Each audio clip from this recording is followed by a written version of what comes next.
Strength, love, honor, trust. That shit makes me wanna bust my ting on a fed for violating one of us. Take a king heart and then dip it in rage. Force a king to live in a cage. Make him a slave for minimum wage. Put death on his plate and then fill him with hate. This is the world that we live in today. All about energy given away. It's your boy, Jennifer, Trilluminati, and I represent Trilluminati. Please like, comment, share, subscribe, hit the notification bell so you know when we go live. Please hit the number for the like and the you know like that. Strength, love, honor, trust. That shit makes me wanna bust my ting on a fed for violating one of us. Take a king heart and then dip it in rage. Force a king to live in a cage. Make him a slave for minimum wage. Put death on his plate and then fill him with hate. This is the world that we live in today. All about energy given away. Malevolent entities have been manufacturing enmity. We've been enemies for centuries. So what, bruv? Essentially, they want us all gone eventually. Okay. Alliance of defiance, the rise of the rebellious tribes. I'm dead into ride. What is life if you ain't ready to die? I'm trying to thrive. What's the sky if you ain't ready to fly? What kind of guy am I if I ain't ready to try? Don't you know? All smartphone screens are scrying mirrors. Don't you know? Where supreme beings ruled by lion lizards. Don't you know? My free eyes open, but I ain't crying rivers. Strength, love, honor, trust is all you need if you're riding with us. Strength, love, honor, trust. Strength, love, honor, trust. Strength, love, honor, trust. Strength, love, honor. Now as I sit and wonder, waking up from my slumber, trying to free my mind from the spelling that man are under. Now I can see the clarity, actions with no disparity. Evil doers hiding the dealings in the name of charity. All I need is honestly. Big up family, man. Slap that like button, man. You're done now. Strength, love, honor, trust. That shit makes me wanna bust my ting on a fed for violating one of us. Take a king heart and then dip it in rage. Force a king to live in a cage. Make him a slave for minimum wage. Put death on his plate and then fill him with hate. This is the world that we live in today. All about energy given away. Malevolent entities have been manufacturing enmity. We've been enemies for centuries. So what, bruv? Essentially, they want us all gone eventually. Okay. Alliance of defiance, the rise of the rebellious tribes. I'm dead into ride. What is life if you ain't ready to die? I'm trying to thrive. What's the sky if you ain't ready to fly? What kind of guy am I if I ain't ready to try? Don't you know? All smartphone screens are scrying mirrors. Don't you know? Where supreme beings ruled by lion lizards. Don't you know? My free eyes open, but I ain't crying rivers. Strength, love, honor, trust is all you need if you're riding with us. Strength, love, honor, trust. Strength, love, honor, trust. Strength, love, honor, trust. Strength, love, honor. Now as I sit and wonder, waking up from my slumber, trying to free my mind from the spelling that man are under. Now I can see the clarity, actions with no disparity. Evil doers hiding the dealings in the name of charity. All I need is honestly through this odyssey. Trust, love, honor, respect, surrender, commodity. Integrity is a must in my presence. That's my policy. Guidance of the new generation. That's the monarchy. Gang, they ain't with it, let them hang. Knowledge is my weaponry, wisdom is what I bring. Strength, love, honor, trust. 20 if they've seen I need freedom, that's a must. This is ebb and flow, cause and effect. Let them know, got these nooses round my people, them's neck. Let them go. Nowadays I watch while I step. You never know, cause your best friend could switch up the set and tell the flow. Strength, love, honor, trust. Strength, love, honor, trust. Strength, love, honor, trust. Strength, love, honor, trust. Strength, love, honor, trust. Strength, love, honor. I like Zulu early, yeah? Jeez. Like early Zulu, you know it's peak. Come on. Salam, brother. Salam.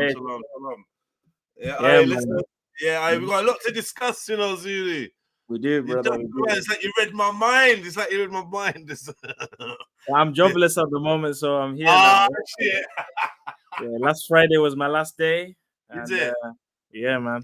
Did they give you anything? They give you a going away? Nah, fam, like, they're just like, they don't even care, man. Corporate. Like, bye. Bye. Bye. Good luck.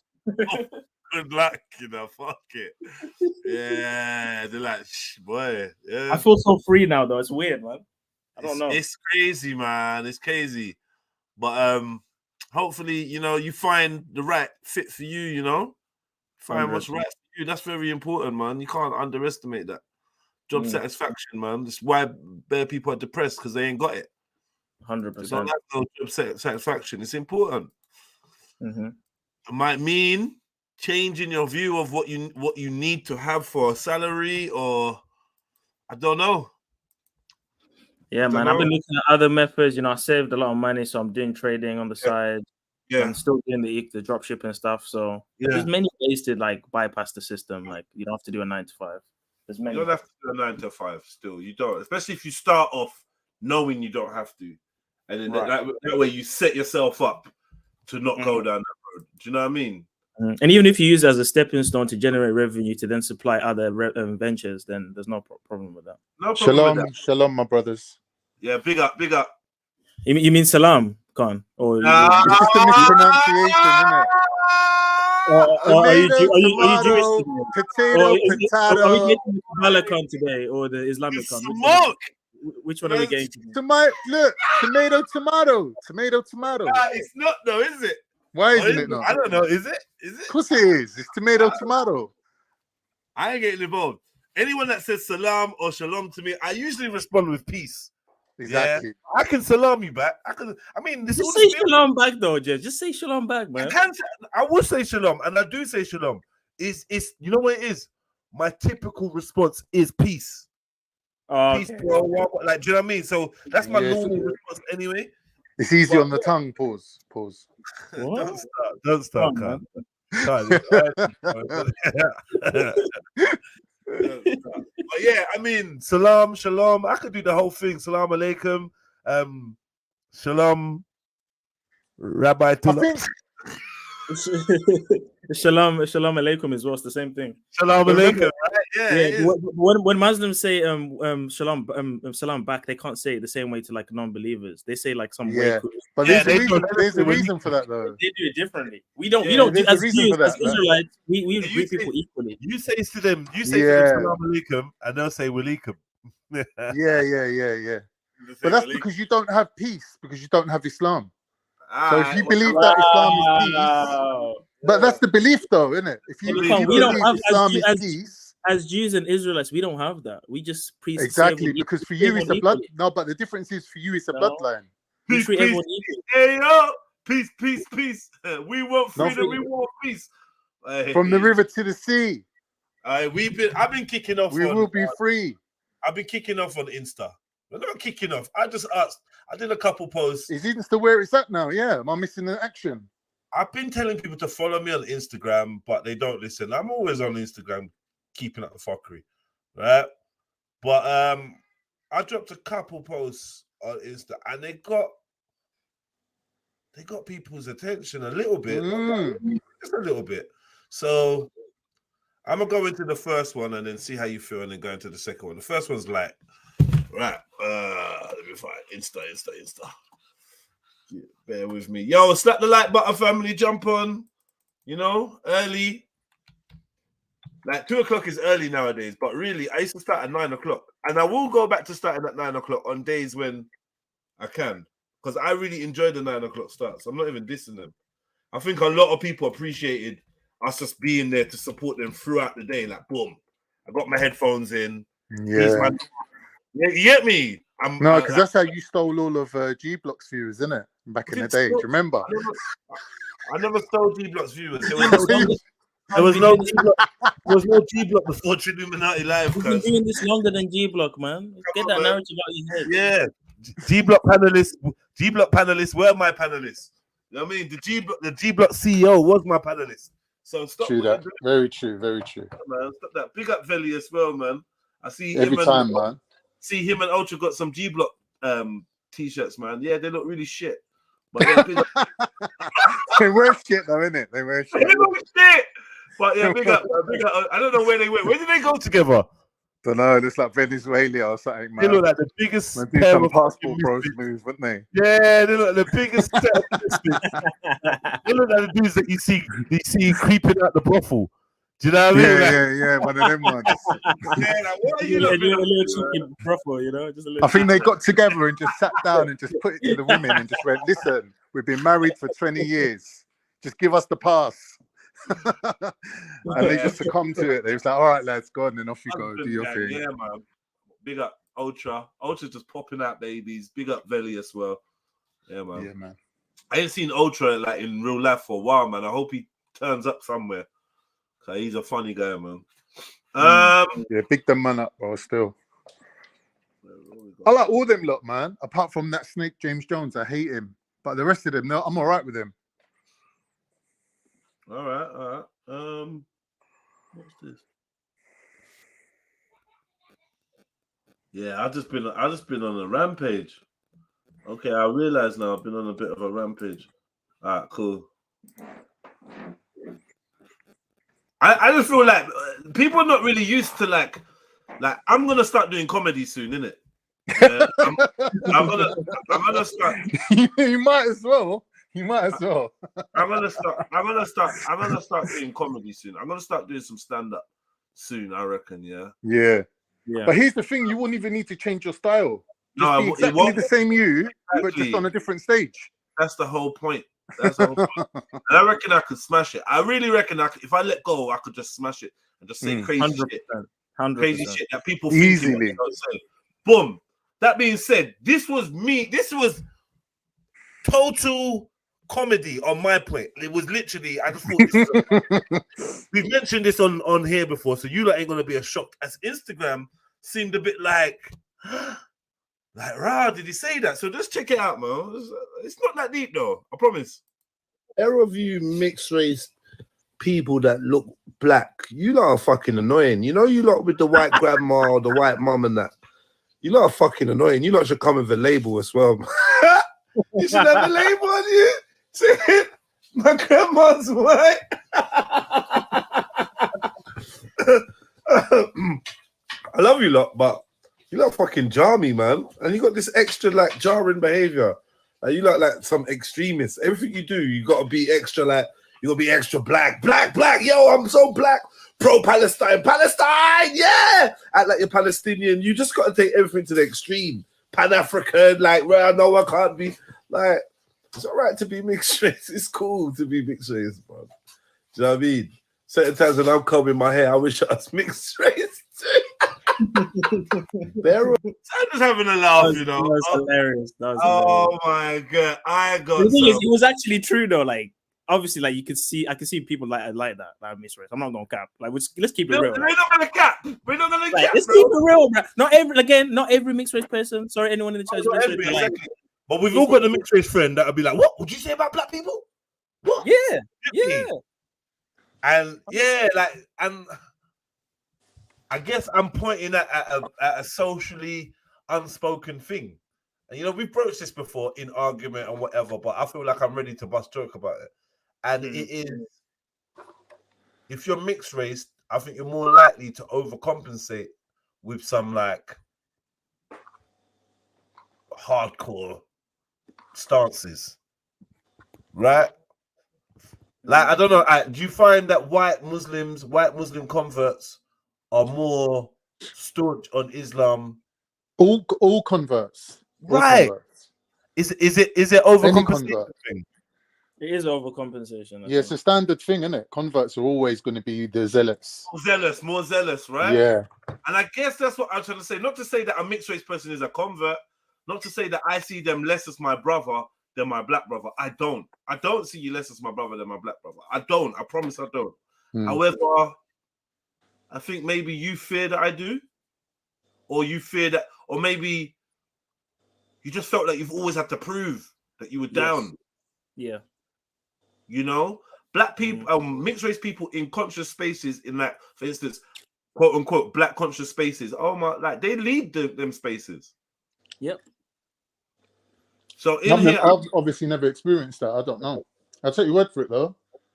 They have to overprove that they're black. They don't feel like they're 100% black, so they have to kind of prove it by like being super for the people.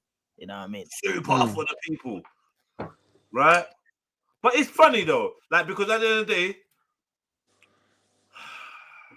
of the day, that probably works for the organizations that they give their energy to. So, like, you know, they're loved and valued members, founders sometimes of some of these movements, right? Like, yeah, of course. I had Huey P, Malcolm X, Bob Marley, Akala, the list goes on. Shaka Bars, you know, Mulattoes, you know, like, I'm just saying, I don't know, man. it's a bit tongue in cheek. It's a bit let's have a giggle. It was a bit of an in-house joke, but one of my panelists for the next Speakonomics kind of started getting offended, right? And his sister called, where is she? The samurai chick that I've got coming on. Okay. Where is she now? Where's her comments? She's not deleted. What's her exact background though, Jets? I'm not sure, bro, but obviously she must be some form of mixed race now, isn't it? Like, you get me? Clearly, she poked her head up above the sand. Like Ravens jumped in. Like a couple people, big up Shaq. Who, Raven? Did you say Raven? Yeah, Ravens jumped in. A couple people, Logic from People Army. A couple people's had their say still. Like Logic from People's Army said, factually, the majority of the globe is mixed race. Here we go. Everyone's mixed now. Yeah. And I know that is because obviously big up Logic. I'm sure he's mixed race. Yeah, he is, yeah. Yeah. But obviously, like he looks black. And I kind of indirectly mentioned him by saying you black folks, you mixed race folks that look black. Now that's a whole nother argument, a whole nother conversation. What do you even mean? What's look black? I get all that. That's all dumb speak. I don't even use the terms black and white as we know. However, it worked for this comedy and it fucking drew people up. So Logic said, factually, the majority of the globe is mixed race by definition. Only recluse tribes have pure bloodlines. There ain't no pure bloodlines. There's only homogenized. Most black people nowadays have got mixed heritage. If they check, they would know. How do you feel about that? There's no such thing as pure. That's my point. Yeah, but it's going to be mixed with other black people, though. That's the thing. Like for the majority of us on the continent. Ooh, that's a point, Zulu. Where are you on the Insta, man? I need you, man. You could have dropped that point in there. I'm just not the Instagram. I don't even have Instagram. Is it? Yeah. Man. That's a good point, bro. That's a good point. I feel to type it in there like it's my point, but it's you know that was there, but that was 3 hours ago. What did I say to him? I said to him, Logic, man, man came with an anthropological answer. Brother, can we have a laugh, please? And then he came back laughing. Good sport. Rare.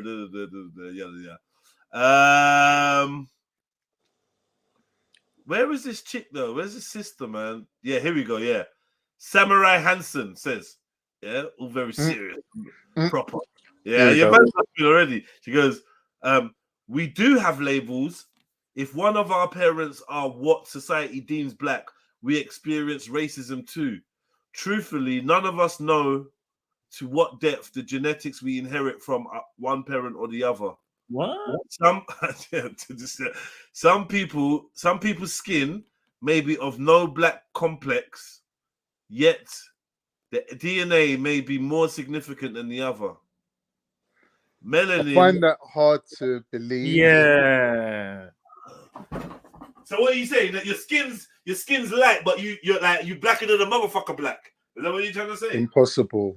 It's impossible, man. Is it? Is that impossible? Are you Yeah, sure? of course it's impossible. Well, again, the term black within itself is just a ridiculous term, right? To begin with. Yeah, that's the problem, right? By black, in this context, we mean like more African or more African heritage, right? So yeah, you can use genetics in terms like phenotype, etc. But like the argument about we don't know whether or not we inherit one more from another, it's scientifically proven it's 50-50 in terms of 50-50, no matter what. Like DNA wise, but obviously you have dominant genes and recessive genes. But in terms of your DNA, you're gonna have 50% of either side. Meaning mum and dad. If you're half white and half black, you're just as much European as black or as African. You sure? 50-50. Yeah, but are you sure though? Are you sure genes distribute like that from mother and father? Scientifically, sure? that's how it is when male and females reproduce. Scientifically, it's 50-50. I've not seen an example where it's like 60-40. I would think you get more from your mum's side, because you know, with the dad's side, you got that that Y chromosome where there's like a big piece of it missing. It's like it's quite tiny, the Y chromosome, and it really only dictates your gender anyway. So a lot of your genetic material, I would say, is coming from the mum's side. But we ain't worked out how your dad's mum contributes to the mix. Like that's the bit we ain't worked out. What we need to do is find someone who really knows to explain it to us. I'm explaining to you. Either way, the sum of the contributing DNA is 50-50 on either side. What you're saying is like, oh, you can see in a mixed race person they have black features and it kind of shows more than the white side. That's because obviously the black genetics are more dominant, but it doesn't mean that genetically they don't have 50% of the white side. It's still the same sum on either side. That's a scientific fact. They're just as much European as black. But the reason why, obviously, as you mentioned, is because of racism. That's why they get lumped up as black. But in reality, they're just as much European as black or whatever other mix it is. To me, myself personally, like black don't really make sense unless you're talking about a political ideology, and that really relates to like black people living in America.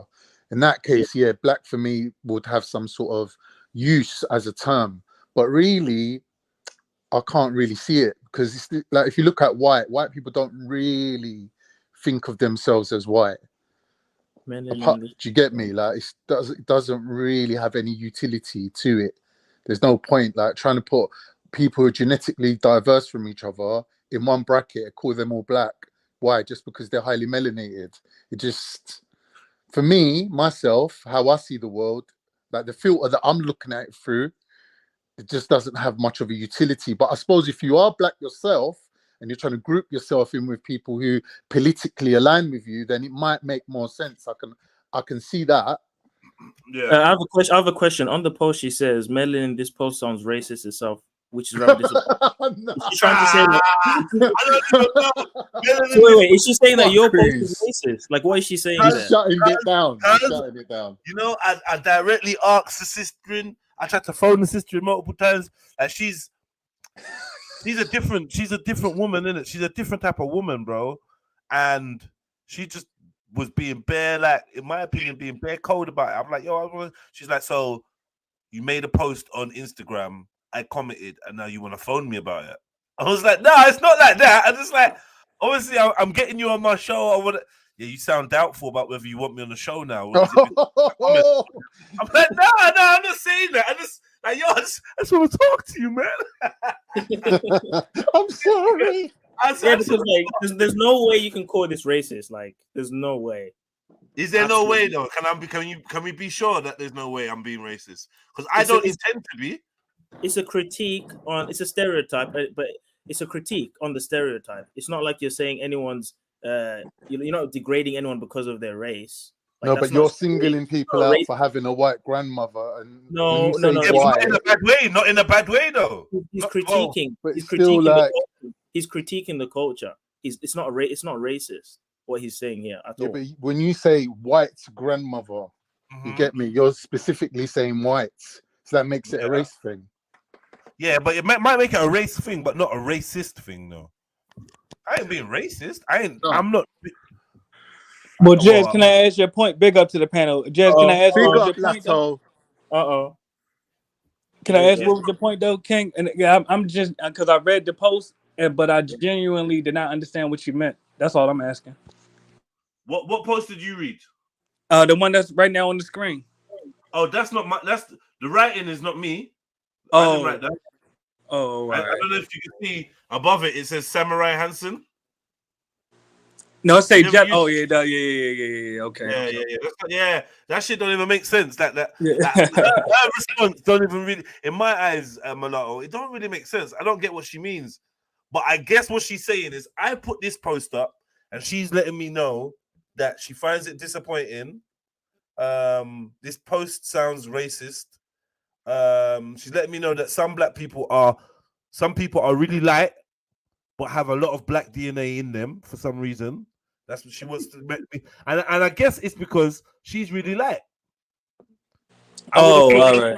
I would have thought the sister was white or whatever, Really? She's letting me know. Have you seen her? Have you checked her No. out? Okay. Let's check her out. Big her And up, though, 'cause she's on the big up. heat. But like Oh, like, this is the fire I made for her. So this is her there. What would you say? Would you know she had a quarter somethings? absolutely No. not. She looked like a Actually, mulatto to me. I'll be honest. She looked like a No, mulatto. Really? She does not look black in Not any from way. that picture at all. In any way. Yeah. Hey, you're big, man. Hey, big, keep it real, bro. All right. So, what about- wait, what's her actual heritage though? I don't know. I've not had this conversation. What with her percentage yet. is she claiming? Like I She said, doesn't- I've not had no race-related conversation with her at all, ever. She's looking like a 5%. She doesn't look black at all, bro. Huh? She doesn't look black at all. She's going by the one drop rule. I'm being I'm honest. sorry, To me, she look like a I'm mulatto, sorry. especially her hair. She looks like a I mulatto honestly to me. don't see it. Like I genuinely don't see it. Honestly, I'm not even joking. Maybe man don't know. Maybe man don't know what to look for. Mm. There's Now no in this jeans- picture, look in this picture, no she look black like a jeans that are gonna Caucasian. override. Like she clearly looks European. There's no way around that. Like Yeah, in that picture she did, but the first one, I would say All right. mulatto. See, I feel like I'm now just breaking down the sisters' looks. That's not what I'm trying to do, but for real, I think that you can see that there's a little somethings in there now. Now, if we really want to get into it, I think you can see. I looked at her nose. Her nose looks a little bit. But you could say the same thing for Portuguese, Jeds, or for Spanish. Yeah, But they're mulattoes though. Yeah, She's looking but they Greek got, or Spanish and Portuguese. right, so one thing I'll say about Portuguese is they got something in them, though, innit? Well, the Yeah, they're Angolan. mulattoes. Still white though. It's still white. Angolan. It's still white. It doesn't They got change it. Angolan in them. But they're white Exactly. to me. They're white to me. I'm with Zulu. Portuguese are white to me. Yeah. Like, Genetically, they mulattoes The though. origin, I'm not trying to- the origin is like my brother subside's mum. She's Portuguese, fully Portuguese, but I still see her as a white lady. Not. She speaks a different language. She's even got an accent. But you're still a white lady, innit? You're a bit tanned and what? You're white in my color estimation. You're just a white lady. Doesn't mean that you're European, even though you probably are, though. What I you don't mean, know. Jeds, is white passing. Somebody who passes for white, even though they You know might what have it a is? percentage of. The fact is, we're confronted with the fact that the term white doesn't work a lot. Yeah, it doesn't. That doesn't work, right? But It doesn't. we're still forced to kind of keep using these terms. It's just a layman's term, though. Yeah, because it really don't really amount to much. No. Especially with white, it's even worse. Because all Europeans have got like a multitude of origins that are just combined. There's so many different origins of white Europeans. Whereas Yeah, with I'm not- Africans, you could I'm not argue saying- that there is a higher degree of homogeny where they were in Africa mixing with each other. They're more similar to each other. Whereas with Europeans, they don't even have that. The So only way I the can see similarity between them is minor. the only way I can see the black is maybe if one parent was a half black or like maybe quarter, and then it kind of somewhere from there it's in there somewhere. But I would never see her and say she's mixed race though, like never. Mm, You know what though? Like some of my brothers, I've got mixed race brothers that I've got I've got mixed race brothers that have had children with European women, and then obviously their children are mixed, and they're very pale, but facially, you can see something. I'm a guan, isn't it? You can just see. oh, like radar, you mean?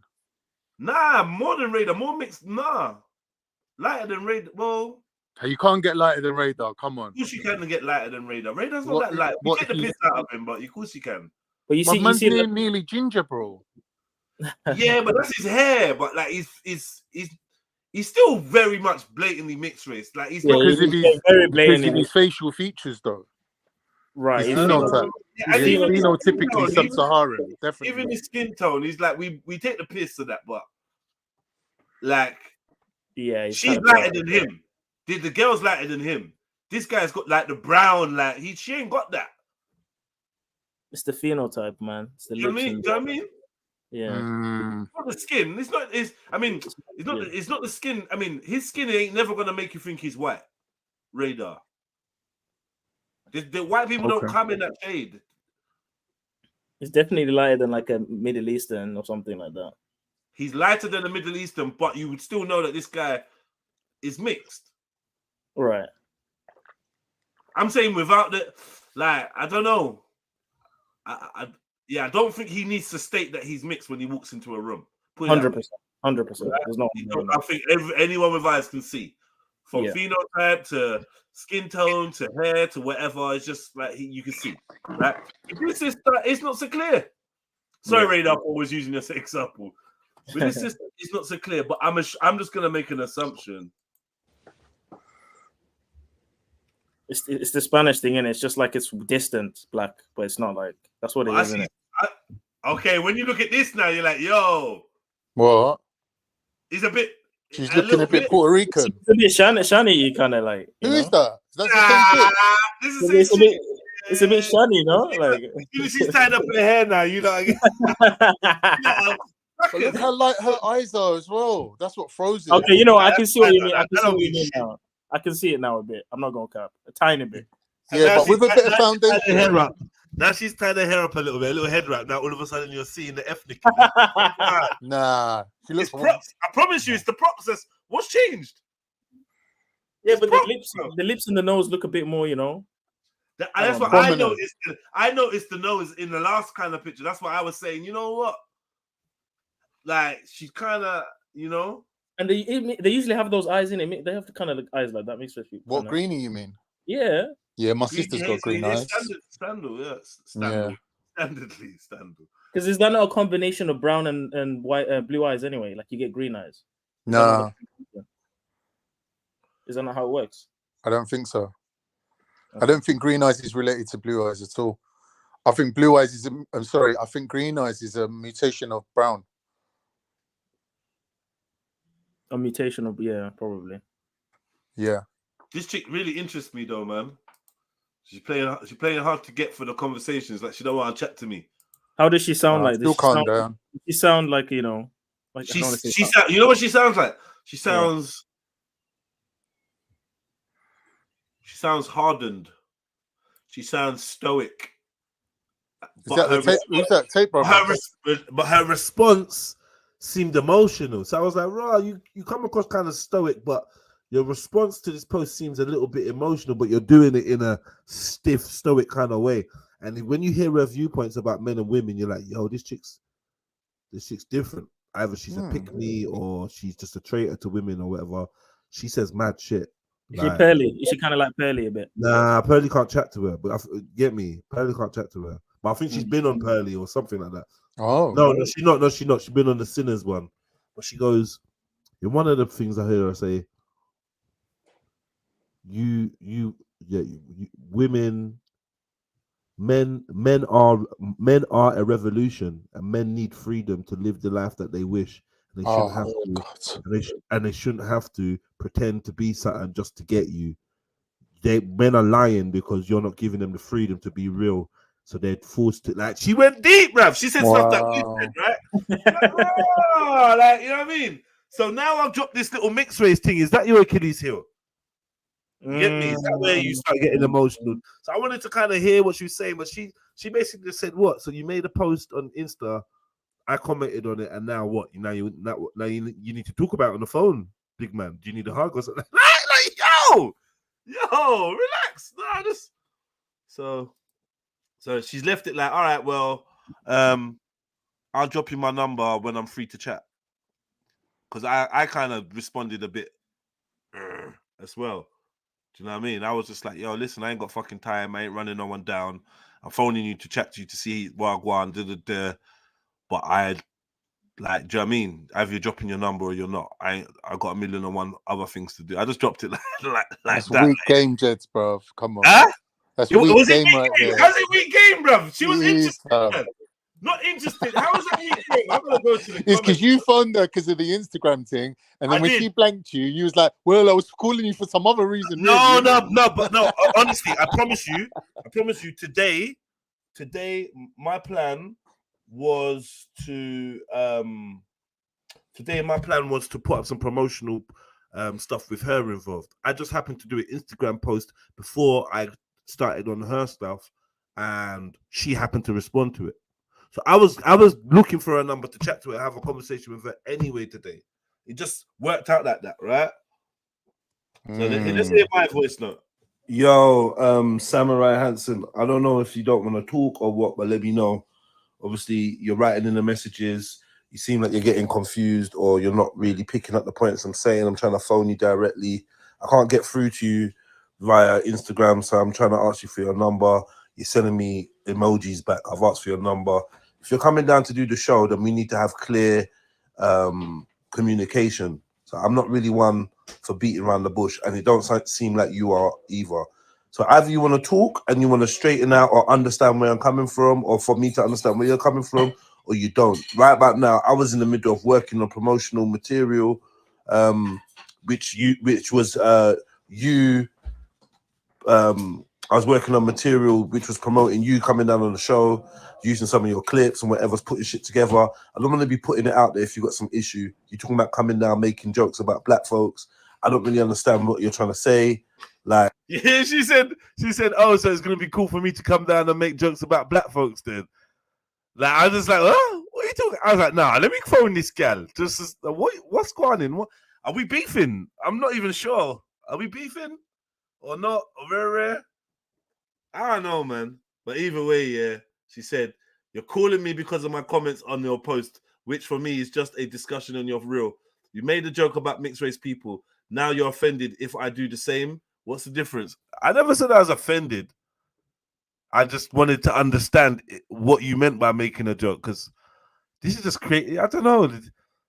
So, like I said, she's putting up the stoic front, but she's hiding the emotion that I'm more than adept at seeing.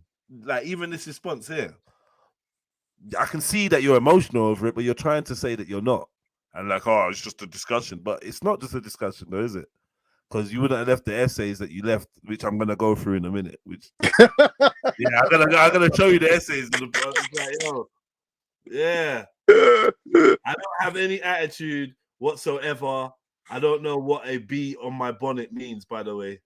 Okay, I can have a great discussion with no malice or attitude. Do you see what I mean? She's trying to employ the way of the samurai. I can have but like, you're not actually doing that. But cool. You can have my phone number if I'm attending your show. If that's a requirement, no problem. However, by the way, you're coming across now is that you're unsure of me coming on your show. Wow. She would not trying to stereotype, but she would make the worst girlfriend. You could, like, even the way she argues, it's like, yeah. Nah. Yeah, it's just stiff. It's like, nah. Even the fact listen, I read between the lines, right? And the fact that you've hit enter twice so that there is a line for me to read behind lets me know that you're trying to structure this and make it appear way less personal than it is. You are deliberately trying to set out your responses in bullet points, right?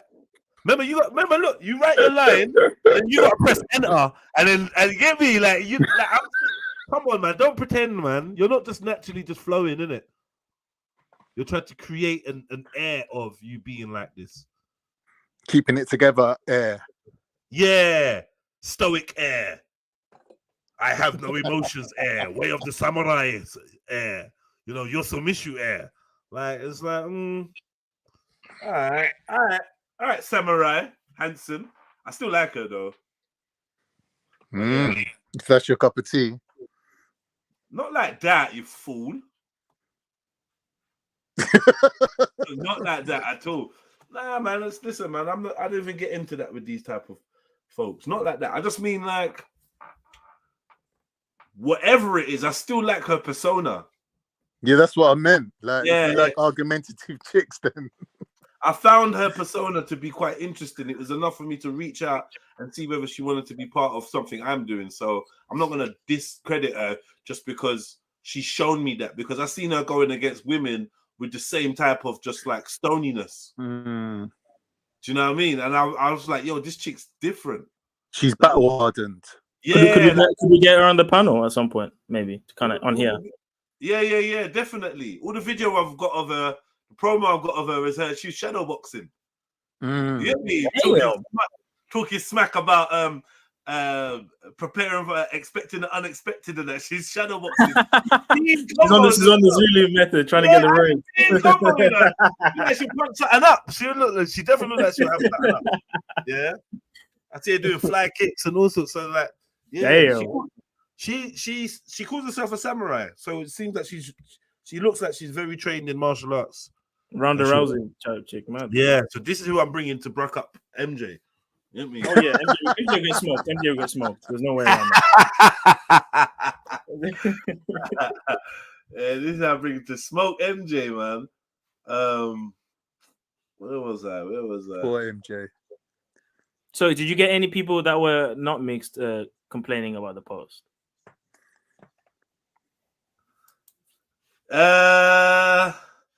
Anyone that was not mixed? No, bare mixed. Because the thing is, the hidden taboo behind all of this is, bare the man them are mixed, man. Yeah, they know, and they know it. Yeah. Like it's not that obvious thing in the front of my forehead, in the front of my mind, because I'm not aware of the mix in my family. Not to say there isn't one, but I'm not aware of it, right? But lots of the brothers and sisters are aware of the mixes. In fact, when we were growing up, they were bragging about the mixes, and we still didn't even clock that it was a mix. When man's telling you that they got Indian in their family and that their grandma's really Asian, or their grandma's Indian, or their grandma's the Irish, Scottish, we just think, you're chatting it, you're begging it. You're trying to explain why your sister's got green eyes or why your hair's not as coarse as mine. But it's actually true. It's true. It's actually true. Especially in the West Indies, like in the Caribbeans, they, yeah. A lot it's of actually true. And I want to know. I want to know, does that make anyone in the, like, as we're sharing this identity black, does it make anyone feel a way that some of the people sharing that identity may have a white grandma? Does that make you feel a way? Does it make you not want to share it with them? Does it make you want to create another one to differentiate you from them? There should be a differentiation. I'm not going with cap. There should be a differentiation, 100%. From my point of view, I would argue the opposite. Because I already stated I don't think black's a thingy term, like anything other than a political stance, right? Yeah. Obviously has more of a relevance to people of a certain complexion. So I don't really think you have to be fully black to be claiming that you're black. So then, Khan, you've got a black grandmother. Does that make you black now? Because you've got that. I had to review that though. I'm saying my grandma's black, but she's black. From my point of view, she's black. From Jed's point of view, she's looking Arab. Do you get me? So that she's in that kind of like grey area, let's call it. Is she black or is she Arab? Is she West African? Okay, but let's just say she was even like, nondescript what she is. But Khan, let's just say she was like Bantu black, right? Yeah. Would you be able to classify yourself as black based on what you just said? Depends, but this is what I'm saying. Depends by whose criteria we're looking at it. Do you get me? Because it's not a real thing, is it? It's like something. It's a man-made thing, and in every country or in every culture, there's a different thing to it. So like in some respects, you can just judge it based off looks and say to someone, if you don't look black and you're white passing, like me, for example, you cannot claim any kind of oppression, any kind of racism. You could go into the bloody country club and sit down there with the white folks and no one's going to bat an eyelid. You know, you can pass a comb through your hair. Like, don't try to claim any type of blackness. But that's only if you identify blackness as being linked to oppression, yeah. So right. It's a very complex issue. Like when we use words, we sometimes skip from like one word to the other. It's like sometimes people say African when they mean black. Sometimes say black when they mean African. It's like even in the same sentence, man can switch it up like that. And it's like you got to think to yourself, like, what are we actually saying here? Like if you got a white grandmother, right, and you look like Beefy, or even Beefy said he's got a bit of mix in him. Like I don't know what he said, Chinese, Chinese, whatever. Yeah. Does it really take away from his blackness?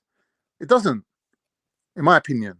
They said if you look like beef, it does though. Genetically, about how you look, then not about your genetics. It's about how you look. That's based on what you said. But genetically, it does take away from his blackness. Beefy is a mulatto. We have to acknowledge facts. He's We have not to a acknowledge mulatto, man. DNA. He's black. I don't know. I don't know what you're doing. We acknowledge the DNA. You Beef said is that not he's mixed race. Beef is not mulatto. Beefy. You said he said he had a Chinese grandmama. That No, means that I've he's a never mulatto. heard him. I've never heard him say that. I don't know where you get. What was the example that was given? I might have heard wrong. No, I Khan swear gave an Beefy said example. that his family's mixed. Beefy does He not said have a that. Chinese grandmother, What are you bro. talking Beefy's a about? Shona. He did say that. He did say that. Beefy's a once. proper African. He's a Shona. He's got no Chinese. I don't know. I where you get swear You he look said think he's that Beefy's mixed. got a Chinese grandmother? Yeah. I don't know where you heard that from. Okay. I mean, I All right, don't so look, remember the him point saying is this though. The point is this, and I think that. we keep trying to skip past this. The people that we are referring to as North Africans, are they black? Are they not black? When they take DNA tests, they are mulattoes, and I don't understand why y'all keep trying to skip that. They are mixed race people on Earth. It's not one or Can the we other. not We're use not the black or term white. mulatto I've though? never, Can we I've not never think of? called the North Africans Can black we anyway. think of a better So, term than mulatto though? Because like Well, for I'll me, ask you, what is a? mulatto is I'll worse ask than you. the N word I'll ask for you. me. What? Now I'm listening. why? What is a more? Well, I'll tell you why I use the term mulatto, and I'll ask you if you have Because a of the more. meaning of the word. Say it again. When you look at the meaning of the word, mal, M-A-L, means ill. No, that's Like, not how you spell mulatto. Mulatto is M-U-L, brother. all right, whatever. But what I'm saying is the meaning of it is Yes. something that's bad. So when you say No, it's not. malaria, It's not, brother. You have to study. Actually, malignant, that's not, mulatto. brother. Malaria and mulatto are not etymologically related. All Mulatto right. is M-U-L-L-A-T-O. Listen to what I'm saying, respectfully. Mulatto is etymologically descended from the Arabic word muluwad, which means mixed race person. That's literally all mulatto means. A mixed race person of African descent. Now I'll ask you, do you Let have me a more fact check appropriate? that. So I'm asking, do you have a more appropriate term to No, describe if it's what you're mixed race saying, people of I'm cool African with descent? that. If it's All what right. you're saying, I'm all right with that. Mulatto. My point is this: instead of trying to put mixed race people into one box or the other, we have to acknowledge they are mixed race. They are mulattoes. There's nothing wrong with that. Actually, from what I can see here, it says it's coming from the Spanish and Portuguese words for mule. Of course it is. And what's a mule? Hold Though? on, What is a slow. mule? Actually, that's The not mule even is true. a Hold on, mixed slow animal down. between a Slow horse and down. a donkey. Which is All actually right, useless because it and then can't breathe. hold on. Read it further back. Actually, in Spanish, the word mulatto does not mean mule. The word mulo means mule in Spanish. The word mulatto, once again, means a mixed race person of Three African letters and out of four. European ancestry. The word mulatto in What's English up, Vic? is slow down. Hello, The Vic. word hold on. The word mulatto in English is where you get the negative connotation for mule, but that's not the original meaning of the word mulatto. Okay, I can't see the Okay. Arabic. I can't see the Thank Arabic one here. It says that Jack D. Forbes suggested it originated in the Arabic word mulawad, which means a person of a mixed ancestry. Mulawad literally means born, begotten, produced, generated, brought up, with the implication of being born and raised among Arabs, not of Arab blood. Allow me. Yes, and keep reading though. This Because is that type he's of reading beard, bruv. Wikipedia right now. For the listeners, he's reading Wikipedia right now. So continue reading, bro. But that Yeah, explanation, Hawaii. Zulu, that explanation means that Let me just do they're this quickly, claiming yeah. Arabs Hawaii, as a white race. Hawaii, you need to jump on at some point today, because I want to talk to you about this. Because this is crazy to me. This is absolutely wild to me. But this is not what we're talking about. But this is fucking wild. Because I all am due raising respect, my Hawaii, you know children I've as got love for you. Muslim as if I was Yeah, you are. I was raised. I hate to use the term, but let's just call a spade a spade. You're an apostate. You don't speak favorably about Islam. Why the hell would you be raising your children Muslim? Wow. Yeah, that's strange. That is That's strange. I'm very shocked. I But yeah, think hopefully, I when can you're ready, understand it. Hawaii, jump on. We can chat about that. Yes, sis. One Yeah, love. Hawaii, jump on. It sounds like she's culturally Muslim. She just has like no iman left. Do women have all the choice and the say in those relationships? Oh, okay. Oh, sorry. She's not fully out. Her apostasy is kind of a little bit hidden. Well, She's gone hard. culturally Muslim, She's isn't gone she? hard on Islam on here. Like she's gone hard on it. So I don't know. Yeah, but it's just not in a family circle, isn't it? But she has to kind of justify her sense, lifestyle. though. They're playing the long game. No, but There's a lot of these lesbian chicks. apostates. There's lesbian chicks or gay guys that their mum and dad know. This is what I'm saying. They have to justify their position, so they go hard on Islam. That's what they do to justify like being a single mother or dating or all whatever it is. all right, Carl. We're gonna give the sister. All right, big at yourself. We're gonna give you the chance to respond. We're gonna get back to our topic, right? So mulatto. Anyway, I just was making the point that I think mulattoes. Fuck, why am I using this term mulatto, man? Mulatto all of a Let's sudden. just say mulawad. Let's say mulawad. Mulatto is the most accurate term. We'll say Yeah, mulawad. it's you, man. It's I'm gonna not. say You on the bodega, maybe. Sorry. What's your take on this, Vic?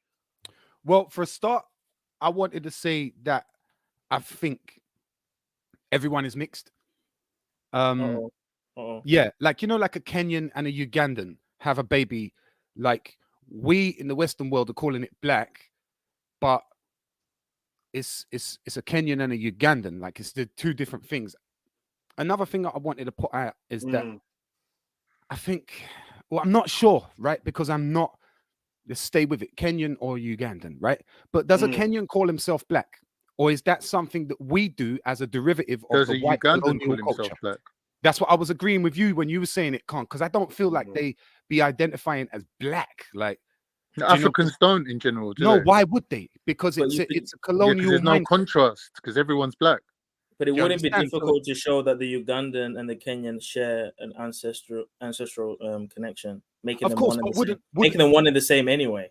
Wouldn't they turn around and say, "I'm a Ugandan," as in I'd be proud about the things that make me individual about my culture? But you missed this point though. Kenyans and Ugandans are genetically related. No, that isn't the point that I missed. That was the point that I started on. Like everybody would be mixed. It wouldn't matter of the genetic. But if Africans are mixing with Africans, can you really say it's a mix when we are of the same stock anyway? Yeah, of course I could call it a mix because we're all going to there's such a thing called genetic drift. And brother, I think the part you're missing is that if I have a the Shona, origins irrelevant though, I have a because they can develop mutations that make them separate from each other. Half Zulu, half Shona. It's still there wasn't much of a difference between me and the Shona woman anyway. You're not listening though, bro. Not much of a difference, but it's not about what's the difference between a Scotsman and an Irishman? Exactly. Yeah, same thing. Same tribe, right? But so if they're the same race, baby, it's still mixed though, right?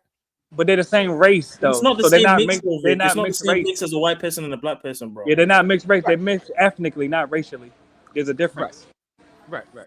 Can I just add something here? I'm going to need a second to remember it. Yeah, what you call races is to do with how genetically similar they are, not if they're from the same origin, because there is such a thing as genetic drift where people just spontaneously come up with mutations that are markers for their tribe, but other tribes don't have them. And that's if they're significantly different from the tribes around them, you have to class them as their own race. It doesn't matter if they've got the same origin or not.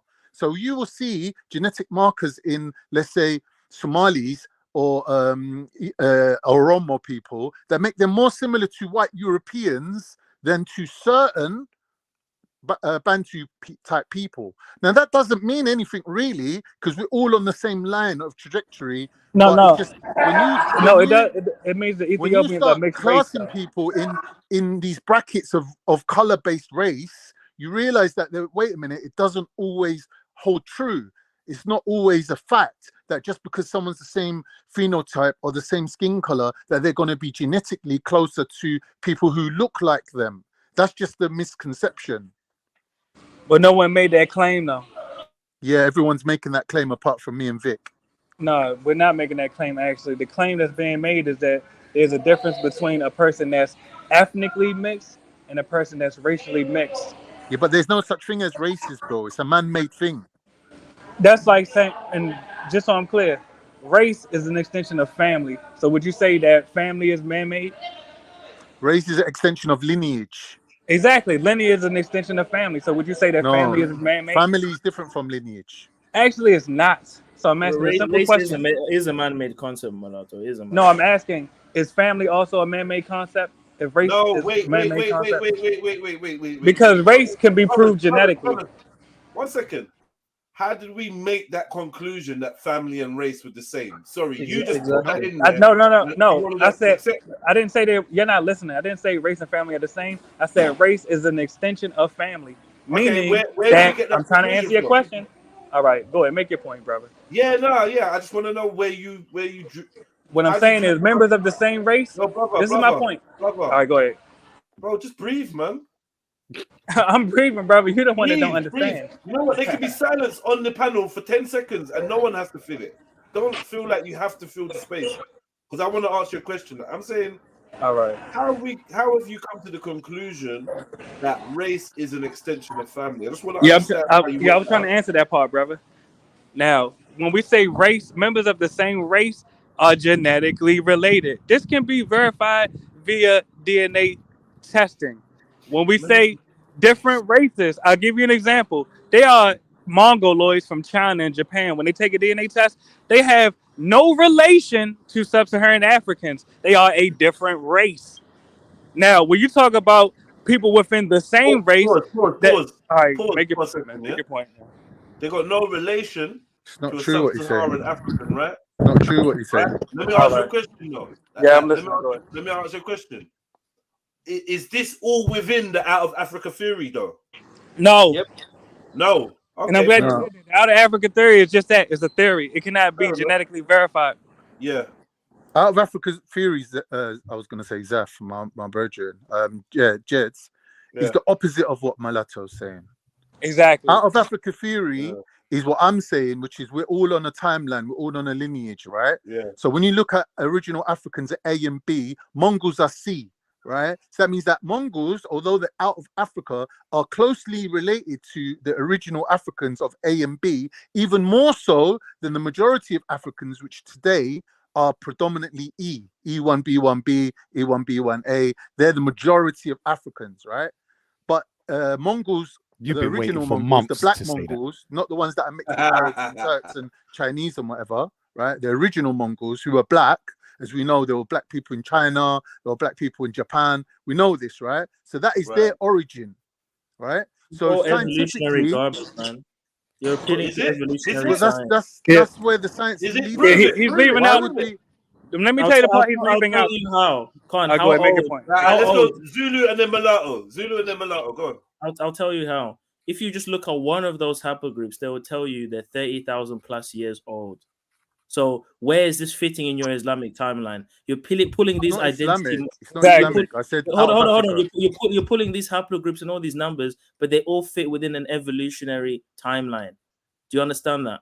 No, I don't understand that. What I'm saying to you is, if you're claiming to be from the Levant region and that you moved back into Africa, why can't you then accept that there were people that also left Africa? Okay, but we didn't originate in Africa, though. What? Everyone originated in Africa. When you said go back into Africa, that's presupposing we originated from Africa. I don't hold that Everyone position. originated from Africa. Why do you think that? Yeah, but you only hold that position. You only hold that position because of evolutionary science that tells you we evolved in Africa. Right. That's the only reason why you hold that position. This has got nothing to do with any type of evolution. All right. That's where you get the idea from. That's where you get the idea from. Do you understand that? All right, let me make a brief. It has to be. It's connected to genetic drifts.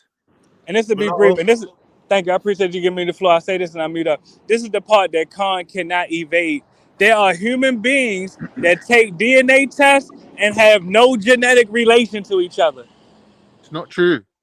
All right. Yeah, I don't Human know. race is not a thing, no? You're making a statement and it's appreciated. All right, hold on. We can do it right now. Hold on. Dismissing I'm going to drive down. Can I ask you a question? Let's not argue. Let's not argue. I'm about to say that. I'm gonna drop down. And come back with the link showing a Chinese take a DNA test with no African ancestry. Vic, what was you gonna say? If you remember, please. Victorious. So, what was you gonna? I kind of had you scheduled in to say something next. No. Okay, cool. Hawaii, big up yourself, sister. Big up, Jedi every time. I know where you want to go, but we're not ready to go there yet, though, Hawaii. We're no on problem. This we're coming there, though. We're getting close to it. Trust me. No problem. I didn't want to interrupt the discussion you guys had about the out of Africa theory, and so that's I know. I just want to say I admire your authenticity, Jedi. Let me admire you. Let me admire you today, because I said next time that Hawaii, next time Hawaii tries to love bomb me, I'm gonna reverse it on you. So let me remind you, yeah. For one, you've always got something positive and observational to say. That means you pay attention to people around you, which means that you're not a self-centered human being. We need more people like you. You're really willing to give people their credit, their flowers, to note their improvement and their growth, and you're always willing to squash past beefs and move forward. And you really uplift a lot of people because you say nice things to them that maybe even somebody that likes complimenting like me doesn't get to say. I'm thinking it, and I ain't said it, and you go and snatch it up and be like, yo, Con, you really sound really less fat today. And I'm like, I wish I said that to him. Do you know what I mean? So yeah. Big up yourself, Hawaii, man. No problem. Big up yourself, Jedi. You're a thoughtful lady, man. Very thoughtful. No, I wanted to give you your flowers because over the past few years, you offered a platform where people can exchange ideas, and you've been very welcoming. And I love how you remain neutral.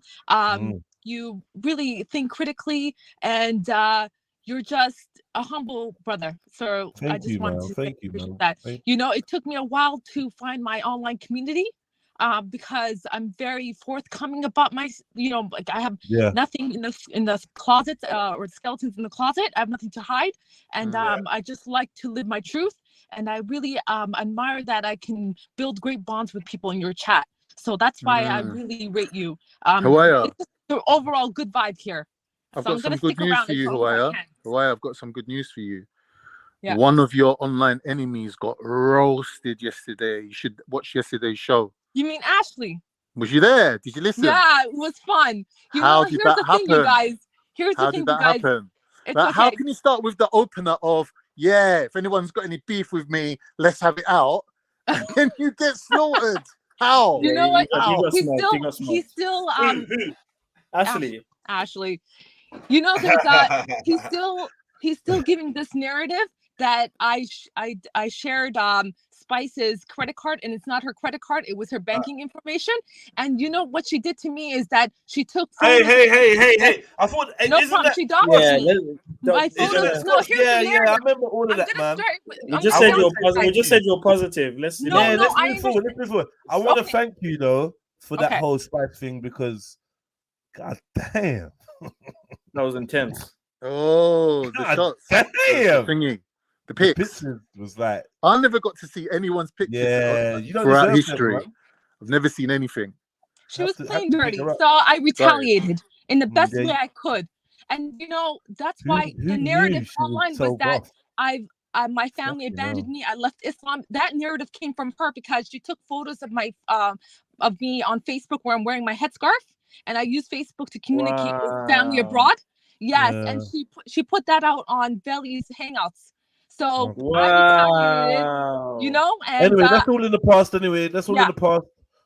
So in the past, you know what I mean? And I didn't like that because that was a very bad label on me. Like she wanted her flying monkeys to come, against me in the chat. That's why I had a lot of trolls that were trolling me, saying that you're a Mortad, you're this, you're that, and for me, like I just block them.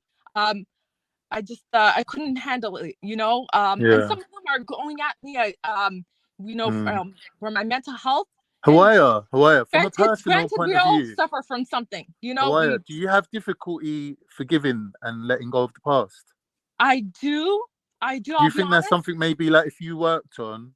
Yeah. Like, because sometimes these things are like little signifiers of like, this is direction you need to go in your life. And I think like dwelling on all this negativity from the past needs to kind of be resolved in your own psyche. So like really you can hear you're explaining it and everyone's over it. No one really gives a shit. It's all in the past. But for you, it's still like it happened yesterday. So like until those things are resolved, like I that hear negative, you, Con, but once that trust negative is energy is going to live inside your body, and that can cause like major illnesses, like they're saying cancer, all sorts of shit. Do you get me? High cholesterol, like for your own cholesterol, everything. So for your own self, now that life sort of like signified this, life has sent you Spice and her beef and Ashley and his continuation of that beef as a huge signifier. It's like an angel came down and spoke to you and said, this is what you need to work on. But rather than doing that, you seem to be kind of like trying to rally the troops and go, everyone be on my side. Look, I was victimized. Forget that. Okay. That's irrelevant. You put a good claim. I understand forgiveness is a journey to healing and letting go. I just have a hard time of letting go when people break my trust. Yeah. And but is that from a childhood trauma though? And betrayal. I can't handle betrayals. Yeah, but this is all like, if you trace it all back to how this kind of like, because most things that we believe is just the confirmation bias. How we like learn and filter the world, everything seems to just like make us seem like we're right. Yeah, I knew not to trust no one. You get me? But when you trace it back to the origin, it's coming from a childhood trauma. So if you was a child and then your mum had a baby and then your mum's paying more attention to the new baby, as a child, depending on what age you are, and what the developmental status you have, you could then look at that as a betrayal. Be like, nah, mum betrayed me. Do you get me? Yeah. So that betrayal then becomes the theme of your whole life. Oh, I got let down. I got betrayed. Even my mum betrayed me. Do you get me? So that childhood trauma needs to be resolved for you to be liberated as a human being and live within the grace of God. Amen. Okay. Thank you, Khan. Khan, I have no problems with you. I think you add a lot of. Why would you? Why you would have a lot you? of conversation to the panels. You're very. Yeah, he does. You speak a lot. He's annoying though. Don't let's not pretend he's not a jar, but he does bring a lot to the panels, which he's been trying to scream for a long time. And we've seen it, but we've been telling him, well, stop being a wanker then, so we can enjoy what you bring to the panels. But sometimes what he brings to the panel is him being a wanker, because you do need a wanker in every room. It's entertaining. I can't care. Yeah. You do need. Come on, man. You do need someone that's gonna be a bit like, you know what? I'm going this way. You need that. Yes. Sorry, Mulatto. Mulatto's been out in the cold for time. Sorry, Mulatto, bro. It's all good, fam. But whenever y'all ready, you can post the link in the back. I showed that there are Chinese that don't have no African ancestry, no European ancestry. They are different races on Earth. It's all right to acknowledge that. No, Chinese have no African ancestry. So where did they come from? China. It's confusing. I know. It's like. Have you got any form of explanation of where the first Chinese man got to China? Where he came from? He evolved from an Asian ape species. The Denisovians. Wow. They would say the Denisovians. That's what they would say. Wow. Exactly. Dragon man and that, yeah? Yeah. Yes. Fuck it. Wow. So the Cro-Magnons never moved then in this theory. Denisovians come from Neanderthals who came out of Africa. Yeah, but that's been debated. That's been heavily disputed. That's what I'm going with. Because the Denisovians coming from Africa has been heavily disputed, though. Yeah, no, I'm not sure that they any science can be disputed. I'm just saying it's the one that is scientifically the consensus at the moment. I mean, the point is that they are different races on Earth, and there's nothing wrong with acknowledging this. But listen to what I'm saying to you, Mulatto. Imagine there's a timeline, right? And through genetic drift, people who are from the same origin became different people and went off on separate branches and separated out from each other. Now, when you look back, you can't see the route backwards, because they've gone off on a tangent. That's my point. We're speculating at this point. If it's not genetically verifiable, listen to what I'm saying. If it's not genetically, listen to what I'm saying. It's called if it's not genetically, hold on, please let me complete my sentence. If it's not genetically verifiable, it's speculation. Yes, it is. That's why I posted. Listen. That's why I posted the clip in the back chat of the Chinese woman. She took a DNA test. She had no African ancestry. So, what are we debating right now? That, but that's Can I ask you a question, though? Can I ask you a question? Is she related to Luca? Wait, 1 second. Yes. When Irish people, there's an Irish person that took a DNA test, someone we know, and it came back 99% Irish. Right. You tell me, what does that mean to you? It means she's 99% Irish, and she got 1%. What's the other 1%? So she evolved from an Irish monkey? It's likely, or European monkey, something up there. She ain't related to me. That's all I'm saying. She's not related to me. That's absurd. That's beyond belief. Didn't we just have another discussion about the black individually? Irish, all these different monkeys evolved into the same thing. Yes, Irish, that's Irish. Mad thing, Vic, innit? If we have the original Irish that were black, and we got a white folk that's taking DNA and it's coming back 100% Irish. What are you saying to me, brother? They're not the original Irish, but they do descend from Irish. I'm trying to answer your question, brother. These are not the Caucasians that you're referring to. They are not the original Black Irish, but they are indigenous to Ireland. They just emerged at a later time. It's not. She came back 99% Irish because of homogeny. Because all the people on Ireland, no matter what their differences are, have homogenized into one species now, which is identified as Irish. So she came back 99% Irish because of that one reason. You just got to know how to interpret the data. Exactly. That's debatable what he just said, but I agree with most of what he just said. I agree with most of what he just said. That's a fact. Yeah.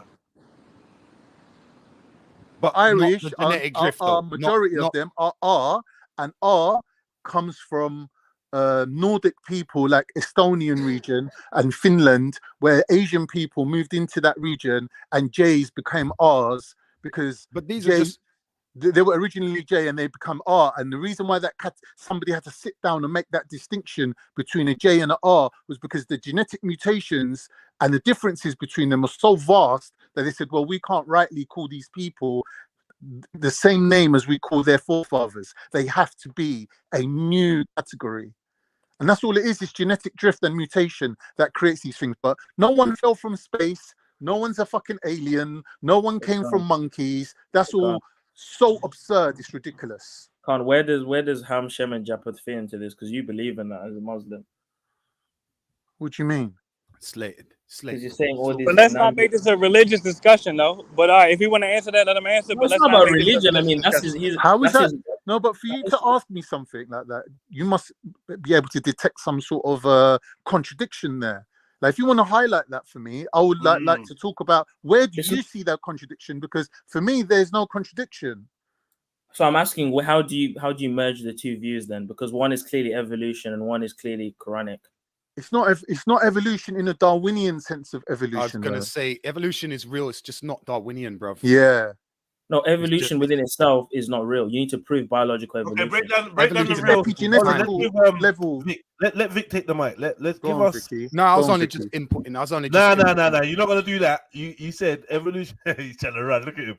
Evolution is reality. Because but not Darwinian. So break down this. So in a sense of it, Darwin's just one man. Just one man. Do you know what I mean? He's going to sit there and take in the breadth and scope of humanity and everything and all creatures and just all put it in a lovely little linear tree. Yeah. I mean, sorry. Go on. Who's closer? Can I just So nothing to support evolution, just the fact that things that support evolution are there. Who's closer to the mark is Mendel, the monk. There was a monk called Mendel. Mendelian genetics is based on epigenetics, which means that our underlying DNA code doesn't change. It's just how it's expressed. That is what they call evolution now. The theory of biological evolution was developed by the Jesuits and the Freemasonic Order. Charles Darwin's granddad was a Freemason. He actually it was the catalyst to the biological evolutionary model, and it actually fits their agenda of becoming. We watched this like a few weeks ago, so for you to even refer to that, Khan, when you have a clear model. We never mentioned that Mendelian, so he's bringing up something I didn't know about. Okay. Do you know what Mendel done, Jets? He got, I think, purple flowers and white flowers and interbred them. And he worked out that if, like, for example, a fast-running man and a fast-running woman had children, they would have to have 4 children, and one of them would be a super fast runner. And he worked that out. And that still holds true today. That's why we have certain races or certain groups or villages where they're really good at certain activities, like the Kenyan runners, for example. That explains that. But they have a genetic advantage that cannot be refuted. That's not evolution. That's inherited. Yeah, it does come under evolution. It does come under evolution. No, it doesn't. Exactly. And it does, Zulu, when it comes to the actual biological study of these people. When you look at their... Evolution is going to get an animal to express an attribute that didn't exist before it. Yeah. Such as increased endurance. That's not inheriting, brother. That's expressing something that didn't exist before it. Yeah, that's through genetic mutation, Jada. Yeah, that's a mutational sort of evolution. This is more of an adaptive evolution, which is why we can see it taking place over such a short span of time. But imagine that over a long time. But then this is where we get into mythos, because no one can validate billions it's not and that millions no one can years. validate. We can see that I'm different to you. Hold on. In the mulatto sense of talking. My brother. All we have is they say they have fossils, but they don't have any transitional fossils. That's from right. one species. There's no such thing as interspecies. So what evolution. they do is they have to fill in the gap with mythos and attribute randomness, random events, long spans of time to explain how these things would even happen. When in real observable science, you're talking about modern day people with scientific method, but using the actual scientific method, these things are not provable. Bro, you're talking about modern day people with modern day evolutions. He's conflating two different things. I think Vic is talking about natural selection. You're conflating two different methods of getting. What about the people off the coast in Oceania who've like got increased capacities for dealing with water, living in water, webbed feet? What about people living in the Andes with bigger? Okay, but you're referring to adaptation. That happens. Yeah. That's microevolution. That's a very small change. Right. No, only over the short time. We're not talking about verify in the years of our science. But Vic, we're not talking about speciation. No, it sounds like natural selection. Natural selection is a mechanism of evolution. Organisms that are more adapted to their environment are more likely to survive and pass on the genes that aided their success. This process causes species to change and diverge over time. Even in humans. So Zulu, are you accepting microevolution as a scientific fact? Of course. What? Adaptation is observable. According to the scientific method. So all the thing that we're really arguing about here, where we're really disagreeing here, is in what, when we say the word evolution, what do we mean? That's all it is. You're saying certain things that we're presenting, that doesn't come under evolution. So you're basically saying Darwinian evolution is evolution, and everything else you lot are talking about doesn't come under Darwinian evolution. So it's not evolution. And evolution, you're saying, was something that came about nefariously. It's very simple, Khan. Back to what I was saying before about your view on Hamsham and Jumper. When you're referring to haplogroups, all you need to understand is that haplogroups play a part of the same script as biological evolution, because each haplogroup is tens of thousands of years old. Some are even, when you go to the oldest haplogroups, they're millions of years old. They all exhibit unique traits. This is all connecting with the biological evolutionary model in human evolution. You can't separate that from it. You can't just pull the numbers and say, I'm an E1B1A, but E1B1A is 30,000 years old. Where does that fit in with my religious views? So what do you mean? Wait. Are you saying that you can't support haplogroups, or the way that haplogroups are being applied or thought about? Are you denying their existence, or are you saying that they're being fit into a framework that is Darwinian in nature? Yes, I think there's a lot of presuppositions that are made and applied to these markers to fit within an evolutionary model. Based on what? Based on the time that they attribute to each of these stages within the haplogroup chain. For example, the progenitor of E1B1A is EP2, which is also another 50-something thousand years old. Again, each of these stages are hundreds and thousands of years old. Where does this fit in any of our views? This is evolution. I don't agree with trying to cross-reference it with religion, though. Like particularly, this is why we got to understand though. This question was to Khan, because Khan's religious, right? That's why I asked him that.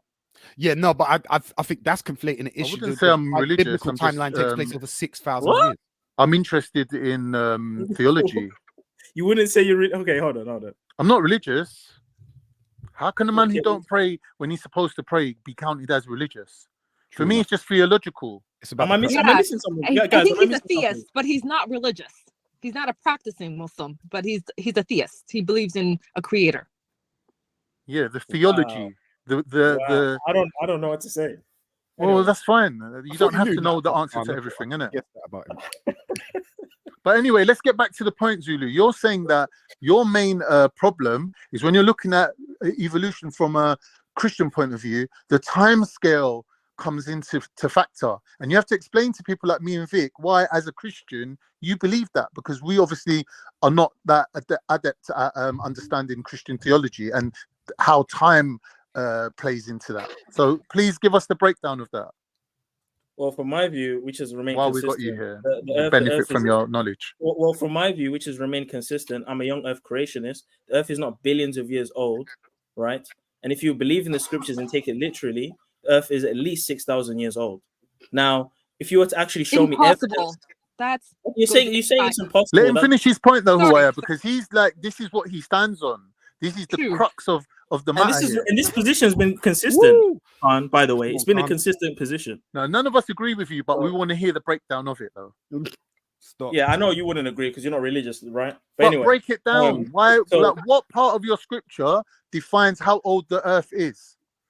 It's very simple. You look at the genealogy list in Genesis 10. It tells you the ages of each person from Adam when they died, right? Even when you look at the historical evidence of anything pre 6,000 years old, we always end up in prehistoric information where there's mythos, evolution. Anything pre 6,000 years, there's no sign, there's barely any sign of civilization. The oldest civilization, which is Sumeria. Let me ask you a question. Hold on, I'm not finished.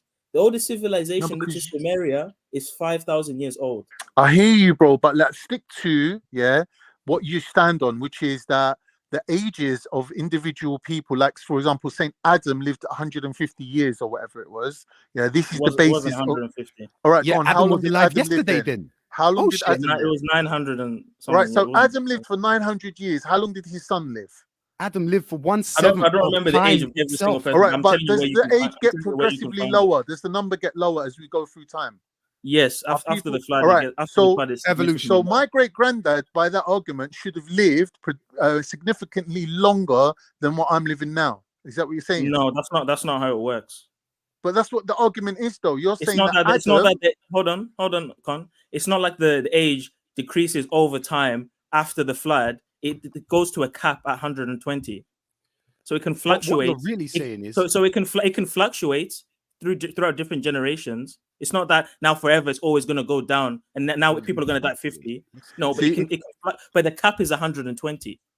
I hear you, and what I'm saying is, if you do hold this belief, right, scripturally, for you to then try to look at things through the lens of the scientific method, for me is a contradiction. And I can understand where there is a conflict there for you, right? But you can't say that for me. I think everything I believe, right, scripturally, scientifically, there's no contradiction between science and Islam, right? But if you're saying that you believe this, between science and Islam. if you're saying that you believe this, the sun doesn't set in the body spring. The semen doesn't come from the backbone. No, but what he's saying is Adam lived 900 years, and he believes that. I don't believe that. That's your no, Zulu. I think he's so correct in pointing out the fact that you think Adam was alive 5,900 years ago. But what is Hoya gonna say? Okay, but that's your opinion. You rely on yes, 100%. You rely on Masonic scientists to tell you how old the Earth is and that you live on a globe. I don't rely on nothing. I'm a bit in a different? similar boat with Khan, bro. Me and Khan are floating on the same ship today. Yeah, and you're non-religious, just like Khan's non-religious. Yeah, it's lean. Why did I get an image of fucking Shallow Hal? Laurel and Hardy. all of a sudden, Khan wants Brother, to. He's stand up, Ollie. Hold on. All of a sudden, he wants to pretend the Quran doesn't support in my position, and he wants to act like, oh, I'm just making up some Bible stuff. Your Quran supporting my position right now. You should even be agreeing with me, but because you're non-religious and you don't follow your deen. You want to see him appeal to, you want to see him appeal to, let him run. You want to appeal to Masonic scientists and act like you got the high ground. You don't know shit about your own religion. That's why you have to. All right, that's it. You won. Right there, you won. Yeah. I'm not arguing with that. All right, cool. Fair enough. Cool. Yeah. Genuine, yeah? I ain't gonna front it out and make out like I run everything and all my thinking as strict to scripture as Zulu does. So for that reason, let him take that one. Fair enough. You're right. And we have a concede. He concedes. You're right. He's a bit of an evolutionist. But we know this, man. He's got all sorts in there. I Ching, Confucius. Everything's wrapped up in Khan's head. I Ching doesn't contradict Islam. Bro, stop doing that, man. Stop doing that. All right, cool. Yeah. I've heard this, but I've actually heard that consistently from Muslims all my life. What? There are no contradictions between this and that. The things that we speak about, Vic, there's no contradictions between that and what I've been taught and blah blah blah. It depends on it depends on your grip on Islam, and a lot of that is if you take in my opinion, if you're taking the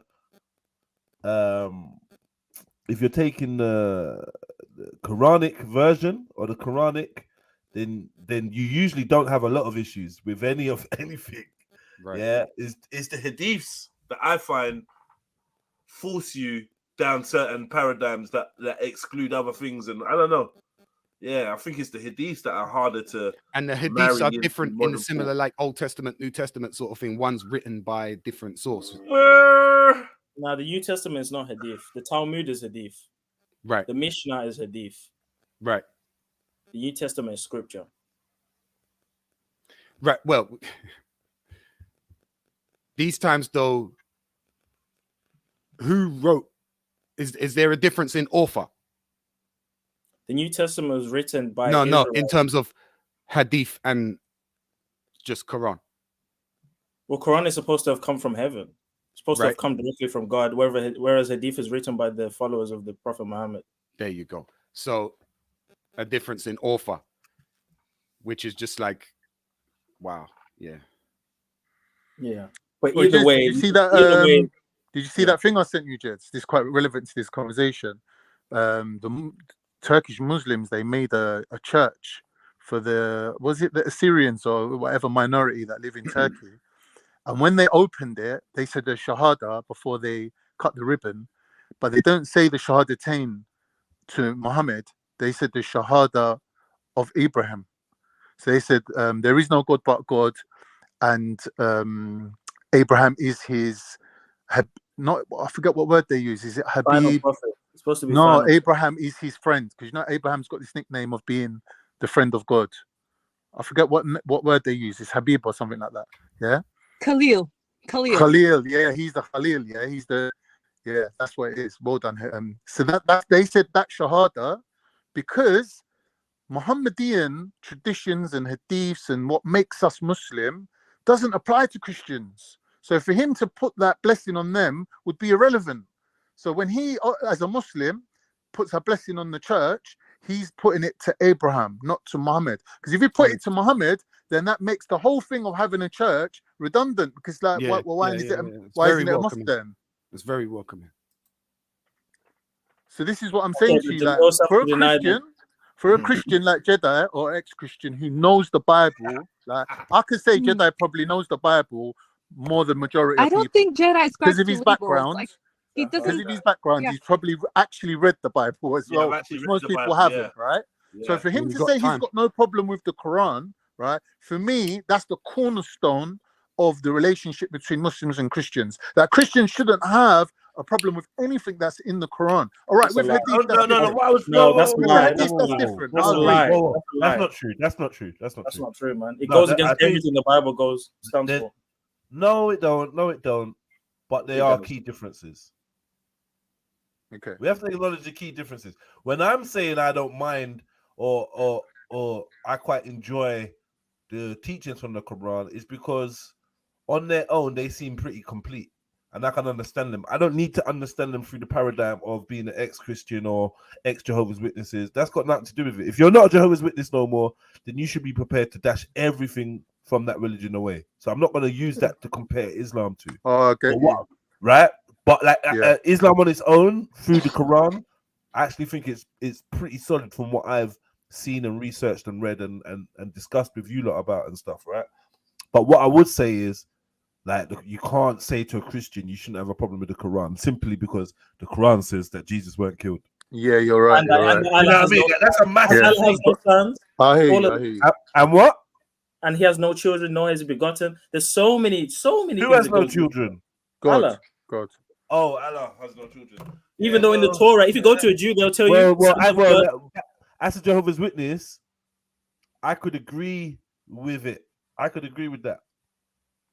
But the text itself is clear. It's angels are sons of God. Adam is the son of God. Jesus is the son of God. Ben Elohim is all over the Torah. No. All over but the what Bible. but what they mean by son can be interpreted differently. So we may even be arguing about a translation or transliteration. But they wouldn't even. They wouldn't even utter the We are. words. They wouldn't even utter the word son. It's not even in their model.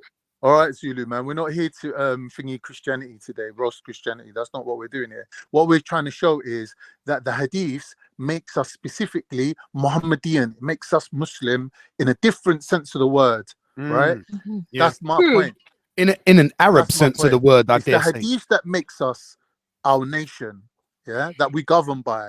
So Sharia law is extrapolated from Quran and hadith. So hadith contributes to it as well. That's the governing power over the nation, right? But we don't expect that from other people. That's for us. Do you get me? So we're not here to criticize Christianity or how they run their shit. Who wrote the Quran? Who wrote it?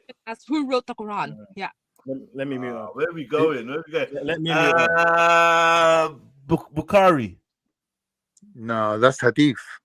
And he didn't write them. But he compiled the Quran though as well, right? No. No one wrote the Quran. It's supposedly Whoa. Who compiled the Quran? Sorry, is it Omar? Is it Omar or one of them put it together in a written form, then compiled it? It came from heaven. But apparently Muhammad told one of his his people what order to put the things in, because it's not chronological order, isn't it? When you read the Quran, it's not revealed in chronological order. The Sahabas, basically. Yeah, which one was it though? I forget. Okay, what? Sorry, can I ask you a question? Did Bukhari round up a bag of ill-written, wrongful Qurans and burn them? No. Uthman. Who did that? Uthman. Okay, that's who I'm talking about. Sorry, my bad. Uthman. So I'm gonna put it down to him. But their excuse is people remembered it, so they still retained it, even though he burnt it. I don't want to hear that, bro. No, no one says that. But even if, well, listen, hear this. Imagine if you was reciting it and a man come and told you, bro, that's wrong, and you're like, no, it ain't. Yeah, it is. No, it ain't. No, he's wrong. He's wrong. What Zulu just said. Then you just get yourself done out. Muslims don't ever say that. I've heard them say that. Con, don't try. No, Muslims are not going to maintain an argument opposite of what Usman said. Anything that Usman threw out is thrown out. Okay, I don't even know whether to trust you now because you said Jesus wasn't a Muslim the other day. So we need Sarah to jump on. Did Jesus follow the hadiths that makes us? I need a Muslim to jump on. The hadiths that make you Muslim, man. What are you doing? Yeah. What do you mean?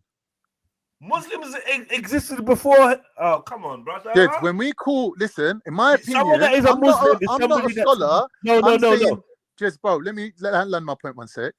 When we call previous thingies, prophets Muslim, right?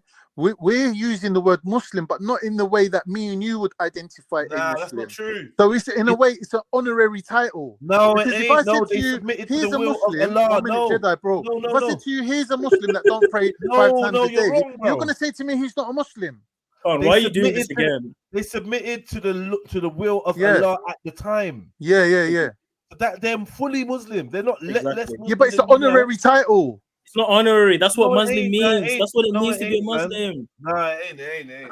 You're wrong. You're wrong on that one, brother. Motion says Muhammad killed a man. Oh, where we going? Moses. Look, we're not even going there. Moses killed a man. Muhammad killed a lot of people in battles. Yeah, we're not even going there. That's not even what we're talking about. Let me do this one though. I got another one for us. This is where Hawaii is gonna get brought in a minute now. Cause we're here now. We're on religion now. So my caption says, "I truly am an empathetic being, but I'm a brutal realist too. I wish we could all hold hands and solve the world's evil, but I can't help feeling like we care about everything and everyone, and nobody truly cares for us.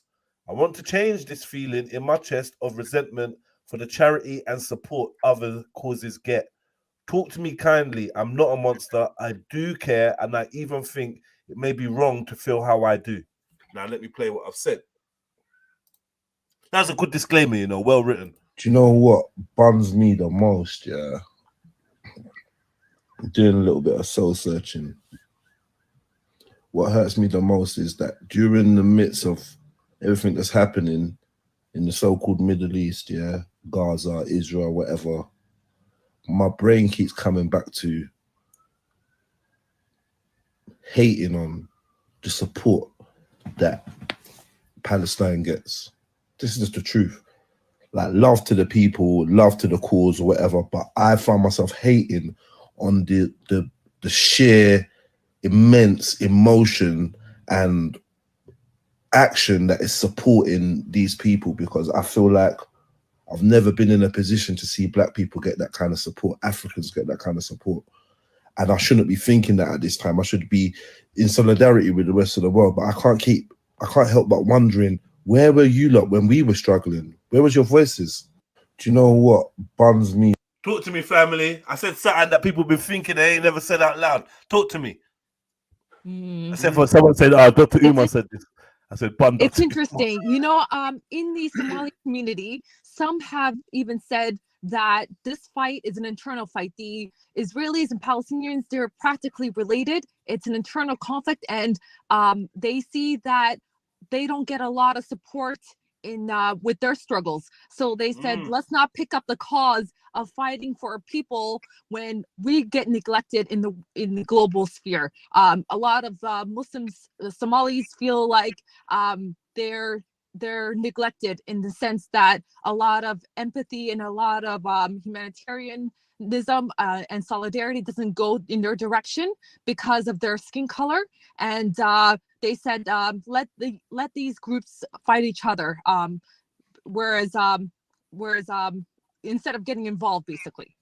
The problem with saying that is there's a lot of African Palestinians there as well. So should we not support them? I've got a next post for that. Don't worry, I got a next post. I saw that post. I saw that. I got another post for that, bro. I'm ready. But yeah, I hear you.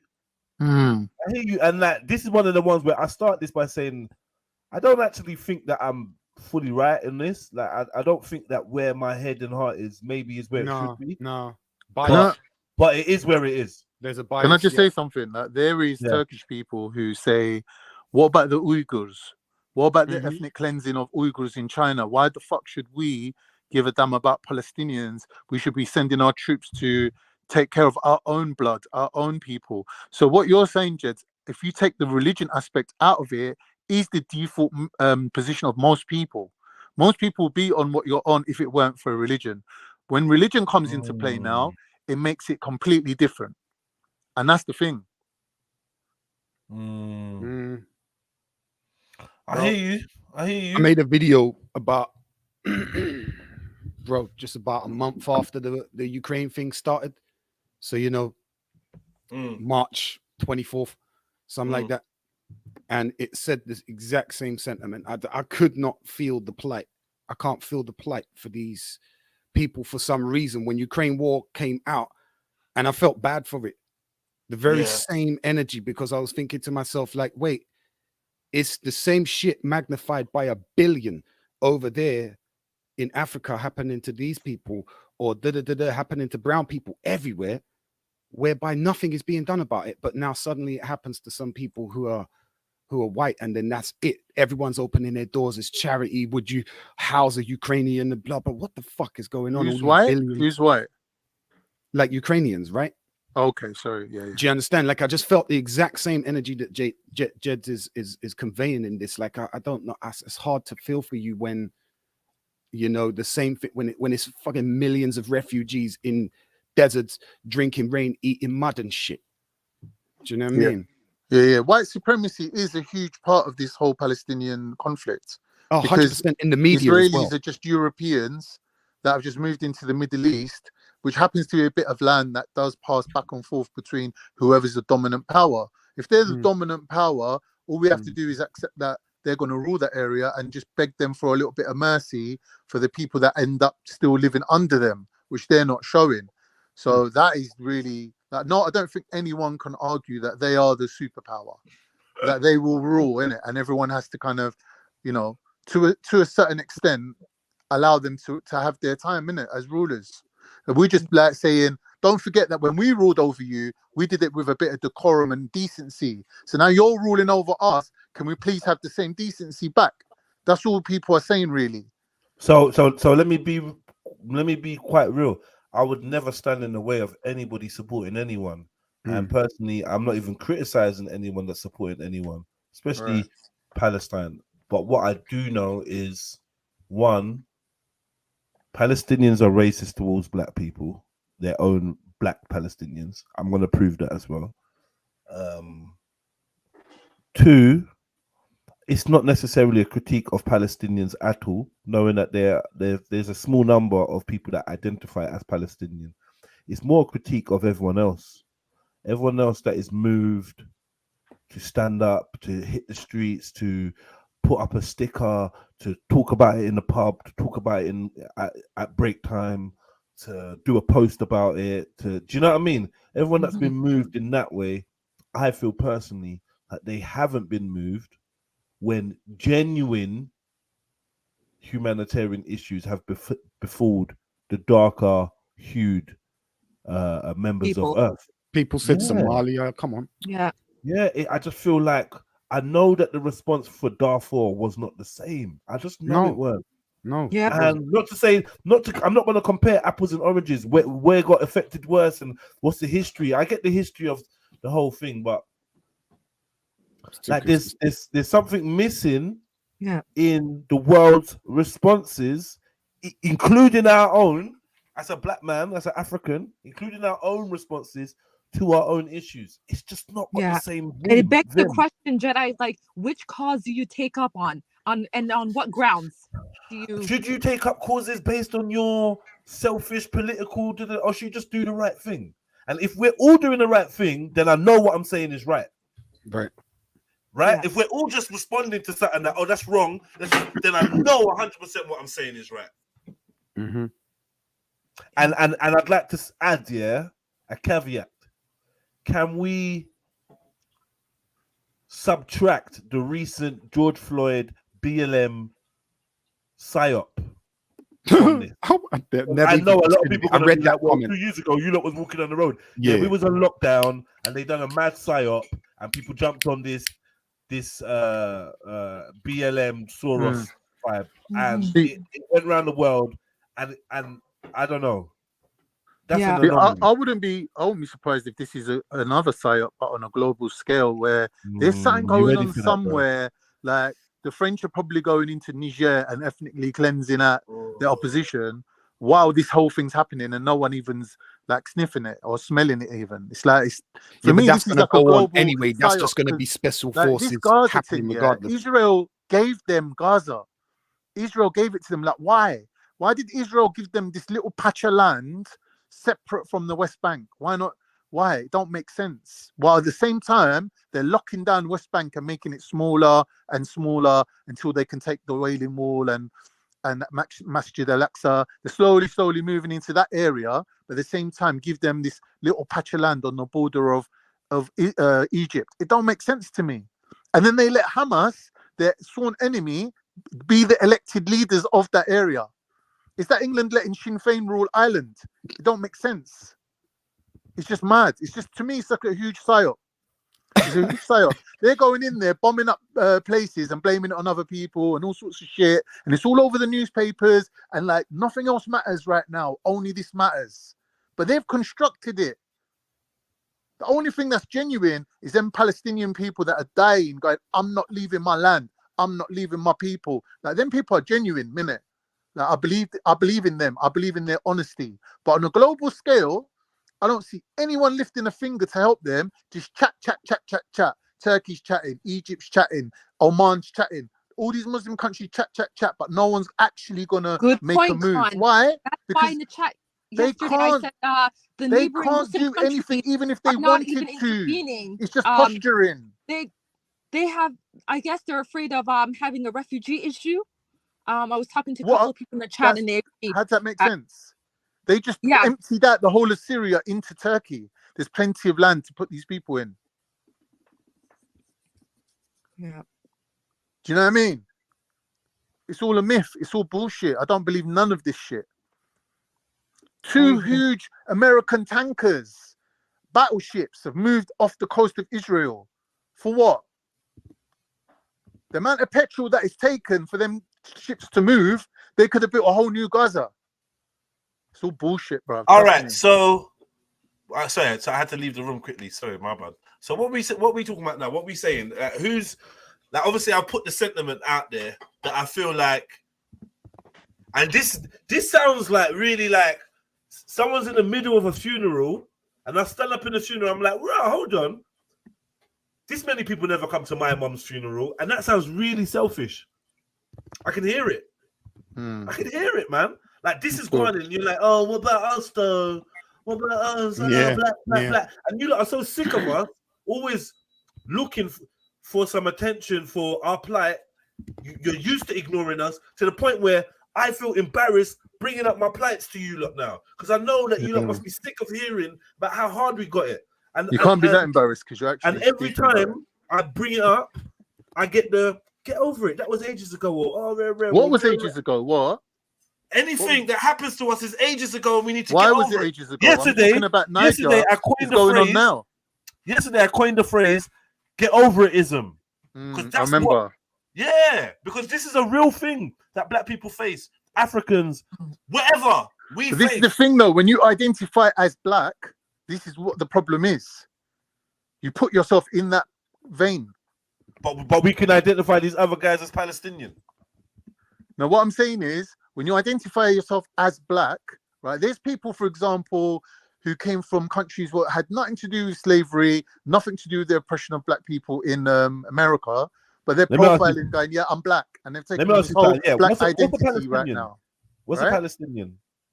A Palestinian is a person who, after the takeover, where England took over this land from the Ottomans, they called it Palestine. So everyone who lived in there, who were people who were the indigenous Palestinians, the Jewish Sephardic Jews that lived there, the Syrians and the Iraqis that actually moved in there, other Arabs moved in there. Okay. The so they all get Arabs. Palestinians. All these people were given passports that said Palestinian on it. Okay, so now they all call themselves Palestinians, correct?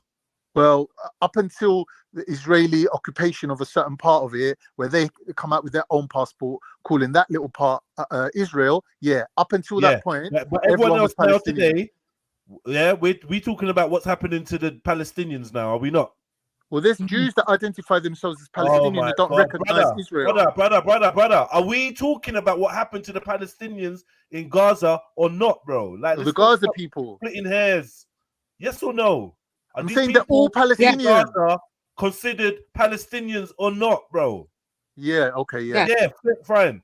So, what the fuck is an Afro-Palestinian then? Who even said that? I don't even know. Right. So, a black person in Palestine, all of a sudden, he's not a Palestinian. A bit like a black person in America. He ain't an American. He's an African American. He's a black American. It's a Nigerian living in Haringey. Right? How are you? And now we've got Afro-Palestinians. We're never the same. Right. That's the point. We're never the fucking same. We're never the same. And guess what? We're never better. We're always lesser. So I got a testimony of a sister who's a black Palestinian who is an Afro-Palestinian, as they described her, and she says that she suffers double racism, double prejudice from the Jewish soldiers, from the Jewish people, and from her Palestinian neighbors, who keep reminding her about her color and her heritage and her verbally abusing and attacking her. Yeah. Yes. And I can see how that, and I can see how others may look at her suffrage as less, not taking it as serious, and not considering it as more humane. Like they're, because of the layers of racialized identities that they see themselves as. Yeah. But I agree with what Jedi is saying. This is a factor all around the world. Like my mum even told me stories. She used to come home from school crying because she got bullied that her mum was black. And she used to say to her stepdad, why did you marry a black woman? But obviously being a child, she don't realize that, if this never happened, you wouldn't be here. She ain't thinking on that level, but she's saying like, why did you marry this woman? But that's her adoptive mother was a black woman, her dad's sister. They couldn't have children. I'm not saying Moroccan. I'm not saying George Floyd was worse than the whole history of Palestine and Israel. Don't do that. I'm not saying that. And sorry, Khan, I hear your point as well. I'm not saying that. Don't reduce me to a stupid statement like that, because you know I'd never dream of saying anything like that. In fact, I'm the one that came on there and said that I think the George Floyd thing may have been a psyop. I'm the one that said that I didn't really connect That with the George sounds Floyd like a loaded statement. right. Yeah, big up Born. Yeah, why are you trying that, man? Don't do that, man. Because no, I'm not like, and I'm not saying that I've seen the suffering. Someone's getting burnt up by phosphorus. I've seen it. Yeah, this ain't no acting thing. People are getting mashed up. Things are getting blown up. People are dying. Kids are dying. Humans are dying. Life, and it's sad. And I'm just saying that I wish that this humanitarian spirit that we all have, when we want to get together and collect stuff and put stuff together and send stuff over, and if you can just donate a few pounds here and there. I'm just saying that drive seems to be stronger for certain groups of people than others in general. Yeah, that's true. It's easier to get on the side of the Palestinians. It's easier to support Palestinians than it is to support Somalis, than it is to support Kenyans, than it is to support Sudanese, than it is to support Nigerians. Than it just seems like it's no, but just easier. What about when the whole world was like screaming "Free Nelson Mandela"? That was a big movement. Man, fuck that, man. No, I'm saying fuck that too. I don't know what. No. You're Even at making the time, I didn't understand what it was all about. You're making a good point. The apartheid only ended in the 90s, though. It was happening. You're making a good point, bro. No, but I'm saying to you that certain times you have had the whole world. How much of the world was screaming to end Sun City? Well, I can't walk down the road without hearing "Free Nelson Mandela." And I'm looking around and it's white people chanting in Camden Lock. That's not apartheid, though. Yeah. Thank you. They were against apartheid. Apartheid is the travesty. The dude was in my opinion, is the Knight of Malta. The Knight. I was gonna say that. Literally, recruited to one of the most prestigious secret orders, Knighted Orders of the world, right? And I believe that's all you need to know about that dude there. You get me? That's all you need to know. Another hero that they want us to worship. Yeah, people were not championing Winnie Mandela. They weren't saying free Winnie Mandela from her. They were saying she's a gangster, cutthroat killer. She's a fucking G. Probably a wicked woman as well, but yeah, most kids have got a wicked part too. But yeah, Winnie was about that life. They exiled her to Ghana. There were no campaigns. She was proper cutthroat. She weren't playing. and she said, "I don't recognize this dude that come out of jail." She said it. Disowning him. She's doing the pink thing. She said it. This man's not my husband, man. We're not going to rate a Night of Malta. We're not going to rate a Night of Malta. It's not happening. Exactly. But anyway, I digress. How much did the world scream about apartheid? Out. Barely. Yeah, they were screaming about it, bro. Barely, bro. Nah, they only started screaming now when it affected my life. Trying to take their stuff. It wasn't your lifetime. You'd be able to tell us, but I heard a few things about it, but it wasn't loud. A big thing. Was it like this? No, it wasn't. Yeah, of course it was. No, it wasn't like this. But with this, it's a very sudden. Honest. With this, it's been a sudden impact. It's been overnight with this one. Overnight? This Palestine thing, like the first protest I ever saw was a Palestine protest in Parliament Square. I must have been about 8 years old, driving from my uncle's house in West End. We drift past there, and I said, "What's that?" And he said, "It's a protest." I remember the memory.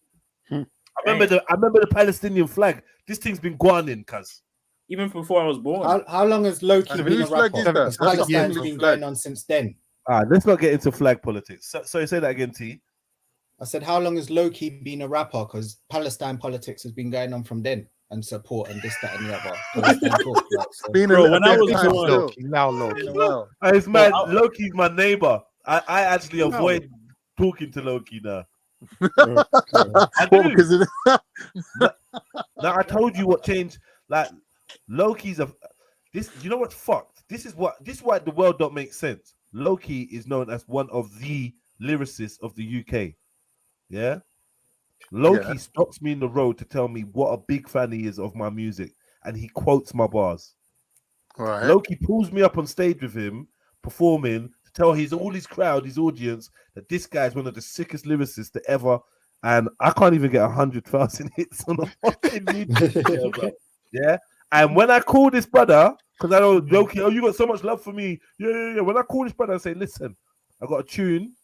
I want you to jump on because I know that you're a real one and you've always shown me love. So I want to, anything, bro, anything. Yeah, all right, cool. I'm going to send it over. What's your email? All right, yeah. All right, yeah, so the tune's called Vaccine. And, let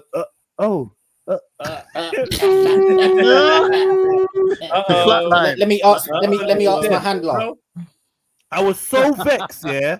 I was so vexed that I phoned him and I was like, I was gonna do a diss track on him. That's how I felt about it. I'm like, nah, you men are out here. And he gave me the track Vaccinated. He gave me an explanation, and in his explanation, I saw the human being in it, not who I wanted low key to be, this real warrior that was down for everything that you're down for. He's a human being who has a sick parent, who's like, boy, I've got a sick parent with a compromised immune system, and I don't want to bun out something that could help them, or I just don't know what to say. I'm just not sure where I stand on it. I was like, cool, but in my heart of hearts, I did feel like, you lot got handlers. You could, because I side-eyed him when he was teaming up with, what's his name? Labour, Corbyn. Oh, Corbyn. And then man that was doing Corbyn for Grime and that, him, big nasty couple man. Grimy Corbyn. Yeah, it was Corbyn. It was like, I was like, raw politics, cuz. You made Obama Nation and that. You get me? You spit with dead president now. But I realized the game now, innit? Big up low key. But when I see him, I do feel a bit funny and I avoid. And he proper rates me, and I rate him too. But you couldn't rap against the vaccine. I want to hear you know when you avoid people, you know how bait it is. Because you know how tall you are, you can see everything in it. So when you're avoiding eye contact, it's just obvious. Hunching down and that, you get me? Yeah. I literally saw him like yesterday on my journey. Is he tall? How tall is he? He's tall, man. He's my height. Okay. Loki might be even. There's nothing in between your eye line and he's the eye line. There's no. Nah, but look, Loki walks like he always walks like he's got 1,000 things on his mind. Okay. He's not very aware of his surroundings. He's not one of the. Me, I'm a guy. I look everywhere. I look behind. I look at everything. He's not very. He's just like in his mind, in his head. Big up Loki though, man. I feel a bit bad, but like you can only do what you can do. But the fact that you couldn't rap against, I just thought that you was like this freedom fighter, and you none of them freedom fighters, Akala, none of them said one thing about the vaccine. Come on, man, wake up. Not one thing. How is that possible? How? They didn't say nothing about COVID. It's like this whole Palestine thing. I've been waiting for fucking Modine to say something. Man ain't said a single thing. Fuck off. Modine would bun out Palestine. He'll do it in a way where you lot would he'd probably go viral for it. But he ain't no. That's the mad thing about it. That's what I'm saying. This whole thing's very suspect. It's all very controlled. Yeah, well, we all know. I think if you've got a good eye, you can see that it seems like some people have been groomed to take up the mantle at the right time. Obviously, like if you was to put my money down on it, who is involved in the CIA or the MI5 or MI6? I said it from time, bro. I'm gonna put names in like Mr. MI5, Mr. Rex, ambiguously getting money from somewhere. Not really sure where the money comes from, but yeah, you win stuff, you do stuff. Get yourself in there with people. Get me, get around, drive around. Yeah, come with me. Let's do this stuff and all. But then it just kind of who really are you, cuz? Yeah. One leg groper. You know what I like about your video that you just posted on Instagram is that it asks key questions. I noticed the sentiments of a lot of Muslims when atrocities happen abroad. They take up the actions of the paler skin Muslims more. There's more traction and there's more of the galvanizing. Of course, those causes, and it we saw Mohammed Hijab rip off his top in West End. Nah, we saw Mohammed Hijab rip off his top in West End for the Uyghurs. That's right. I see him going all out. Uyghurs ain't white, bro. Uyghurs ain't white, bro. Bro, they're pale skinned Chinese looking people, right? Stop it, Jedi, bro. Are they not? What are they? No, they're not, bro. They're like Mongol looking. Bro? They're dark people. But anyway, let me just say quickly. No. I need to know. What do you mean by no? I need to know. Don't go on. What are the Uyghurs? Chinese. Stop it, man. What are you doing? Yeah, but you they don't know who the white Uyghurs like are. Chinese. You don't know who the Uyghurs are. I do know who the Uyghurs are. They're related to me. They're my cousins. Oh my god. So you're Ethiopian. They're the same family. They're not dark people, man. They are. All right, cool. All right, well, we'll find that out. Someone will find that out. But let's stay on the track. I hear what you're saying. Let me just make one point. And I agree with you. When hold on. You know, because of the lot of racism, I think black people are not seen as human. I want to reply to what Hawaii said. Yeah, stop one sec. When the Turkish Cypriots were being genocided, and they're whiter than fuck, because you lot seen me, not one Muslim country, no one said anything, When there was a war, when was this? When was this? In 1970, when England, France, and Italy attacked Turkey and killed half the population, not one Muslim country, just about born black, then, though. What do you know? or white, said anything about it. No. You just about born then. What do you mean? I was born in When England. was you born? I was born in England. When was you born? The year after. Exactly. 1971. So the genocide was from 1950 to 1972. I was born 73. So how do you know what anyone did, bro? Like hair. I'm saying to you, I've studied it, innit? I've studied it. Right, because I've done it for GCSE. But I'm saying to you, it's not just about skin color. It's not. It's like it's just this religious thing of Palestine and these holy lands being some sort of an important thing. Do you get me? Fact. You're not lying. You're right. You're not lying. You're absolutely right on that. Absolutely right. And Jedi, trying to find the Garden of Eden. Yeah. Big up yourself, brother. Big up, Jed. Big up everyone. Big up you lot. Big up Zelini. You guys, a lot of black people are not seen as human for some reason because a lot of that racism is out there. And I don't know if you guys stumbled across an article a couple years ago where they talk about a lot of black women facing greater risk of death and trauma due to childbirth because the hospitals and the staff at the hospitals weren't as empathetic with them. Seriously. Yes. So I just want to draw that along. But that's to this day, Hawaii. Topic. Yeah, but that's what she's saying, though. That's what she's saying. Yeah. She's saying that there's a psychological thing where we're just not seen as vulnerable enough. Definitely. Yes. Like, do you know what I mean? Definitely, 100% agree. 100, and it's been like that from. That stat. Sorry, go on. No, sorry. I was gonna say it's been like that from the beginning of propaganda, bro. You get me? Like literally the inception of that man has been painted a certain way, and it's into people's psyches to the point where even when they try not to focus in on it, it just subconsciously just shows itself, bro. Do you know what I mean? And like man said earlier on, we even do that with each other, bro. You know what I mean? So with each other, yeah. So yeah, even I've had it from my own friends and family. Yeah. And my family, I'm using that in a loose term, but yeah, my own friends and family, like I said, let's go sniping those exactly where I'm going right now. I bet you anyway. Right? So now listen to this though, bro, yeah? Because a lot of you lot know about this, yeah? Speaker's Corner. A man sneezes in my face. Oh yeah. Walks off. I'm like, yo, what the fuck you doing, bro? He's like, what? I'm like, no, hey, blood. Like, where's your fucking manners? What, you just sneeze in my face and you don't say nothing rare.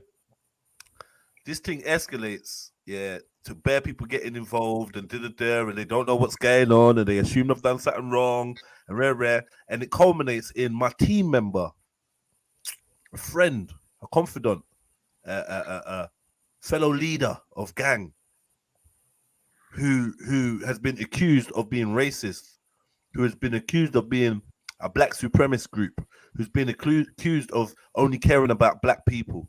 This group, man, just say Sniper, man. He's here, man. You don't have this to group. No, I'm talking about the group. This group. I'm talking about the group gang, innit? I'm saying this group that was looked on as such a black gang. One of the leaders of this group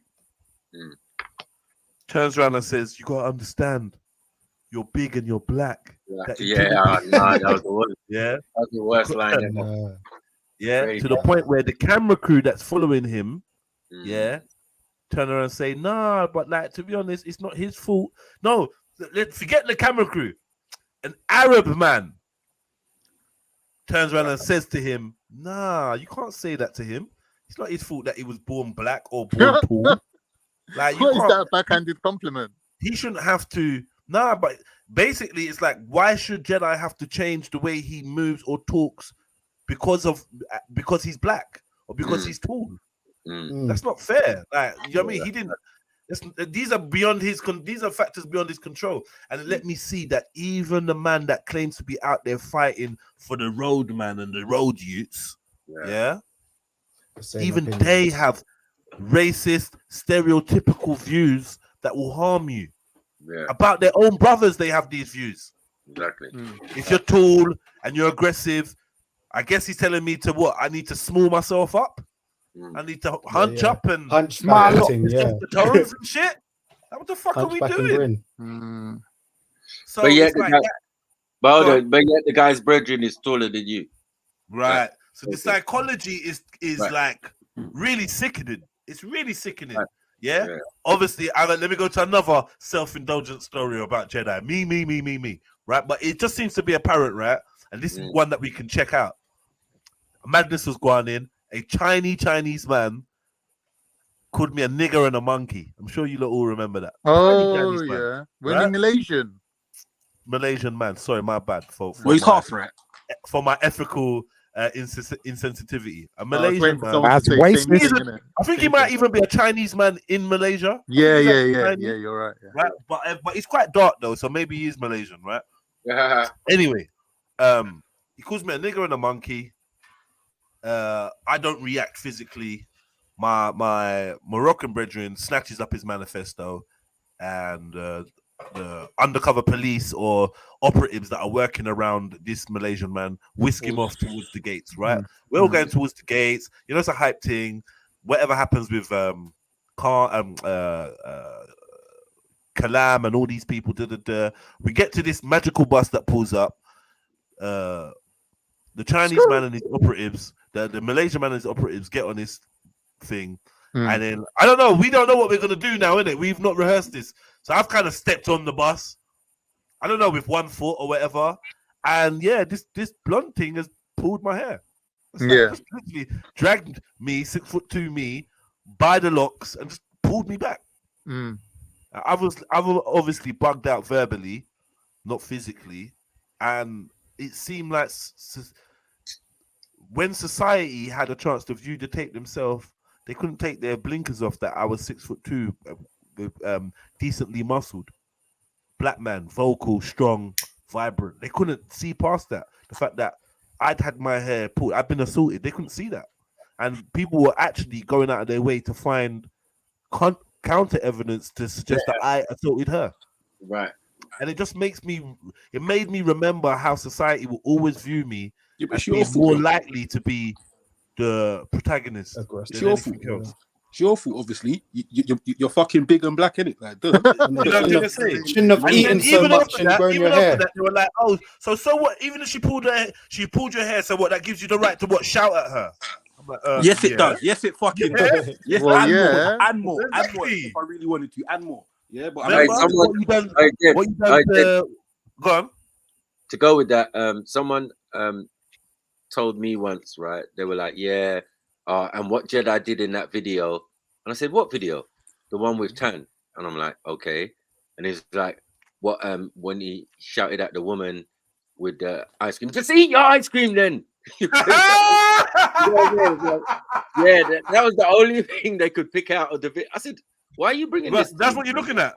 Yeah, I'm just saying, like, I can't even rate you as a person because I was right there, so I know exactly what happened. I'm just like, no, you're not stupid. Right, is that how you evaluate things? Yeah, you pick at things, you know what I mean? Because he's big, because he's thing, and he just shouted at her. Because, like, listen, I'm being abused at the moment. Can you see, like, you know, my focus is somewhere else. Like, this guy's trying to abuse me. Do you think that that 2 videos showing the same thing, a white baby and a black baby abandoned? I said, we've seen this. I don't even need to hypothesize. See that video, but the white kid's looking around for like the white kid's been sent to act like it can't find its mum and just sit there or whatever. and everybody stopped. Most of the men look a bit perverted. Don't get it wrong, but people are like rolling up, like, "Yo, you're right. Where's your parents? Like, yo, where's your adults? Like, No, people walking around the black youth and that. No. Like, you know, the side by side comparison. Yeah. Man's walking around the black. when he's blatantly saying mum and stuff like that, he's blatantly looking like and lost, like they're just walking. Have you seen the one with the blind man, the blind white man, blind white man, blind black man? Now, don't get me wrong, I've got some of that prejudice in me too. It's not prejudice; it's situational awareness. I would be more suspicious of the blind black man that just grabbed my arm initially than the blind white man initially. But you know what? The blind white man would get a side eye too, bombastic, like, yo. You know what this I don't even know. guys? Pretty privilege when people get favorable treatments because based on their looks, and they let a lot of things slide just because you look good. You can get away with a lot. What do you get away with, Hawaii? Basically, because you look good. Isn't that? Yeah, I don't know nothing about that. I'm fat and ugly. No one. Hawaii, tell us what that's like. What do you get away with? Yeah, Hawaii. Yeah, Wire. I don't have game. That's the only thing. But you know, a smile Parking gets me tickets a lot. also. Oh, sorry, I didn't know. Oh, really? Oh my God. For real? I'm not. You know what I see all the time? I see all the time when you have to pay for something with a card and you walk out. Yeah, I've seen it so much times. No, excuse me. Oh, sorry, it didn't go through. Oh, sorry, I didn't know. Oh, no problem, man. Me, I get a lot of holding on to the cigarette. Holding on to the cigarettes, you know, like looking at the reader, waiting for it to say approved. I'm like, bro, it's cigarettes. I live around the corner. I'm like, what are you doing? Man, man even want me to touch the item until it says approved. I had that for the first time in a while the other day, and I was like, I showed him my phone where it said where the transaction had already gone through in it, and I just kissed my teeth and walked out with the thing. I was like, yeah, that stuff's jarring. Yeah. Some people mention getting stopped by police for traffic violations and getting away, you know, scotch-free because, you know, they charmed their ass off the officer. Yeah. You know, that's the rules of life, I guess. It is the rules of life still. Yeah. I try to just look. As well as I don't get sympathy for some things, it stands me in good stead for some other things as well. Sometimes being big and the big black guy helps a lot of the time. I make it work for me a lot of the time. Do you know what I mean? You don't know what I mean, right? Fucking ogre. Yeah, we do. Fucking. But sometimes it works, right? Yeah, no, it does. When you look around and you're the black guy, it does. It works for you sometimes. You just gotta accept that. It does. But when it don't work, it don't work. It proper don't work. Proper don't work. Proper don't work. It's foul, man. Big up Mills. Mills said, "Who makes the rules?" I would say the majority. We do. We do.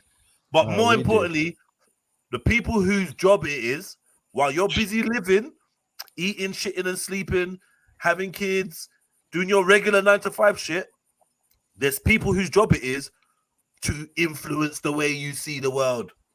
That's not your job. If you made that your job, then you'd be able to have more of an impact, but you're busy living it. Someone's job is to affect the way you see the world you're living in. That's actually their job. That's what they're there to do. And that's what we got to remember. It's not accidentally that we have less sympathy for black people. It's engineered that way. And black people don't help it because a lot of us are very robust and don't want your sympathy. Gauze. A lot of us are survivalists. A lot of us, you look at us, you're like, right, if it kicks off, he's all right.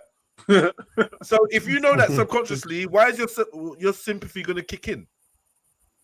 Exactly. Ain't going to kick in for the like. So let me put this out there. Subconsciously, we view white people as vulnerable, weak, weaker. I brought this up before. People didn't. No one wanted to admit it. Do you know what, bro? As a black man, do you not think you can beat up most black people? Brother, listen. Literally, bro. A couple days ago, I must have watched the Cedric the Entertainer stand up, and he literally said, us as black people, we think we could just beat up any white person. Like, you get me? Anyone. But that's why the boxing hurts you. Exactly. Like randomly, we play the game, we even play it on here, right? Yeah. We play it on here. Yeah, we put on martial arts or something and we say, who you going for? And man's going for the black guy. The black guy. But I don't even know his name, you know. The black guy. Well, it ain't even the black guy. I've seen black women offering out white guys like as if they're nothing. And you know what? Yeah, and then when they get broke up in the shop, bro, then we want to stand outside there. Bro, listen. all 3 black UFC champions, other than John Jones, like lost their belts consecutively, bro. And did anyone actually clock that? Yeah. They were all talking cruddy and they was on this and that, and then they all lost their belts one by one over like a year, bro, couple months. Yeah, that was March. You get me? So yeah, and it was all to white guys as well, man. But anyway, we move. Yeah, white guys ain't playing in sports right now, man. They're like, no, I'm not having this. Sick of this shit. Sick of this shit. That people like, boxing shit now, man. Joe Joyce is the future then. Yeah, I mean, because what's his name? Fury and them man have been breaking hearts, bro. Yeah, they have still. They have. Yeah. It's funny. And AJ got broke up by that fat Mexican. Oh, what you mean the one that looks like you? Shit, yeah. AJ was yeah. We got the fatty. AJ. That's why he said it, Eddie. That's why he said it, Eddie. That's why he said it. Well, he's gone slim now. Man's been training hard. That ain't slim. He ain't gonna be as good now. Yeah, he's gonna be. That's what I'm waiting for. He ain't gonna be as good now for some reason. He's plodder. His natural talent is gonna go. Yeah, man. He's got no combinations. He just goes left, right, left, right. That old beast weight hits different, man. You get me?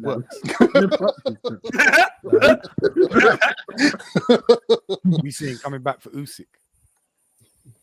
Nah, AJ was dead out when we all found out he couldn't read during the vaccine thing. Oh my god. Reading like a 6-year-old and that. Yeah, like reading like a 6-year-old. What is it with these boxers and not being able to read? Because it's literally the stereotype of being like big, broad, confined. No brain. Yeah. Plus, you're taking a lot of headshots. You get me? A lot of headshots. That can't be good for reading. But back to the Palestine thing. So I'm gonna play it one more time for the new ones that didn't hear what my sentiment was. And I want to just reiterate that I'm not trying to be cold-hearted or I don't lack empathy. I think it's my empathy that makes me want to say this to you because it doesn't sit well in my chest how I feel. Every time we keep hearing Free Palestine, I get like a twinge of jealousy, and it's off key. And I got it for Pride as well. I don't have it so much now because I just associate Pride with like some other stuff, but the support that Hovis and Barclays and Croydon Council and do you know what I mean? Like zebra crossings and things. Right, it's what I'm saying. Like it's bro, like it's made me feel away. Like the fuck, like read what you mean? Because I never noticed that all these brands could get involved in political things. So if you could freeze someone's assets because they say something about Israel, or you can freeze someone's assets because they say something that you deem to be homophobic, you ain't never froze no racist people's assets. You ain't freezing your own assets because you're not funded by slave trade. This is weird. Like the world keeps trying to show us in bare different ways. People forget where they are. You just don't give a we just don't give a fuck about you. Yeah, that's what I wanted to discuss. Yeah. Free Palestine, all that good stuff. But when it comes down to it, I'm finding cases of black people, Africans within Palestine that are getting treated like shit by Palestinians. I want to know where your heart really is. So I put out this post. Right? I'm going to play it. Put out this post. The most, doing a little bit of soul searching. What hurts me the most is that during the midst of everything that's happening in the so-called Middle East, Gaza, Israel, whatever, my brain keeps coming back to hating on the support that Palestine gets. This is just the truth. Like, love to the people, love to the cause, or whatever, but I find myself hating on the sheer immense emotion and action that is supporting these people, because I feel like I've never been in a position to see black people get that kind of support, Africans get that kind of support. And I shouldn't be thinking that at this time. I should be in solidarity with the rest of the world, but I can't help but wondering, where were you lot when we were struggling? Where was your voices? Do you know what? Buns. Yeah, talk to me. I know I've that. got to agree. The conversation needs to be had. Like, it's not even it's a valid. Does it not make you feel a bit weird though? Sometimes you never feel a bit weird, like, raw. I'm a bit of a hater, like, raw. Am I? No, but again, I think I think even that's a conditioning, bro. Because like I swear, Born Rich was talking about this one time. It was like we're supposed to have empathy for everything else other than our own platinum. It's the same for other people. So it's like, bro, everyone else is struggle. The Arabs, the these people, not to target just the Arabs, but you get me. First people I can think of. All these other people, we're supposed to stop and stop our life to donate some help or some time or some effort to their cause. But when it's the other way around, nobody don't ever give a shit. And I'm not gonna lie, I kind of used to argue Born Rich down a bit, but I'm kind of more agreeing with him more and more as time goes on. Real talk. Real talk. No, I'm agreeing as well, bro. I see Floyd Mayweather out marching, bro. Yeah, but how? Can't.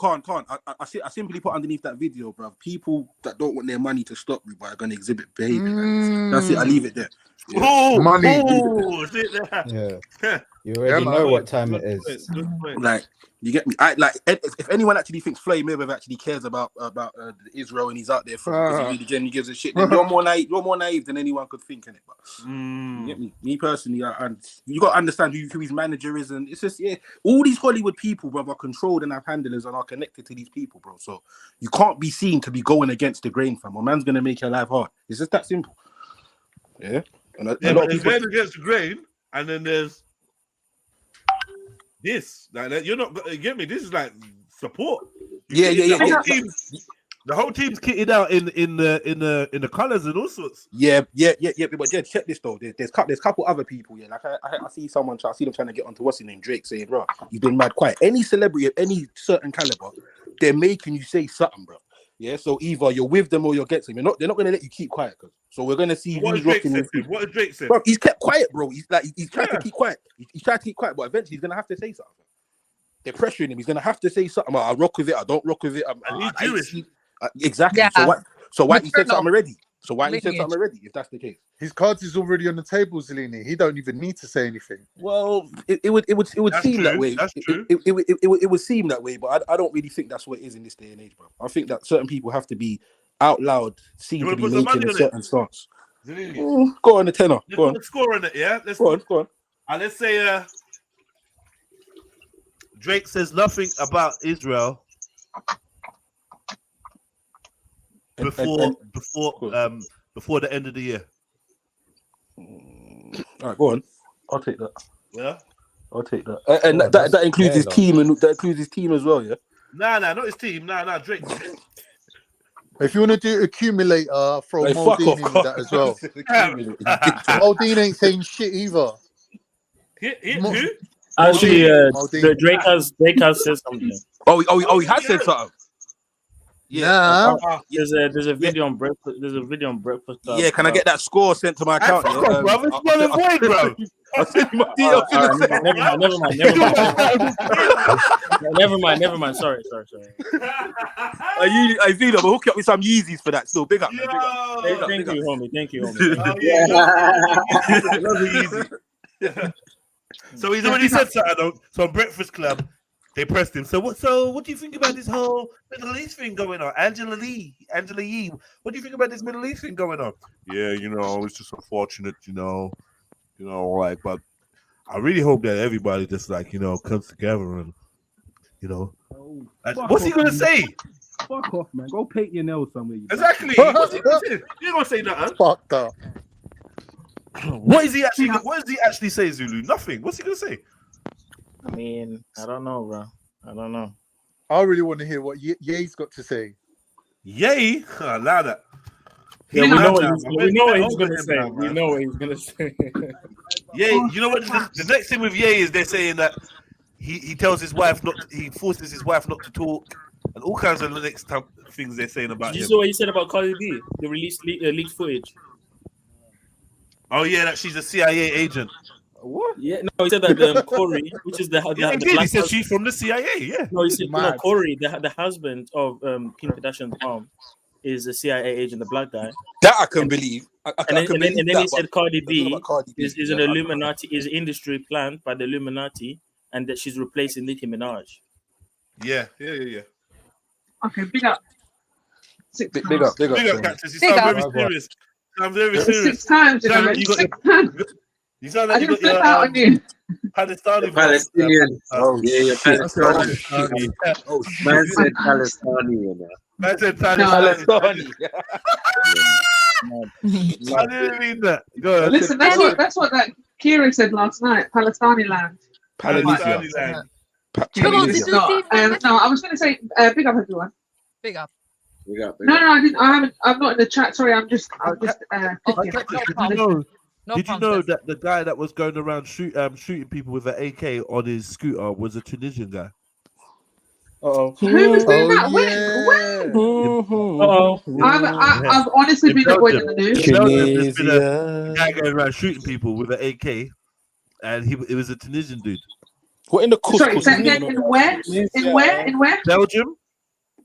All right, okay. And what's it? Because BB said the other day that there was some sort of terror thing going on, and they had to lock down the city. It was a Tunisian dude riding around on a scooter, clapping at people. He killed 2. Oh, really? That's terrible. An eyewitness report saying he was doing a Harlem Shake while he was shooting. I don't know. Anyway. Not involved. No, never mind. No, I wanted to talk about your statement, innit? I just got a couple of questions, really. Yeah. I was just like, so I can kind of understand and I think I've kind of had that feeling that you have before. But my question is like, what disaster is it that you want like the world to care about? Do you know what? It's funny you asked that, you know, Shan, because I had to ask myself that after I made the video. I had to ask myself though, like specifically which one, because I know someone's going to ask me. And you know, the fact is, the sad thing is, it's not just one thing. It's our general treatment in society, and a general feeling, perception of a lack of empathy. Because this ain't really about whatever happened. Look. I proved to you why it's not about what happened. Pray for France. Pray for Boston. Pray for We have the thing of what if something happens somewhere. We just like, yo, that's really mad, man. Fuck. The Turkey appeal that we just had recently. Morocco. Okay. More people no one cared about those migrants in Morocco that were killed. No one cared. The families have still not got answers. It weren't a big international. Did people know? Say that again? Right. Did people know? I had no idea. Did people know? Because I had no idea. That proves my point even more. That proves my point even more. That proves my point even more. Like, it's not publicized. It's not given the airtime. Yeah. Did you know about floods in Pakistan and everything like that? Yes, I did. Yeah, of course I did. And do you think people know about these things because? Sorry, do you think you know about these things because you're aware of the world? And it's the fact that the majority of people that are showing support for Palestine, for instance, or for any of these natural disasters or terrorisms that are happening across the world, is it that these people don't actually know anything about the world and they just rely on the social media for their information? Maybe. Still proves my point. Yeah, no, that's what I think. I don't think but I would agree. I would say not proven. I would say I just understand why. Because your social influencers made it trendy and are bringing this to your attention. Yeah. You follow a rapper and he's done a post about Libya. I mean, about Gaza.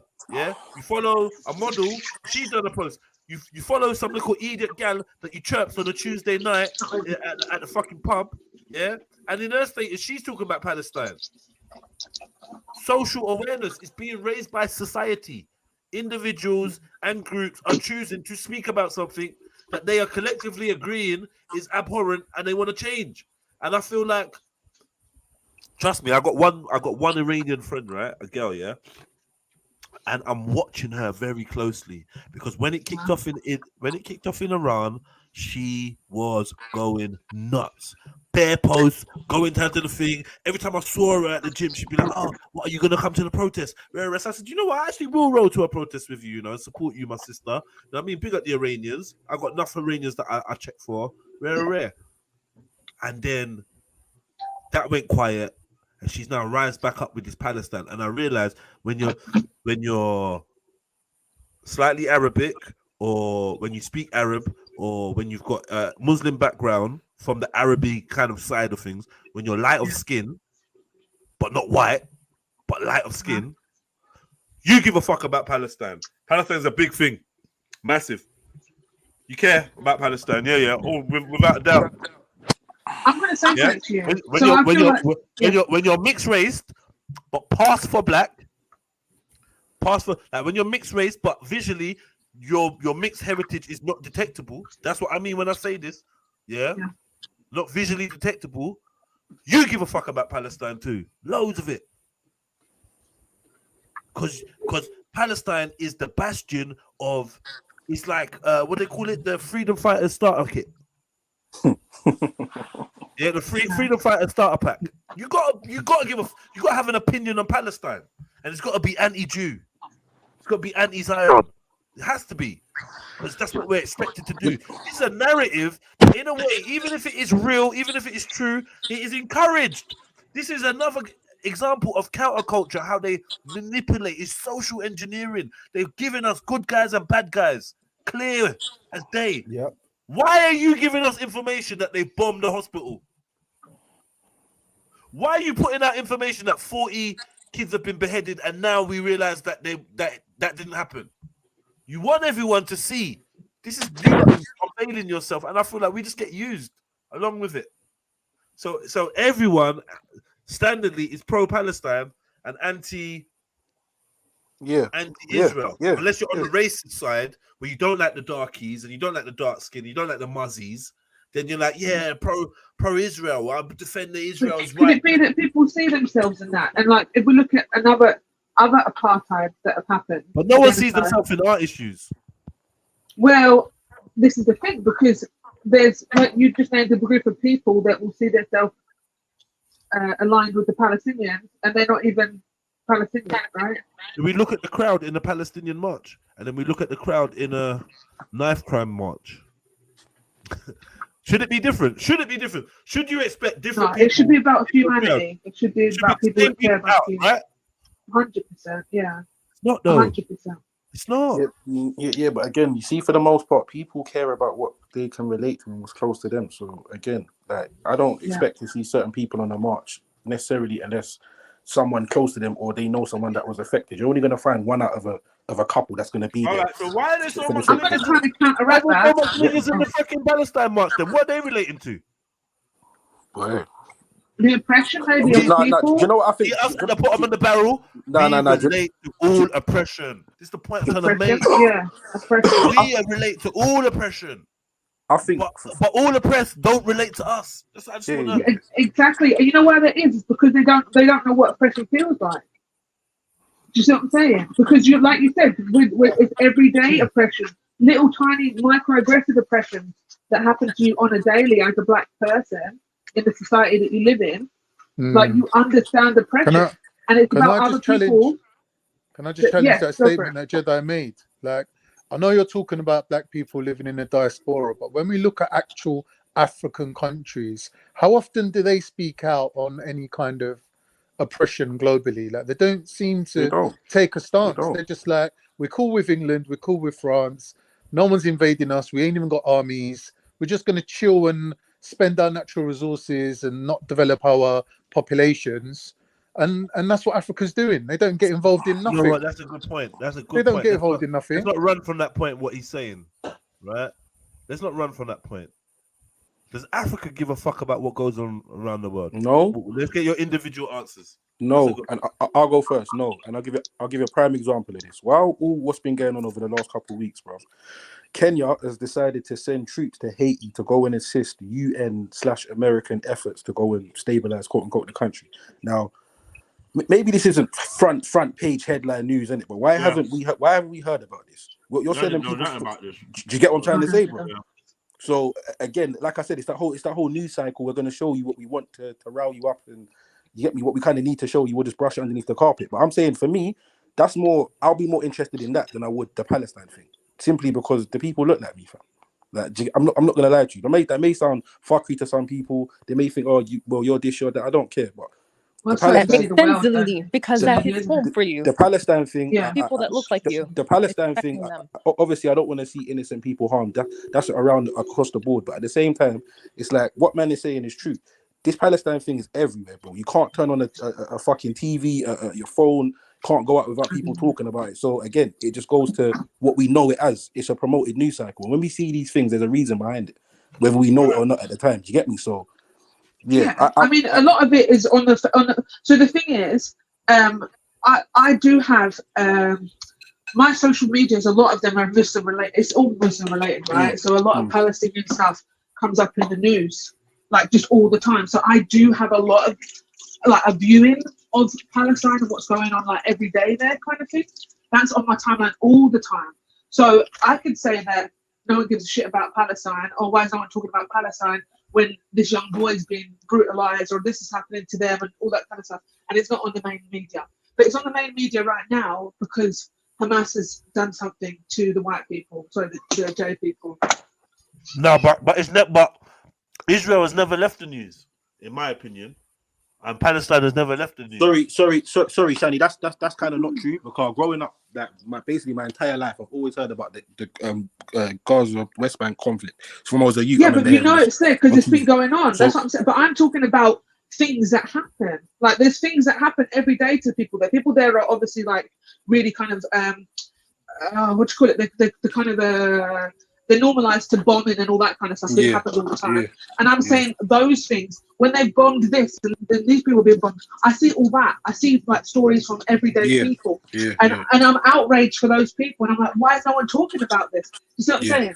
So I think it's just like, I would say put that to the same as anything. I did want to make a quick point though, so I don't want to ramble, but I wanted to talk about the fact that I think that even what you're saying, I think this happens even within the Muslim community about disasters amongst Muslims, because I feel like really truly when the Pakistani floods and stuff were happening, that only kind of Pakistani Muslims cared, and no one else was really too sad about. Like it wasn't really everywhere.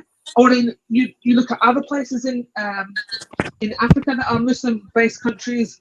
I mean, Yemen, like no one even talks about Yemen anymore. Yeah. Some people do, some people don't, but people are still starving there. They're still starving. Definitely. Do you see what I'm saying? Like it's just like it's not a hot topic, and I don't think that.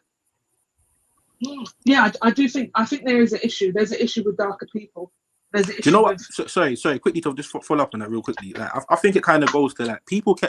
Most people as well. They care about what they see. Do you get me? So again, like you said, there's people dying every day all around the world, but people don't see it. They don't. Not necessarily they might not care, but it's like it doesn't affect them. It doesn't. Out of sight, out of mind. It's nothing to really think about because it's so over there, far removed. Yeah, it's not in your doorsteps. Yeah, as soon as it comes closer to home, then their eyes are open. Do you get me? And I kind of think that's kind of a lot of things to be fair. Do you get me? As soon as they put it on your telly as well, like you said, you can't escape from it. You cannot escape from seeing the conflict right now. You can't go anywhere without seeing it, and that is I think it's antagonizing because I feel like I just don't think it's healthy. I don't think it's healthy. I think we should definitely know about it and the awareness should be there. But I think as much coverage and as much people talking about it like this, it's not really healthy. It's not healthy for mental health and for people. Obviously, you can see everyone's opinions is not healthy. Like do you know this what young boy being stabbed to death. On methodology, though, do you know what I see happening a lot? I've seen so much videos in the last couple of days of just normal everyday civilians that may be Palestinian or on the other side just going at each other. Like I see a video of one guy in London and he's just screaming at some people in the shop because they're saying something about save Palestine again. Save Palestine again. Because they're trying to raise money and he's willing to. He's basically going to bruck them up, like screaming. He's moving mad. He wants to do something. Because the cameras are there, he's kind of second guessing, but he was willing to risk it. Do you get me? Well, America's had a Palestinian boy being stabbed to death, right? Yeah, the 6-year-old. The 6-year-old. And his mother, I don't know if his mother's passed, but she was really injured. And that was because of what? What's wrong? No, carry No, on. I'm saying, and that's because of what their media. Zombie public now wanting to like start their fuckery. Yeah. You know what I mean? Yes, yes. But that's what I'm saying, and that's because of people's opinions. That's why I'm saying it's not healthy, the coverage that it's getting, because there's so many opinions on it, and there's so many. Like who just said about the divide? It was Tizzy, yeah, or it was Vic. Yeah. Vic, what did you say about the dividing? Yeah, keeping you fighting. Yeah, divide and conquer. Yeah. Keeping you fighting, bro. Yeah. It's elementary strategy in defeating your enemy en masse like this, especially. And it works. It still works. So this is a polarizing subject, isn't it? Yeah. It's very polarizing. So it doesn't matter what it is. Like she said, it's not healthy to be in that mind state where there is constant. Yeah. Do you know what I mean? Hey, let me tell you something. My boss, not my boss, but my landlord, I see him yesterday, and he was like, "You right, Jed?" I'm like, "Yeah, you're right." It was like, "Not Palestinian, are you?" He goes. He's sitting in his car, and he's like, "Jed, can I ask you something?" I'm like, "Yeah, what on, man?" I thought he was gonna ask me for the rent because I owe him. Yeah, man, what? He said, "What the fuck's going on, man?" I'm like, "What do you mean?" He said, "All this fucking violence, the kids dying and that." So I'm like, "I know, man. The youths are just moving mad with the knives." He said, "No. I mean, like, over in there, what's that place? Gaza." So I actually turned around and looked at him, and in his face, bro, I don't know when this guy gets time to watch TV. He works 24 hours. Like, I don't even know when he gets time. It's radio, isn't it? It's I radio. could see he was stressed. He's seen the image. He's seen something, and he looked like he was tearful. He's been listening to LBC all day. That's what He's been listening to LBC riding around or something like that. He looked tearful, bro. And he's like, "What the fuck's going on in the world? Like, what?" And I'm thinking, why has this got you? Like, I thought he's a black man. I thought he was gonna talk to me about knife crime because he knows, like, I've been involved in whatever bits and bobs. I thought he was gonna say that. No, he said, "Gaza, what's happening in the world, man?" And he's like proper down. And that's quite interesting, isn't it? These kind of things is when people start going, "What's happening in the world?" But you're like, "Wait a second, you not watched the news this week?" Like out with the bombings and whatever, and that's just what they report. That's not things like where you go on social media and you see your local communities, what's going on. You know what I'm saying? Like, and it is, that question should be there all the time. We should be questioning that all the time and seeing what we can do all the time to make a difference to the world that we live in. Because then these atrocities wouldn't happen if we were just better humans and cared about each other all the time. You know what I'm saying? Yeah, but do you know what, Shani? So I kind of disagree with that. Reason being is because the majority of the fuckery is from high up, and it's just trickled down. Yeah, people have issues, everyday people, but this is higher ups with their agendas. This is higher, trying to make, you get me, pulling strings and making things happen. So I don't. But we're allowing them to do that. Yeah, Well, but that's kind of they're allowed to be there. Israel, like ISIS was created by America. Like, well, they were allowed to be there and rule that nation. Yeah. Rule the state. But the point that I was going to say is that we can. Go on. You go first. Oh no, I was just going to say, but we're allowing it to happen. We're allowing these leaders to lead us. We're allowing ourselves to be led, and for atrocities to happen to us, and for taxes to be taken from us, and for our babies to be killed, or our children to be taken away from us, and us to be policed. And we're allowing all of this behaviour. We're allowing to be given the badge. We're allowing all of this stuff happening to us. People, there's only pockets, and you guys have got to remember, you guys are pockets.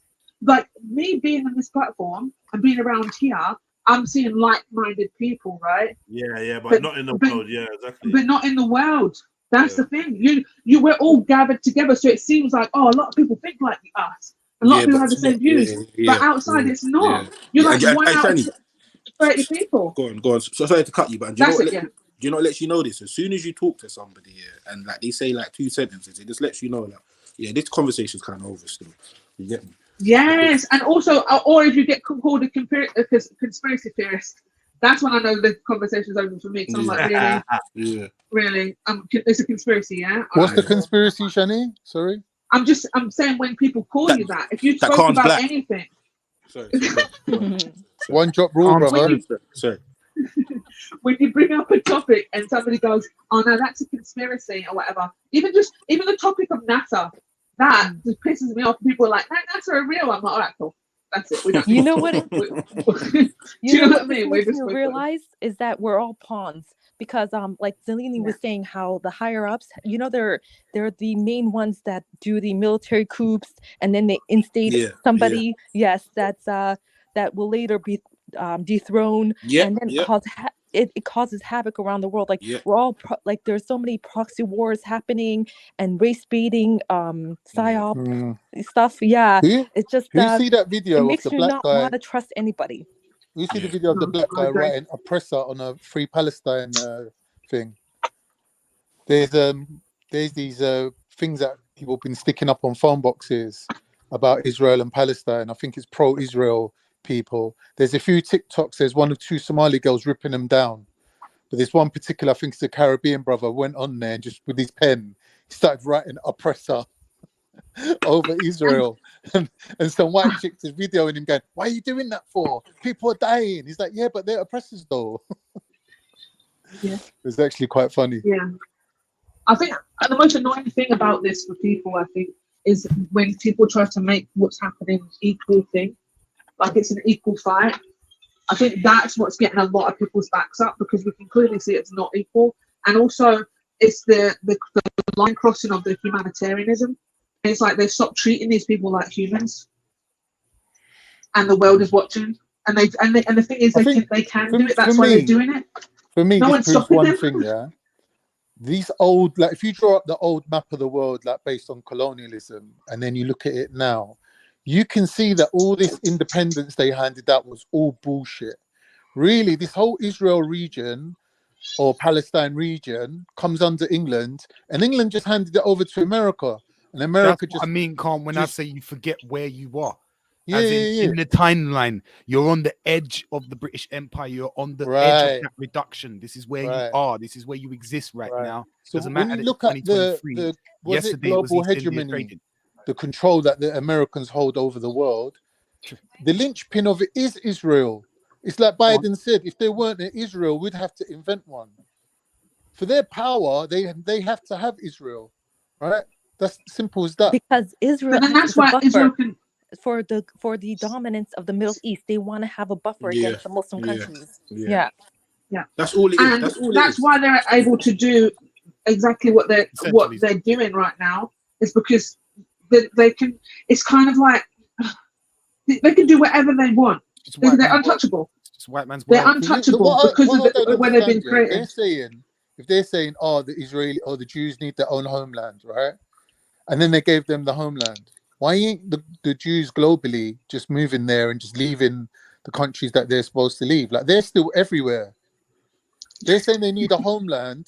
That's like me having a flat of my own, and I'm spending 1 week on Mzilini's sofa, 1 week on Shani's sofa. I'm never going to my own house, and people are like, but wait a minute, you got your own yard. Like, I don't understand the whole argument of they deserve their own homeland if they're not going to leave everywhere else alone. I wonder why they deserve their own homeland. It's just a bullshit argument. It isn't really a race like that. It's a group of people like unified by a religion, by a faith. Well, there exactly, because they're not all the same. They're not the same ethnicity, right? Yeah. So it really doesn't essentially mean anything to have a homeland. Where's the Christian homeland? Exactly. Do you know what I mean? Well, they say it was exactly where they are. Would it be? And that's where they are is where they'd say it would be. It's where the fucking heart is. Straight. And everyone's fighting over this area or cares about this area because of, someone said it earlier on, it's because of the religious ties it has. Connotations, it's like where the God of Eden is. It's where the end of the world happens, where revelations takes place in some people's eyes. It's this, it's that. It's this guy walked, that guy died, this guy ate food. It's like they want to have another crusade happening. 100, it's been happening. Been happening. To be honest. You know what? I don't see like that, bro. I see that everyone's complicit. You know, the whites are like, yeah, we want to rule the world. And everyone's like, oh, go on then, have your turn. No one's really bothered to stop them. All right, militarily, you got to say that America's leagues ahead of everyone else, right? That's just the way it is. Do you know what I mean? But really, if everyone got together, they could have more of a control over America. Only now you're seeing it. Only now you're seeing China and Russia sort of getting together, going, let's slow America down a bit. I think China is scary, but our China whole are so lifetimes that we've lived, America's just ruled the roost, man, and everyone's just let them. But the thing is, I don't know whether or not I prefer America to be where they are rather than China being where they are. As a black person, do you know what I mean? Why? Because America owes you a debt of guilt. No, because America has some sort of levelness with black people, whereas China doesn't have any association. It's called white guilt, Shani. Yeah, okay, I can see that. That's what Jedi was saying earlier about black people getting racism all around the world. I agree with that, they do. But really and truly, what do them countries owe you? They don't owe you nothing. But England and America guaranteed do. As a fact, they do. Yeah, so that's why it's incorporated into their systems that are equal opportunities for people that want to come from our colonies and move to the mainland. They have to put that in there. Otherwise, white people can't be walking around Jamaica like they own the place. They can't be walking freely through Nigeria like they own the place if they didn't have equal opportunities for black people in their own countries. So they do owe you something. But you can't say that for Bangladesh or for Palestine. Who does I hear that, but I'm trying to think like, so why can a white person walk through every nation and be okay? No, not every nation. Or not be. No, well, this is the thing. I've got two family members right now who are. One of them is mixed. His girlfriend is with his girlfriend, right? And she's white, but he's mixed. But you probably would just think he was white, right? My cousin, he's traveling the whole of Asia. They're traveling Asia together, and I'm telling you, that's a different thing. That's a different thing. Yo, no, but I'm saying like I don't think one. Cause no, I'm on my phone, cause I'm not even on. I can't even let no one on my phone. Like this. I was just going to say, I don't think for one moment they even thought about, or he even thought about his ethnicity when he's traveling, because that's a different thing though, Shani. That's like, why do white people do all those weird things like paragliding, diving out of airplanes, like they do mad things, innit? Like white people, and traveling and being a thrill seeker. That's part of it as well. Yeah, but you know what? No, it's because they can't. You ain't gonna catch a Turkish man in fucking Antarctica. No, you know what? English man, they have an annual race. Who can get to the top of Antarctica first? Yeah. Who can get to the top of the Himalayas first? Yeah. But you're not getting what she's saying. That technically, what she's saying is right. It's that they have this era of I can go anywhere around the world due to what they feel like their people have done. Yeah, but that's because they hold on. However, yeah, we also have to remember the millions of cases of these people that go to certain places and they never return home. Yeah. So again, like I said, it depends what region. Yeah, you're right. It depends what region. That went missing in Thailand. Exactly. So it depends what region and where you go, bruv. Because certain places. Hold on.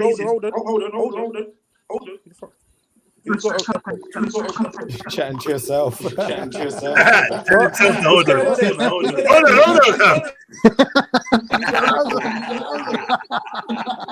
Hey, Reggie. I think it's Reggie. Long time. Yo. The boycott is over then, yeah? Hey. Nah, shut up. Yeah, man. Mute that pussy, man. What's wrong with it? Anyway, as I was saying, can't remember what I was fucking saying, dickhead. But yeah, that's what I was saying. Yeah. Depending on where you go around the world, the color of your skin is like a gold card. You get me? Certain color people's skin reaper is gonna get them in a lot of problems. So in certain places, that dark skin might save you, cause you get me. But anyway, no, it's the other way around, Trilluminati. Do you know why? Because one white person got kidnapped anywhere in the world. Reggie, your YouTube needs muting, brother. Please. Yeah, I'm saying, if one white person gets kidnapped anywhere in the world, they're sending in the SAS, the Marines. They're making deals. That's kind of an old narrative, card. No, can't. I'm not gonna lie. That's kind of. I've never heard Nigeria doing that, bro. No, you're fucking. They haven't though. I've never heard that happening. What was he in Nigeria doing? that a Nigerian goes missing in Asia and they're sending in the Nigerian SAS to the facts. Never. No, this is the real shit though. Like this is the real shit. If one of us gets violated, Jamaican army, Nigerian army, we're not going anywhere to do anything. Facts. We're not. So our armies are only bad for our people. Our people, right? which is like it's doo doo. That's bullshit, bruv. You know that recent thing that happened to the black people in China. Do you remember? It's quite recent. I remember a few African countries did speak up about that, and I was quite impressed. I was like, wow, things are changing in Africa. They actually care about their people. I was really genuinely shocked to hear it, like high level officials speaking about it, like bringing light to it. Because speaking against China ain't a minor thing. China takes that shit personal. Yeah, bro. Certain people can't even go back to their own country. Do you know what I mean? China takes that slander to a next level. Yeah. They're serious. They're serious over there with that still. They're serious, bro. So yeah, Reggie, have you muted up your YouTube yet? A bit like Mohammed Hijab, though. I mean, always feigning to fight, but not fight. Because everyone says, "Oh, China, China, China, China," but who has China ever gone to war with? Tibet, Uyghurs. No, I'm not laughing, but it's like no, I can't like. You see when Slap said that, he meant like a powerhouse. Man said Tibet, bruv. No disrespect, cuz, but like, come on. No, but that's facts though. He's right though as well. He's right as well. That's no why you're gonna go disrespect. to Japan. Remember, they got their ass handed to them by Japan. Yeah, Japan ain't a joke though, bro. Japan are serious motherfuckers. That little strip there. Nah, man. Bigger than a whole piece of land. Nah. There's millions of people in China, and they got badded up by their cousins. Yeah, but that's because when they see there's some brothers that are prepared to risk their life by flying their planes into that's just like us and the mainland, bro. We had a war with France for 100 years. I think they realize that them people are kind of badder than them still. So for real, simmer down on that one. That's why man built walls and that Great Wall of China and that, like to keep out the Mongolians, the real man. Them like Con. Oh, Zelini, did you hear about the kamikaze pilot that survived some kind of crud today? Survived the crash. He's on some sly crud today. No, sorry, can't say that again, bro. There was a program about miraculous people. He's Israeli though. He's a little bit Israeli. One of these kamikaze guys actually survived. They were saying the plane must have disintegrated on impact, and he got thrown to safety, made his way home to his village, and no one would speak to him. They were like, they didn't believe him. They were like, "I've seen that." I've seen that. They didn't believe him. They were like, they turned around and called him a coward. Yeah, you've dishonored us. You're a coward. And he was like, "What are you talking about, bro? I just woke up." I survived. They weren't having it. They weren't having a power. They weren't having it. I'm like, nah, you didn't. You get me? You didn't. We don't believe you, bro. Take us to where the plane crashed, bro. We need to see this. That's how serious they took it, bro. You dishonored your whole family. He had to move to America, I think. That was a weird. Did you see that program though? That was the maddest program ever. Do you remember the one they showed about the black Nazi? Because there's an area between France. There's an area between France and Germany called the Black Forest. I think I definitely would have remembered that one. Yeah, so there's this area between France and Germany called the Black Forest, and when France owned it, they brought soldiers in from Algeria, and one of them happened to be black. But when the Germans took over, the soldiers stayed there and got married to the women that were local women. So this black guy married a German woman, had a kid. His kid grew up and joined the army, like because they had national service. And then his platoon got roped into being the SS. Do you know what? I think I might have seen. He was a Nazi, bro, wearing a Nazi uniform, and he was a black guy. I swear he was a mulatto. I swear it was an American soldier. You sound proud. But I remember seeing something. No, it sounds factual. Bro, the mad thing is when the Americans went in on D-Day and they found him, they thought that he was an American soldier that had been brainwashed into thinking he was a Nazi, and they flew him to America for de-brainwashing. Mad. And then they realized that he was actually a German, that there was actually a black German, and then they sent him back. That was the maddest program ever. I think they showed some Japanese guy as well who he killed his girlfriend and froze her. And every day he'll eat a little piece of her body or something like that. Or was that another series? I forget. There was some mad people, you know. But I was just gonna say that. Like, you need to clear your searches. Remarkable people in this world, man. Like, do you know what I mean? Like, you would not believe their stories. Choose what you put into your head, you know. Pause. Now there was that Japanese serial killer though. Do you remember him? He used to kill girls and freeze them, and every day he'll eat a little part of her body. And they were going to him, why did you do it? And he was like, because I loved her so much, I just wanted her inside me, inside my guts. Lava. Mad thing. Super lava. Yeah, lava still. Lava beam. The maddest one I seen was this Russian serial killer who got put in prison for doing a minor offense. When he come out, it was so skint, he didn't know what to do, right? So he was killing people, like tramps and hobos and that, chopping up their bodies and selling it as like as meat, like as like, you know, like just random meat. He would just go knocking on people's doors going, yeah, I got some meat, do you want to buy it? And apparently there was a trend in Russia of buying cats and dogs and like stray dogs and things like Reginald. that. Well, go on, Reginald. Yeah, let's change the subject. Yeah. Change the subject. Big up, Reggie. I'm carrying the thing on my arm. I Reggie. That is a whole load of forehead, Reggie. Bloody hell, man. You'll never find a hairline like mine. Fucking hell, Reggie. Now they hating on you, King. They hating on you, King. Wow, that was some overnight transition. You don't have dreams, you have movies, nigga. Sorry. Go on. Man's dreaming in what's it called? Big up, Reggie. Big up. IMAX cinema. Big up.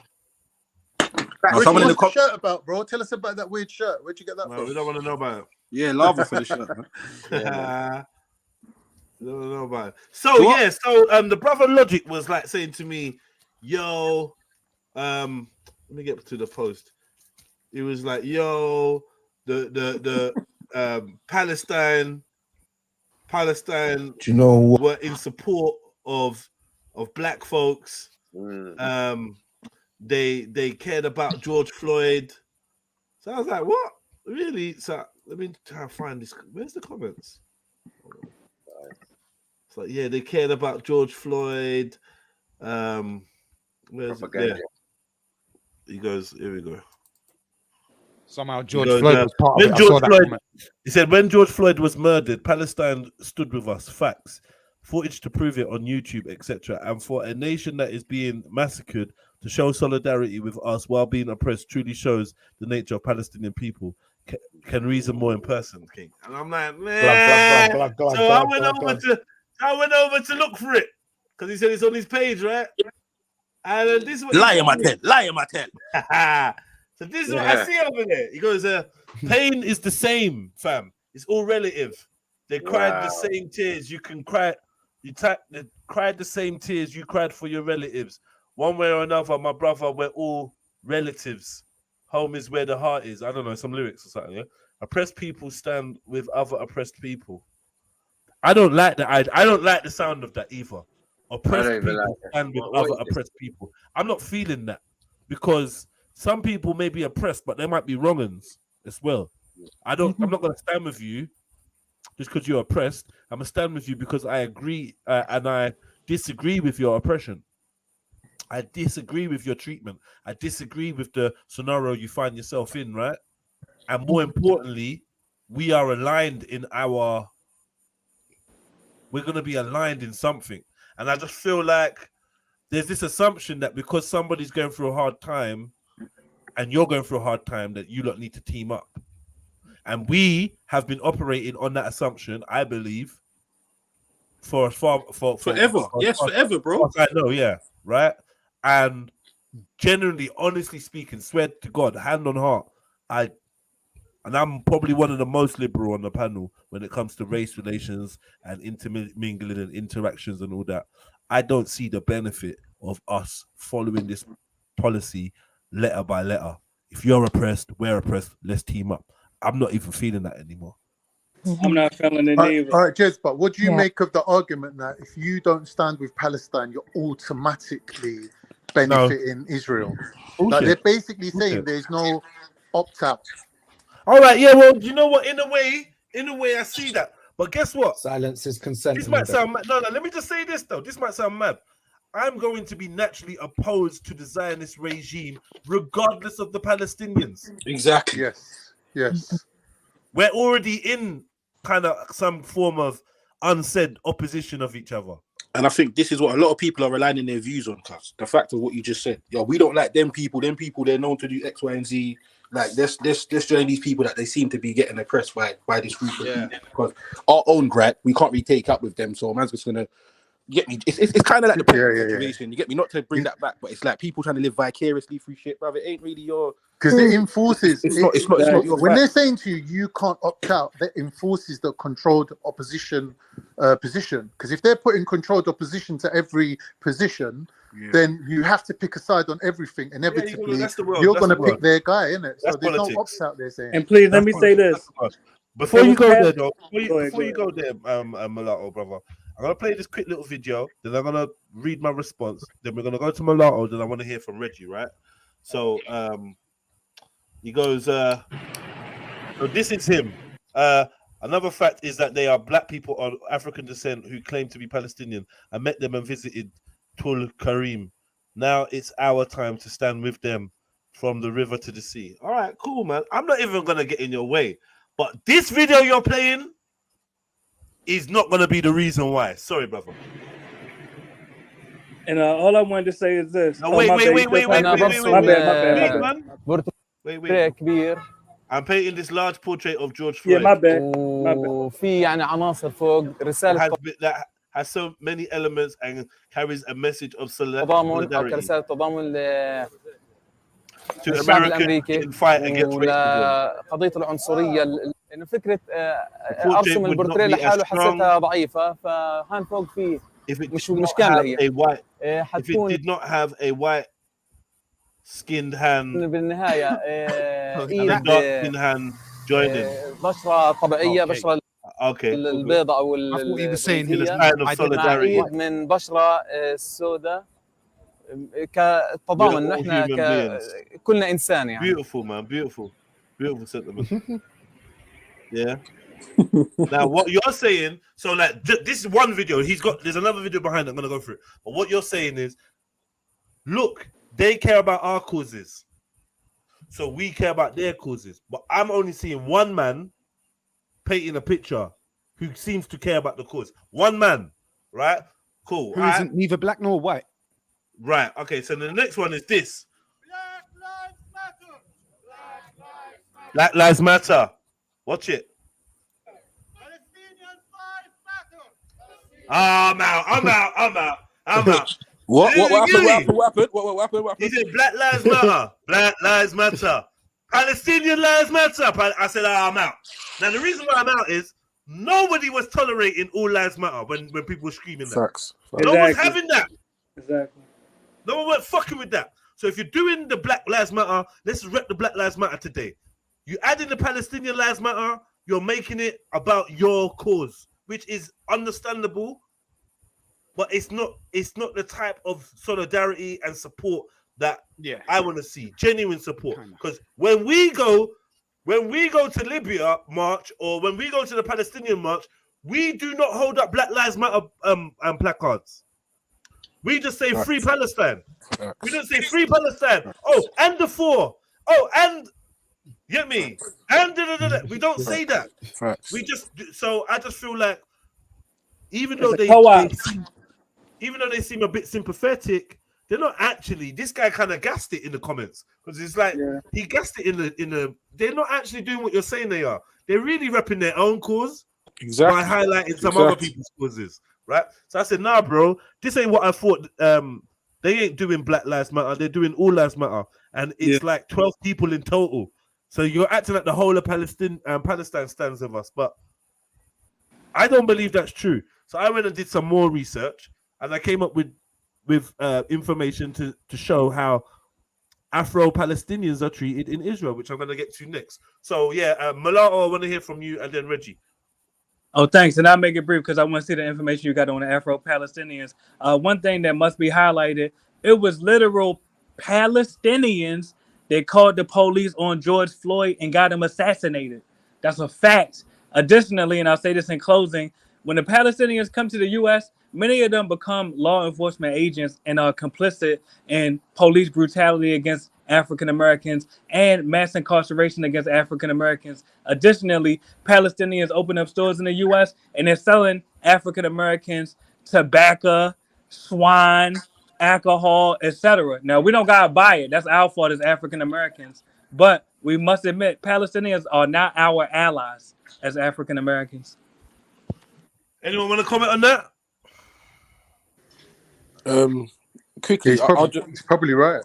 No, well, yeah, just the first part of his point when he said about law enforcement. Do you have any like numbers to back that up or anything?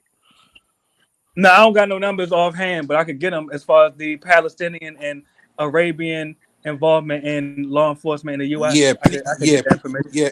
yeah, please do. But and just focus on Palestinian. Forget the other Arab countries. Just focus on Palestinian. And I want to know the number of police officers that come underneath that category there. Yeah. Big up. It's a very interesting topic. I mean, people have made some very interesting points. I'm just kind of listening at the moment. I mean, it is very, very intriguing how many Muslims here seem to be like vocal about Palestine when and Palestine-Israel conflict, when obviously Saudi Arabia, I think they said it's 300 and something thousand Yemenis that died, yet there's been barely any protest for 300 and something thousand people that have died over the course of that conflict. But for some reason, they seem to always be more vocal when it comes to this Israel-Palestine thing, which is just quite telling. So, like someone said earlier, I think it's a very religious kind of war. But yeah, that's quite detailed anyway. But yeah, I'm just gonna hold fire. Nah, don't hold fire. Don't play games. Get off the fence, man. Get off the fence. Let's be real. Let's be real. Nah, let's start as we mean to go on. Let's be forthright. Let's be transparent, right, brother? You know, you're doing the Israel Zindabad. Zindabad means what? Long live Israel. Right. Okay. So, what's the sentiment behind that? Is it just a provocative title, or is this a sentiment that you actually share? Yeah, I share the sentiment that Israel should have long and that Israel should last long, that Israel should be long and prosperous. Not you are a Christian, am I correct? Am I wrong in assuming you're a Christian? Mm-hmm. So what is your affinity with Israel? And Israel's got, as most people know, Israel's got a very prominent place within biblical theology and biblical. The location does. The location, but not the state. Not the state. You're bigging up the state. You're using the flag of the state, and you're talking about the state, not the location. No, I was talking more of the people, Israeli people, right? Not so much the state. I mean, I don't really know that much that about are currently the state. There, the ones Sorry? that are currently occupying that state. Occupying the people that are living in the state, yeah, there are Israeli people living in the state. It's a mixture of people. There's not just one people there, right? So, yeah some of the people. So those are the people you're advocating for. I'm advocating for them to not be wiped off the map, like some people would rather they be, and I'm advocating for the fact that they are the true owners of the land. What the Ish are the true owners? The Ish. Oh. Yeah, no, I mean Israel as a nation is the true owners of the land. I mean, that is both the Islamic theology and the Christian theology and the Jewish theology have that understanding that the land of Israel and Jerusalem, as we all know. Someone be surgical with this brother and please get him. Where's my brother Zulu? Let's get surgical. Where's Zulu at? He's gone. Can I ask a question? What denotes ownership? Well, when you say ownership, how does one claim ownership? I don't know. Maybe Morgan. You can is it birthright? What do you? That's a good question.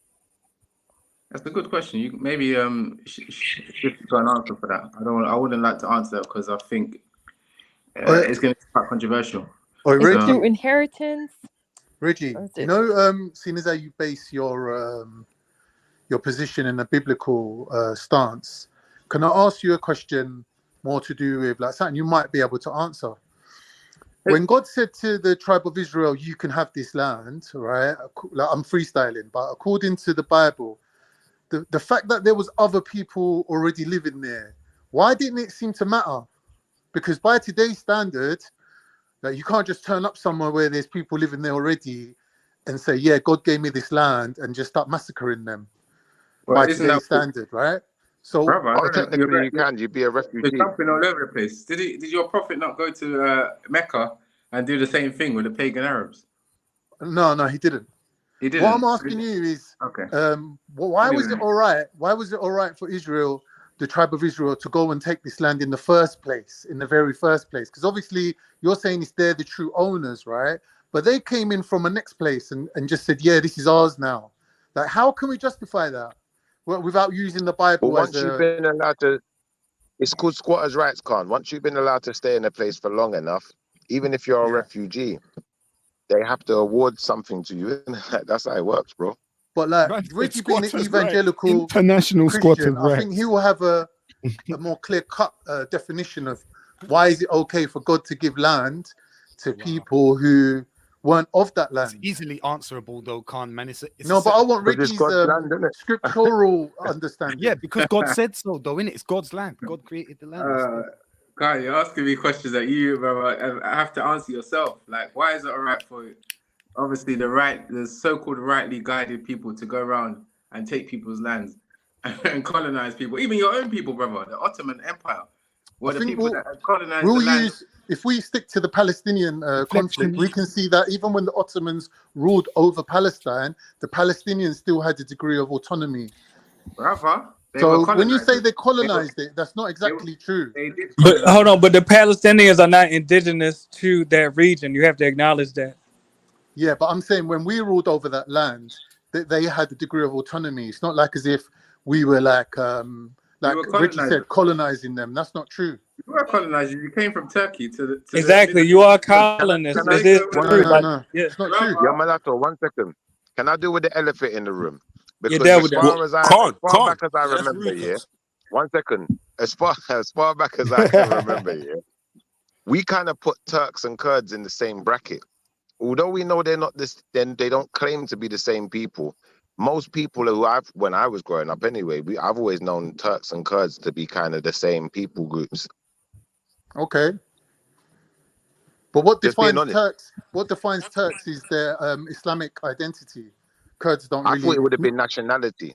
I thought it would have just, like how you've got, you got Chinese and you got Shanghai or whatever, Beijing, whatever it is. But it's the same people, but it's just that's a recent occurrence, them reverting back to your one just goes a back nationalistic further, stance. But the Ottoman Empire was based on Islamic. It was based on an Islamic identity. The Ottomans were Islamic. Yeah, but you're from the same haplo group.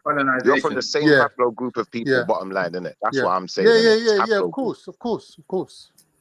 Yeah. Now he understands your talk. Now, come on, you should have just led with that. E1B1, A1B1. A1. No, he's right, but I'm saying the Ottomans as a whole were not entirely Turkish. They were Turkish, Kurdish, like everybody was part of it, innit? Black people, everyone was part of it. Of course, Ottomans was based on Islamic ideology. Empire. It was a ummah. It was an ummah. It was based on religion. What? So when they ruled over Palestine, they weren't oppressing them based on race. They weren't colonizing them and enslaving them like what you're making out. But the point is that the Palestinians are not indigenous to that region either. So it's two colonists fighting over the same land.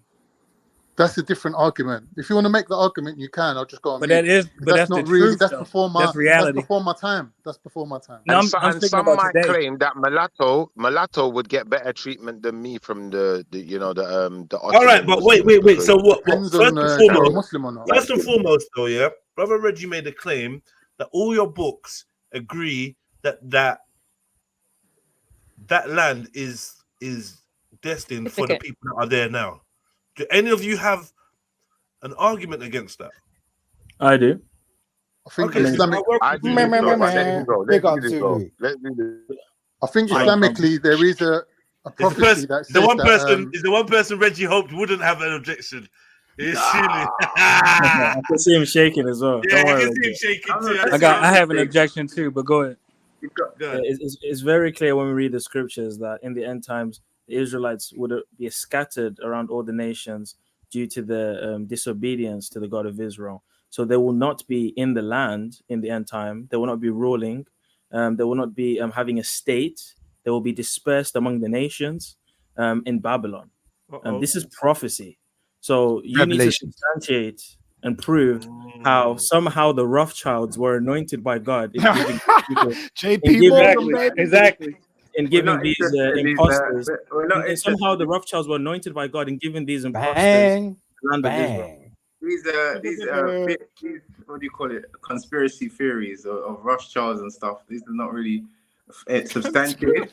What we're talking about is the Israeli people, which are all over the world. Sorry, and yes, they do have a state.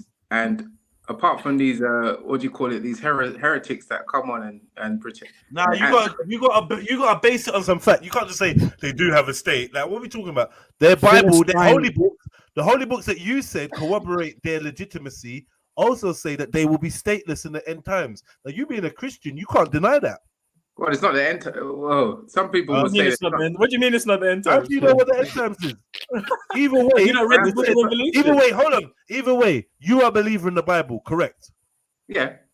The Bible states that the Jews will not have a homeland. Yes. Correct? Yep. Where does it say that? In Deuteronomy 28. Deuteronomy what? In Deuteronomy 28, it says, moreover, the Lord will scatter you among all peoples from one end of the earth to the other end of the earth, and you shall serve other gods, wood of stone, which of you and your forefathers have not known. You've also got Leviticus 26, verse 33. You, however, I will scatter among the nations and draw the sword after you as your land becomes desolate and your cities become waste.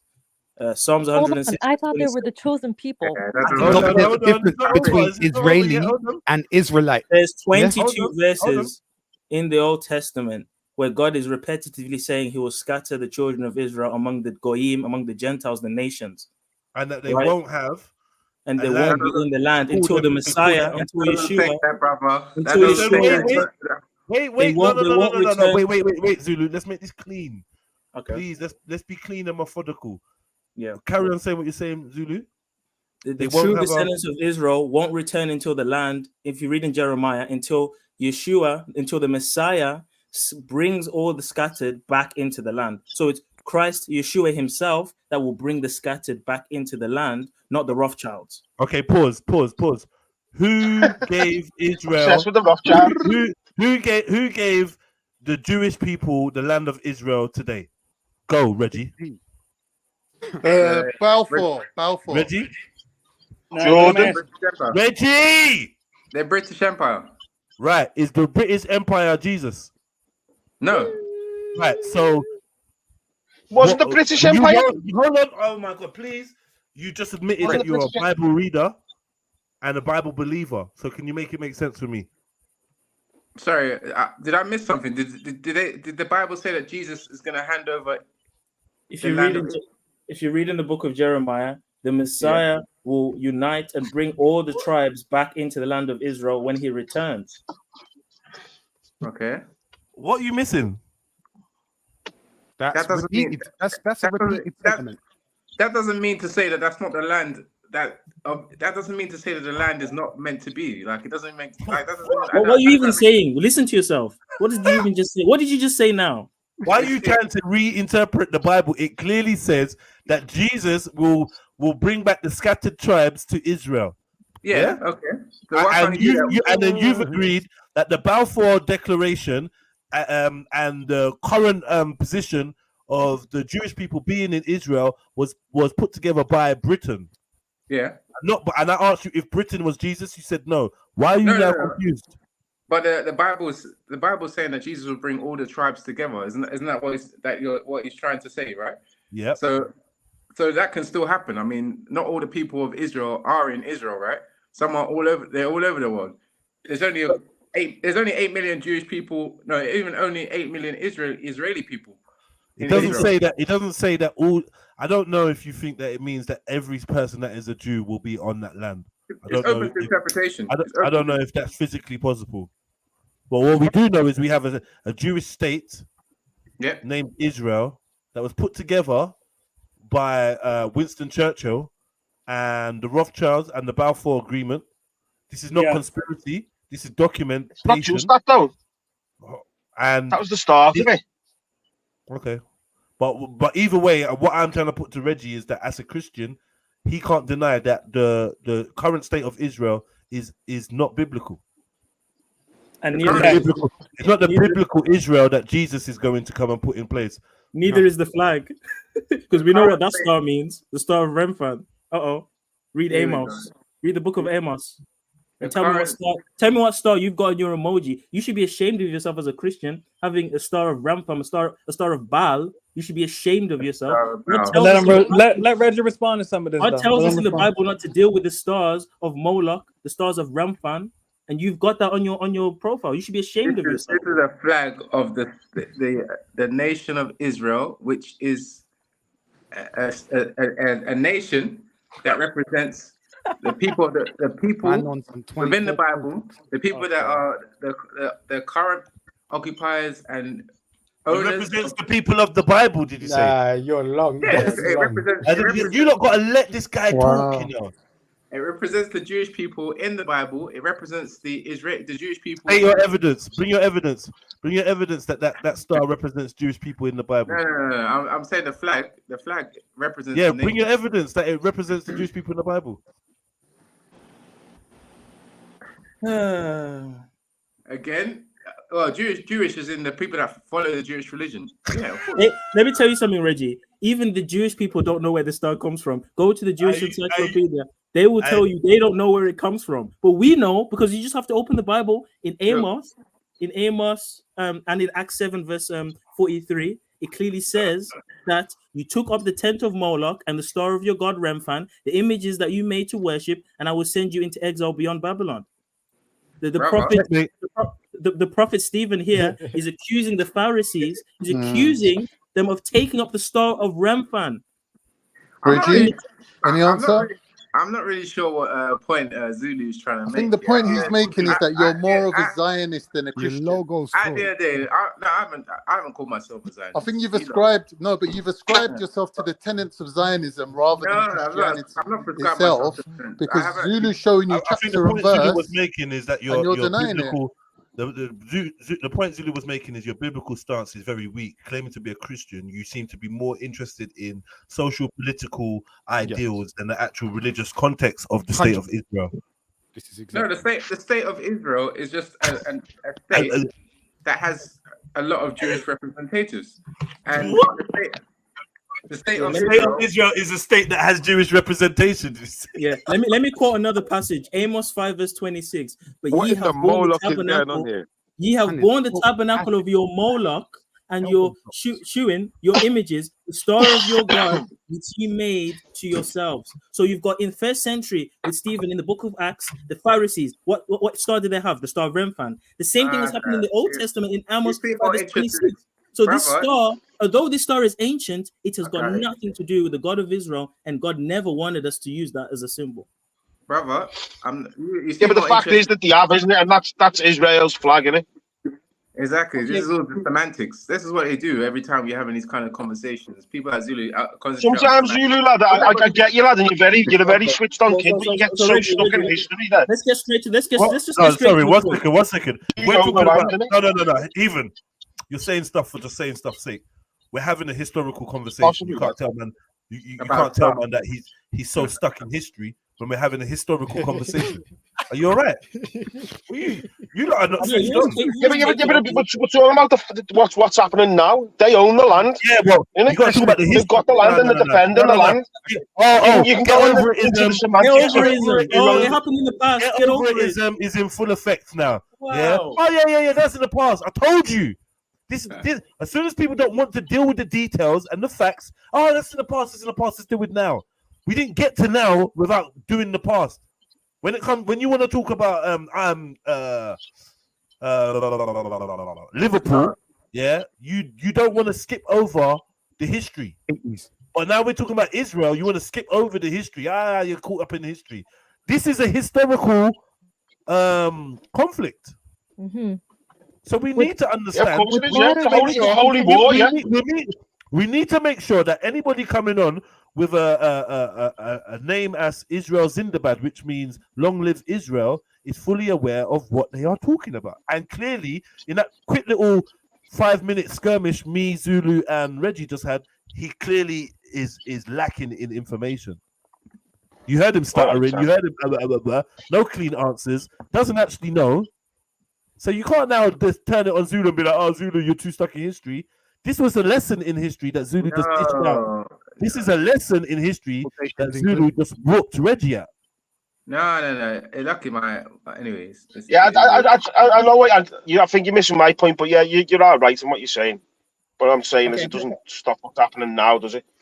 Can I ask you a question, Reggie? Have you read the Talmud? Because I know you like to talk about the Quran and Islam all the time. Have you read the Talmud? Brother, you've asked me this for years now, brother, about the Talmud. Yeah, and you always give me the same brain-dead response. Let's give you a chance. Let me give you a chance today. Go ahead. Can I respond? Go ahead. Brother, you are interested in Talmud. I am interested in the 17 of the worst places to be a Christian, brother, being Islamic, brother. So I'm concerned about the way that my brothers and sisters in Christ are being treated today, brother. What did the people you're defending think? That's a good point he made, though. Don't speed past that. Make that point again, Reggie. Yeah, but I hear you. But the question is, that's a good point that he's making. Sorry, that's a good point that he's making, Mulatto. But the point is that Zulu's making is, you are worried about how the people that believe in Christ are treated in Muslim countries, and Zulu is pointing out that the people that you are championing when you say Israel Zindabad have a book called the Talmud in which Jesus Christ himself is burning in excrement.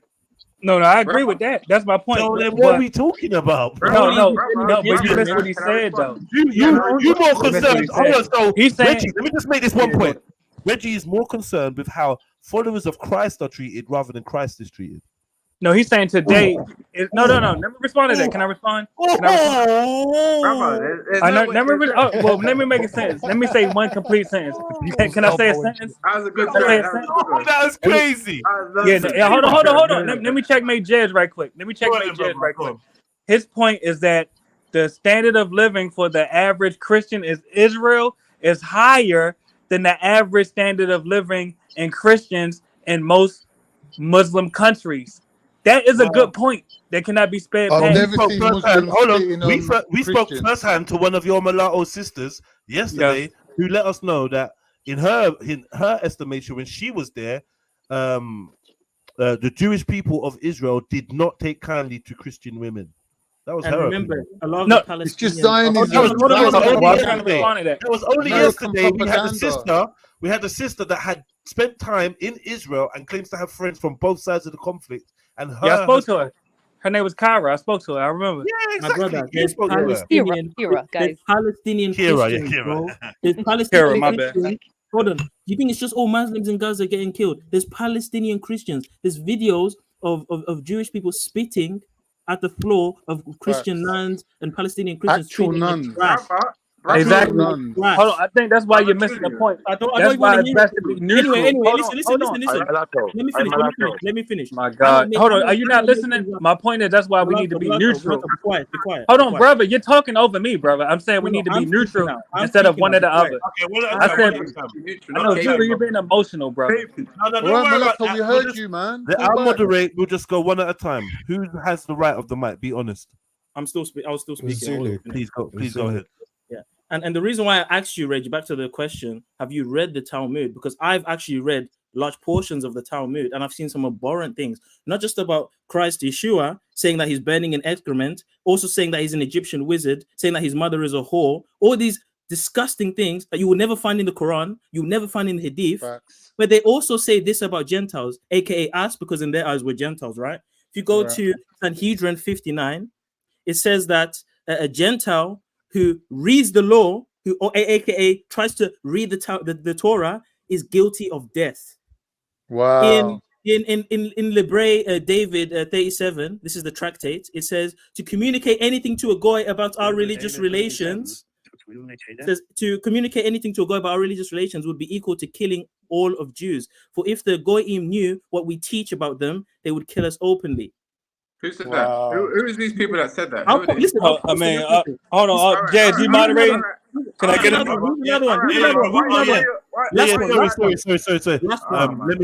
Let's give the microphone to Brother Mulatto because he's waiting patiently. It'll be brief. Thank you. Can I respond to his point though? Yeah, brother. Yeah, I'm gonna give you the alley-oop, Reggie.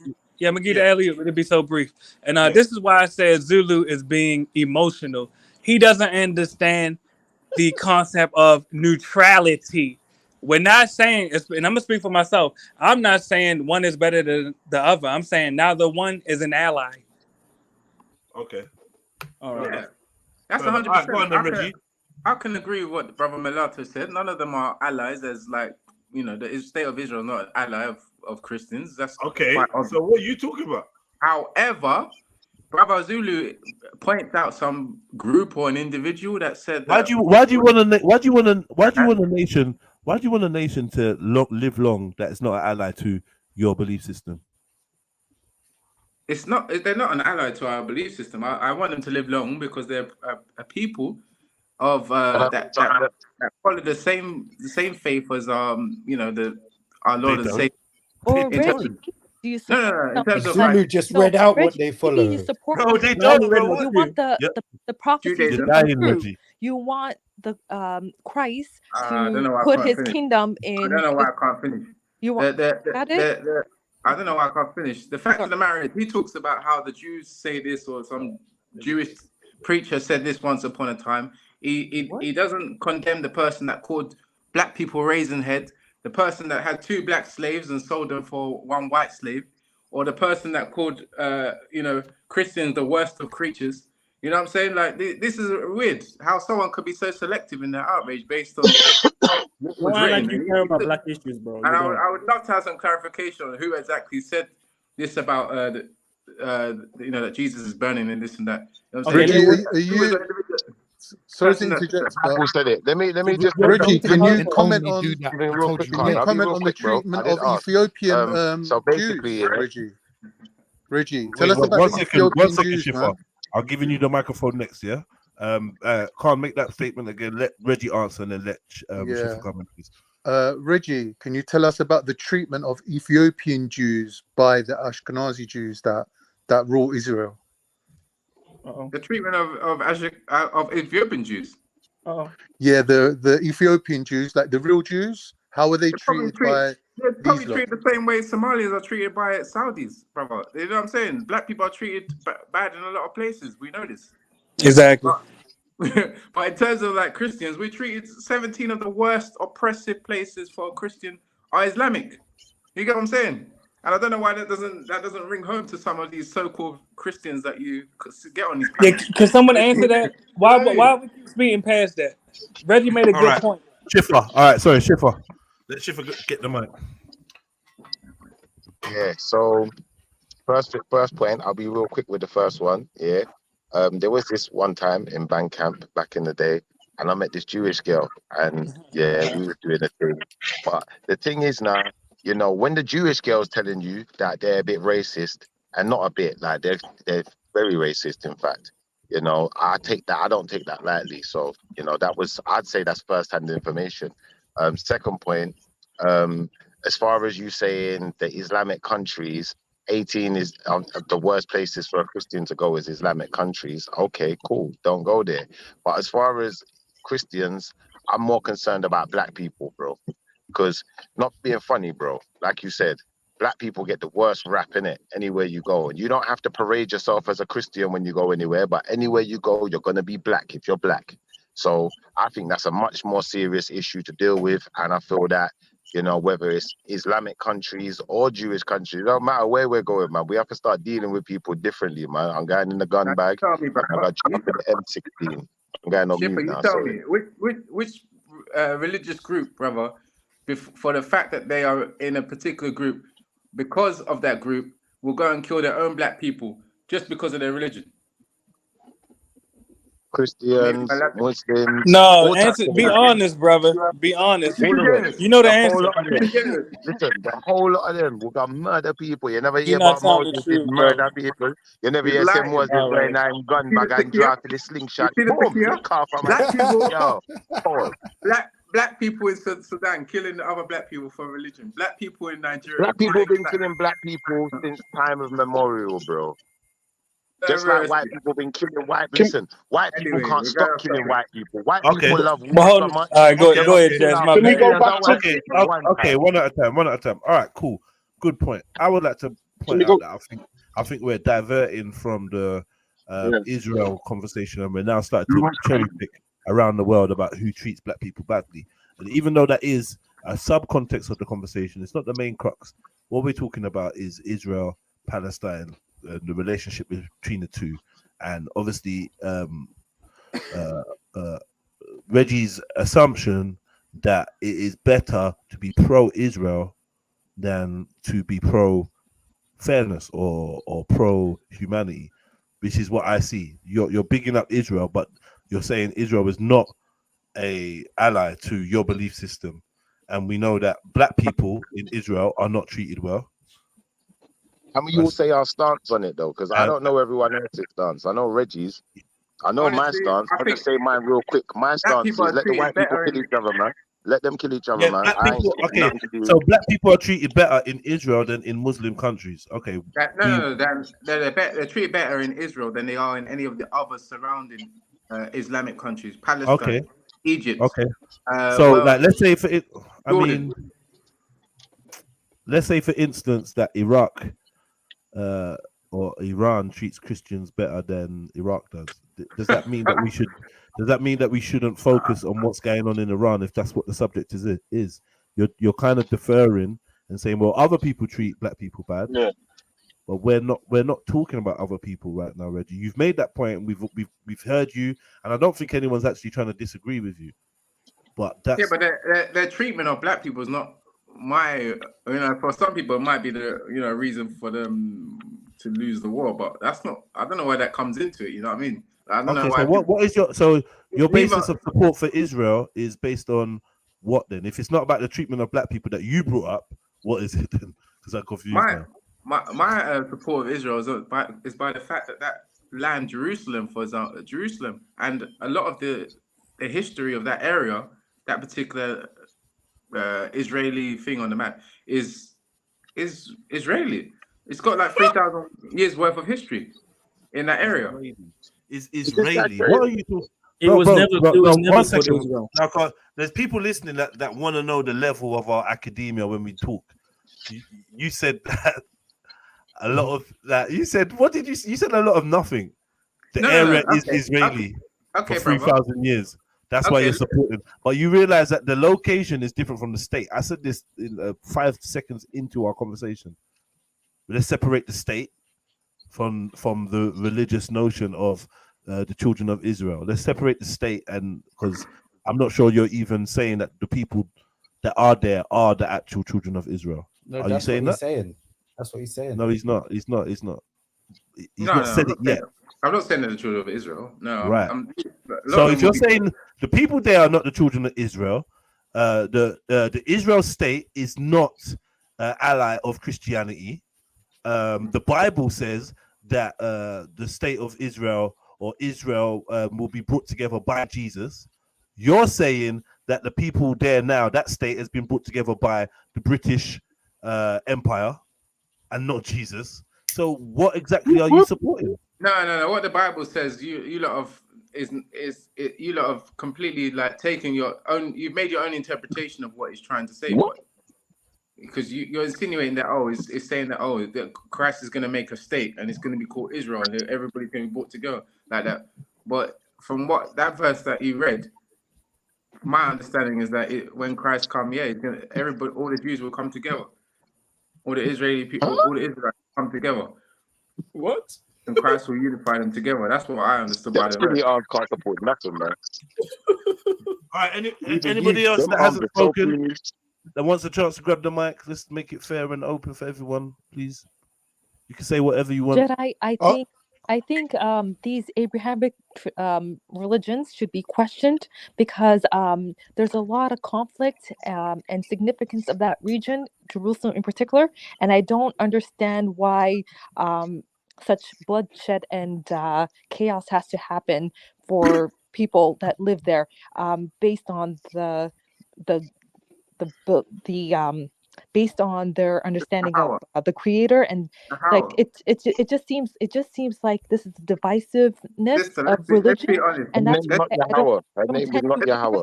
I don't However, tend to let's be real. I don't tend to favor I don't tend to favor a religion where the God that you worship picks and chooses who he's going to reign supreme, and give ties to a region, and it just makes it it's for me it's a whole lot of unjust being done in the name of religion to just protect a particular piece of land. Like they should all live cohesively in that land. I think historically some have maintained some peace in that land, but just the whole uproar now happening, it just makes me look at religion in a negative light, because there shouldn't be such, again, bloodshed being happening for But this isn't even that there. bloody. Can I just make a statement let me as ask well? one question. Let me ask one question, Go on, right? Jess. Like, it's like, okay, Reggie, what legitimacy does the current political state we now know as Israel have over the land that they are presiding over? They have 3,000 years of history in that particular land, including the land of just told Jerusalem. us who gave it to them. So Britain. Are you saying Britain gave the land to the Israeli people 3,000 years ago? So I don't know who was talking, but I think it's 1938 or 1948. Britain gave the land to Israel. The state. Israel. 3,000 years back. No, they. How did Britain give a land to Israel? This is grammatically incorrect, at least. No. The British. Sorry, let me make it clear. Britain, the British Empire defeated the Ottoman Turk Empire, which were occupiers before the British, right? And then the UN decided that they'll give the land to Israel. To Israel? Yeah. Well, that doesn't make sense. Give the land to Israel. Give it to the Jews. The land is Israel, is it not? Yeah, but they were taken over. You can't give the land to the land. No. They were the land was taken from them previously. Because remember, you said you're not saying they're the children of Israel, Reggie. So right now, you're really doing triple speak right now. If they're not the children of Israel, according to you, yeah, if they're not the children of Israel, then who did the British Empire give the land to? They gave it to Jewish people. Okay. They gave it to Jewish people. No, you gotta be precise though. They gave it to Ashkenazis. This guy got hold that from the Jews. It was taken from the Jews and given to the Jewish, yeah? Yeah, it was taken from the Jews and given to the Jewish. The Jewish people. Oh my God. So the Jewish people. No, you lot got to stop like this. The ad libs and that make it hard for everyone to hear Reggie fucking up so badly. Yeah, really. It's a serious discussion. They gave it to the Jewish people. We've had the land since 1948. Prior to even after that, 1988 is when the state of Palestine was created, right? Before that, there was no state of Palestine.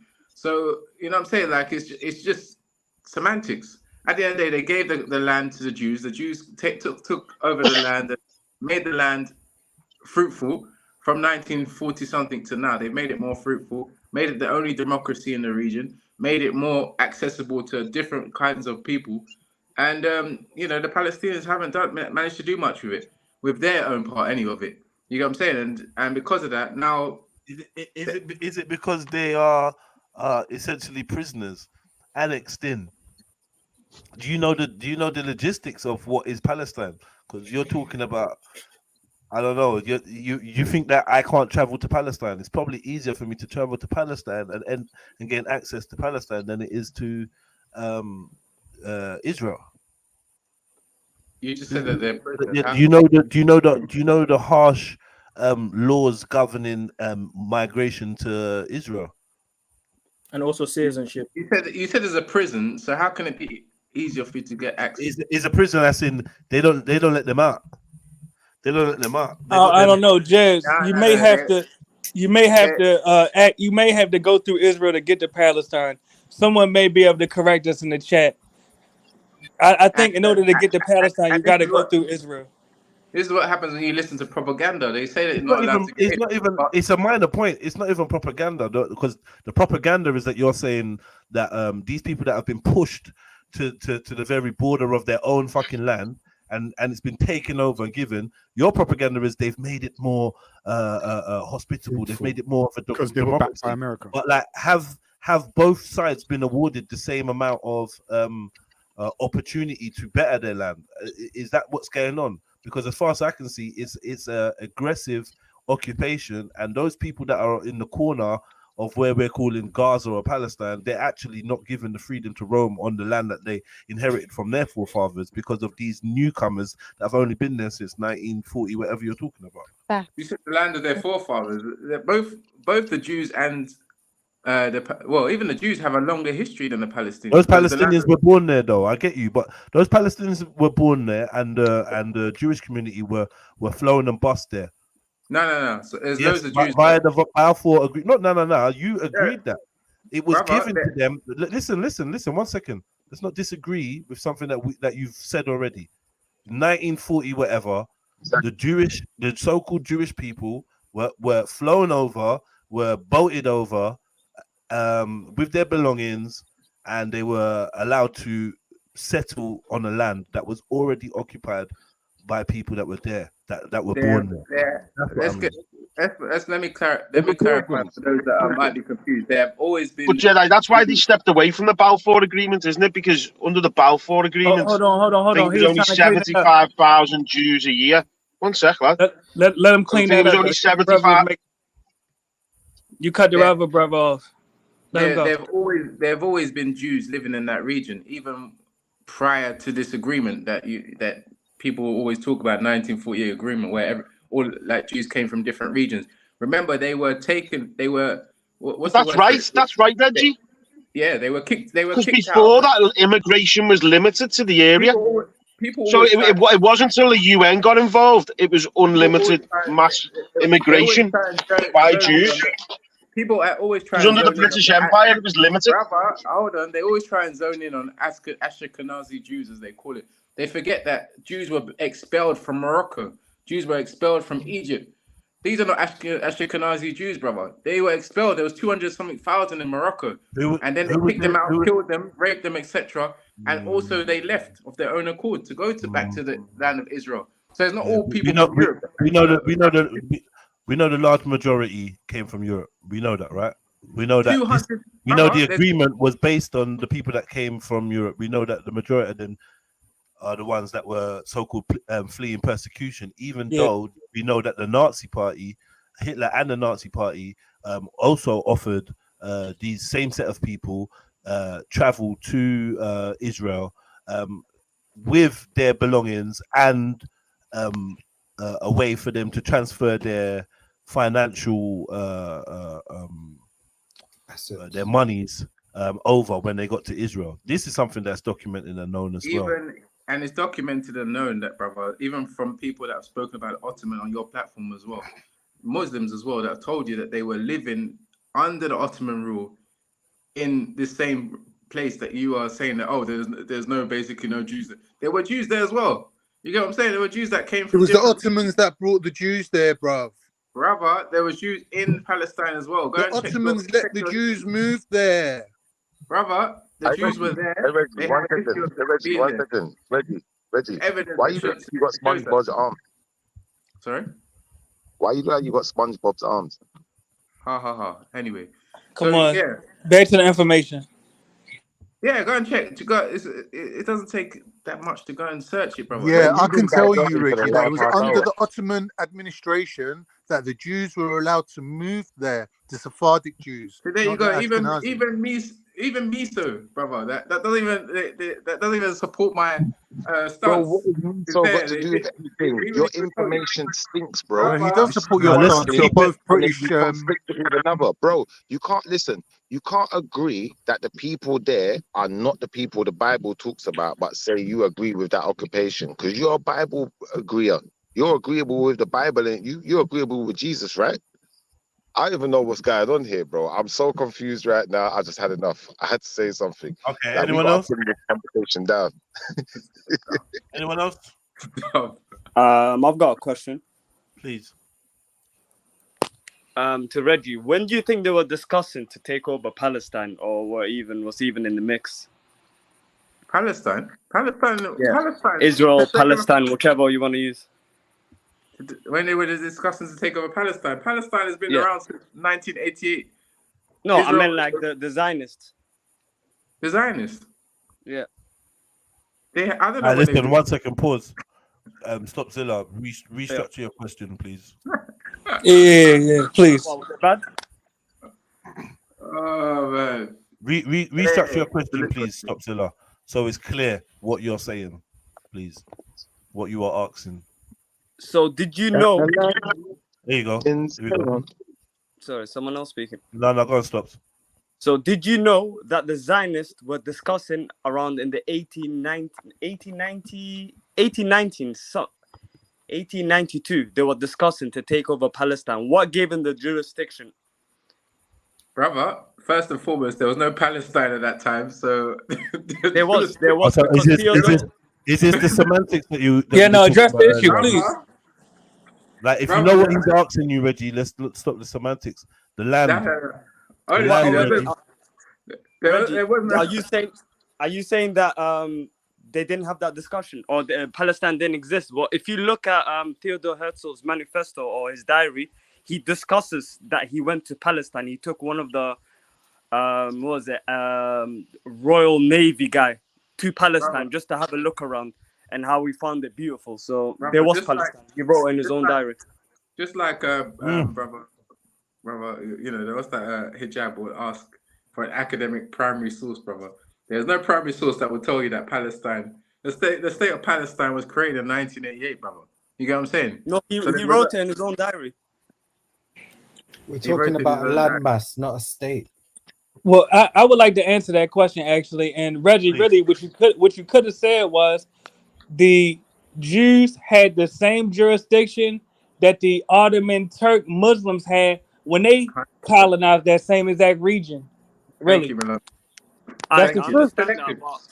But the thing is, but the thing is that even Jewish people would agree that Theodor Herzl wasn't even a Jew; he was more of an atheist.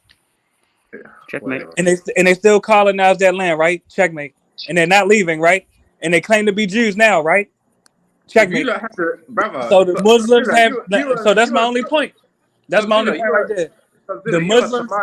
You are Somalian. We had a Scottish Muslim and we had this other. I'm not Somali. I'm not Somali. Not you. You look it though. I'm talking about Stopzilla. Stopzilla is Somalian. Yeah. So what about you? You and a lot of these other. You and a lot of these other people that are far, you have no connection with Palestine, other than the fact that they're Muslim. But you lot seem to be so selective in your outrage. I mean, 300 and something thousand people killed in Yemen. Yeah, brother, you lot seem to be so quiet on these issues. Yeah, but we're talking about Israel right now, though. So why are we going back to Yemen? I hear you. Yeah. And there's lots of other things we could say, we could talk about. Other than you Israel. do know, but Israel's the topic right now, and we're discussing the historicity and the actuality of the conflict in Israel. So let's not kind of because I want to see the Muslims respond. Can the Muslims respond to that, please? The Muslims, you know that you all colonized that region. You all are not indigenous to that region. You have no more right to that land than the Caucasian Jews. Now, both of y'all are colonists. Neither one of you are indigenous. Exactly. Really? That's what I was trying to bring up. I'm not trying to divert to the other thing. Are you saying it's Muslims or Arabs? Which one is it? They're selective. They're only outraged when it comes to the non-Muslim. Wait, but you should be outraged with me. As far as I know, a certain percentage of the Arab Palestinians were actually, they have an admixture of the original Jews that lived in that region. The Jews of Jerusalem, the pre-Islamic Jews. Yes, but that's a minority. I don't think the other side has any even slight admixture of the original people of that land. So all this argument you lot making about who's the original people. I think now the DNA-wise, some of the Palestinians can yes, a minority. say that they were Jews that converted to Islam. Yeah, a minority. Minority. They are representatives of the original people, and I don't think anyone else can make a very small number. A very small number. But Wait. It is still a number. But you have zero. You have Are zero. you sure about that, Khan? Are you sure about that? Yes, I am, brother. Are you sure? Tell them to bring the evidence. I would like to see the evidence. Can I just land? A lot of the early Muslims were Jews and even some Christians, but majority Jews that converted to Islam. A lot of the early Muslims were originally Jews. In what lands? In what lands and what time? In what lands? Listen. You know what I would say, yeah? Like, one thing I notice is, especially when new people jump on the panel, they ain't spoken yet. I'd rather that you form your question inside of a statement that you make, so we know your stance. Because jumping on and just quick, it's long. I want to know what you know. So just tell us what you know, bro. Them man know, yeah. I don't believe. All right, cool. Them man, I don't believe it's either those people's lands, yeah. We know that the Palestinians were refugees from the Umayyad Empire. Yeah, and them time there, we know that, yeah, and we also know that the Europeans are from Khazaria, yeah, and there's documented history on it, yeah. It's just that certain people don't want to go and understand or learn the history, right? They don't want to go and read the Herodotus or the Pliny the Younger. They don't want to read those. They don't want to read the 18th century writers and the 17th century writers that told you what they saw in Spain. Yeah, and where those people ran to afterwards. Okay, they don't want to talk to you about the people that the Cambridge University. In fact, I was watching the video even today. Cambridge University, old school writings telling you who the Jews were, and it wasn't them people there. Yeah, you don't want to go research about the Black Khazarians. Yeah, that was amongst the Khazarians teaching them. You don't want to research that. Yeah, and you talk about your biblical, bro. If you believe that Bible, please show me where any of the curses of Israel landed upon them people. Please show me. Please show me, bro. Because you believe that Bible, right? Show me where they went through it, bro. Show us where they went through slave ships. We're waiting. Show us where they went through it, bro. Where they became a byword, bro. Show me.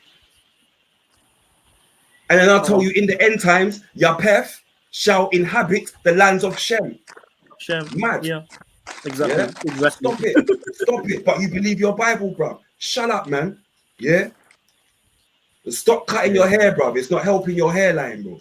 Yeah, you're looking like us. Do you know what he reminds me of? He reminds me of there's something called the Noahide in the oral tradition. You're looking like us. If you look into the Noahide laws, it's essentially a set of laws attributed to Christians and Gentiles to be like second-class citizens in the new kingdom, right? So you don't have to do the 613 Sabbath, all that. You just have to keep the 7 moral laws, and you'll be like our little, peasants, our slaves, right? This is in the Talmud. Look up the Noahide laws.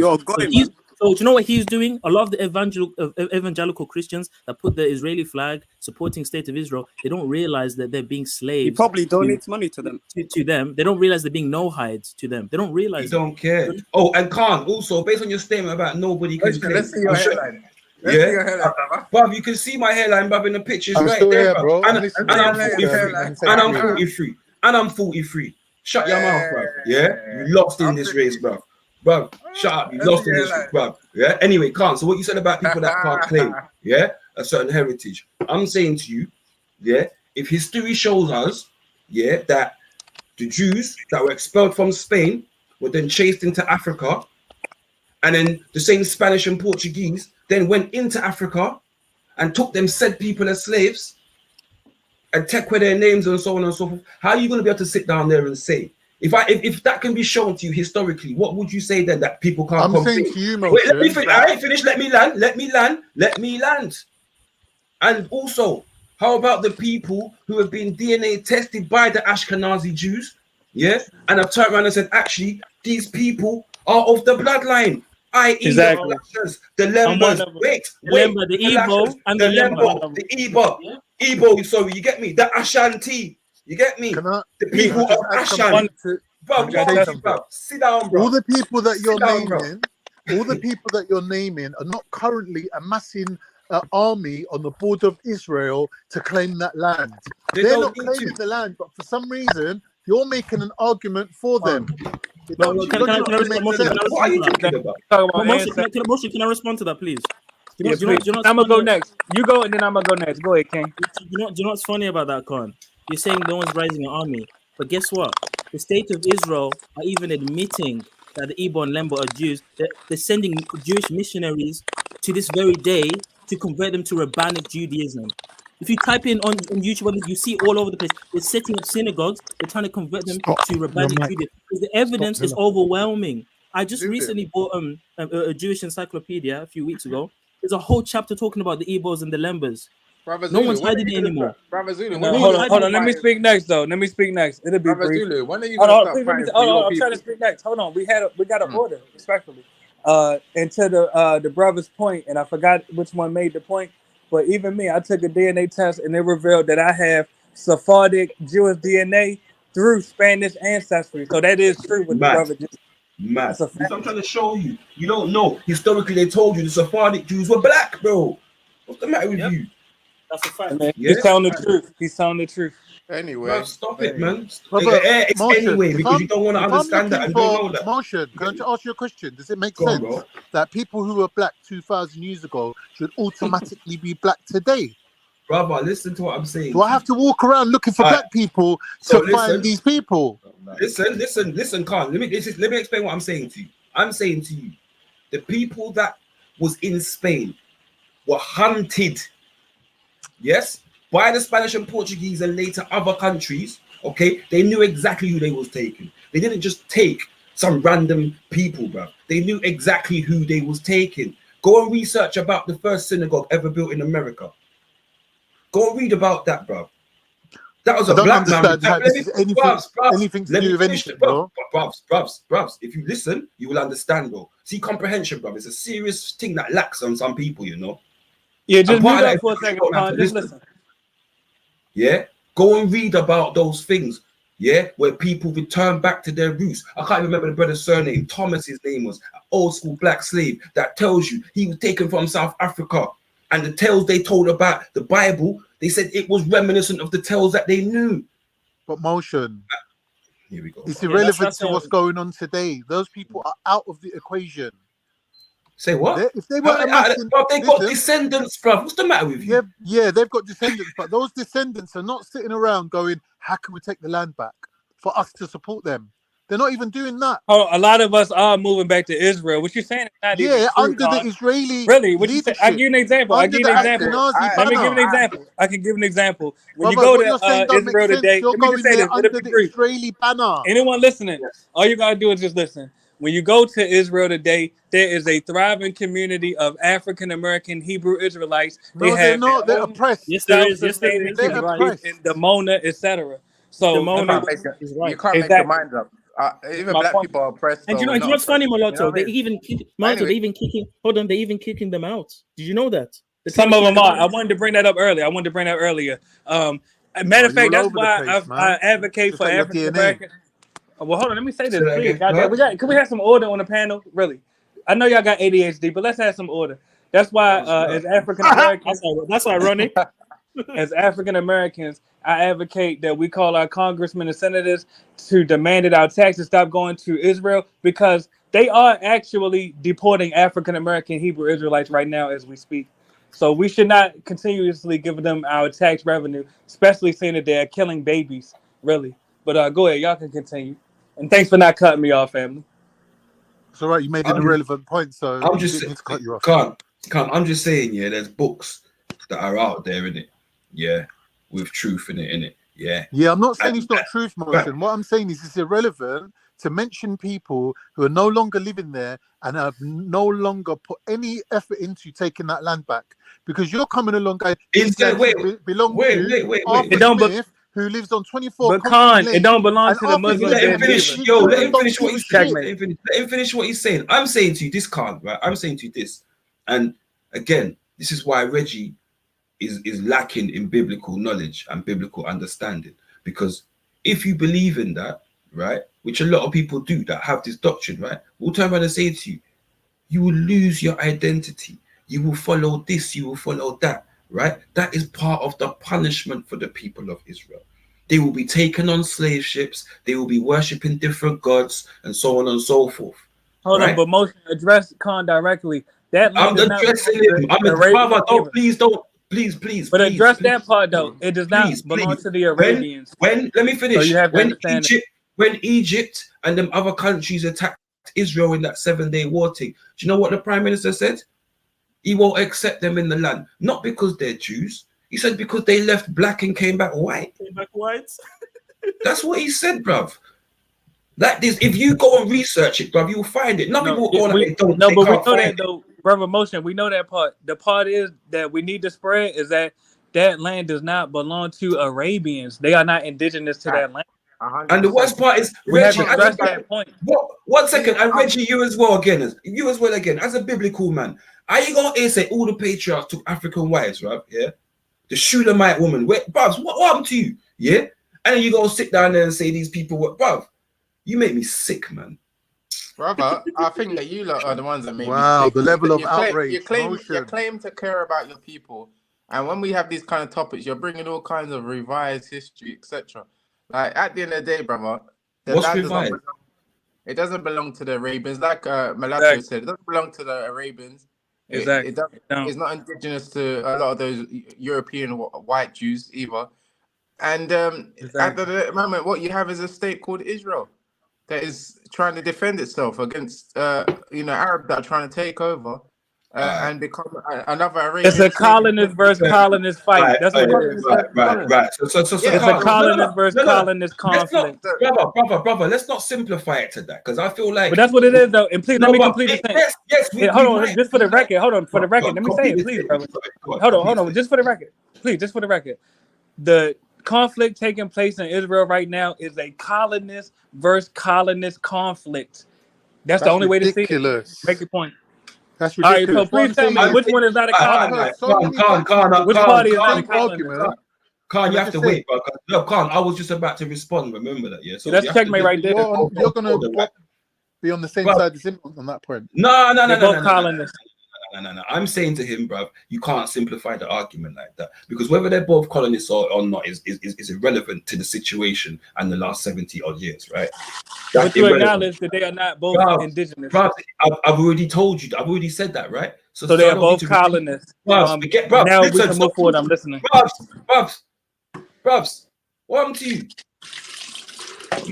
I'm listening, bro. Let's move forward. I'm listening. Shut up, man. Anyway, yeah, I'm saying. You tell me, I tell you, I'm listening. Go ahead, King. We can't simplify. I don't think we can simplify it, right? Because there is a 75-year history, right? That's what I'm saying to you. See? So let's go over the last 75 years and what's happened, okay? Now, yes, innocent people are being killed, right? And nobody wants to see innocent people being killed, yeah? Boo-hoo and all of that kind of stuff, right? That's fine. And you're entitled to feel like that. However, bro, you cannot ignore the 75 years of treatment or ill treatment and things like that. It's not just 75 years, wait, brother. I'm not finished. They have killed your beloved British journalists out there, bruv. Did you know that? Did you know that? Your beloved. Did you know that? Can we answer? I'm asking you. Did you know that? What beloved journalists are you even talking about? Is what I'm trying to say to you. Yeah, the IDF, yeah, in the 90s, bruv. Yeah, there was people going out there and reporting about the crisis and so on and so forth. And they were clapping down people. Yeah.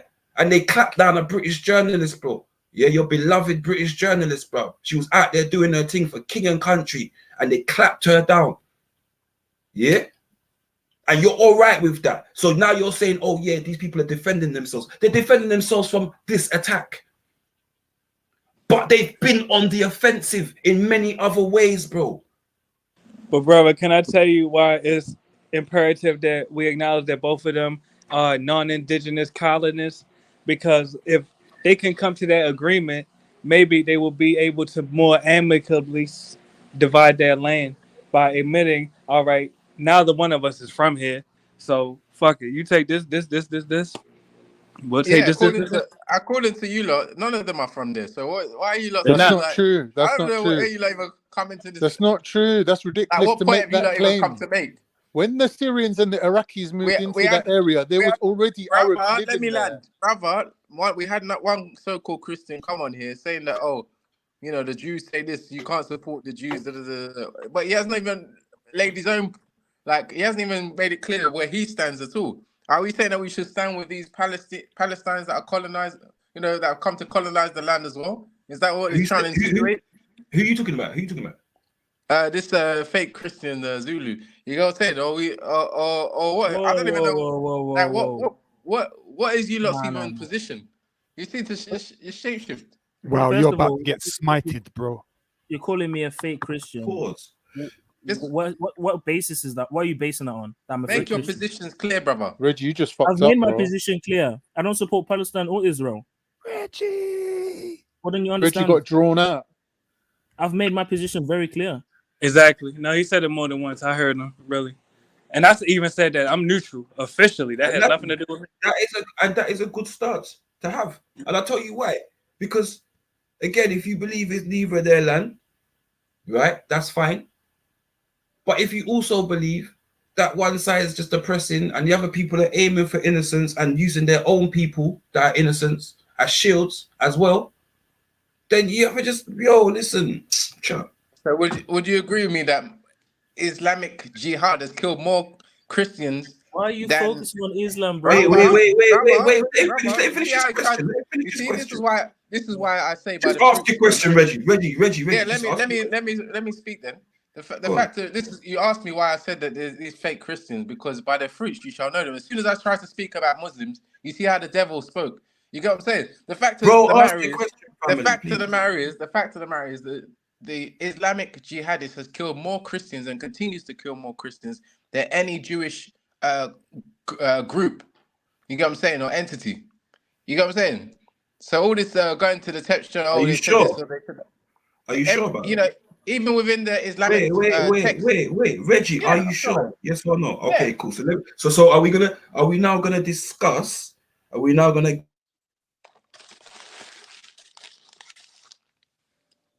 It's been silence. That's good. We're gonna discuss that. Are we gonna get into that? Are we gonna understand that there's people with extreme amount of money that control a lot of things, and a lot of people know who they are, bro? Yeah, we know who they are, and they're of that genetics. They're the one that created these wars. There we go. They created the wars. Who funded both sides? Who created Hamas, bro? Who created Hamas? Did they create Boko Haram as well? Who created Hamas, bro? Brother, did they create Boko Haram as well? I'm not asking about. We're not talking about Nigeria or Boko Haram. So I don't know why you're asking about Boko Haram. Because they're Black African group. Are you not interested in black people when they die in Africa? Are you only interested in Hamas? Reggie, you're flitting from pillar to post, bro. Because he's getting slapped from pillar to post. That's why.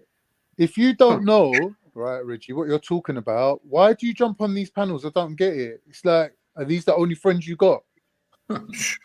It's mad, bro. You're getting defensive, brother. The only point, because y'all can't get around this point, though. The Arabians are not one from there, so they have no claim on that land. on a regular. My point I don't know how you're even got the front to come on to a panel of this level. Let's get back to the information, though, please. Let's get back to the information.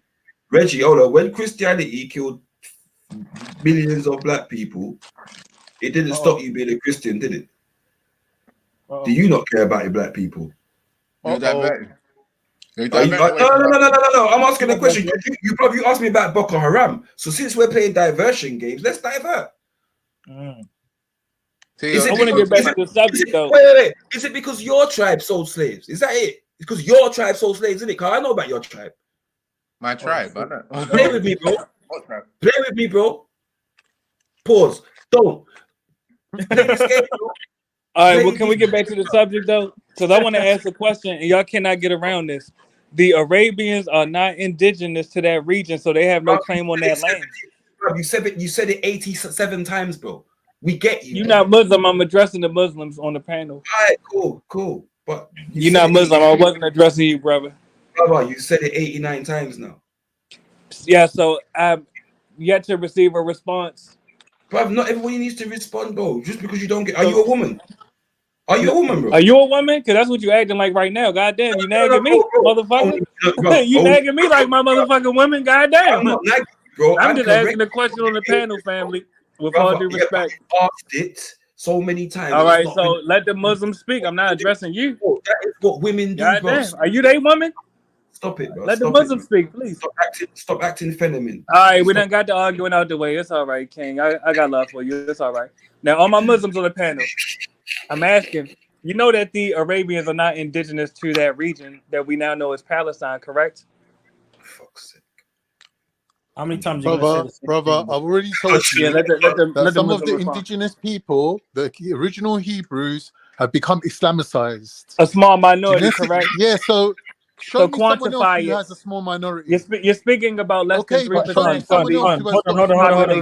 Guys, hold on. Khan, aren't you the one that said the original Israelites were from the E haplogroup? He's trying to. You can hear Khan trying to calculate The original where Israelites this goes. who with Moses left Egypt were of mixed origin. Okay, but actually a specific question about the haplogroup. Yeah, answer the question. Yeah, I told you. From the time of Moses, they've been mixed. Okay, but what haplogroup? Wait. The time of who? Hold on, what are you asking? Hold on, guys. What haplogroup were they? Khan? What, the mixed haplogroups? No. Don't. I didn't say the word mixed. Listen, you're bro. telling me what I said. I'm correcting you. I'm asking and then you. you're choosing to ignore my answer. No. Guys, Wait, Khan, what was your statement, bro? Can you repeat your statement, please? Can you repeat your statement? I'm saying the people who left Egypt with Moses were mixed. Okay, but this is the point I'm making, Khan. You've said previously that the original Israelites were from the E haplogroup. You even had a whole debate with Mezzo trying to prove that the Sumerians were of the E haplogroup. So essentially, you admit that the indigenous to those regions. No, but I lost that argument. You voted against me. No. So don't bring that up. It's irrelevant. That was your position. It's not irrelevant. That was your position. It's irrelevant. No. Now the question, the problem with that statement now is the Palestinians are not E, they are J. So based on your paradigm, you cannot make the claim that they're ancient Israelites. I said to you, I'm not saying look, you're misunderstanding Zulu, which is a bit weird considering how educated you are. I've not said that the origin of these people is, I'm saying they have an admixture. All right, so Khan, so wait, let me respond, please.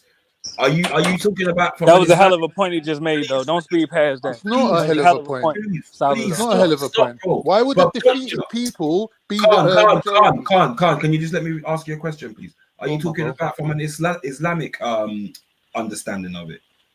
Because what you mean, the Moses thing? Yeah, because what it will tell you. You was there, Moshe, when we talked about but what I'm saying to you, listen to what I'm saying to you. What I'm trying to tell you is, yeah, from my understanding, and I read this thing, yeah, like I said to you, yeah, it is Israel left and a mixed multitude left also, yeah, and this is why you then further on, right, in the Levitical laws, yeah, they then have the rules for the strangers amongst you. Right. You explained this before. You was there. Right. So understand that. So when you say they were a mixed people, no, there was Israel, and they left with a mixed multitude of the Egyptian, the people that were living in Egypt, right, black people, and that is why they then had. This is why they then had the law given to them for the strangers amongst you. You feel me? Yeah. Con, do you think saying mixed? Even going back, Con, do you think saying mixed adds to your point? Actually, adds to my point because who are they mixing with? They're in Egypt, for crying out loud. It's going to be either Nubians or Egyptians or Libyans. These are all black people they're leaving Egypt with. So who they mixing? Even going back further than that, if we go back right to the origins of the Afro-Asiatic people, they would have been mixed because they were living right next to other people. They would have took wives from neighboring tribes. They would always have been mixed. But they do not share the haplogroup of the Palestinians. It goes against your... In a majority, yes. They do. Listen, you know Mary Magdalene. There is no country where you will find only one haplogroup. That's ridiculous. So let me show you something. You're wasting your time. He already admitted 70% is J. 70% of Palestinians are J. Yeah, 70%. I said admixture. So why are you arguing? He admitted that the Palestinians are not indigenous to Palestine. So let's move forward. They have no land rights there. They have no land claim there. As long as you, I don't know why you're coming with an argument for Jay when they're only 70%. The Caucasian Jewish. What's 70%? You made it sound like they're native, Carl. You made it sound like they're Israelites. This is why I'm saying to exactly you they're not native. that, listen, Zulu, you cannot argue with what I'm saying because it's a fact. They are the Arabians. fact is that some of the remaining people who were Hebrew Israelite Jews, original people of that land, were Arabicized and they were Islamicized. He talking about less than 3%. And they have He's talking about less than 3%. Wait, bruv, it doesn't matter if it's 3% or 1%. So he's talking about less than 3%. Bruv, Really less than 1%, really. Bruv, stop it, bruv. Can't continue, please. I'm trying to hear what you're saying, bro. I'm saying to you, show me any All other right, bro, you group wanna waste your that time. even has a 1% or even a 3% admixture of the original. You cut out. What? Any group? Show you any group? Did you say? If you go to Ethiopia and you see a group there called the Falasha, in Ethiopia, Falasha means what? What does it mean? Because we just see them as Ethiopians. Bro, I right? think his mic went out, bro. I said, if you show you, or did he say, yeah, so he asked me, did he show any group, yeah? And I said to him, has he not talked about the Falasha?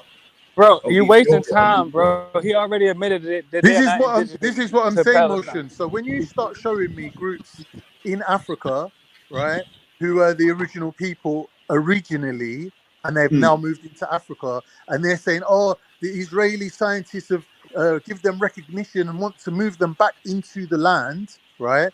That's not helping the indigenous people. That's going against the indigenous people and siding with the oppressor. What are you talking about? Listen to what I'm saying to you.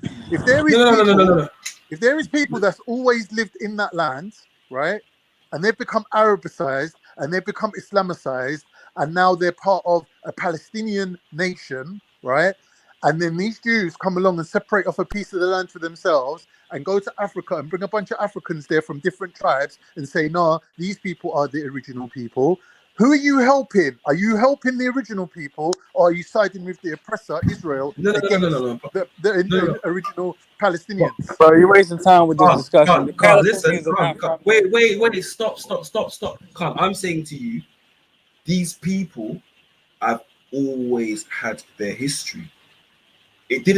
All I'm saying to you is this, and if you believe in the last days, the weapons that are formed against thee, will be turned back on the enemy. So I'm saying to you, that before we're talking about the DNA, I don't really fuck with it. Yeah, I know these people, if they're talking about their history from thousands and thousands of years ago, who am I to call them a liar and say it's chatting shit, bro? Especially when no one's saying anyone's chatting Let shit. me finish, bro. Let me. I said, who am I to say that? I'm just saying that, yeah. As well as when there's other things that corroborate, you just have to search for the corroboration, right? However, you seem to think that them using the DNA to prove something, bro, they didn't use the DNA to prove, they used the DNA to disprove. Do you understand that? Mosh, listen to my point, yeah? No, bro. Listen, bro, you don't understand the point I'm trying to make. Motion, mute up for a little bit, bro. They used the DNA to disprove. That's what they wanted to do, disprove, brother. No, they didn't. There's articles saying that the Lemba and other people have been recognized by the state of Israel as being the real Jews, and they want to bring them back to Israel. Yeah, the real Levites. Yeah. So they want to bring them back. But what I'm saying to you is, according to the prophecy, they only have the right to inhabit the land if they have the population to fill the land. So this is what they're doing. He's going around. Yeah, they're probably clearing the land for that. Yeah. Carrying out tests on people, genetic tests, awarding them the right of being Jews or whatever. Yeah. And that's why when you have a 23andMe test done, they can't tell you nothing about your own history. But what they can tell you is whether you've got 2% Ashkenazi or 1% Sephardic, because that's what the whole purpose of 23andMe is. Right. That's the whole psyop. What I'm trying to for them to be able to go around the world. Can we progress? Who's Jews? Let me finish what you're saying first. 1 minute, man. I'm making a point. Y'all both not letting me get in. Y'all both. I'm making a point. But he's talking, bro. I'm mid-flow, bro. Man. Stop that. All right, make your point, then I'm gonna go next. Go ahead. Okay, the whole point of this 23andMe test is make your point. I'm gonna go the next. gene that they're looking for in people, and then they entice you with, pay £100 and find out if you've got soft earwax or hard earwax. Yeah, you pay the money, and then by the way, we've identified that you have got 1% or 2% Jewish DNA. So then what happens is, if you are so inclined, you can move to Israel for free and get some poor Palestinian man's house. Right. Basically, So that's the whole thing behind it. Right. That may be what they're doing now. No, However, but 1 minute though. Let me just make one little point. One little point. One little point, bro. The whole point of that is, according to their prophecy, if they don't have the numbers to inhabit the land from the river to the sea, that means that their whole plan has flopped. They have failed because they're not justified in taking that land unless they can replace it with their own people.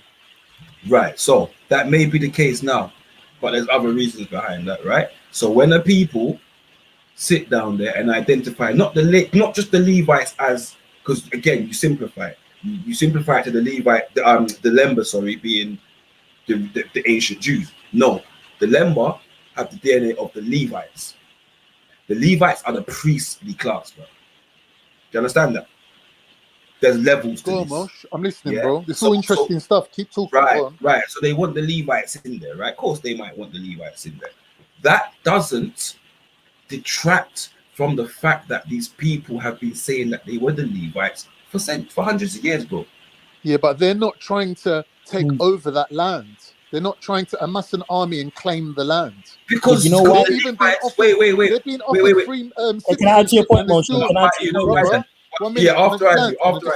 They've been offered, free citizenship to move there, and because of the thing that Zulu mentioned earlier, which is they don't believe that they're entitled to the land, so they will never move there. So for you to make a claim that the land belongs to them when their Bible tells them that they should be scattered to the four winds, I find that really weird. Because they know that they will be returned. That's the point. Returned by who, though? Listen. Again, in their prophecy, they're the Levites, right? So they understand the prophecy. Bro. You understand me? They know they will be. They believe they will be returned to the land, and they will not have to shed no blood for it like that. Exactly. They are where they are, right? They understand what's going on. Bro. Yeah, they understand what's going on.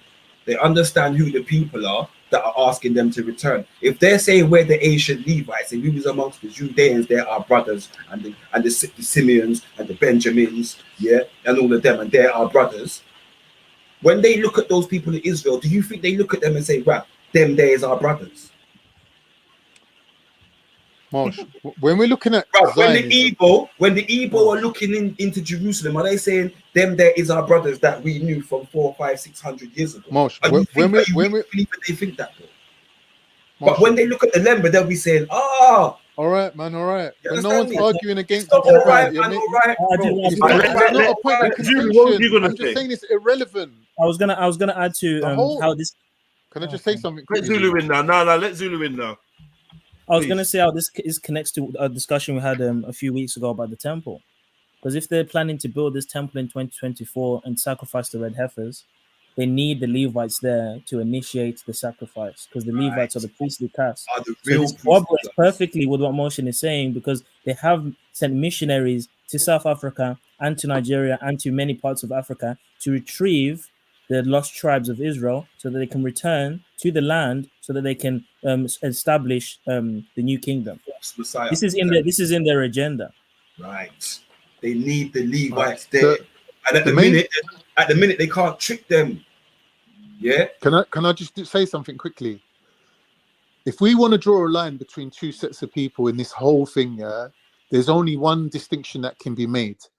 And that is that there are certain people that believe that you can make a prophecy happen. They believe by doing X, Y, and Z, they can, make Jesus come back. Now, the other side of the argument is it will happen automatically by the will of God, because that is the prophecy, and there's no other option but for it to happen by the will of God, right? No one knows the hour. No one knows, even the Son doesn't know, right? Only the Father knows. So when it happens, is when it happens. That's the Islamic side, the Muslim side, right?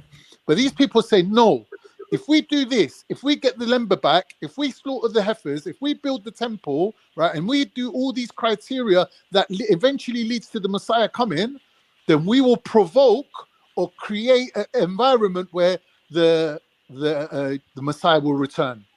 So you have two distinct beliefs here. See, right? I don't believe that. What I'm asking both I of don't- you, I don't Zulu and believe it's that. Motion, do you believe that if something is prophesied, that human beings need to do stuff to make it happen? See, I don't believe it's that, though. That's the thing. I Right, believe Zulu, that. what do you think, Zulu? If they get a bunch of heifers, if they get a Let me bunch of finish what heifers I'm and saying, bro. Let sacrifice me them, finish Zulu, what I'm what's gonna saying, happen? bro.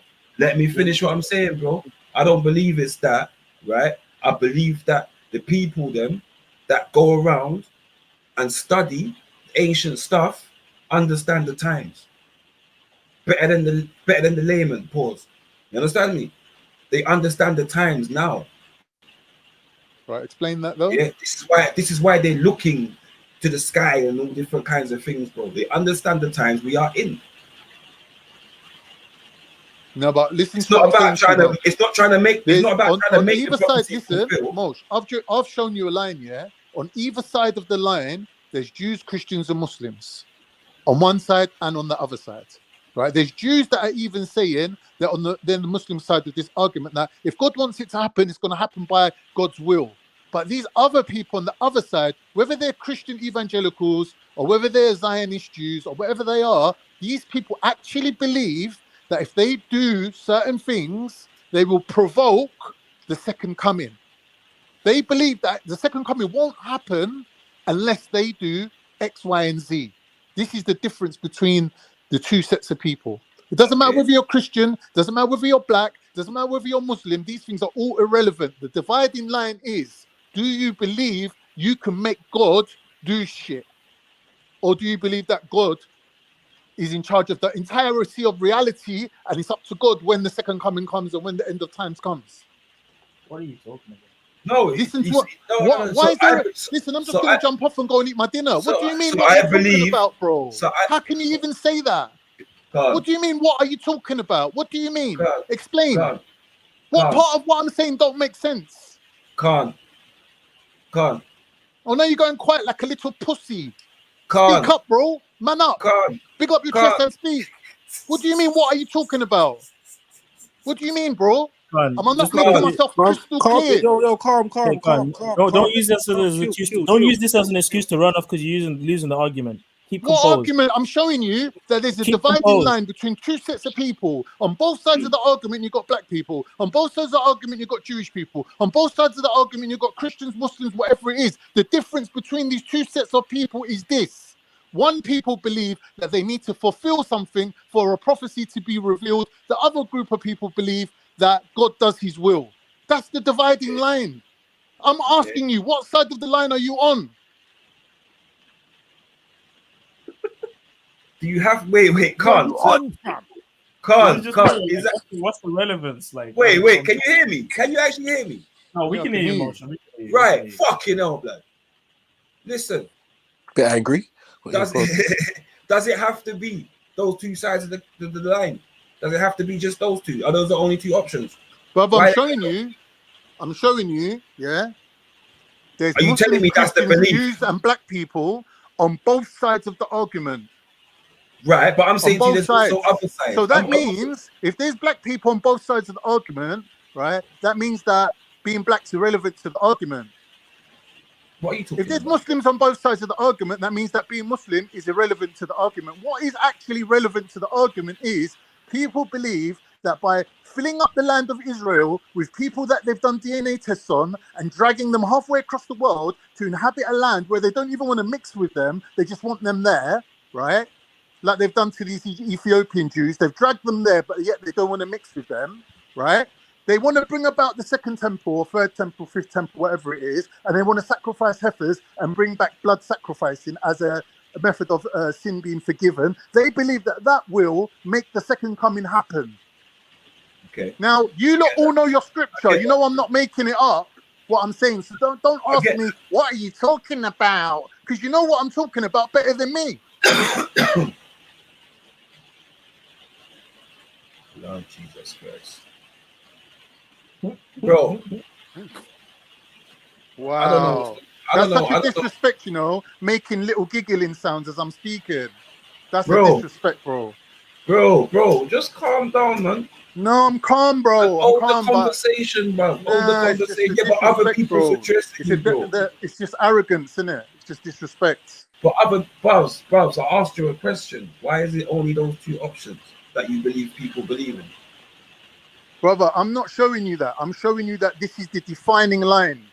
The defining line in this argument is, do you believe that carrying out DNA tests and bringing people back to the land, right, and saying that, yes, we've done this, yeah, we take credit for this, because what I'm showing you is that there's two groups of Jews that I know of, or more, right?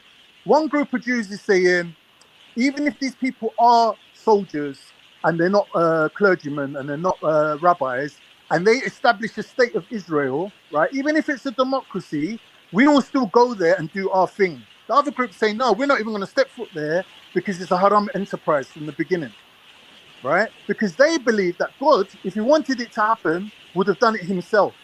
But the other group say, no, by hook or by crook, if it's there, we're going to utilize it.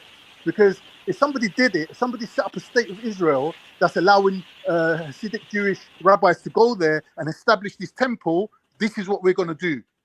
So there's two groups of Jews here. Does that make sense? Bro, I'm asking you and I've asked you.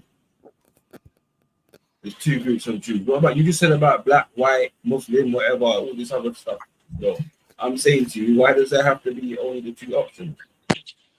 What about the people that are living peacefully where they're living and not watching the Western world and what's going on? You understand me? They're just getting on with their things and their traditions, right? And they just understand when the time happens, it happens. You get me? There's also people that, like I said to you a minute ago, there's people that I believe they know what times we in. They already know. The people, listen, thingy, Moshe, the people that you're talking about, even if their scripture said to them they could come back and take over the land, they don't have the numbers to do that, and they don't have the military might to do that. They don't need to. So they don't need to. No, Why but I'm saying if it was by their will, if it was by their willpower, right, we can see that they don't have the power to enforce their will.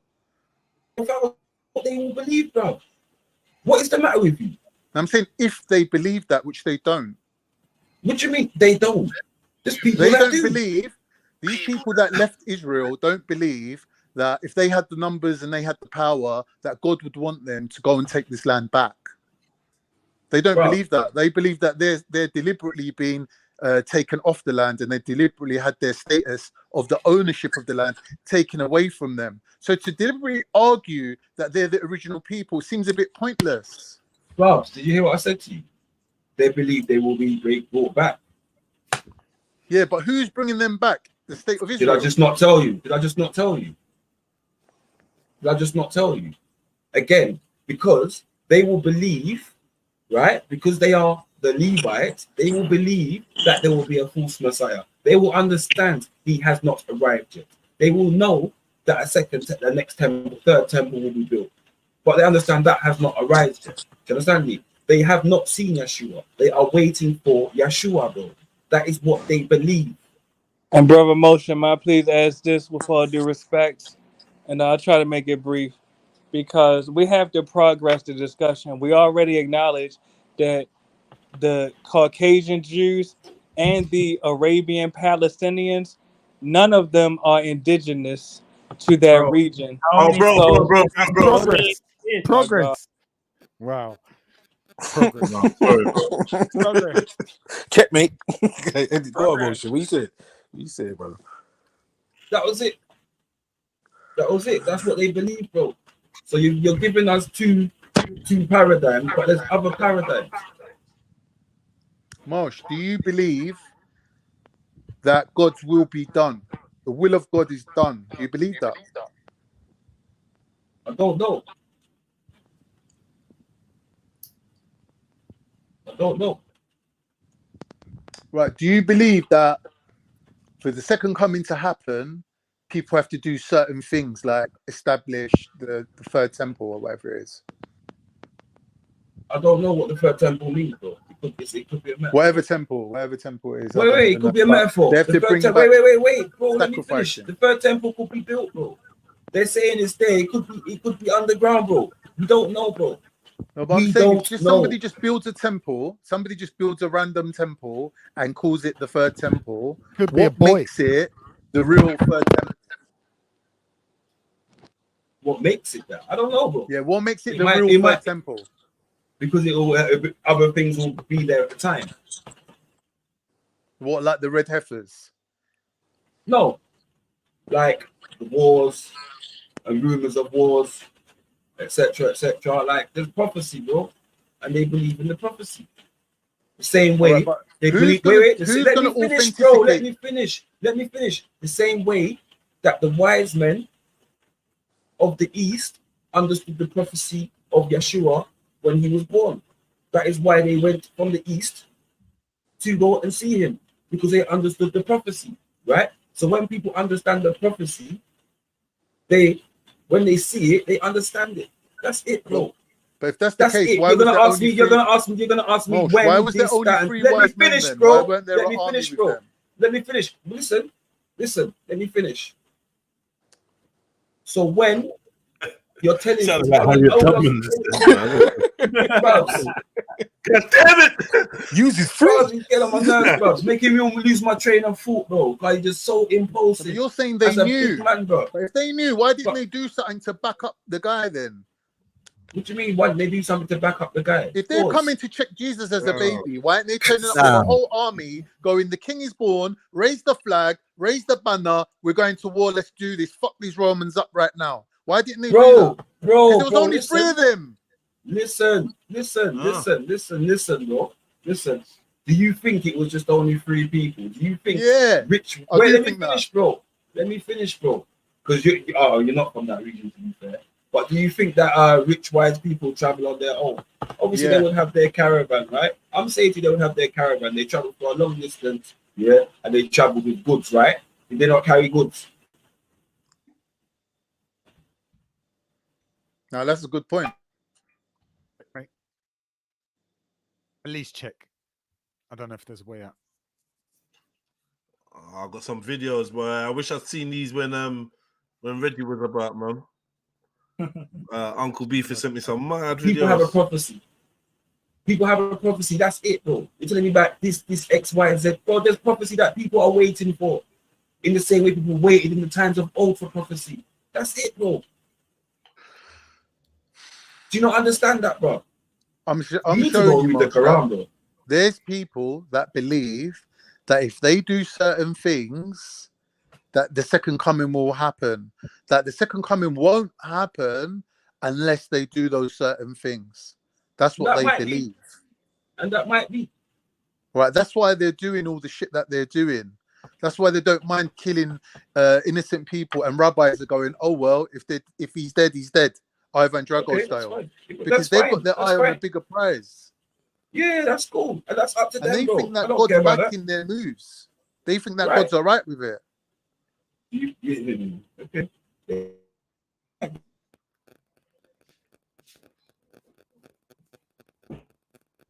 Sorry, my bad.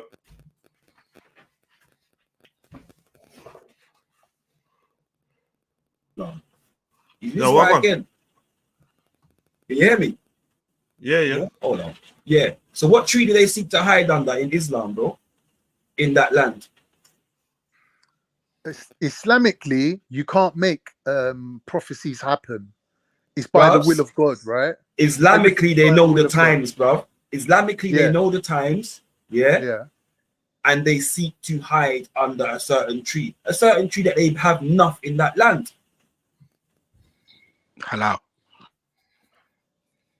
Yeah. So please, even your book's telling us who they are, bro. You need to read your book, bro. You're arguing about this. What does this matter? Ain't about who they are. You said, and this is a paradigm, bro. Why are you not talking Islamically, bro? Let's up, please. Why are you not talking Islamically, bro? Big up, Vic. Big up, bro. Big up, brother. Well, sit down and read your book, Brethren. We'll find an English version and read it. Why are you patronizing, man? And let's keep it clean. Let's keep it clean. Rude now. All right, man. No, because there's prophecy. No, That's what I'm trying to understand. understand. Just keep it clean, Bro, man. there's So you don't give prophecy, man the bro. exit. Go reach. So you don't give man the exit to say that, oh, you're being rude and rare. Let's keep it clean. It's been good, man. Let's keep it like this, Yeah, man. but I'm trying to make him understand, bro, and he's just been ignorant now. I'm trying to say to you're trying to give man two paradigms in this thing. Like there ain't other paradigms, bro. There's people in your own faith that are waiting for prophecy to fulfill, bro. What's the matter with you? Yeah, waiting. These lot ain't waiting. They're making it happen. They're Yeah, doing cool, stuff. but And that's because they believe they can make people. it happen. They're happy to kill people to do it because they think that's what God wants from them. Yeah, so I'm asking you, what kind of God is that?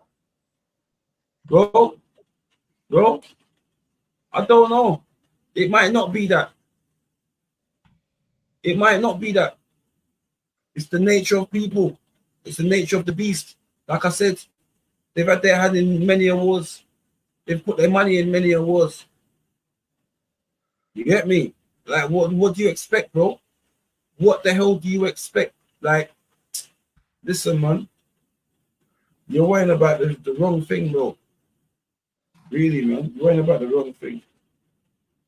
You're like, it's okay, and they think, no, they just feel like they're the fucking kings, bro. That's it.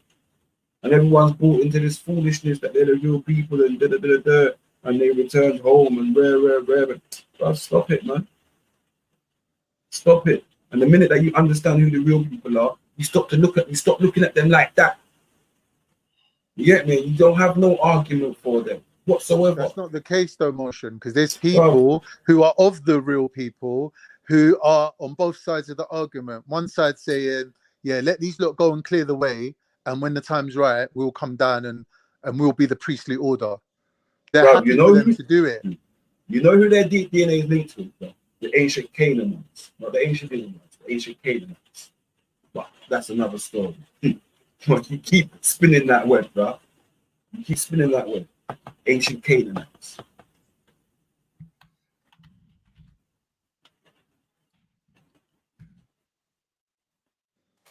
Yeah, and then go and understand how they got their faith, and how they moved, and why they got the name of Yapef's grandson, bro.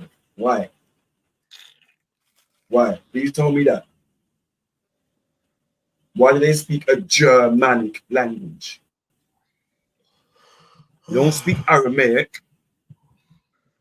Yeah, but this is what I'm trying to say to you. Language, bro. This is from my side of it, yeah. This is typical what you lot do. You're arguing against the oppressor. You're arguing against the white people. Who's you lot? I was thinking the same. Chill. I was thinking the same Africans thing. and black people. Everyone chill. Africans and black people, yeah, in general. Diaspora. Oh, that's all right then. All right, listen. This is what you lot do. Right? This is what you lot do. You're arguing against the white man, but you're happy for the white man to clear the way for you against us. Who? What? Against Muslims and Arabs, you're happy for the white man to do the murdering, and you just basically just provide him with minerals, gold, whatever he wants. You lot are cool. That's true though. Africans are cool with whites. Africans are cool with that whites, was bro. low, man. That was low, even but for it's you, true bro. though. That was low. But you're on their side. Hey, Rube. Brother, the other day, Niger, hold on. Go the other day, eat Niger went against France, and Nigeria was threatening to go in there and sort them out. Come on, bro. We know you don't know what side what side your bread's buttered on, bro. Come on, don't lie. You're putting brother. You're even telling me. Turn up. I know what you're doing. Can't. No, but you're even telling me that the Lemba or the priestly order are gonna come in once the temple's built. But who's building the temple? I didn't say that. You're arguing against. I didn't say that. The gay people. Yeah, but they're the ones building the temple for you. But I didn't say that. I said to you, I remember what I said, because I asked you specifically. I said, do you think the reason the Lembers are refusing to go over there and have not been going over there is because do you think they look over there and say, that's our brothers? Or do you think they see the Ross Clark Igbo and say, yeah, that's our brothers? Which one do you think is correct? That's what I'm saying to you, Moshe. You walk us all the way.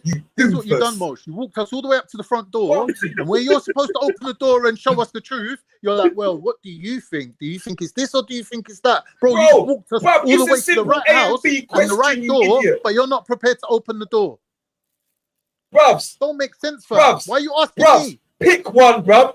No, you pick one. Do you think the Lemba think they descend from the Jays, or do you think they descend or have equal descendancy from the other black people around the world, bro? Stop your noise, man. You fucking idiot. See? Why call him an idiot for? Because you are trying to wind man up, but just like, if I'm an idiot, how am I the only one having this yo, conversation? man, them. Yo, I know Because you you can hear this waffle. advisory voice in the corner trying to moderate. I beg you lot, stop trying to like test the boundaries and just like, oh, because you lot want to go wild out. Don't wild out, innit? Like, respect my voice. Like, I'm doing it for I you. hear you, Jedi, bro. Sorry if I was and both you kind of know what you're doing. Like, I apologize. Motion, like, I no, feel but like, Jets, I'm not disrespecting Motion because you know on this subject he's man. got more knowledge than everyone. Can you just stop? But he's just an argumentative guy in general. Bro. Like, sorry. This is what I mean about like this this habit of saying an extra couple words is something that I'm really trying to just obliterate. I don't want it no more. It's long because it makes me sound like some grouch and some controlling person where all I'm trying to do is I'm trying to be the voice that in the background, when you hear my voice, just comply. That means that the other person will do the same. That means that you have measures that are going to keep you both controlled. All you got to do is respect it, and then the conversation will flow. When I'm trying to do corrections or moderation, anyone speaking over that is actually disrespecting that process. And when you're like, when you hear me saying stop and you keep going, that's just poor form. That's just like, it's just disrespect, man. And we got to have a certain etiquette around here to keep the conversation at a certain level. When we're on that, when we're on a hype thing, we're gonna be on a hype thing. But I think we both all know it's not really that today. Like, we're just trying to actually chat some, you know what I mean? Have a good convo. I will say that Motion has been slightly aggressive in his approach. He's allowed to have his approach, but he also has to bear in mind that over a prolonged period of time, if you keep going on like that, saying little slight things like shut up and that, you know Khan's going to want to try and react to get a little, because he don't want to feel like he's been totally emasculated. He's going to say something. And it's long, innit? So basically, just have more discipline, Motion. I'm just like, you know, that's my brother, isn't it? Have more discipline, man. You're a bit aggy today. I don't know why, but just ease up a little bit so he doesn't have the excuse of saying either you're disrespecting him or he's going to clap back with some next rudeness. Yeah, so do you want to pick up where you left off? What I was saying? Yeah. I was saying I would never disrespect Motion when it comes to these subjects. He knows more than most people and definitely knows more than me. Like I said, it's just his little bit of style that he brings to it. But that's him, innit? Like, I'm not going to react to that because I know what he's like and he don't mean it in that way. So, yeah, it's been a good conversation, man. But, like, maybe we should, I don't know, like, tag team someone else in now. Pause. What? Brimstone. Why is that pause? Don't question it. Don't question it. Lavery pause. Volcanic. Man. Yeah. Conversation's fire still. It's fire still, bro. Yeah, so my last point was if somebody builds a random temple in the middle of Israel and calls it the third temple, what makes it God's temple?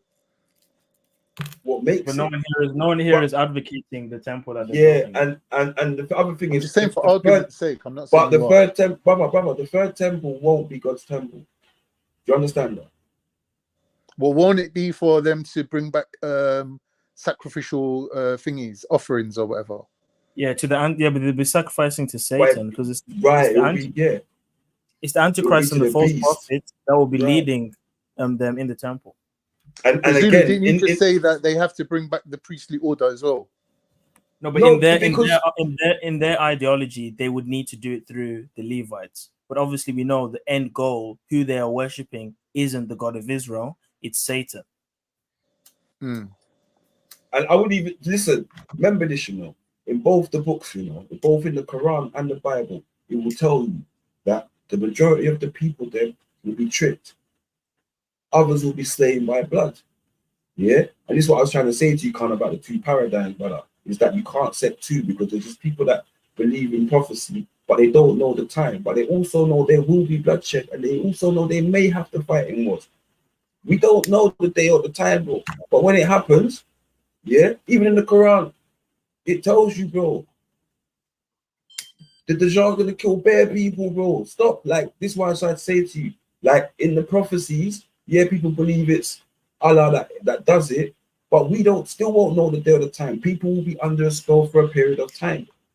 And a day to the Most High is how many years to us, bro? It's not a day to us.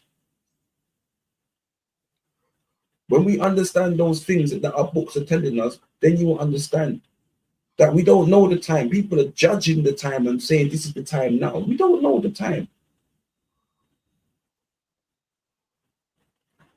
We don't. And these people are just living, you get me? They're just living. And some of them do understand what time it is. And you know what they're doing? They're turning away. They're trying to find the Most High again, bro. That's what they're doing, bro. They're not a lot of them are turning away. This is what you have to understand. And those that are staying are remaining are what, bro? The majority atheists now, bro. Atheism is the biggest growing religion in that land. And the rainbow thing. Do you understand me? So you understand, innit? Like, which holy people, bro? We knew what would happen in the land. It's prophesied. There will be much what? Blood, killing. It's prophesied, bro. Like, you can't, you know, I get you believe there's two paradigms, but there's just people that are just sitting there waiting, bro. You get me? That's it, bro.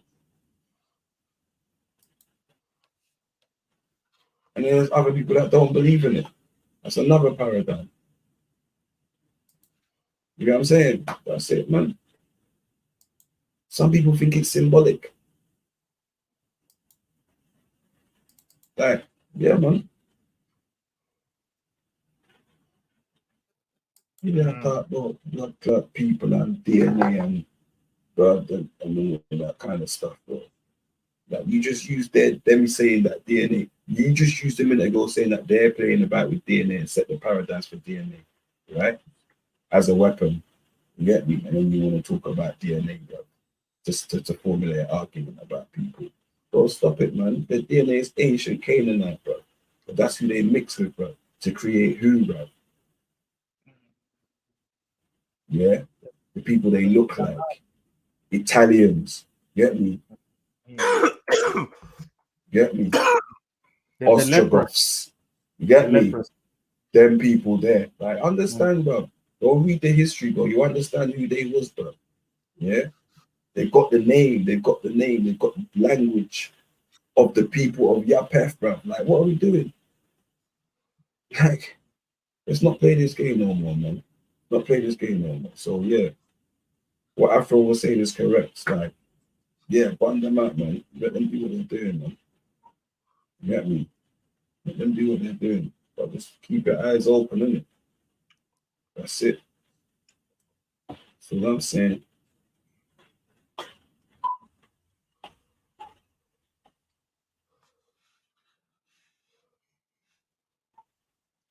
Go on, you still there? Yeah, I'm listening. It's just a little bit of background noise going on. Yeah, it's my rain on the roof. It sounds peaceful, isn't it? Mad. Zulu, what you gotta say? Yes, Aki. Nah, man, I'm listening, my brother. You know, I think I've exhausted the point against the Zionists. I've put all my sources in the chat. You know, I was very shocked to see Reggie just completely just being a bot, just a complete like bot for Zionism, unable to see how they're mistreating Christians. I was hoping at least that would work, right? Because surely you care about Christians more than your hate for Islam, but it seems that didn't even work. So it's a shame, really. But he just reminds me of the no hide. Yeah. Yo, Zulu, is it true that in the Talmud it even describes the Israelites as black? Oh yeah, 100%. Even tells you where they went after they left the temple. It said they went to the 10 lost tribes were scattered by King Sennacherib to the land of the free. The Talmud has a lot of gems in it. I know. That's why I asked you the question. It has a lot of stuff that we need to burn out. I'm not going to cap. Yeah, but that will be that. That's part of that, isn't it? Like, we understand that they sought to put, to put different books together and call them holy books.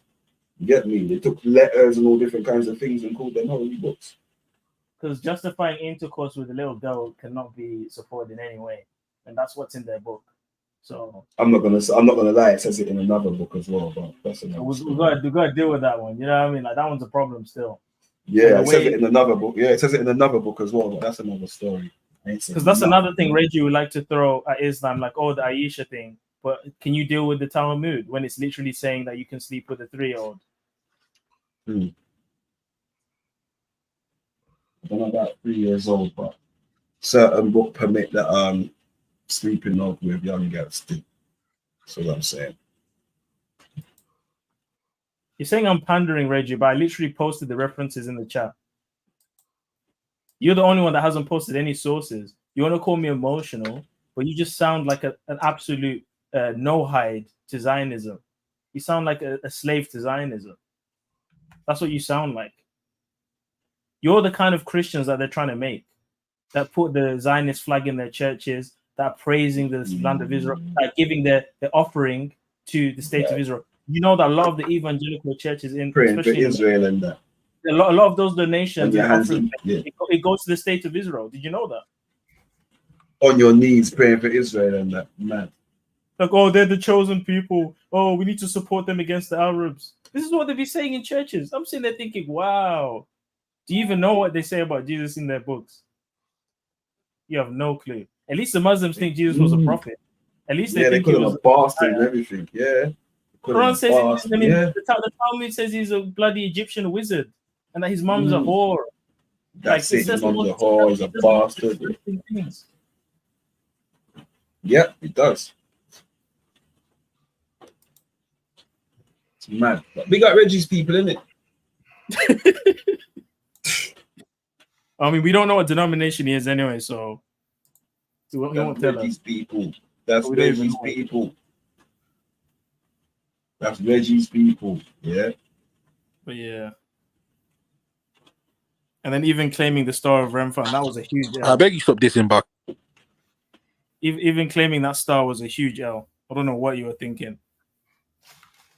He didn't know what to do with it. He didn't know what to do with that. What did he claim? What did he claim? No, because he's got the flag up, right? And he's saying, long live Israel. I said, why are you representing that star? So we started getting in on the star and he was all over the place. You don't know what he's doing. That's Reggie. That's Reggie. Star of David. What an absolute joke. Mad thing about Star of David. Magen Dawid. Nah. Star of Moloch, G. Look at Amos 5 and Acts 7. No. I'm not understanding that flag, George, bro. Yeah, it's a proper what's it called again? Sigil. It's a real deal symbol for like witchcraft. Even people that are not Jewish, they use that star in their witchcraft. You think man never watched Charmed during day? Man knows during day.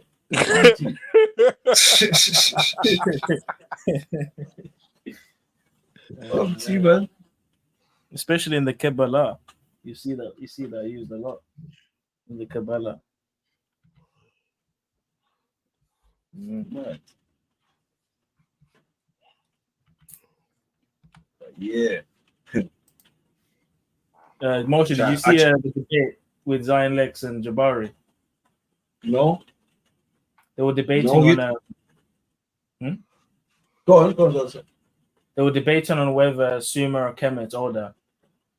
Very interesting. Very interesting. Okay. What did you deduce from it?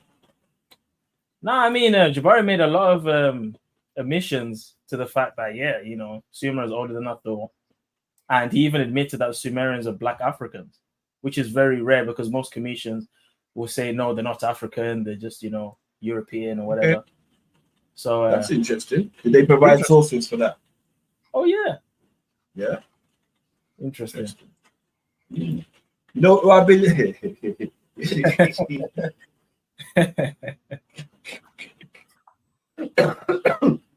I've been listening to our brother, Dante Fortson. He used to be a Reggie type Christian. You get me? Yeah. Yeah. And he sought to seek argumentation to deny the Israelites. See? And what he ended up finding was who the Israelites were, right? So one day, there's this newish guy called Dr. Brown, and he told him that he must have debated that guerrilla Hebrew guy, and people think he I won saw that debate. Right, right. Did you think that he won that debate?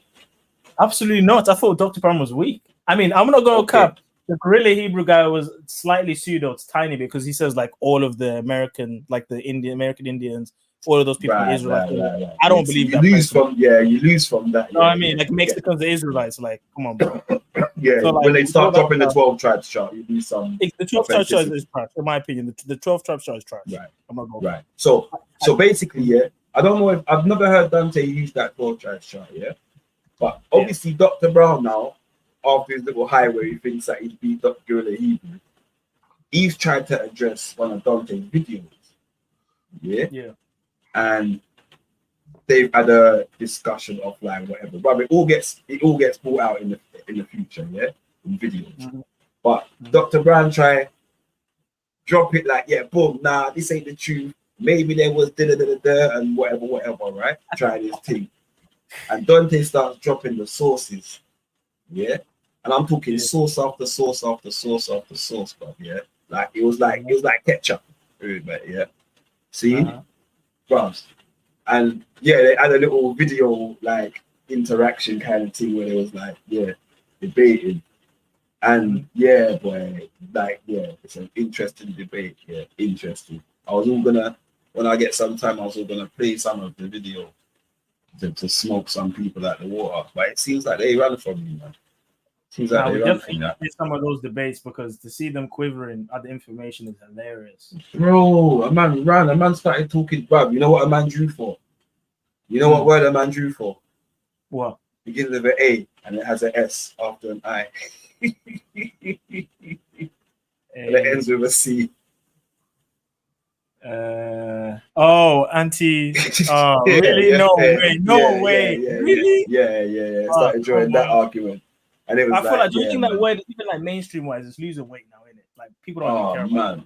Bro. I said, nah, as man doing that because man just gave you, like, it was weird.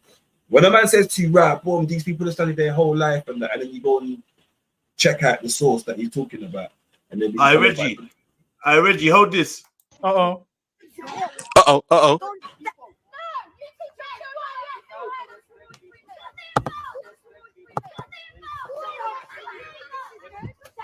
Don't stop. The people! Be nice! Be nice!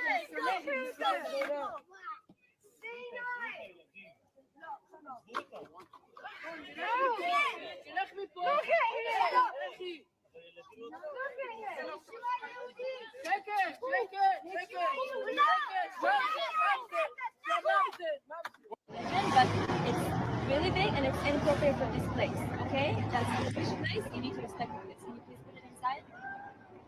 Yeah, this is very harsh. It's very harsh. No, you're not respecting. Can you please stop taking pictures? You're not respecting.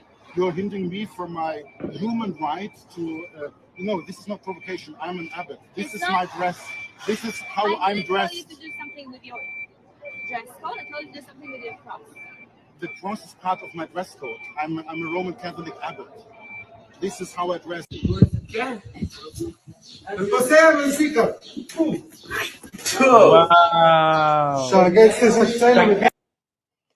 You see how what Reggie, you can have that, bro.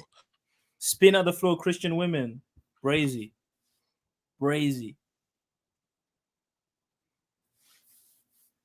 What a coward. Yo, I'm saying a man's hat would have flew off his cranium like with the Van Damme back kick he would have received. Listen, yeah. You know those soldiers would have found any, bro. Like if you even touch them, it's a wrap. I know. It's over. No, they will never do that in England, rude boy. Telling man spat at your gal them, Reggie. So Israel are fighting their enemies using missiles, rockets, jet fighters, bombs, and tanks. while Africans have left their enemies to the God of Israel. I think there's a problem somewhere. You got a forehead like Reggie. It's mad. Mad. Long lost and all that. That was some bars. If you miss what he's saying, Now play again. Israel fighting their enemies with everything they got, and then the Africans that claim to be worshipping the God of Israel are just waiting on the God of Israel to sort out their problems. No tanks, no jets, no nothing. Mud. I hear what man's saying still. Israel versus Palestine. Everybody wants me to pick a side. But the thing about me is I like to do my own research before I go off of people's opinions. Because every couple of years, I got my Jewish friends, my Palestinian friends reach out to me and say, hey, you need to speak on this fucking issue. And then everybody wants to talk about how they had the land first, but then they got banned, but then they got the land and they had it for so long, but then they came back and they tried to get their land back and they started pushing them out and treating them badly, but then they treated them badly and they attacked them and they attacked them and all this bullshit. When in fact, they're both in the wrong. And in the story, you have the Jewish, Muslims, and Christians, and they all have one thing in common.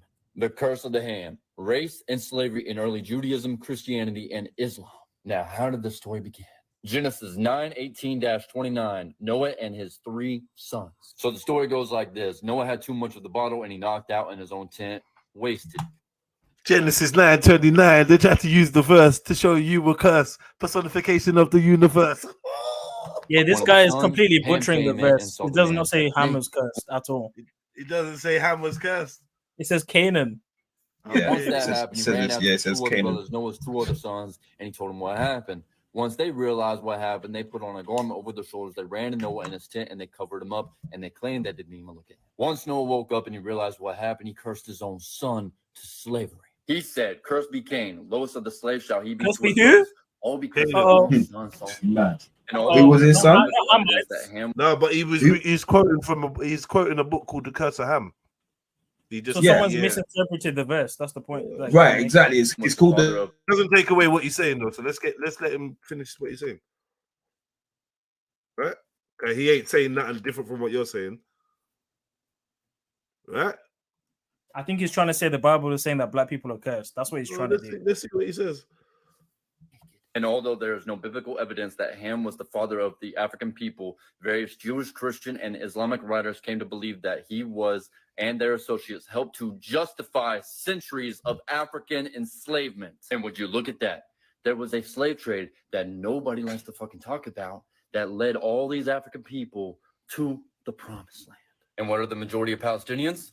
Muslim, but some of them also identify as Israelites and Christians, which led to the justification for the transatlantic slave trade here in the United States of America for these good old Christians to have and own slaves. Which all leads back to the blessing of whiteness, racism, which is how they built their entire society off the backs of black people and slavery. Just like here in America and South America, because everything always leads back to Africa and black people.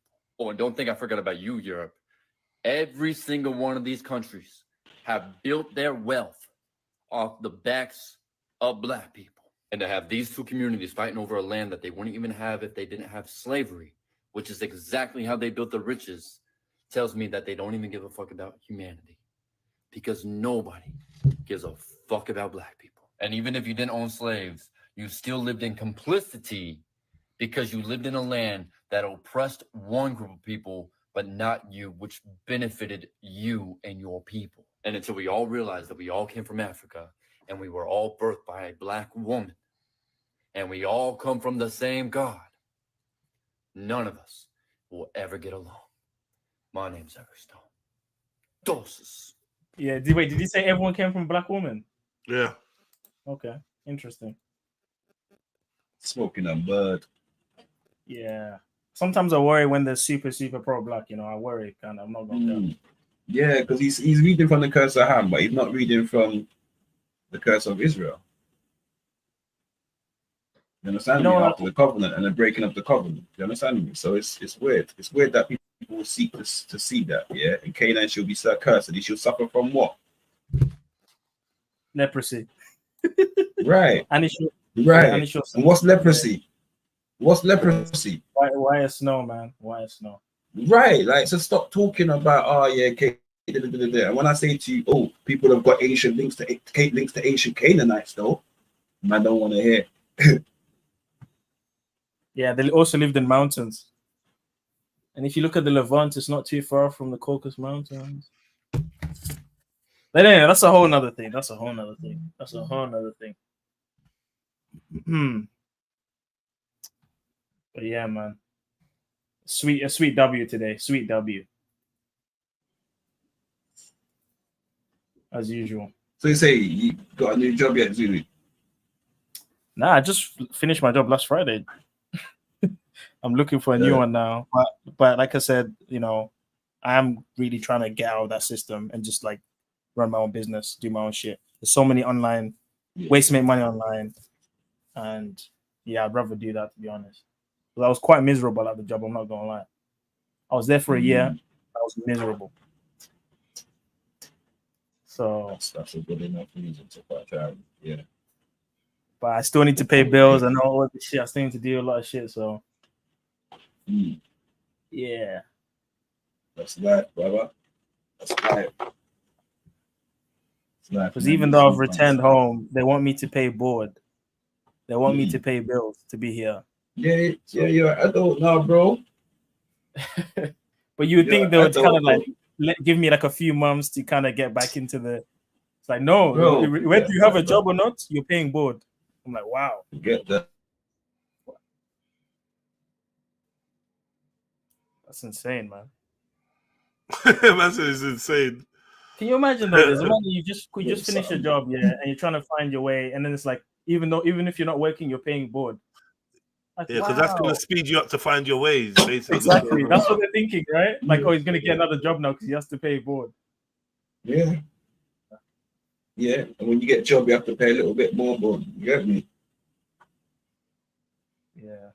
It's a money scheme, man. I don't like how parents use children as an opportunity to make money. I think it's a wrong way to look at things. Is it making money? So wait. You have a job.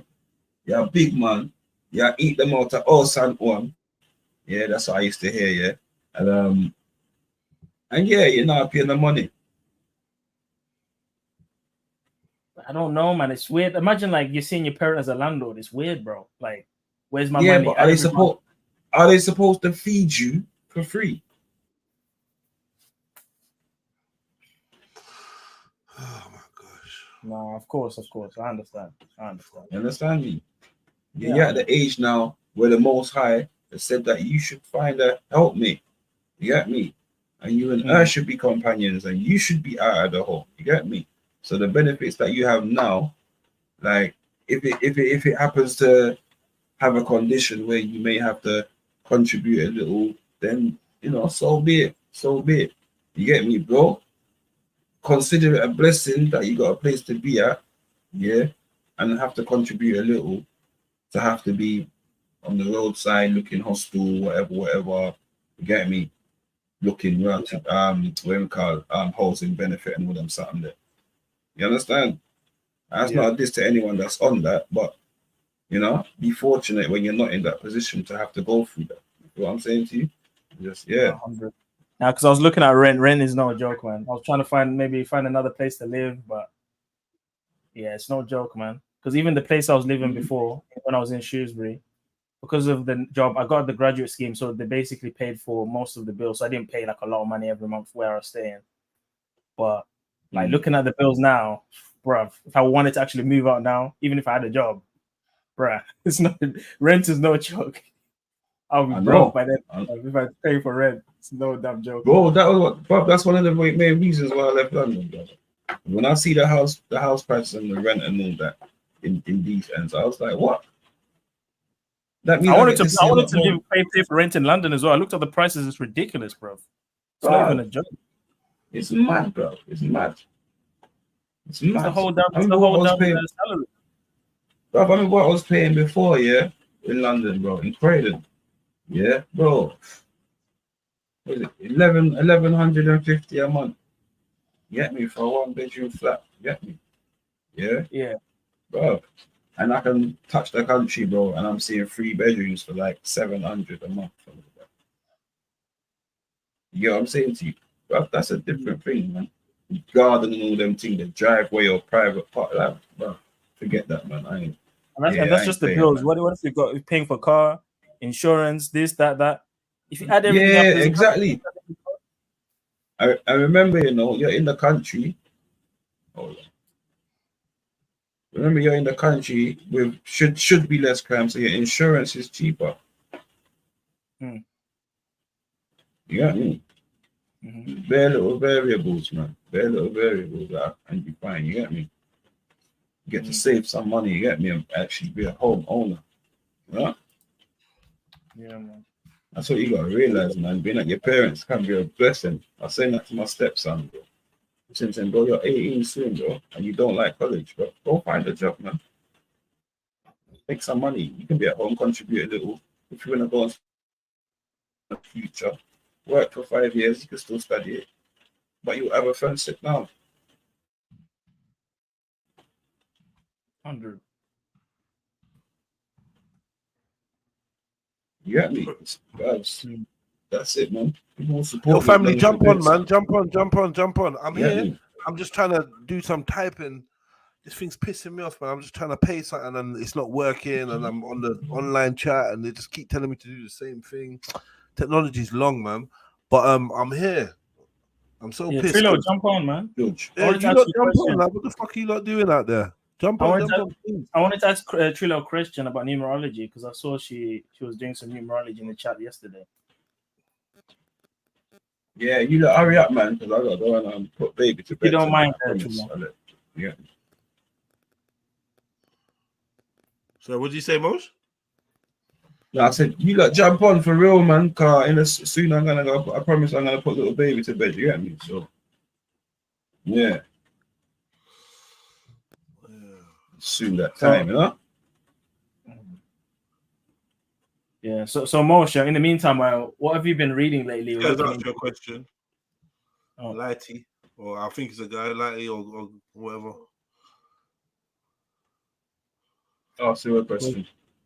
Julie, how is it a W when you said that there would never be a state of Jewish people? And when we read it out, it says that the 12 tribes will come back and build a Jewish state. You killed yourself. Yeah. If you can show me a Bible verse where it says that the 12 tribes will come back and build a Jewish state, then I will admit to killing myself, as you put it. But that's not what I see in the Bible. And it's actually pheasants, Mark. So, yeah. I think I'll still say that I hold the W. So, unless you can disprove that, then yeah. And it's very clear. I mean, I posted the verses, especially in the private chat. If you go to Isaiah 11, verse 12, it's very clear that the Lord will gather all the exiles from where? From Assyria, from Egypt, from Pathros, from Cush, from Elam, from Shinar, from Hamath, from the Isles of the Sea. And he will raise a banner for the nations and gather the exiles of Israel. And he'll collect the scattered of Judah from where? The four corners of the earth. Then the jealousy of Ephraim will depart and the adversaries of Judah will be cut off. This is prophecy. This is Isaiah 11, verse 12. God will bring the scattered. The Lord will bring the scattered back into the land. So, show me how that's the Rothschilds. Where's the Rothschilds in Isaiah 11, verse 12? Show me. I'll wait.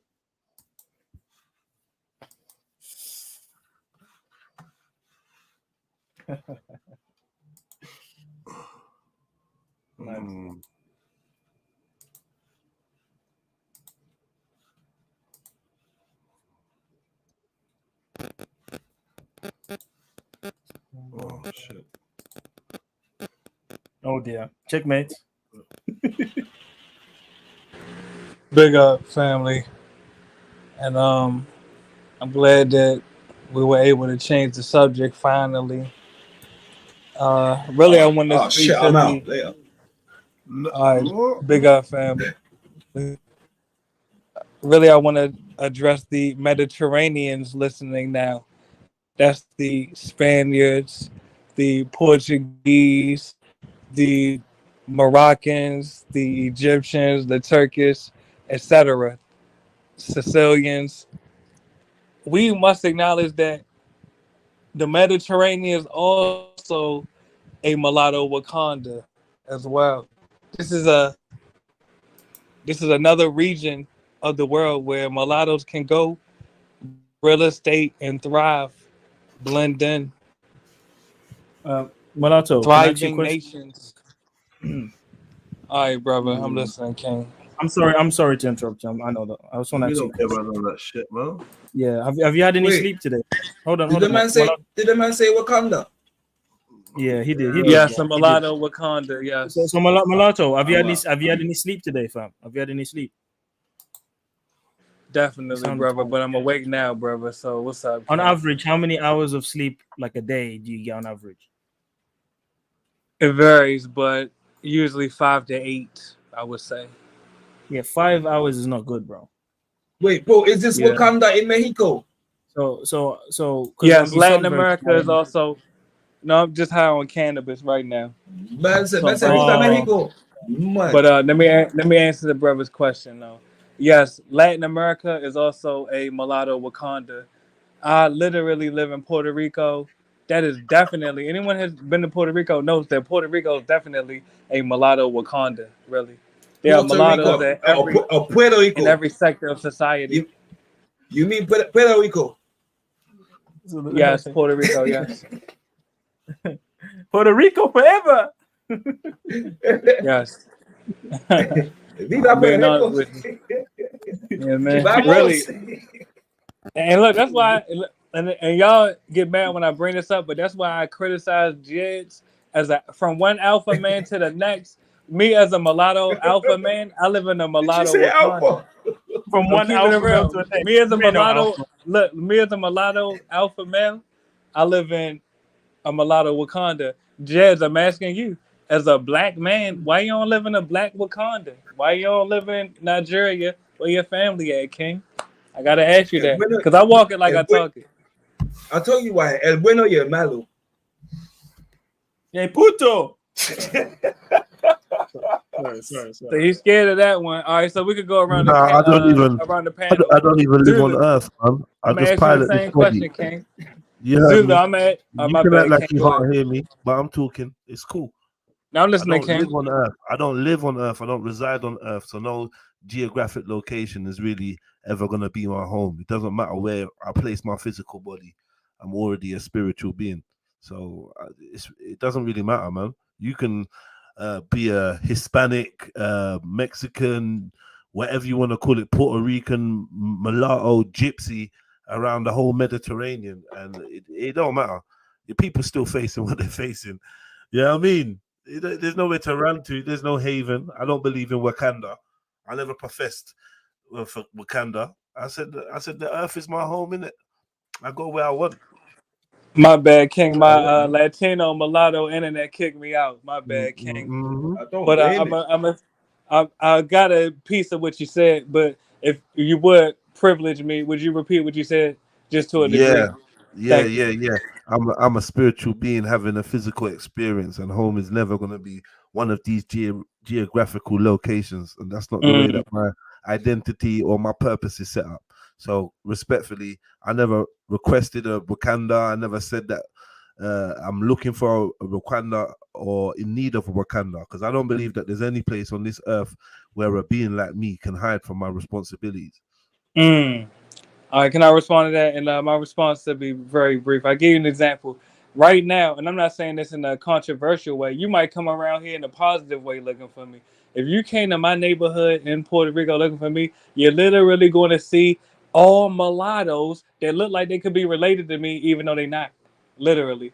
So when I say I live in a mulatto Wakanda, I really mean it. So my question is, you as a pillar of black masculinity, why haven't you selected a masculine black nation to reside in and make home and raise your family in?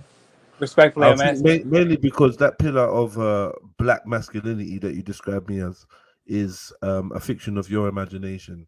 Oh, Not you're not reality. that. I get it. Well, Oh, you're not really you that. mislabeled me with Oh, many things, isn't it? all right. Do you know what I mean?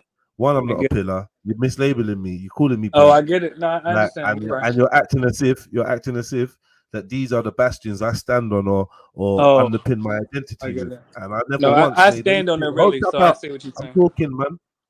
So yeah, I never once made any statements that would lead you to that conclusion. So you just like picking stuff out of thin air. Make a proper point. I get it. No, that is the point. You're not that. I am that. So we can move forward, King.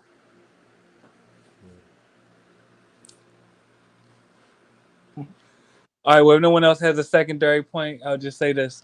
When I say I represent mulattoes, I literally chose a mulatto nation as my base of operation, literally. And I meant what I said. If you come in my neighborhood and you say, "Hey, where mulatto at?" Even though everybody around here mulatto, you say, "Where mulatto at?"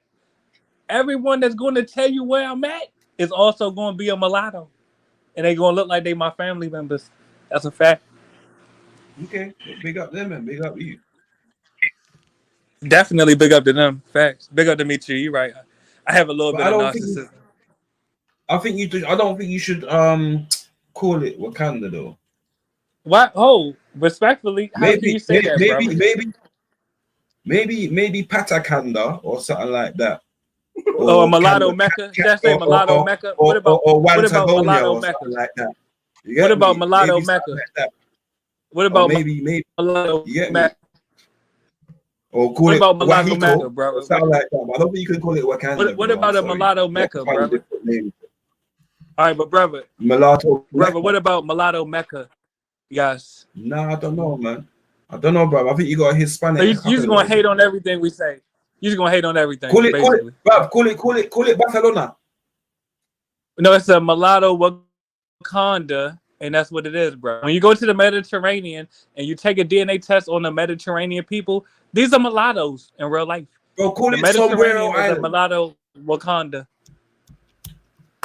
Or when you watch the movie Black Panther, watch this. When you watch the movie Black Panther and you go to the Mediterranean, everything that's taking place in Wakanda in the Black Panther movie is taking place in real life in the Mediterranean and in Latin America, which are mulatto Wakandas. Okay. Well, big up y'all. Definitely big up to us. And big up to y'all too, though. Big up to y'all too. Mulatto. All right. It's cool. Yeah, man. So let's move forward, family. Yeah, go ahead, forward. We even move nowhere. We even moved nowhere. All right, make your point then. We ain't even got in the car. You just outside the car. All right, go ahead, make your point then, King. We listening, King. Not even passing the zoo, just chatting shit. That's your insecurity talking, but for some reason I don't know. Because everything I said was factual. Matter of fact, even my slogan, you can read it. Yeah. Ask him about irrelevant. Is a mulatto. Ask him about take a picture for the grab by the car before man even get in the car, bro. Chatting shit. I'm not gonna hear it, man. Somebody laugh at the jokes, please. Somebody laugh. All right, now back to the focal point. The question is, with all due respect, the brother Motion, are you also West African or are you Caribbean, brother? I identify as Caribbean. However, I understand. I respect that. Now let me ask you, brother. You actually come from a black Wakanda. Big up your nation. Shout your nation out, King. Shout them out. Sure? Are you sure? Shout them out, King. Bro, listen, bro. Listen, Jamaica. You ain't gonna big up your nation. Did you hear what I said? I said Jamaica. All right, but big up your nation, though. Big up your nation. Bro, listen to me, bro. Listen to me. We're not playing this game. I'm talking, bro. Stupid game, I know. I'm saying Jamaica. I know, I get you, but can you like big up your nation? Right, let me say what I'm saying, bro. Let me say what I'm saying, bro. Jamaica is and has been run by people outside of Jamaica. But you could go take the steering wheel, brother. Why you don't go back down there and take the steering wheel? It's brother, because it's not a black Wakanda, bro. That's it. Brother, it can be, but you're not there, so you're not making it a black Wakanda. Bros. See, I'm in Puerto Rico, making Puerto Rico. Can I say that? I'm in Puerto Rico, which is already a mulatto Wakanda. I'm just adding to the mix. But if you're saying Jamaica is not a black Wakanda already, I'm saying why you not in Jamaica making it a black Wakanda? Because look, we both from the Caribbean, we supposed to both be living in the Caribbean. Only I'm the one living in the Caribbean, and you live in Europe, brother. Why you not down here helping me fix the Caribbean? Why do I need a black Wakanda? Brother, wow. It's a I can't mythical even talk to you place. no more, King. No, let's just move Bro, forward, it's King. a mythical place. It's a mythical And let's place. just move forward, King. That hurt my feelings when you said that, brother. I'm a No, mulatto. We got mulatto Wakandas. You no, but saying you I'm don't need a asking. black Wakanda? You No, asking no, why you no, don't? no, no, I'm a no. I mulatto. We asked got you a mulatto why. Wakanda, so it is what Why it do is, I man. need? I asked You you know, you why hurt do I my need? feelings for the blacks, man. You black. Why you don't want a black Wakanda? No, I'm why mulatto. We do got I? a mulatto Wakanda. We got more than one mulatto All right, Wakanda. okay. All right. So why do you need a mulatto Wakanda? It don't matter Wakanda. whether we need it or not. We have multiple, so that's my point. Why you Yeah, but don't I'm want saying, to why do be you need that? in your I'm asking, Jamaican nation, bro, your black nation, developing it, brother? bro, That's the bro, question, listen, King. Can I give you an brother. example? Can I give you an example? When I pay taxes in Puerto Rico, that empowers mulatto youth and elders, and the mulatto people. It literally builds the roads, and even though our electrical program fucked up, it pays for the electricity, brother, and the water, Cool. brother. And I'm empowering I own land. mulattoes. Why you not in Cool. And Jamaica empowering Jamaicans? I own land bro? in Jamaica, bro. I own land in Jamaica. I love you for that. Why you not down there living there, though, empowering them daily, bro? You gotta be amongst the blacks daily. My land, bro. The land is there. I have family that live there, bro. But That you're do not there, though, exactly King. That's that. They get my support, bro. also They the get my Chinese is support. there. Bro, Hold on, they King. get my support, I got bro. from one Caribbean to the next, King. Can I have a discussion with You're you? not Caribbean, I'm asking, bro. brother. You're Hispanic, bro. Stop it, bro. You're Portuguese Puerto at Rico's in the best, bro. Caribbean, brother. You need a history lesson, brother, and a Stop it. geographical lesson. Puerto Rico's I in don't the care. Caribbean, brother. It's bro. Checkmate, brother. Puerto Rico's in the Puerto Rico Caribbean, named brother. after, bro? What's It's Puerto in Rico the named after, bro? Hold on, slow down. What is Puerto Slow Rico down. named after? Puerto Rico is I'm in the asking, Caribbean. What is it Checkmate. named after? Is What Puerto is it Rico not in named the after? Caribbean? All right, Bubs, what is it let's named move. after? I'm asking you. I asked the question first, brother. Is All Puerto right, Rico not in the brother, Caribbean? what is Puerto Rico named after, Is bro? Puerto Rico not in the Caribbean, brother? Brother? Puerto Rico What is is in the Puerto Caribbean, Rico brother. So I'm gonna move forward. The point is this, brother. Why you not in the Caribbean helping to develop your Caribbean nation, brother? I'm in the Caribbean right now. Literally. Why you not down here helping fix the Caribbean, brother? Bro, what's the old name of Puerto Rico, bro? Brother, why you not in the Caribbean right now helping to develop Bruvs, the Chinese is taking over Jamaica right now, brother.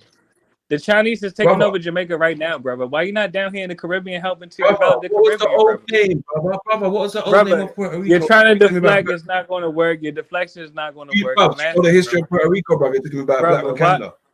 Brother, the question is this: the current status of Puerto Rico is a black. Pardon me, is a mulatto Wakanda. The current status. I'm speaking about today.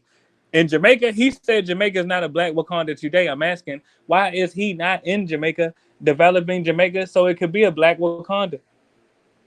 Because I'm actually in Puerto Rico right now. Why he not in?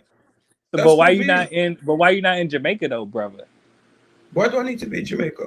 Wow, Again, I'm asking a question. You need to be in Jamaica to develop Jamaica. Why do I need to be in Jamaica? All right, brother. All right, well look, you're a renter dread. That's what we call you, brother. You're a renter dread. Why do I need to be in Jamaica to All develop right, brother. Jamaica? You're a Jamaican, brother. You're a Jamaican, brother. Just keep it real. Explain that. All right, explain that. You won't go back to Jamaica to help develop Jamaica. Wait, bro. Do I need to be in a bank to make money? Do I need to be in a bank to make money? That's a clever analogy, but it's inaccurate. Checkmate. Checkmate. So the question is, why are you not in Jamaica helping to develop Jamaica? You don't know that. You can't get around this, brother. I'm asking. Don't you realize every day that you pay taxes in the UK, you could be using that money to develop the Jamaica? Don't you realize that, brother? No, can you answer that? You ain't answering that one question I asked you. And the listeners have noticed this. The panelists noticed. You ain't answering that one But question. mulatto, that's his prerogative. To make wait, that's my point though. But don't he realize? I respect the African woman. He has. Let her speak. Let her speak. Go ahead, sis. Speak. We listening. Are you dumb? I've been trying to speak. You fucking no. pussy hole. Let the sister speak. She good. Go ahead, sis. Shut up. I'm trying to. I respect her standing up for the black man. So go ahead, sis. I respect her standing up for the black man. Go ahead, sis. That's okay. Yeah, you're gonna listen, bro. Like I said to you, I own land and a house in Jamaica that has been getting built up for the last few years, right? That's it, bro. That's what I'm doing. That's what I'm doing. All right, the question is, brother, and this is the point that you cannot get around. Wait. Oh, all right, go ahead, make your point. Make a point, Ken. I don't need to be there for that to happen, right? But something's getting built there. I don't need to be there, bro. All right, can I respond, family? Understand the world that we live in now. You might want to go and be in Puerto Rico All right, against family, can I me. respond, family? Please, family, can I might not respond? need to do that. Who's might the not feel moderator? it. Can I respond? So who I'm talking, bro. So Go ahead, who is Ken. anyone to tell me when I should or shouldn't do anything? All right. Can I respond, King? And this is the question that the brother attempts to evade, but he cannot get around this. The question is, brother, don't you realize each dollar, each penny, each pound, I don't know how y'all break y'all money system down. Each pound you spend in the UK, you could have spent that money in Jamaica, developing Jamaica. Don't you realize that, Bro, King? listen, and all the money you spend. You're not even going to answer the question. Let's talk All about right, it. bro. Let's talk about it. Yeah, let's get to that, King. Don't you realize every dollar, pardon me, if you know the breakdown of y'all monetary system in the UK, every pound is a pence, shillings, whatever y'all break y'all shit down. Every one of them that you spend in the UK, brother, you know you could have spent that in Jamaica. Number one, it would have went further. It would have stretched further, and you would have been developing your people, brother. Be honest. How much of your money that goes to Bro, San you Juan don't even Batista care. Island That's fucked up. goes You elsewhere, don't bro? care, How bro. much of your money goes You elsewhere, don't bro? even care, bro. You're not even gonna answer that, brother. I'm asking because I live in a mulatto Wakanda, bro. Hold on, can I say but this? who does your I taxes talk it go like to? I walk it, brother. I walk it like I Who talk does it. your 'Cause look, taxes go to, bro? let me respond to that. Can I respond to that? Now in Puerto Yeah, just Rico, answer the we have question. to. Who does your I'm trying to answer the question, brother. Now in Puerto Rico, I'm trying to answer, King. We have a separate internal revenue from the United States. We have Puerto Rico internal revenue. So when we pay tax.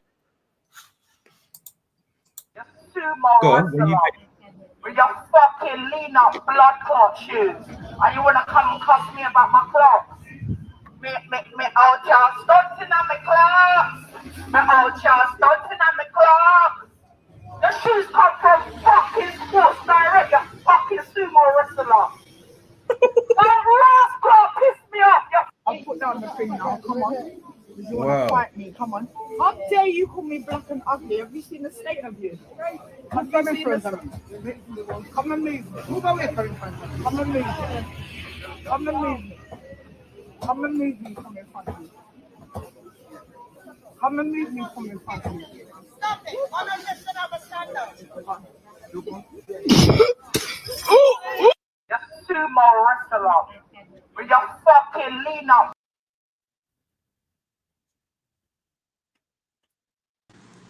And they put me backstage because I was cooking you. But go ahead, brother. Make your point, King.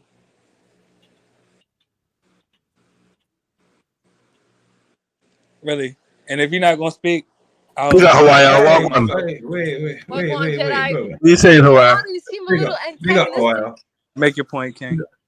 Big up yourself, Hawaii. Big up, Moj. Big up to the whole panel and the listeners. What are you saying, sis? What did you want to say? No, I just thought that was out of bounds where Mulatto was kind of interrogating, it looked like, Motion, his choice of where he lives, where he puts his money to. I think that's a man's business, just because you don't see eye to eye in terms of your worldview, and you shouldn't impose that on another. And Sister Hawaii, can I respond to that, sis? Can I respond to that? And the reason it is imperative is because the cumulative effect, and I want you all to write this concept down. A cumulative effect, the cumulative effect of Africans and Caribbeans abandoning African nations and instead investing into Europe, the US, Canada, etc. That is leading to a divestment out of Africa and out of the Caribbean as Chinese and other Arabian, Asians, etc. take over the Caribbean and Africa.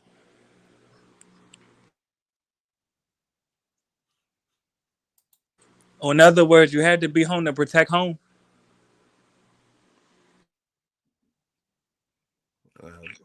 This is your argument, Motion, bro. This is your conversation. Well, I'm living it. I'm living it. Bro, listen.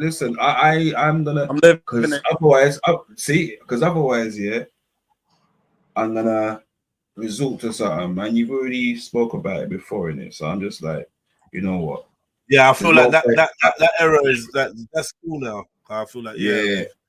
I'm just like, you know what? If I start responding, he's gonna frustrate me more because when I try and speak and you keep speaking and and like I said to you, his argumentation style is very, very galley. You get me? And I'm not gonna lie, that makes me want to pump a man in his face. So I just feel like, you know what? Let's not resort to violence, brother. I'm just asking a simple question, King. I'm living it. I'm not asking. I don't want to, bros. You don't I'm know how living to it, brother. hold a I live in Puerto conversation. Rico, bro. Cool. I'm Good living for in you, Puerto bro. Rico. And good for So my you. Well point is, done. Clap, let's not clap, argue. clap. Let's not Clap, argue. clap. My But point you're is, asking the same hold on, point, bro. I'm but question brother, the I'm same. asking. I'm holding you You to know the what? same Suck your standard. mum, bro. Suck your mum. I know. I I'm gonna mean, say but that's with your respect. insecurity. With I know respect. With his respect. Suck your feelings mum. is hurt. His feelings is Yeah. hurt because he cannot get around this. I'm asking, brother, Yeah, with respectfully. respect. Suck your Don't you mulatto. realize every I dollar don't. you invest into the UK, you could have invested into Yeah, Jamaica, you're brother, and help you're fix Jamaica? mulatto batty, man. It's I'm true. Yeah. asking respectfully, brother. All right, Every Jada. dollar. All right, Jada. Every dollar you took it out of Jamaican mouths and gave it to the UK mouths. You should feel ashamed. Really, you should feel ashamed, brother. You're not a man. You're definitely not a Caribbean. You're not a Jamaican man. You're not a Caribbean man. The Puerto Ricans When the not pay last time you federal been in the tax. Caribbean? In real life, Bro, though. When the last time you been in the Caribbean? The Puerto Ricans never not pay federal tax. We pay it to the Puerto Rican internal revenue. I just told you that. But my question is, in real life, that's one of them. That's one of them. I'm trying to answer your question, brother. That's I'm trying one to of answer your them. question, brother. They not pay, I'm trying to answer your again, they question. not pay Only federal time tax. I'm trying to answer your question. Only time a Puerto Rican will pay federal taxes is if we are employed by the federal government. Now, answer my question. When was the last time you've been to the Caribbean, brother? So in real life. Don't pay federal tax. That's none of your business. Exactly, brother. You abandon your people, brother. Come back, come home, brother. It's all good. You can come back home. You can come back home, brother. It's all right, brother. Come back home, brother. This is the thing. What happens here? This is what happens with these light skinned brothers. Yeah, they end up. That's your jealousy talking. Now, why you reducing your complexion, brother? See, look, bruv. See, I can't That's talk. your jealousy talking now. I'm trying to talk though, innit? Did I let you talk? I'm listening, King. I'm Allow me listening, to King. talk. Well, don't tell me you're listening without not listening, bro. No, I'm listening, King. Go ahead.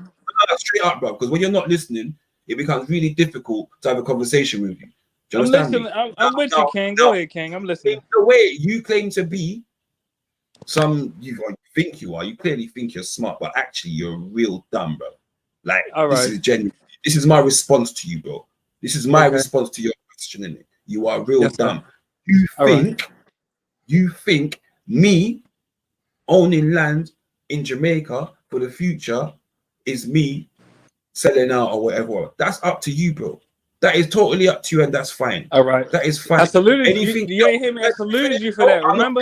I'm not finished, bro. Suck your But I saluted you for that, though. So no mischaracterizing. I'm not finished. All right, brother. But I saluted you for that. But go ahead. I'm still listening, not King. finished, bro. You can't tell me you're not listening, interrupting me, bro. I don't care what you think or what you're telling me, bro. Brother, I didn't belittle you for that. It's my point. I'm in the middle of talking, though. Oh, you venting? All right, I'm listening. So King, I'm venting. I'm talking, bro. So in the middle of when I'm talking, you fucking interrupting. I don't care what you've got to say. I genuinely don't. And I only want to fucking tell you abusive words, bro. I'm being real. And you must understand you are causing that. Yep. Yeah, just slightly obnoxious, mulatto, just a little bit. Plus, you're going to one's finances and their way of life. Like, let him. In be. Hawaii, I respect you, so I never wanted to feel. Do you feel like I'm taking a cheap shot? Let's just be honest. Bro, listen, do you feel like no, Hawaii, please? Do you feel like I'm taking a cheap shot at him? Yes. Because I don't. You said all right. Well, I apologize, just out of respect for Hawaii and maybe the other potential immigrants that might feel like this is a cheap shot. But really, I'm not attempting to disrespect him by asking him this. It's a realistic question because we have to acknowledge the brain drain and the divestment out of Africa and Caribbean. That is the real thing. But I'll mute up because I don't want to. I don't want y'all to feel like wait. Am I an immigrant though?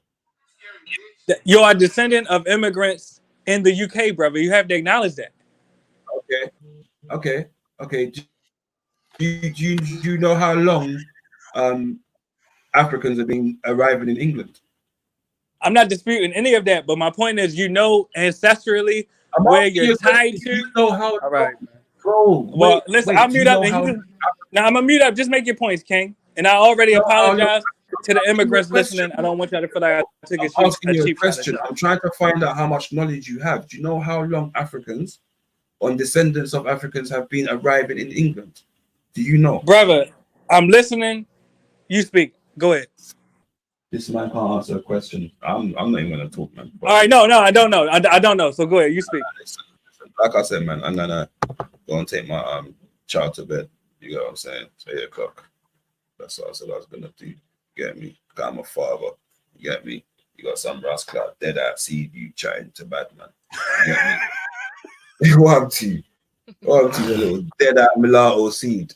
You get me? Telling me about rascal living life, bro. I got Pickney, bro. He took it. Now look, Hawaii, is that a cheap shot? He calling me a mulatto, even though I'm a self-identified. I get it. I also got you to suck your mom and suck your dad. Yeah, is these cheap shots, Hawaii? Is these cheap shots? Not cheap shots. No, these are direct punches. I've been seeing Motion hold down the panel for a while, so he's just matching your energy. So he hurt, but how, hold on. Can I ask this, Hawaii? How he matching my energy when he hurt and I'm not hurt? I really, I mean, come on. Really, I was asking a genuine question, family. But all right, I'll mute up, man. That's all right. You should mute up. You should do that more often as well. Bit of advice. Mute up a little bit more often, especially when you ask a question. Like genuinely, bro. That's what I keep saying to you, bro. You talking about this mulatto, bro. I promise you, I feel like you got a rainbow flag in your Ross Clark kitchen window or something. I genuinely do, bro. The way you move, bro. I swear to you. I swear, certain time when you're talking, your neck's all moving. So, like, I swear, I could tell. And look, I'm gonna be honest. And look, if Motion was in the Caribbean, he wouldn't be so angry. What you I'm mean gonna be by that? honest with you. If Motion was in the Caribbean, he wouldn't be so angry. But he in the UK and he's jealous of me, so he got to whine about me. Go ahead. All right, go ahead. Keep whining, bro. Right. Listen, you're a little happy, man, innit? I could tell. I could tell, bro, about your mulatto Wakanda. Yeah, it's just you a bare man. Bare man talking Hispanic and playing Spanish guitar. Amigo. You get me? And look, all the UK women that vacation in Puerto Rico, y'all know I love y'all. So I don't take nothing that Motion saying personally. It's all good. I know y'all gonna cheat on y'all minute and then go back to the UK and shack up with them. It's all right, man. Don't worry about it. No, even nobody get in Puerto Rico because there's mulattoes when they got fucking real black man right. Are you dumb? All right, bro. That mulatto thing playing that with children. Stop it. Yeah. What I'm saying, I got Brixton things. Let's talk about it. Like that's what I'm saying. In real life, I don't take nothing personally because I know in real life the UK women love me, so it's all right. Go ahead. Listen, make your point, King. I guarantee you, yeah. Brixton man don't want Brixton things. This nigga said Brixton man. I'm not caring about any Brixton men. So bro. when you're gay, bro. Why you bringing up Brixton men, brother? I'm letting you know. You're gay, bro. You got Brixton girl. We're letting you know, bro. We don't want this nigga's Brixton gay, girl, man. bro. This nigga's gay, bro.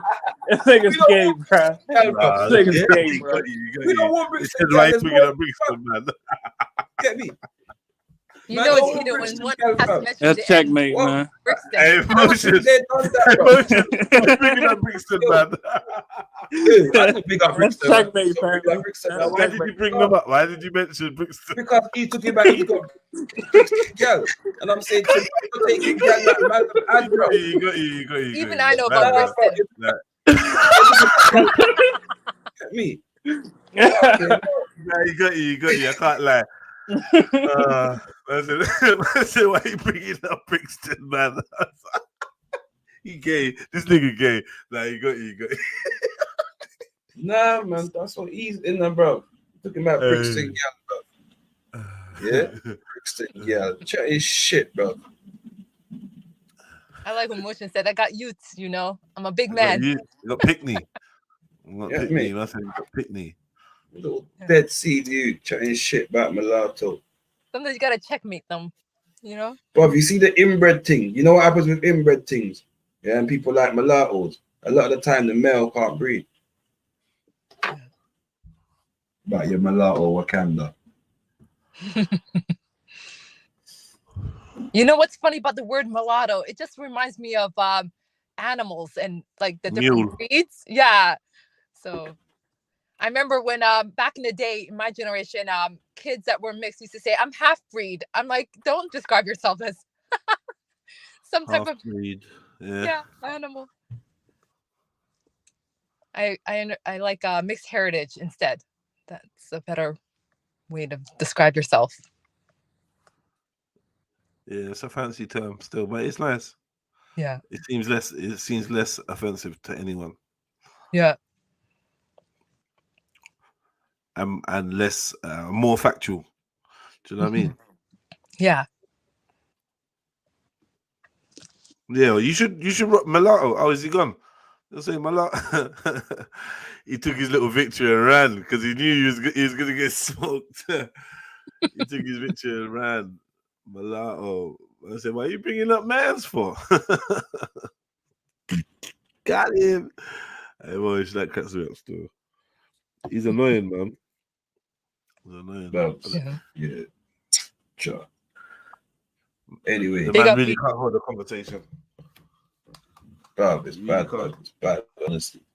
It's bad. And people moan about Khan and stuff like that. But at least, you know, certain time Khan, before he gets emotional, Khan can actually hold a conversation, so you know what I'm saying, for the most part. Yeah. You know?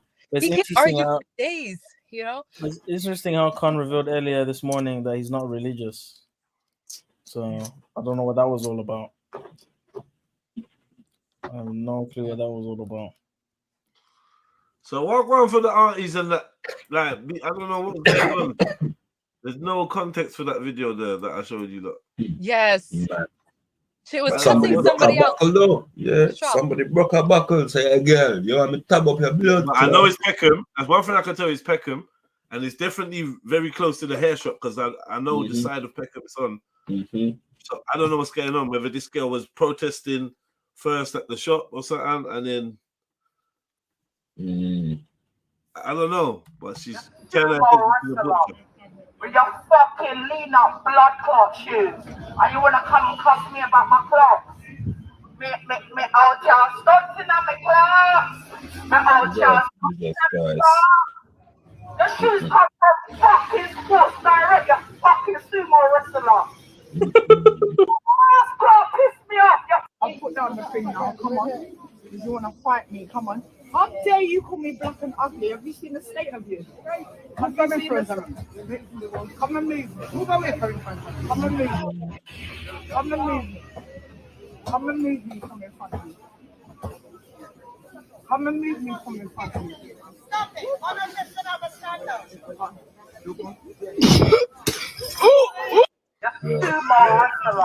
Oh shit! Go with it. Oh shit! I said, yo, Kemo. Kemo said what? Like, you don't know what I'm calling you for. Really? You don't know. I don't know what I'm going. You probably have to ask. You have to zing me about this one. London here, man. Not London talk. This is two Jamaicans, man. Inner London, two Jamaicans, inner London, running her down. Look, run, that's it. Look. Yeah, I see one comment. Yeah, saying if Carlsberg made Shanks. Oh man, I was dying. Man, for fuck's sake, I'm going. Peace.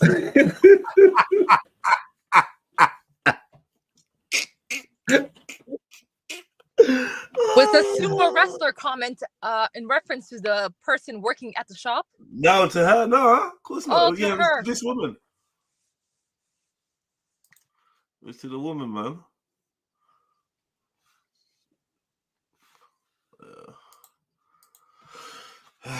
What you lot saying, man? I need to go to the shops, and I need some people to jump on. Where's all the family at? It's a quiet one. It's quiet, but not quiet. Yeah. And people are watching, but they're not jumping on. You're right there, Zulu. You're a bit quiet. Yeah, man. Good. Just trying to stay warm. It's freezing in the house now. Yeah, I gotta go out in the rain in a minute, bro. Big up, Color Me. She's in the chat. This winter came with no joy. Sorry? I'm saying this winter just came like so quick, man. Wow. It's winter. Oh, it's still fall for us here. Got some foliage. It's still nice and chilly, but not quite winter yet. Yeah, it's cold out here. What is this? Yeah. You know what they say about the cold months ahead? It's cuffing season. It's what? Cuffing season. You know, when you start to look for somebody to curl up with, or have a romance with. And then you're back on the streets for summer. Hot girl summer. There's a hot girl summer. Mad. Yeah, use and abuse. Mad. You see, the women do the hit and dip. It's not just men, Yeah. Women do that, Hit and dip. Big up, Color Me. You want to join the panel, sis? Be nice. Oh, yeah.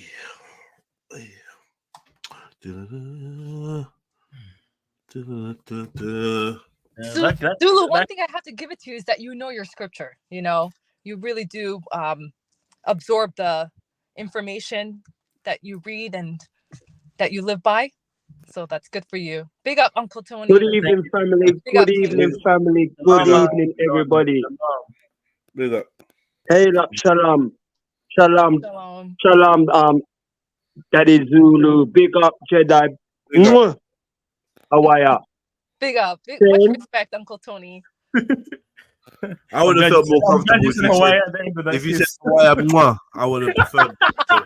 What's going on? What's this? If you separated me and Hawaii with the Mwah, that weren't right. But if you should have said Jedi, big up Jedi, Hawaii Mwah. But you said big up Jedi, Mwah, Hawaii. I wasn't really feeling that.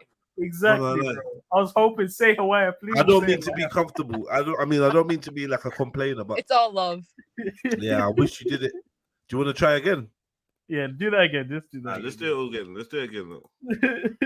Yeah, man. So yeah, that was funny, man. What we said. Oh, big up, Uncle Tony. Oh, shalom. Am I in? Yeah. Big up, yeah? Big up. Okay. Respect to the maximum, everybody. Big up, family. Big up, Jedi. Big up, Jeds. Can you hear me? Yeah. What's going on? What's going on? Fear, confusion. I can hear you, bro. Big up. We can hear you now, yeah. Hold on, let me leave and come again. Let me leave and come again. You're good now. No. Yeah, that's good. Hey. Right. Before you run off, Jedi. Yeah. Right. I want you to know what you lot thought about the Cheesecake Factory drama. I don't know if you know about that. No. Have you seen it? I think I know what Uncle Tony's talking about. Hold on, you know what? It's about the couple, the American couple. That's right. I want to hear you lot's opinion. Okay. I just got a glimpse of it on YouTube. It's basically this American girl who accepts a date from another guy, and he takes her out on a date to the Cheesecake Factory. But then in the car, she complains, I guess, that she wasn't happy, and she starts itemizing her traits and saying, she deserves better or something like that. Basically, she wasn't appreciative of the date, is what I gather. And some people are saying, she's being a little bit ungrateful. Is that the scenario? She starts to downplay the date, and some people are saying, like, it's only what you can get. Like, you shouldn't be how do I say, like, she should accept that date for what it's worth. What? Yes. So she wasn't happy that he was taking her to the Cheesecake Factory. Correct. Yeah. Okay. And he's still in the car while she's filming this. Oh, is it? And she's dissing it. Okay. Yes. He's like sitting there. Yeah. She's an idiot then, man. She just done it to get famous because she was. Yeah. Why would you do that? She's a fool. Yeah. She's a fool. And if you're just getting on a date, you're going wherever you're going, isn't it? Like, what the hell? Yeah. What? You just got big, high chest, high expectations. Mm-hmm. Yeah, man. Uncle Tony, what do you think about that scenario with the two couple, I think it was something we could review, but If Jedi thinks it's not all that, then I never forget said it. it's not all that, but I just didn't know there was a video, so we just started talking about it. Okay, yeah. But I was just said, airing yeah, myself. she's innit? She's obviously she's a fool, innit? Yeah, obviously still, but it was quite, you know, funny. it was quite entertaining. Yeah, wouldn't you say so, Awaya? It was quite entertaining to watch, Yeah. and the way this woman was like just posing in the camera, and I thought I thought actually it was a prank. Yeah. To find out, yeah, you know. Yeah. Anyway, we can move on quickly. You know, on social media, a lot of people glamorize or put, you know, relationships on a high pedestal. Like they have a lot of expectations from the partner they're dating, and just I feel I've sworn off all men together. Like honestly, I'm tired of dating. I'm okay to being single, and I'm just. You see, you're just having fun, yeah? I just nah. Yeah, Trollington. Hey man, big up Jedi, man. Wagwan, who's Big up this? new panelists. Hey man, from New Jersey, man. Pardon? Okay, Jersey in the house. East from Coast, where? New Jersey. New Jersey. New I just came Jersey. to listen, man. Yeah, Okay. later, man. You fabulous, man. This is from New Jersey, you know. What the hell are you talking about? Uncle Tony, are you more old-fashioned when it comes to relationships? Are you Most more traditional? definitely. Yeah. Most definitely, yeah. I don't like sketch. I think Yeah. I've made it clear from before. Yes. I don't like that type of behavior, that loose behavior. Not even from like men either. You know? Yes. And I think there's a double standard when it comes to men and women in being promiscuous. Most definitely. Yeah, we give a lot of pass to men who have more body count than women, and yeah, we give more props to the guys who score more, and it's the double standard. Whereas women, if they have a high body count, they're considered, you know, Are we not allowed double defiled, standards? damaged. Are we not allowed double standards? I was gonna say the same thing. Yeah. Men and Why? women are different. I Why? think Are we not allowed double standards in society? I don't think there should be any double standards. Okay, interesting. Yeah. Interesting. So, what do you think, Uncle Tony? Should there be any double? Well, I know that we're both different, innit? Men are different. Women, there's things women do better than us, and vice versa. So depending on what she's trying to do, or what he's trying to do, then yeah, you know, there is going to be double standards. Yeah, as in, we got a different set of expectation for men than we do from women. Would you agree? Yep. Okay, so once we start trying to even the playing field and make it equal, then what we see is that distorts the gender roles, and then we end up in the mess that we are in now, because constantly we're going to have this paradigm of women comparing themselves to men, and then men in turn comparing themselves to women. All right, and I think that's where we are now. So it's not really about saying, yeah, men and women both the same, right? That's lazy. It's not the same. No, we're not the same. No So, way. and it might be slightly unfair, Unks, because you've mastered your discipline, or maybe you're just set in a certain way. Do you know what I'm trying to say? Like, and obviously you may be unique for all you know, in terms of your comfortability to live in a certain way, and then certain other people might not be able to experience that, and we're judging them on the standards of a few or whatever, because we decided that this is what's right. Remember, we all came out of a vagina, you know. It's funny that a being that came out of a vagina is subject to the rules and ideas of others in terms of how they live and how they conduct themselves. It's quite a strange thing. Maybe I'm selfish, but you know, like I like a certain way now. Now that I've matured and everything, and yeah, maybe I'm being selfish, but did you have your time though? Most definitely. Right. When I was learning about myself and my sexuality and everything else, definitely was playing the field. But once But I reached a certain, would you stop? Would you stop? Because like you are in your 60s, right, Unks? yeah, just turned Yeah, 60. Yeah, just turned still. 60, brother. Yeah. So it's Yeah. like, would you deny younger men the opportunity to experience life the way that you did and make the choices for themselves the way that you did? Nah. No, I'd make everybody get on with it. But my daughters, yeah, if you call it double standard, then it's It's double double standard. standards. It's double Yeah, standards. yeah. Isn't it? My daughters, yeah, I'm not into this high body count, and you know, I've got to see who's coming through that front door. I've got to know who you're dating, and you better make sure that you behave like your mum, right? But my son, obviously, I want him to be a bit of a Jack the Lad, and you know, sow your oats very quickly. Do your thing, son. So it's a double standard. I hear you, Uncle Tony, but those have that kind of practice has consequences. So aren't you afraid of him impregnating women and just being a young parent for that matter? Like if he sowed his oats so early and the soul ties. Oops, sorry. To be honest, yeah, I didn't care. I was happy that he was sowing his oats. And if somebody came along, you know, I was willing to take care of the child as well as him, if you get what I mean. I was in a position when they had come to that sort of age, I was able to take care of whoever. I was financially all right with it. Obviously, if I didn't have the corn, then you know, you got to put a knot in it. What are you doing? You know, there's enough of you in the house already. We can't take on no more. Yeah. You know, we can't take on no more. But yeah, like, get on with it, son. Do your thing. I was more concerned about STDs, if I've got to be honest. Awaya. that too. Yeah. Yeah, I was more concerned about that. Yeah. But then the other day, one of my grandchildren nearly had one.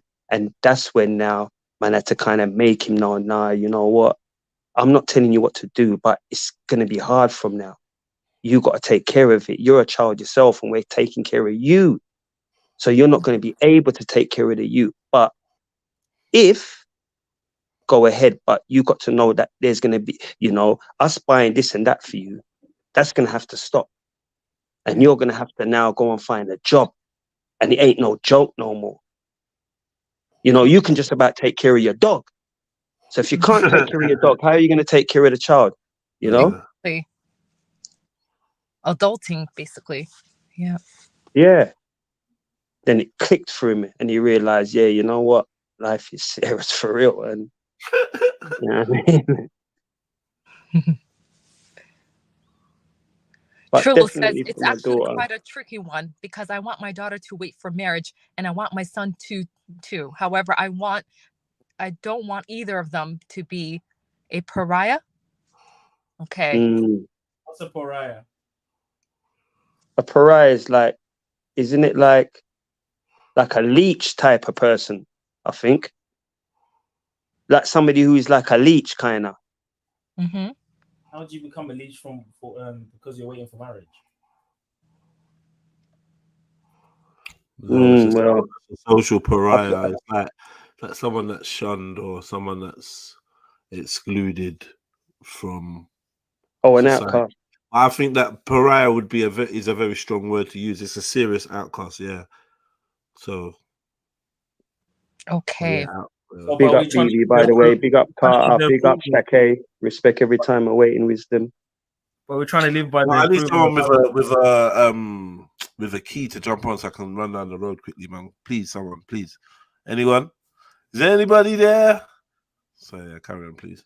I think the prior comment was a bit, extreme. I'm not going to cut. So pariah means outcast. Yeah. And not somebody who's like a not It's like a ponce. Well, yeah, but why would you want? really. But why do you want them to find commonalities with people doing things not according to your book? Mm-hmm. Shouldn't they be separate from the world anyway? Shouldn't they be an outcast to the world? Shani.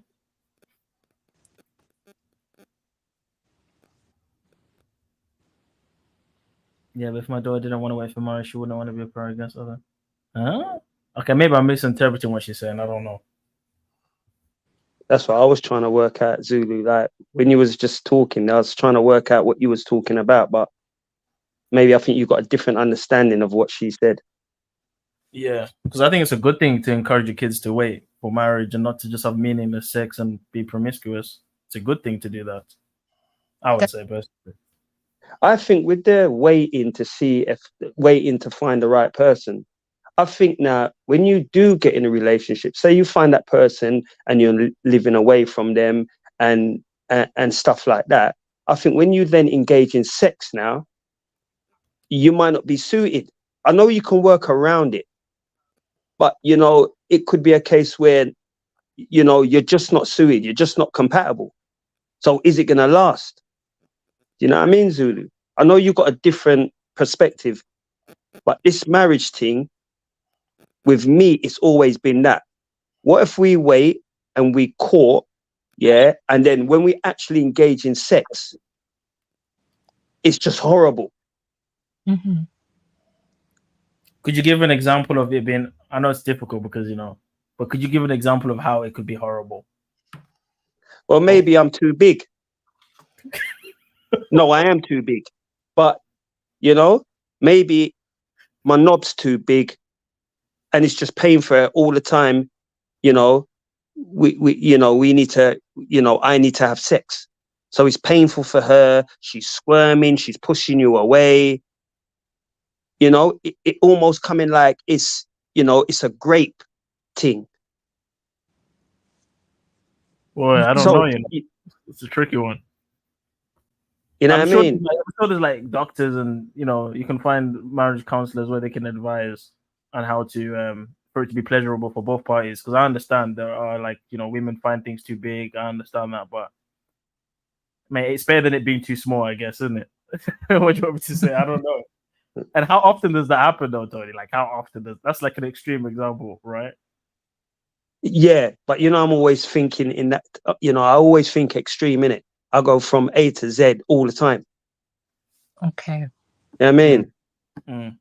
But like, obviously, we know that marriage, like, sex isn't the main thing, isn't it? Like, you want to marry someone for other qualities, isn't it? Yeah, yeah, true still. Right. But it would be disappointing on the wedding night if there's complications. Obviously, it would be very disappointing. Like, I'm just trying to put myself in that perspective, like waiting for Well, that. I was just wondering, Zulu, what if she like wanted me to like go down, and that's not my thing, and that's what she wants? We're not gonna last. Do you see what I mean? You might have to compromise. I might want to give it a back shot. She might not want that, so it ain't gonna last. Well, you're gonna have to compromise, Tony, because if there's things you wanted to do that she doesn't want to do, vice versa, maybe you have to do those things so you can get what you want. You might have to compromise. No, but if I specifically want back shot and she doesn't like it, yeah, you know, it's not gonna last for too long, because even though she might do it, if she doesn't like it, there's gonna be arguments at some point. That's just an example, by the way. I don't want people to take this now and run with it, but yeah, you know what I mean? No, you're right. I mean, I understand. Like, there's things that you want to do that make you feel a certain way, and if she's not willing to participate, then it can be tricky because you're stuck with her. You're married. It's not like a girlfriend, right? That's so right. I understand. Marriage is for life. It can feel trapping. It can make you your eyes want to wander. But this is why a lot of men will have multiple wives, right? But this is why men will have multiple wives, though, isn't it? No, but are we in that? I don't know if you believe in multiple wives. I personally, I don't mind more than one wife, but I know, say, I wouldn't be fair. Mm-hmm. For me, it wouldn't be fair. Yeah, I couldn't treat the both of them the same. Yep. Yeah. For your honesty. You know what I mean? Yeah. I'm sorry. Mm-hmm. And then, you know, when I had multiple people, I was calling the wrong name and all that. It's just confusing for me. You know what I mean? And I'm being real. Yeah. And if somebody's cooking is better than the other, I'm gonna be, you know, I'm gonna want to be around the person who cooks better more than the one who can't cook. Of course, yeah. You know what I mean? And what if somebody's like hygiene skills ain't all that, I ain't gonna be around. I ain't gonna be. Why am I stumbling over my sentences today? I don't want to be around that person who's not too clean. I'm Yes. gonna want to be around the one who, yeah, you know what I mean. Yeah, I hear that still. that's I'm exactly understandable. the same way. Yeah. But I think polygamy might be the solution for people that don't want to stick with one thing, like, because at least it stops you from like having like a bare like 50 Extramarital. women. You know, at least now you've got option of 4. Like you can rotate. Like this week is this one, this week is that one. Family, I have to go. I just want to say thanks. It was nice chatting with you guys. Oh, Big yeah. ups every time. Big up, love. Yeah, big up. Big up. One of the most genuine people, you know, in the family. Big up, sis. Yeah, every time. Big up. Big up. Big up. Nice. Big up, chat. All right, bye, guys. Zulu, how are we gonna manage this now? I think the solution, like for the people that believe in, but don't you think we need a female on the panel when we discuss things like this? So somebody jump on. Yeah, I see them in the chat, but they seem shook. I don't know what's going on. Like, you know what I mean? I don't want to say something wrong about women, so you know. Because you know how I can be like on a good day, so I don't want to say that controversial. But Zulu, I do prefer one-on-one. Even when I was younger, if I've got to be real, I prefer one-on-one. Even though I didn't keep to that rule, but I do prefer a one-on-one. I like that family setting. I like going home to that one person and, you know, my children. I like that setting. Maybe it's because I was brought up by my granny and my grandfather, and that's what it was. You know what I mean? There wasn't no strain or anything like that going on. And I didn't even see them cuddle.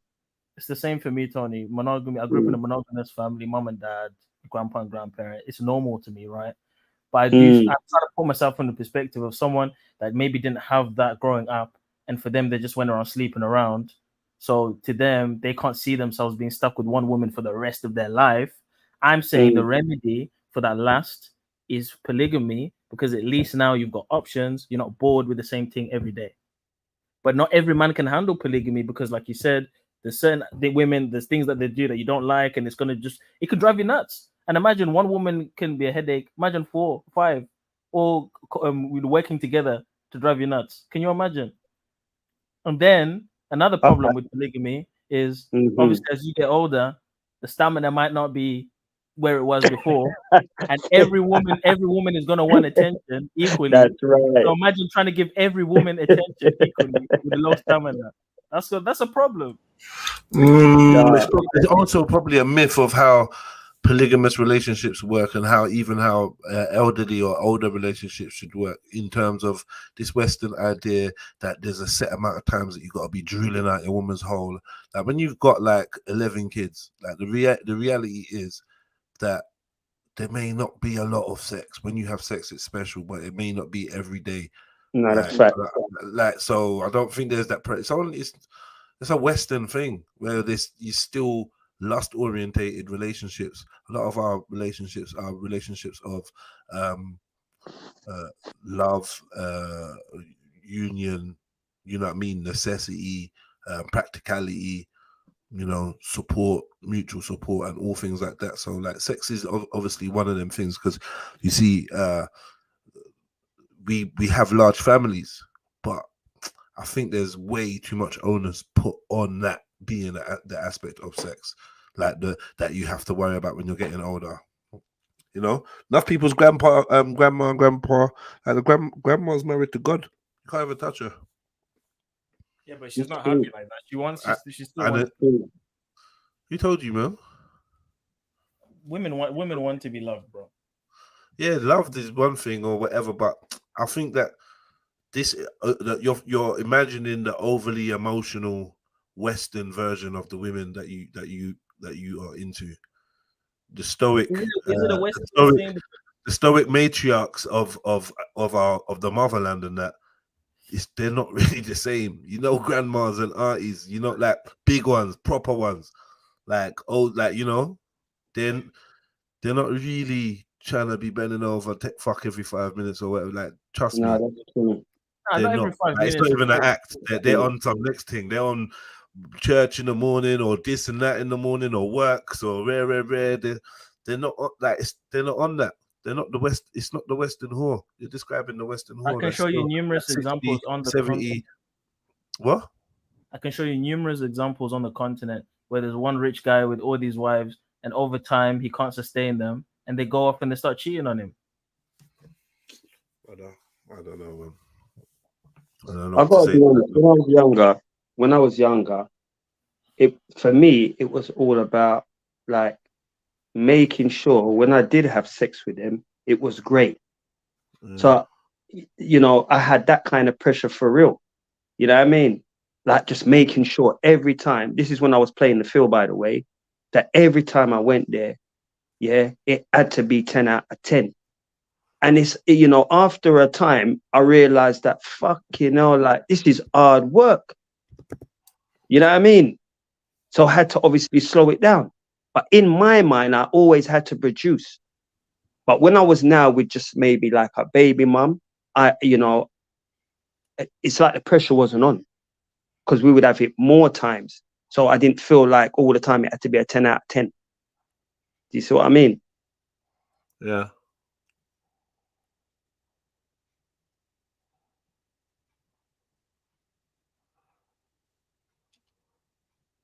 What's going on? What's going on?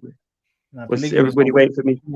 Not for me, Is man. there- I've had numerous arguments with the elders and people at home, telling them I want to do this or this and that, and they've just broken it down, and it's not practical. Polygamy is not practical, and personally, I think a lot of it stems from lust. You can't tell people polygamy is not practical and people are practicing it and they're practically practicing. Like, bro, what you're saying is just not is mad. It's not for ideal. you. It's not It's for not you, but you can't say it's not practical. Ideal, brother. Yo, D1 and only. Yo, everyone all right? Yeah. What you Yeah, saying? what's Big good? up South. Nothing. Just saying it's 1-0, innit? You good? Huh? Hiya. You're right. Yeah. No, it's that, you know it's 1-0, innit? Big up South. You get me? Everyone good? Yeah. 1-0. Talking about 1-0. Big up South. innit? Huh? Nah, man. What's going on Who's in this here? S1? Hmm? Who's this? D1, innit? D1. Fire. Why? Why for your name, bro? Nah, I'm just coming in here. What's going on in there? Big up. So what's 1-0 of what? 1-0 of what? Hmm? Oh, no, I was on the phone. I'm listening to the convo, innit? Is there a match going on? Is there a match going on, D1? Yeah, between me and Jed. Oh. Bro, why don't I know your voice though? Like, It sounds like it's Stopzilla is trolling. It's Stopzilla. That's not Stopzilla, man. Know your Big up. voice, bro. Dude. Big Huh? up. Why, man? Listen, let's go on with the combo, man. It's 1-0 right now. Nah, I'm not feeling it, man. I'm out. You're out, man. What about this 1-0? 1-0 between me and Jed. Who is this? Who is that, bro? Who is that? I know this person's voice is worried, bro. But who was winning though? Is it you or was it him? I don't know what he's talking about. People are sleeping, man. Someone playing their silly games. You right, Drew Potter? Big up. Yeah. Big up Shaka. Big up Shaq. What was the topic? What's the topic? Julie will tell you. Polygamy. And when it's practical. It was only a small. So you're arguing for loads of wives? I'm arguing against. Okay. I think the men who are arguing for it must be crazy. Can you imagine having 5 wives nagging at you at once? I know, Jibs. Tell them, man. Yeah, it's a fantasy that don't quite work in reality, I don't think. Yeah. It's a shame.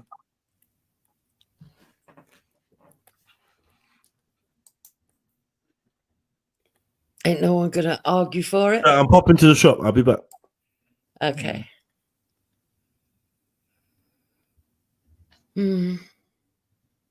So So, Jupes, did you watch the earlier when Reggie jumped on?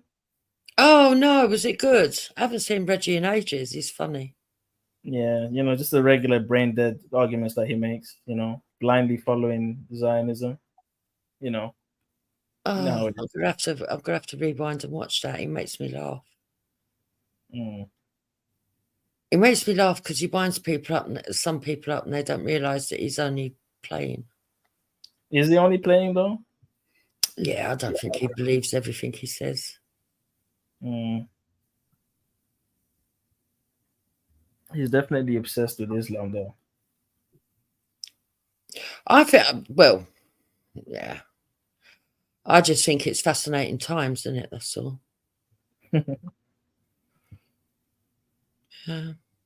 You see the hospital that got bombed, sad, isn't it? And then it turns out that it was their own side. Bloody hell. Supposedly.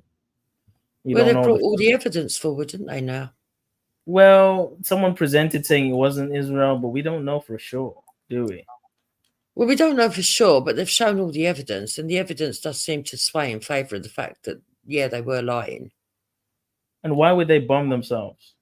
Well, I don't think they meant to. They set off a bomb, and it didn't. It sort of like didn't go the direction it was meant to, and sort of flopped. Sounds like they had a spy in there and sabotaged the thing, and I don't know. I don't know about that part.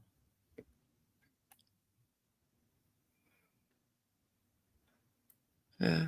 Apparently, it was set off from beside the hospital. They've got footage and everything. So where do you stand with this? You're still saying that they have the right to do what they're doing? I think you can't control either side. They're going to all do what they want to do. Look, the minute somebody goes and attacks you, they can't dictate how you're going to respond. But equally, the responders can't dictate how the other people the attackers, going to respond to the response. We just have to wait and see until it's over what's going to happen. I just feel sorry for everybody that's caught in the middle, that are innocent, that are just trying to live their lives. That's it, simple as. As for who was right or wrong, well, that's open for debate. We do know that Hamas were wrong for going in and doing what they did initially. That definitely is my opinion on that. And was the state of Israel wrong doing what they're doing, taking the land initially too? Well, see, there's a lot of nuance with that, because it's in my opinion, I believe that land was given to those people that went back there.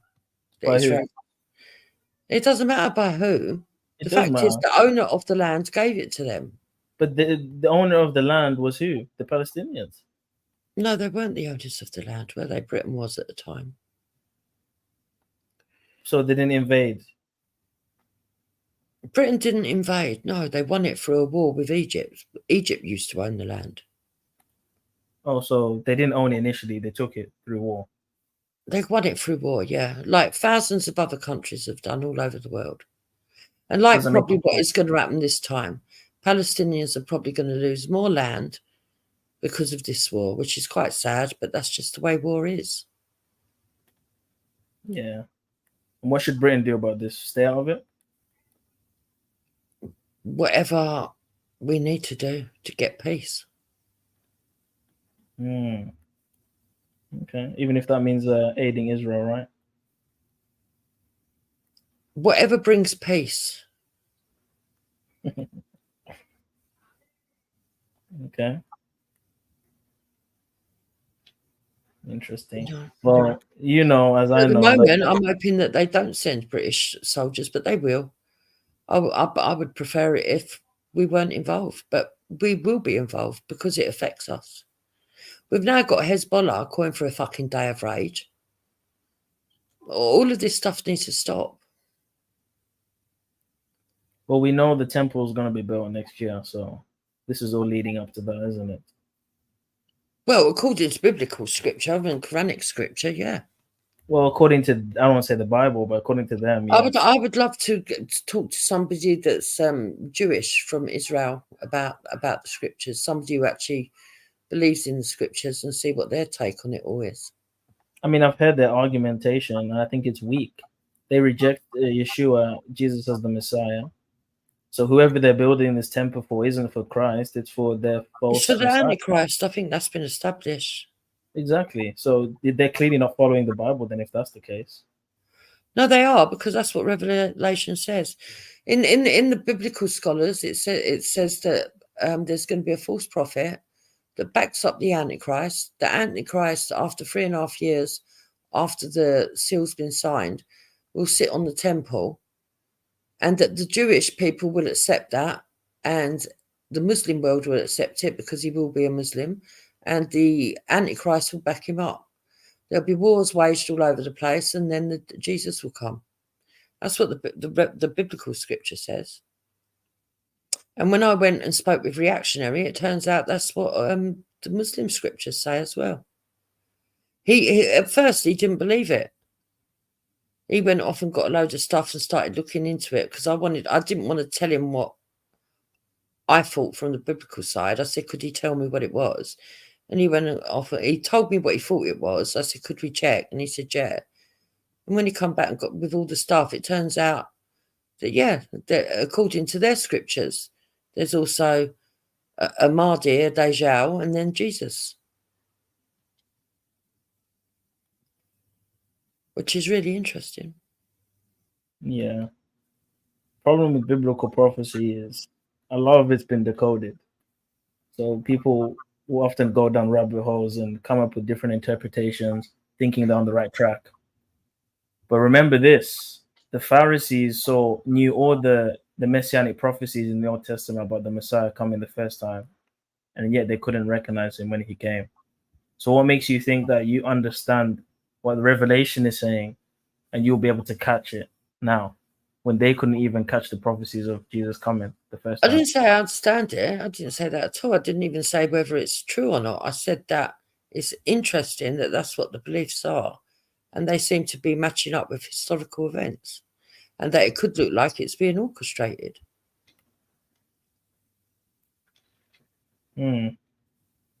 So how do you feel, let's just say they win and they do what they said they're going to do. How do you feel about being a no-hide to the Jays over there? How do you feel about that?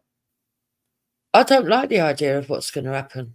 I don't want to live in tribulations. But then again, having said that, if it's ordained, it's ordained. There's two things that are going on. I'm not going to worry about it. I'm going to just live my day-to-day life. But what I would say is this, that it's interesting to me, because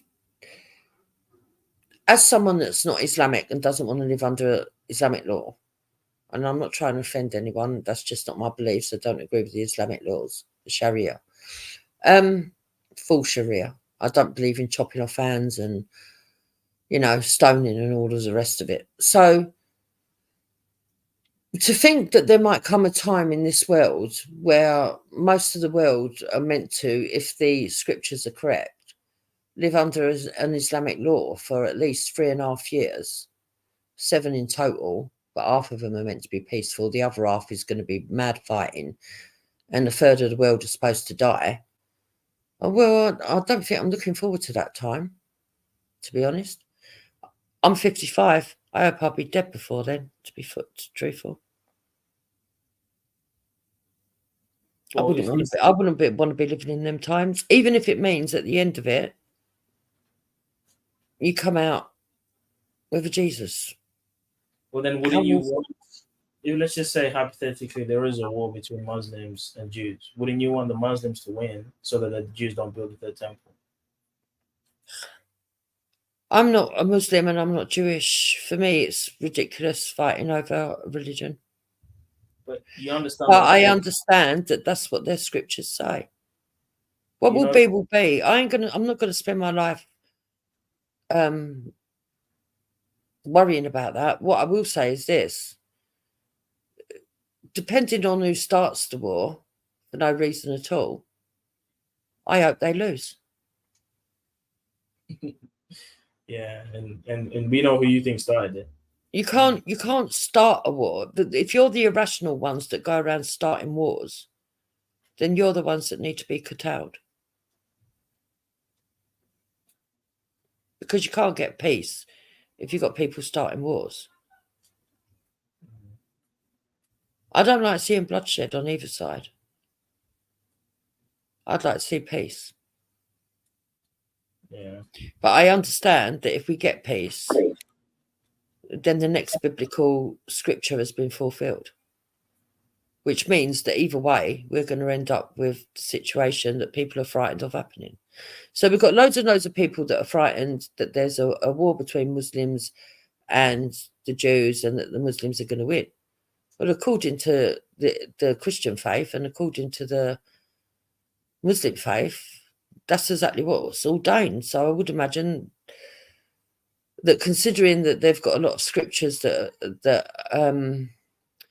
talk about the Antichrist and the temple and what's meant to happen and everything else, I would be surprised if the Jewish don't believe it as well. I think that they do believe that, the extremists, and I do think that they know that that is what is likely to happen. Therefore, even if we get peace, we're still going to head up into a situation where we live under Sharia rule. I don't particularly want to live under that. I don't have a problem with anyone else who does want to, but I don't want to. But it looks like I might not have a fucking choice. You know, if governments implement it, what can I do? Got to follow what the government's saying, innit? I can only rebel in my own little way, in my own little house, and on the streets of where I live. See, I don't take it too serious anyway. Even if it was to happen, I'm not going to take it too serious, because just like COVID, they brought COVID in, they told everyone you had to have masks and you had to do this, that and the other. I think I wore a mask once, and that was for somebody else. That was because I was getting in a cab and the cab driver said that he wouldn't take me if I didn't put the mask on, and I wasn't prepared to have an argument with someone or upset somebody that seriously believed that they might get ill. So you complied. I complied for his benefit, yeah, not for mine. Do you not see that as a loss? No,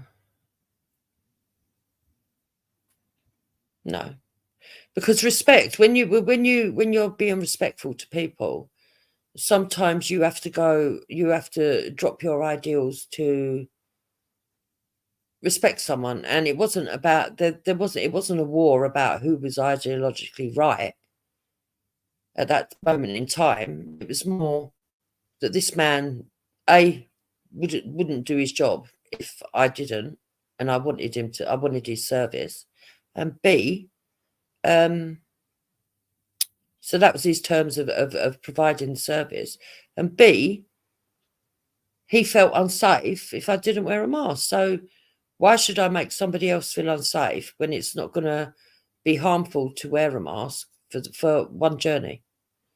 But walking about in the streets or going to my local, where I lived, shopkeepers didn't even enforce the fucking queuing. Everyone acted like normal. You can just say it's against your religion to wear a mask. Why would I want to do that when it didn't bother me? No, but I think it's good to sometimes. The reason that I didn't wear a mask wasn't to be antagonistic. I didn't wear it because I didn't believe I was going to get ill, but he did. So if it put his fears aside, I wasn't bothered about wearing a mask. Now, if it had said to me, "Take this injection, or you can't get in my car," then that's a different matter. I would have had to have said, "Sorry, mate, if you're only taking people that are injected, I can't get in your car. I'm not going to take an injection just to get in your car." That's different. But a mask over my face for 5 minutes on one journey, why would I care? It starts as a mask and then it becomes other things later on. No, it only starts as a mask if everybody starts saying you've got to wear a mask. Then at that point, I would say this is ridiculous. I won't be bothered using any of their services. And it's actually proven that the mask isn't even effective.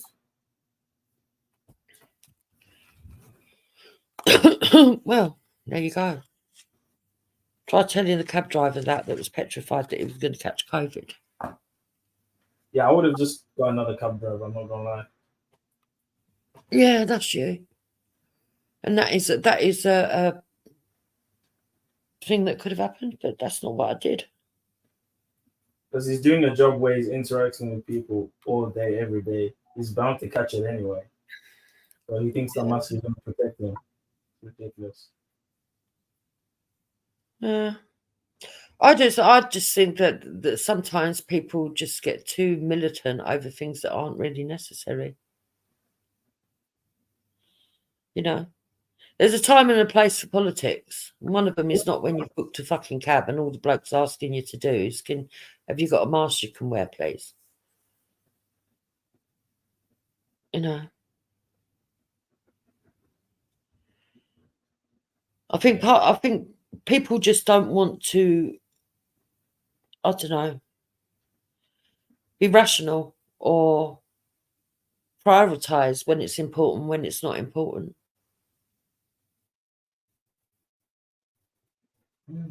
100%. But yeah, I mean to ask you, Juice, what did you think about the whole alien thing in Mexico? Do you see any connections with Samaria and the Nibiru? I haven't seen the stuff in Mexico. Oh, what you mean those little bodies that they brought to the convention? Yeah. What's interesting about Mexico, if you go and look at a lot of their old, their ancient statues and that, they've got a lot of things that look alien-like and stuff like that. Mm. But those bodies, I don't know if we can say they're authenticated yet. You think they're fake, yeah? I'm not saying they're fake. I'm not saying they're not fake. I'm just saying that they've not been authenticated yet. Well, they're saying they've done studies on the bones and the DNA, saying that it's non-human DNA. They seem to be saying it's a real thing. Yeah, but it hasn't been sort of like tested twice by an independent, as it is. But someone comes out and said, yeah, their findings are correct. We've double checked it. Do you know what I mean? Yeah. That's what I'm saying. But it wouldn't surprise me. Why would it surprise me when I believe that in the past there was other beings here? I believe there were. But how does that work? So he's saying that these beings are from other planets. They traveled here to do what? What was the purpose? They were definitely from a different time and place. Where? I don't know. There was definitely another type of DNA on this planet at some point. Because if they are real, the only option I have is the Nephilim. But the problem with that is the Nephilim were giants. Those things are very small. Well, I believe there were giants in the past as well. So I'm just a bit of a weirdo, I suppose. Because I thought you were going to say that maybe they're Anunnaki or something, but, you know, who knows? Personally, I believe that civilization might, all of the stuff that they write down might not be true, but the majority of it will be based on some truths. Yeah. There had too much information at that time. See, I grew up at a time where they gave you this theory that, oh, yeah, you know, you gradually progressed and back in time we all lived in caves and all of this kind of stuff. I don't believe that. I think there's too much stuff now that shows that there was great intelligence in the ancient past and that the civilizations were probably just as good as what we've got at the height of the civilizations now, or even better in some fields. So you've seen Graham Hancock's work on the pre-flood civilizations.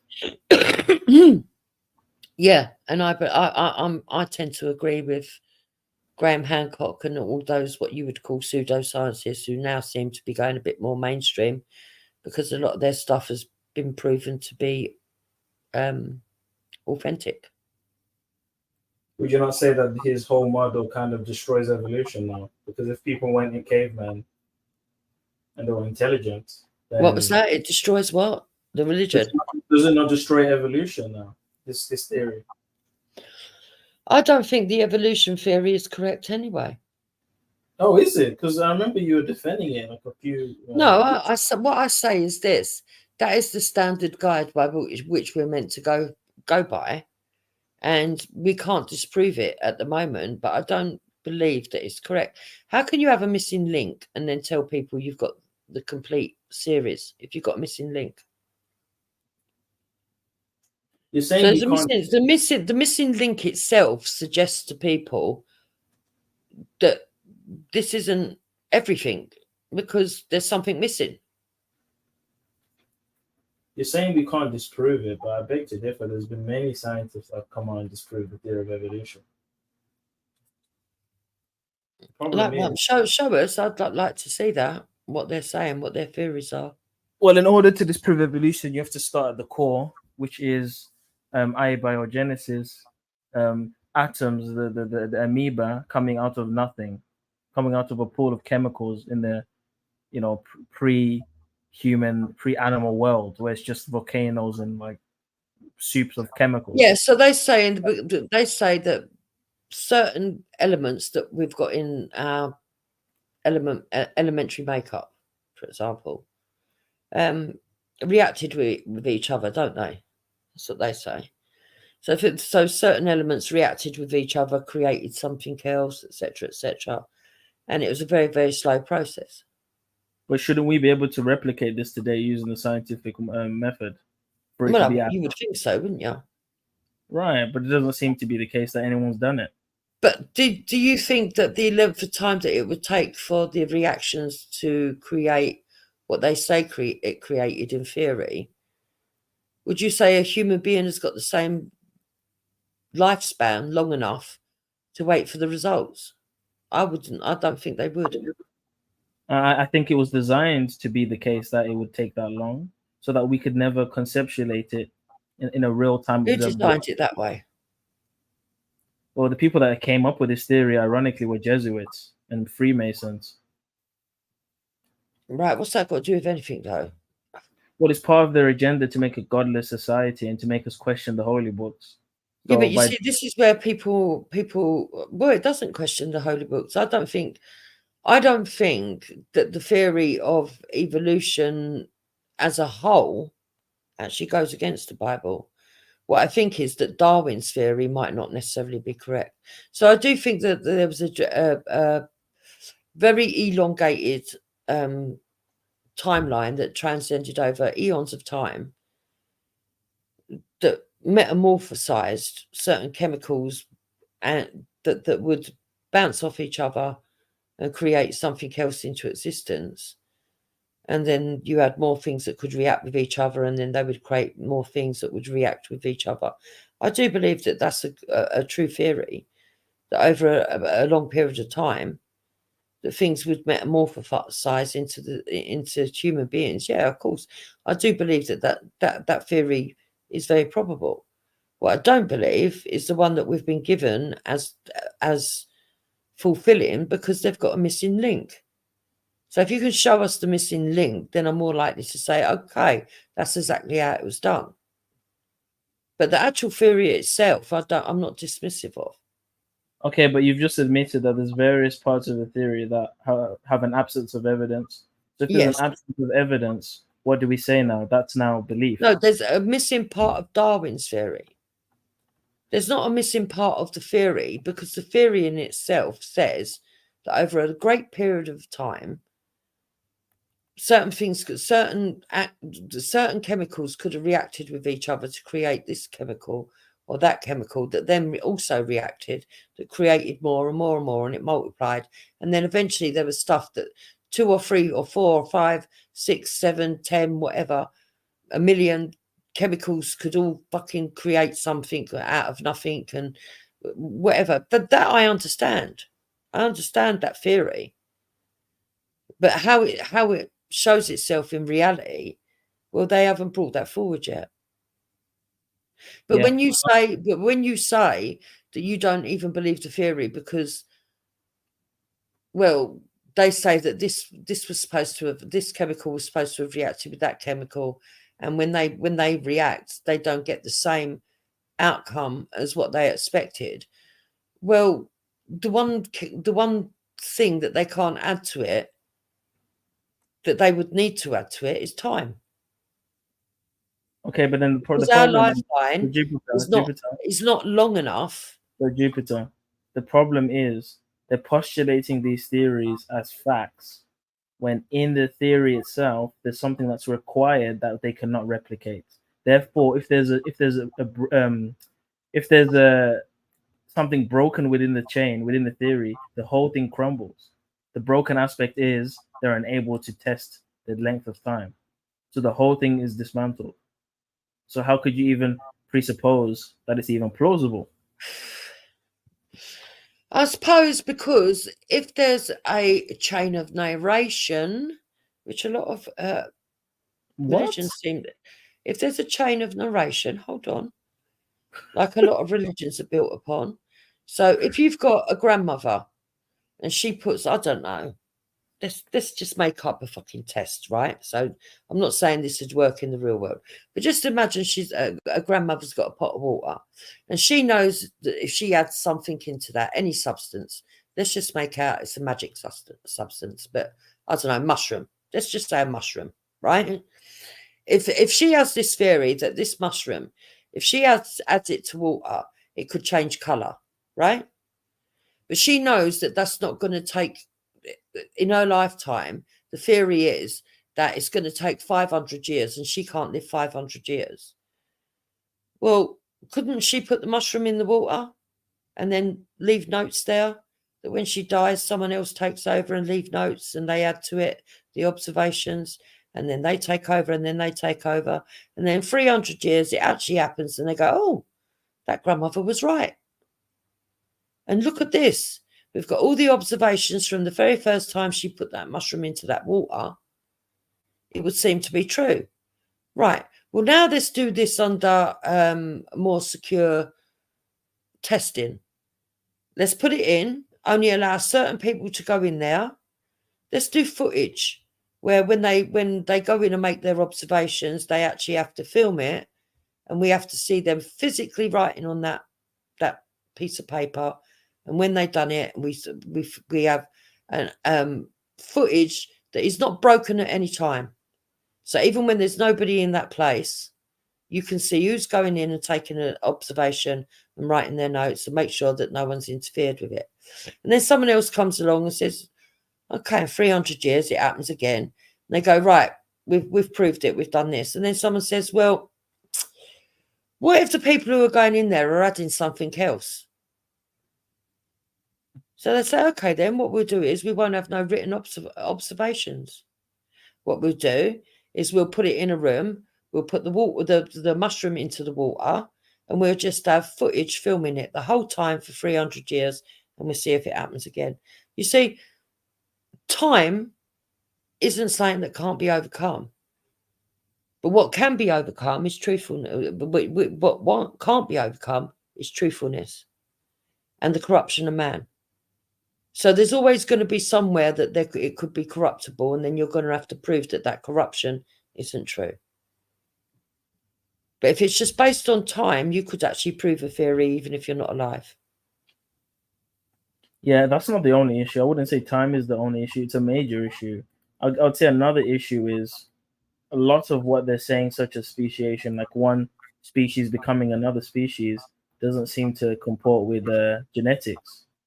A lot of these animals that they say share a common ancestor are incompatible with each other. But do we know that that's definitely true, though? Well, according to present day, using the scientific method, yeah. Okay, let me see if I can find something. There was something I watched. Let me find a video. Hold on.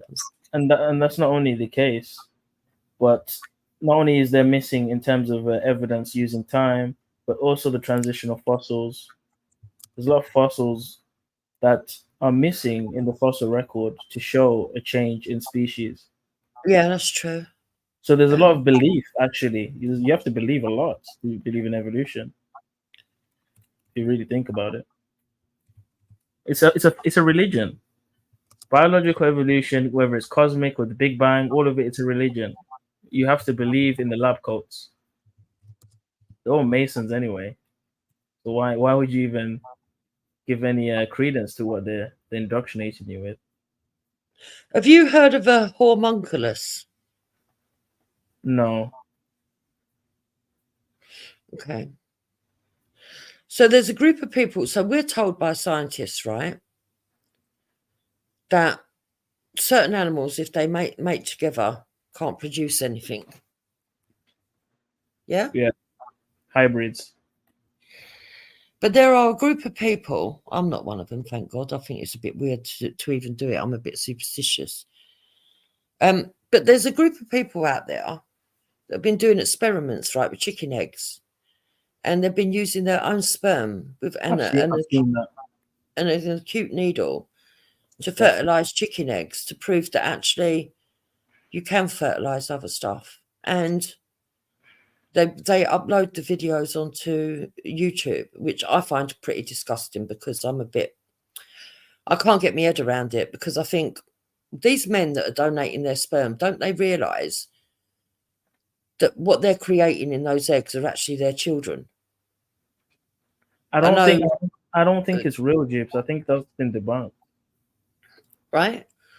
Well, nobody would know unless they tried it. And the amount of people that are doing it now is just unbelievable, because they see the videos and a lot of these men, young men, say, oh, I don't believe that's true, I'm going to give it a go. And then they go and do it, and then they show their results and go, actually, I was surprised because it did happen.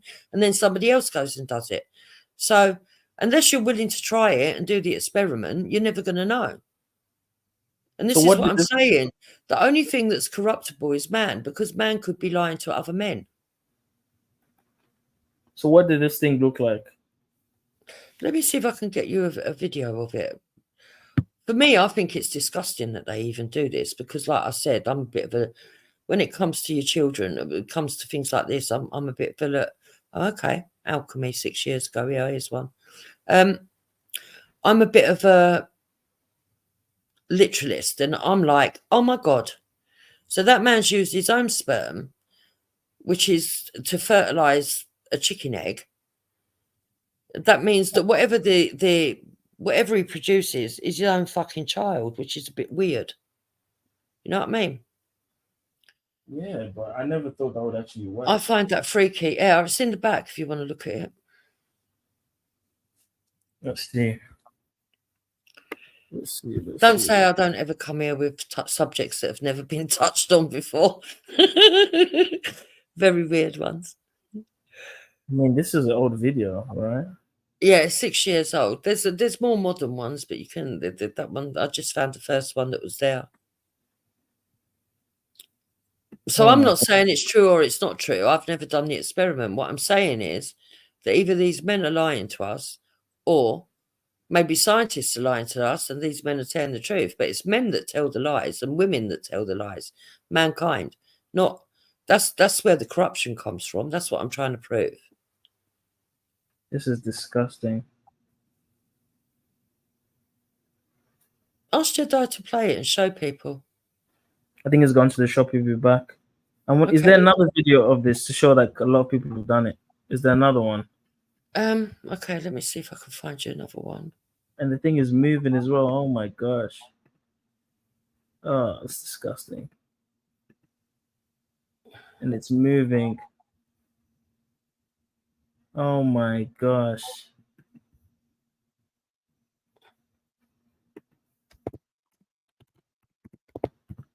Yeah, there's quite a few of them that we can show. I mean, it would be comical if it wasn't so fucking serious, to be fair. Okay, here's another one 3 years ago. Oh shit.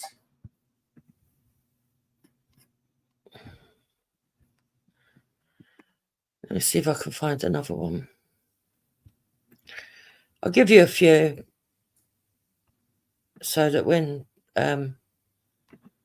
Jedi comes back, we can show him and let people in the audience see what I'm talking about.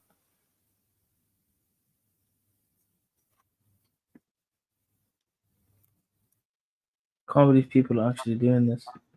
No, nor can I. Now you know how I felt when I saw it. Mental, isn't it?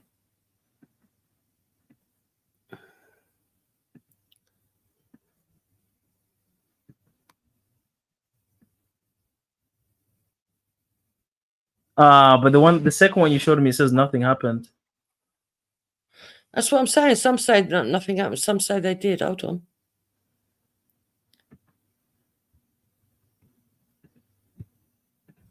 This one reckons it's now spitting poison.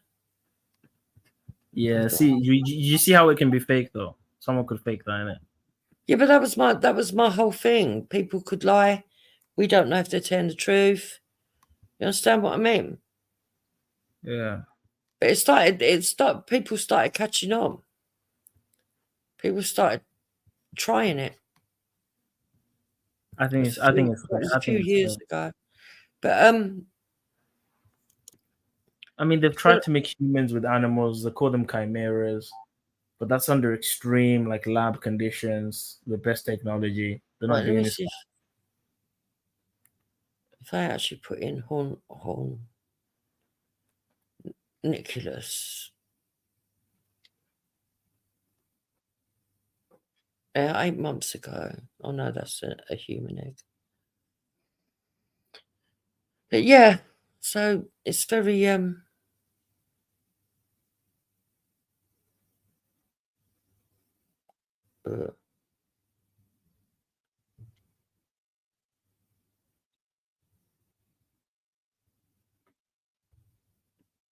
okay, this one. Here's another one.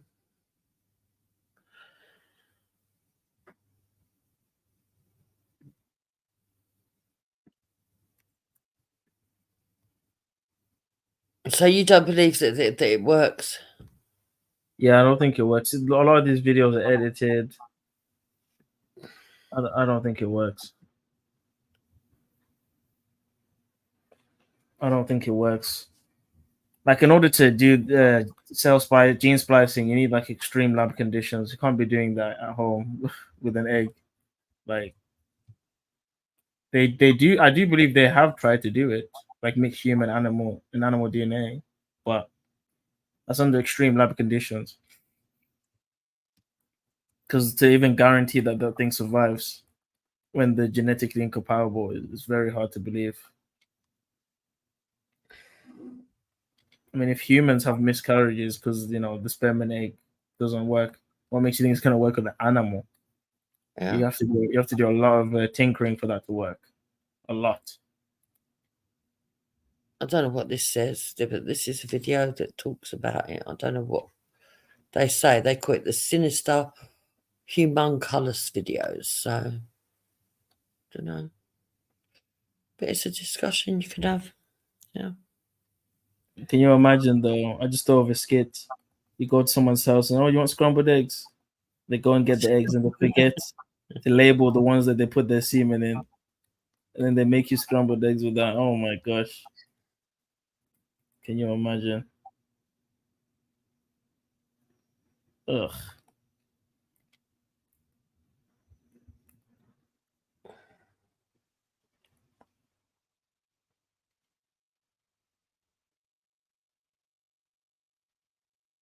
Yo, guys, jump on. How long has he had the shop for? There is another one 7 years ago. Oh my God. This one's from Russia.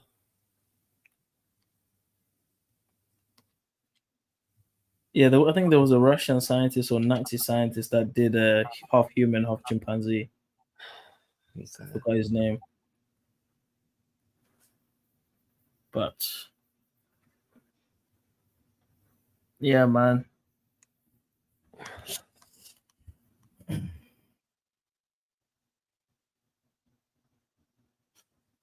Oh, here's one 3 years ago. It says the final review. I don't know what that means.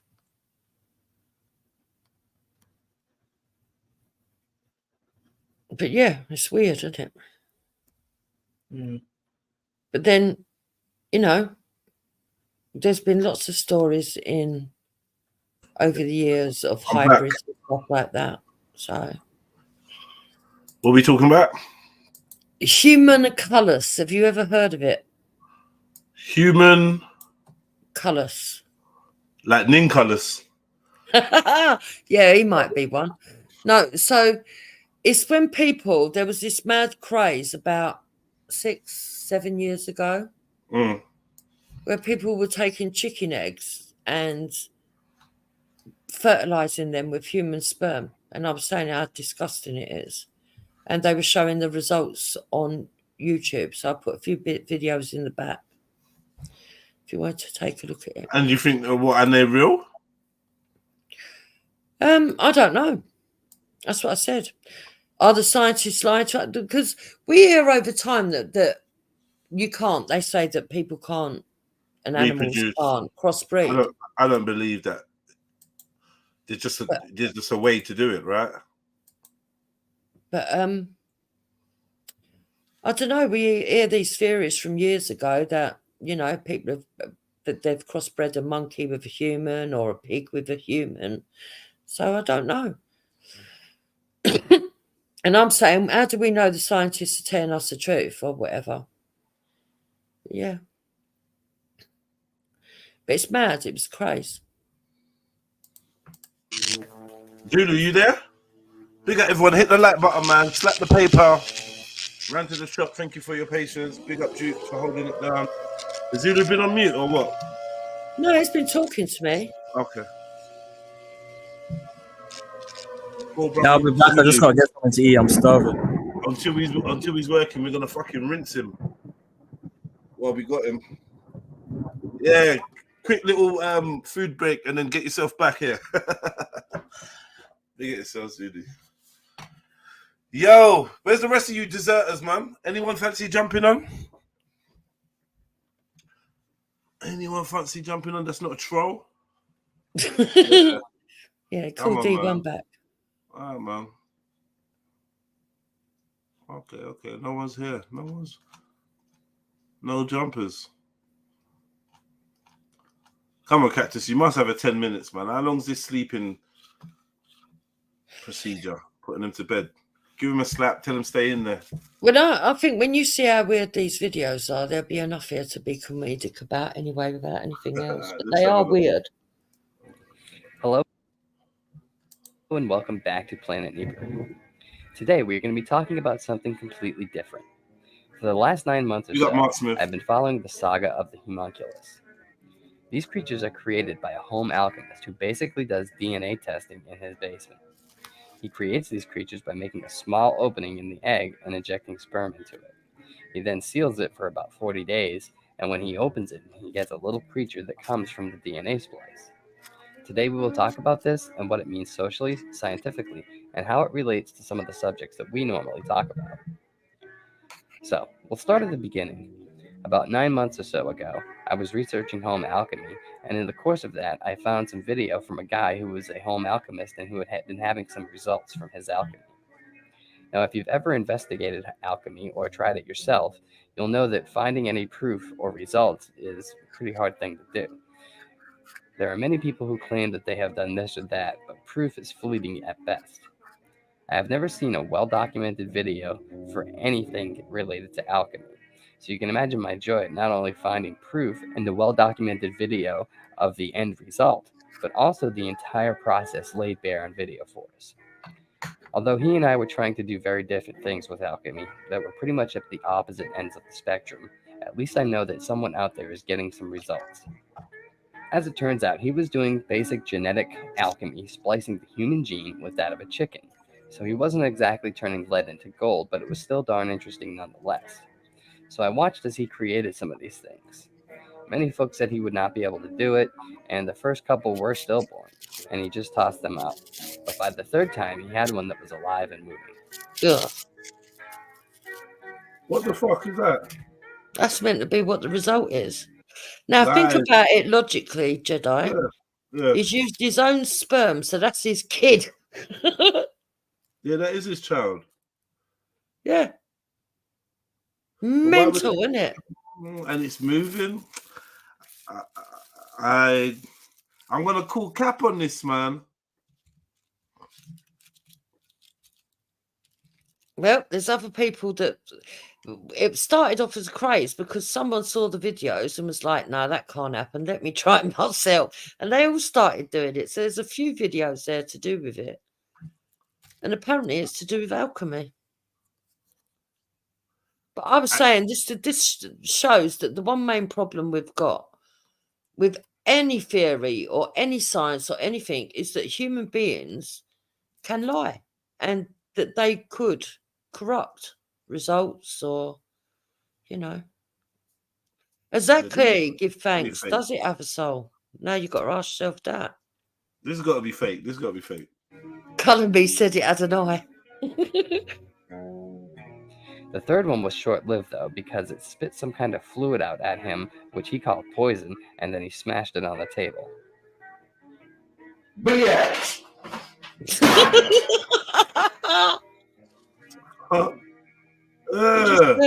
own kid.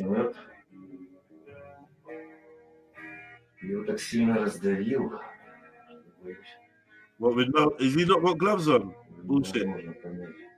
Bullshit.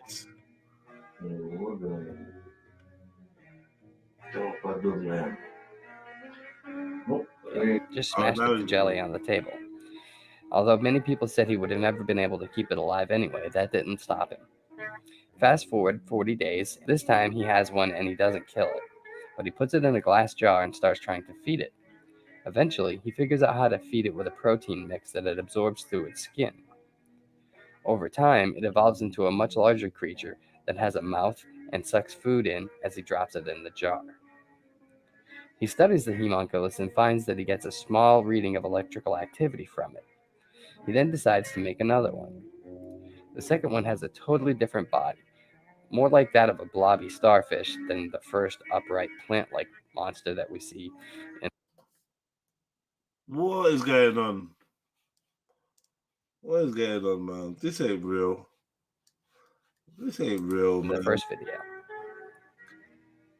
He would need names to distinguish them apart, so he named the first one, the taller one, Pikachu, and the second one, Slowpoke, since it's basically a blob and moves like a starfish. As well, funny. Unlike Pikachu, the taller one with a mouth and tongue, Slowpoke has no opening, so it absorbs all of its food through the skin, as Pikachu did until its mouth formed and opened. Slowpoke never did develop a mouth, but after a few months, he did grow an eye.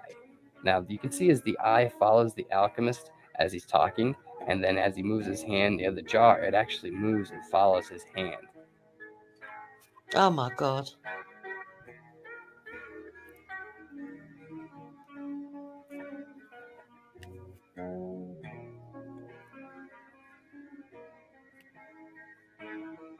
I was totally amazed when I saw this. An eye is a highly advanced feature that is very far removed from the blob-like starfish shape that we see in the bottom of the jar here. So this is a real breakthrough. The alchemist then decides to put both of the animals in an aquarium together to study their social behavior, and things really start to get interesting. Oh my God, don't tell me. As I watched, I would often wonder what the social impact was of what he was doing. Was it morally or ethically wrong to create these creatures? While scientifically, we cannot study the unknown without crossing some lines. But can we say the same thing socially? I also wondered at the feedback he got and how it was so very much like that we find in our own forums here. People trying so hard to debunk every little thing that we say and making very silly and base arguments that expose the fact that they have no idea what they are talking about, yet they say it like it is scientific law. He too was confounded by this. He simply asks, where are your experiments? What did you find when you tried it? And of course, the answer is silence, because none of them have tried to show that we are all. That's fucking some weird shit. What is that, bro? I don't know. Let me try the next one. But yeah, I'm almost 100% sure that's fake though. Hey, Vsauce, Michael is not here. I don't know where he is. Normally, when you make a baby, what you need is a wife. Fortunately, I don't have a wife, so what we will do is that we will use an egg and try to make a baby. So, let's do it.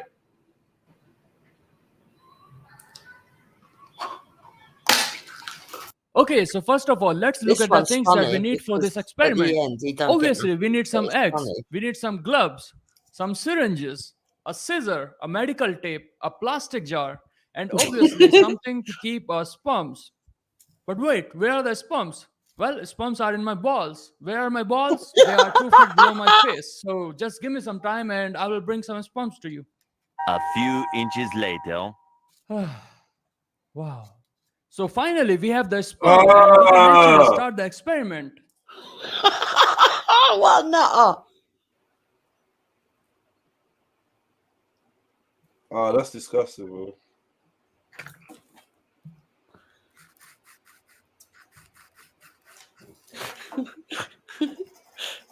Look what he does. He cuts it like that.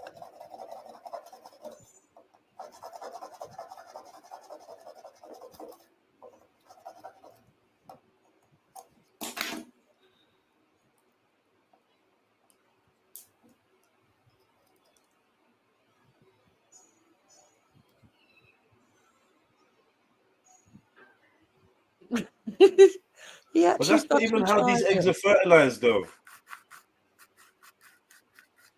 That's not even how eggs are fertilized.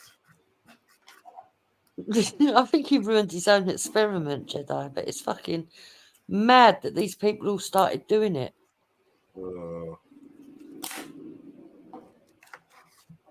He's going to stick sellotape over the top.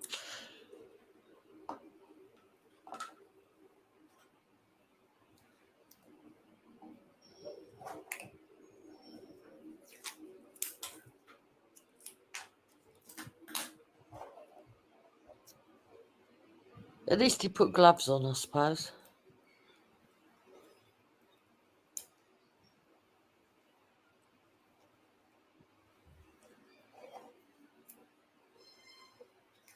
Nah, people are fucked up for even trying it, you know.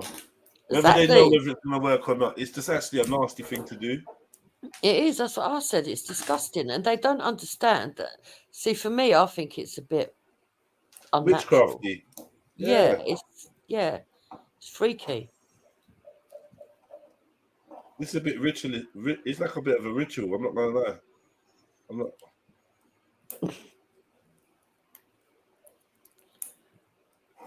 All right. We get it. You sellotape the egg. We get it. It's their egg for about 18 days, and a baby comes. Now, in my case, I cannot do that because if I try to sit on an egg, as you can see, here's an egg and here's my ass. And if I put my ass on the egg, then you can see what happens. Now, we will put it here where there is no external influence and we will wait for 12 days and see if something happens.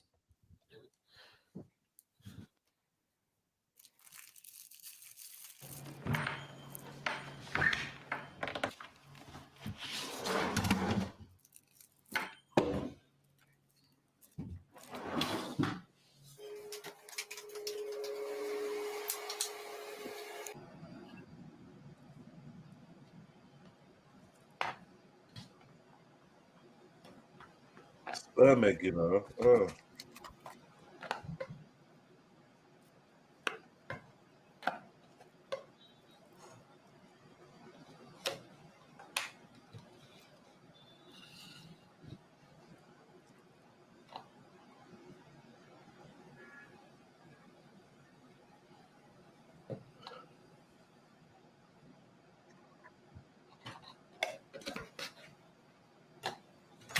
But the thing is, right? Yeah. This one, I think it fails anyway, and then there's other ones there. But the thing is, if you did do this actual experiment, I wouldn't do it. But if you did do it, and you did get something that's alive, oh, That looks disgusting. yeah. How would you feel about that? I mean, this is practically your fucking Well, kid, it and you're didn't playing work out as Frankenstein with expected, but it. I hope that.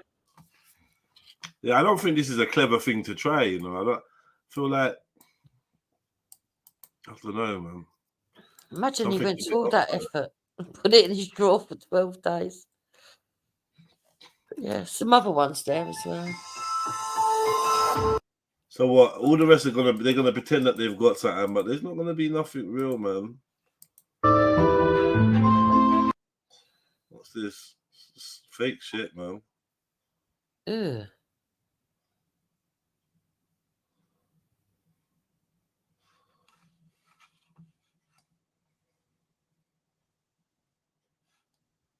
Whatever.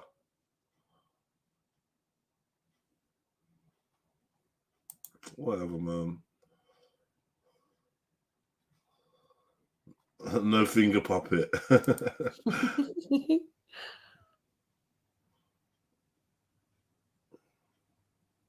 That's definitely fucking weird.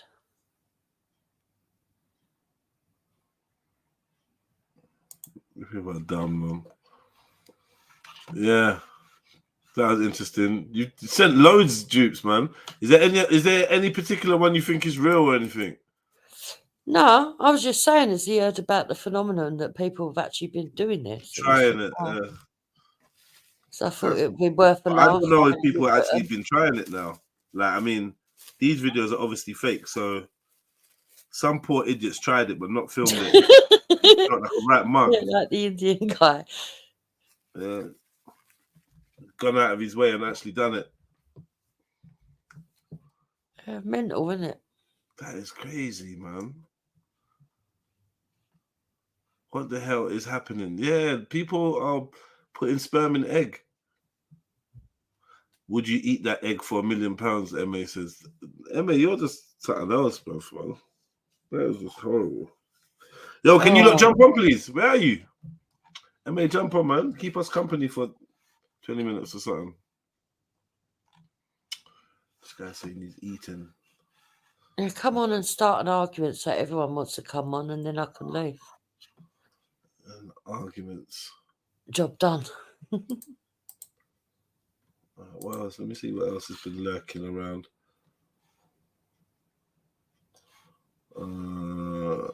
Sarah was. What did Sarah? You were looking at Sarah Garvey yesterday. Did you get around to finishing it? I'm not sure whether we did finish it or not. No, it was a bit boring. What happened with Pearl again? You know what I mean?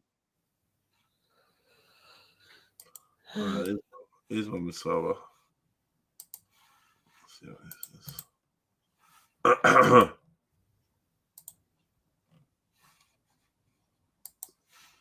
That is the most powerful figure. Facts. That is the most powerful figure in the universe. Yeah, I thought I go for. When I was growing up, that's the image that we get, right? That's because we grown in a Eurocentric society, right? It's not something that is a bad thing or a good thing. It just is what it is. I'm not saying that it's bad or good. So if you grow in a society where God looks like you, and you grow in a society where you know that you are subservient to God, and you don't subconsciously, that dynamic happens. That makes sense. I've been to South Africa, right? And that is the first time that I actually saw white people treated as God. Mad.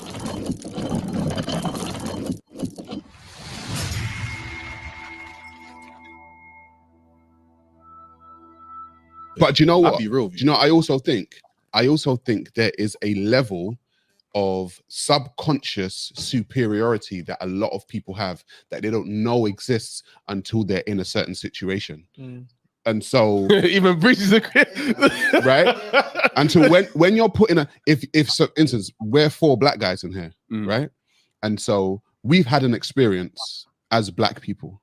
If you bring a white person in here with power, right? Who is probably cool. Don't get me wrong, they're not a racist.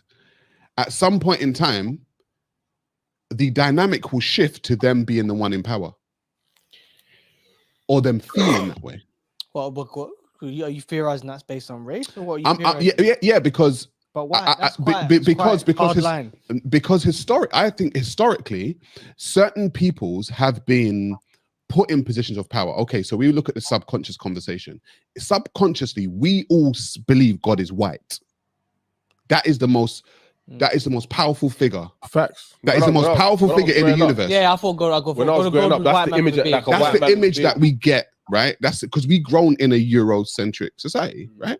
It's not something that is a bad thing or a good thing. It just is what it is. I'm not saying that it's bad or good. So if you grow in a society where God looks like you, and you grow in a society where you know that you are subservient to God, and you don't subconsciously, that dynamic happens. That makes sense. I've been to South Africa, right? And that is the first time that I actually saw white people treated as God.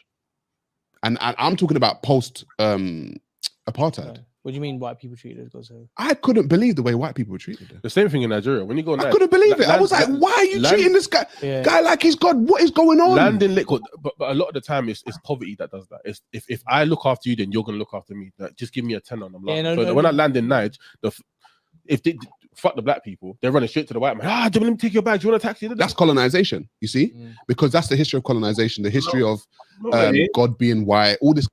No, it ain't, man. No. Unfortunately, Nigerians are hustlers. They couldn't give a damn if you're fucking white.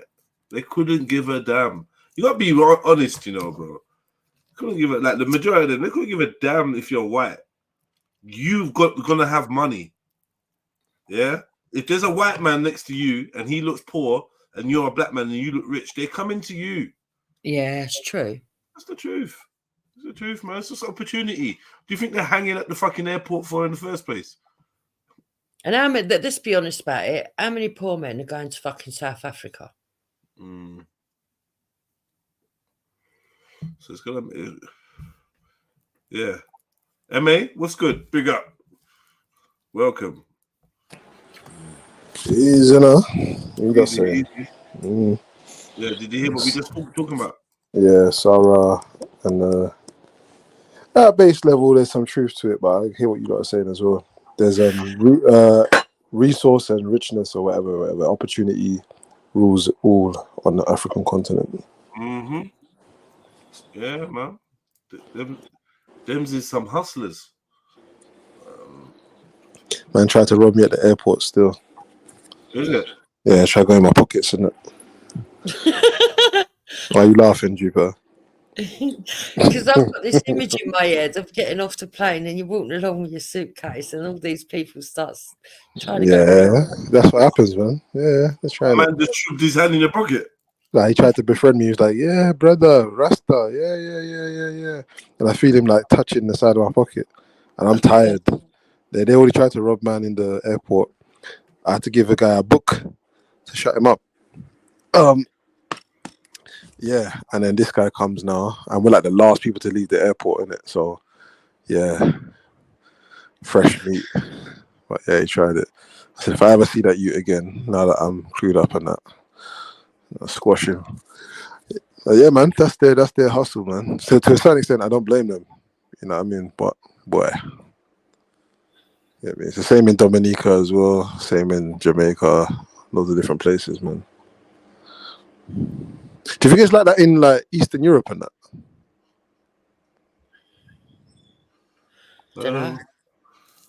Well, I don't know. It's like that in Morocco. It's like that in Egypt. Do you know what I mean? I think it's everywhere, and if you grow up with it, you're not worried about it. If you know what I mean. So if you live in London, we've got people on bikes that snatch phones. You know, they can grab your fucking watches. You might have a few idiots that are pickpockets. You've got people that are on drugs that are begging. You know, you're used to it. That doesn't frighten you when you grow up with it because you're used to it. You know that these people exist and you know how to avoid them. But if you go abroad to a different country and then you start seeing those sort of same people, but in a foreign country, you're not sure how far they take it. So you're like on edge, aren't you, a little bit? You know what I mean? Yeah, on home turf, you're more, you feel, yeah. Yeah.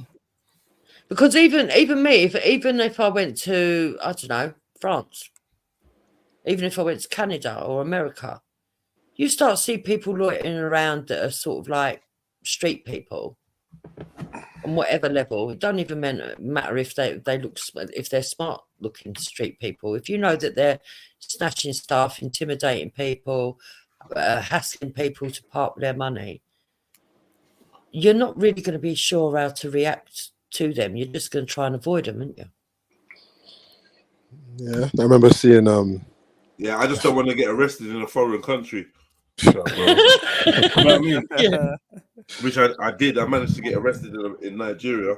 Oh, for fuck's sake! Really? Well, that's easy. That's easily done, though. Still, Wait, you can't start the story with I got arrested. What happened? I told her, yeah, but it was. It's just usual stuff. They just want money out of you, man. Money, exactly. Yeah, how much money did you have to pay to get to be released? 7,000 naira, and my sister's boyfriend 3,000 naira. So all in all, 10. How much is that in pounds? Like 50 quid. I don't know, man. Couple hundred, I reckon. Ooh. I reckon a couple hundred. Is it a couple hundred or is it 100? I don't know. But either way, liberties. The man are ravenous out there, man. Wait, quick question on Nigeria. Do they also have like these random like roadblocks by like random people? It's not even like government officials, just like random guys with guns. Because it happens in Somalia. Yeah. They literally just stop some guy with the AKA, 20 pounds to go through. Cool. Who's that guy? I don't know. Just a random guy on the road. Hector drove through a roadblock once and got slapped by the policeman.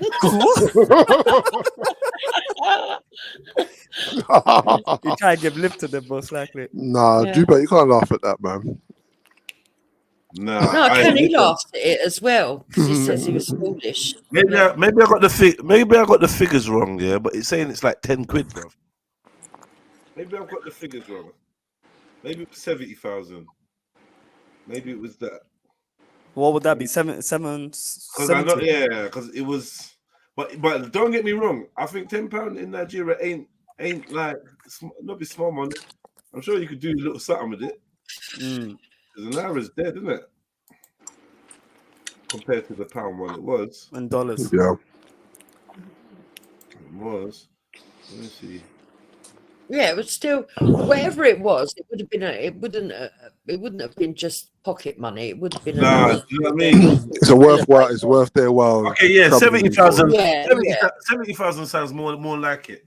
Yeah, it's probably that one. Yeah. Sounds more like it because that's 75 quid. 75 quid. Do you know what I mean?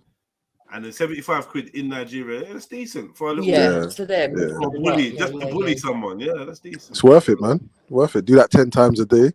What? Yeah, but what do you mean? Are you gonna catch 10 foreigners a day? What's the Yes. possibility of that? No, they don't have to be foreigners though. Jeddah could have just been a man. You know what I mean? A local.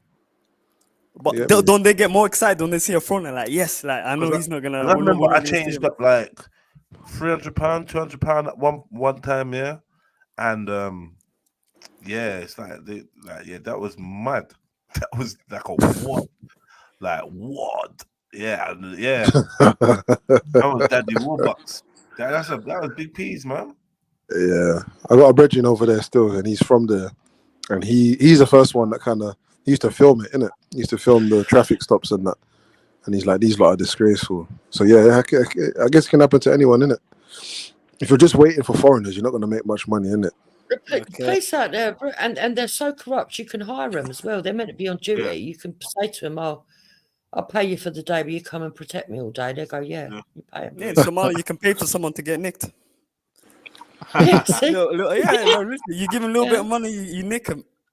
Yeah, they're like gangsters. Oh, that you can go. Oh, you know, this neighbour's pissing me off. They're doing so and so. If I pay you a warning, and they go around there and do it. Yeah. King Gold would be rinsing that, way. Hey, has anyone heard from King Gold? Nah, man. Hope he's all right. You know, his health and that. Yeah. He's probably been on G Block. If you ask Velly, he's probably been on there, man. It was on Snipes on Sunday. I was just Oh, about was to he? say that. Yeah. Yeah, remember the video with it was the same day with the Tony thing. Before that though. He was on earlier. Yeah, he had a little squabble with Khan, and then he dropped off. Oh, So he's all right then. He's all right then. That's what I'm saying. Same energy. Fine. I remember in Gambia, they get you have to pay to leave the airport, bro.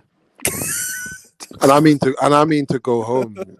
Right. Well, you don't have the money, like what's that? Bro, I said I'm not paying it. It's like, well, yeah, again. They called your bluff. Bro, that was in my whole time, 4 months in Gambia.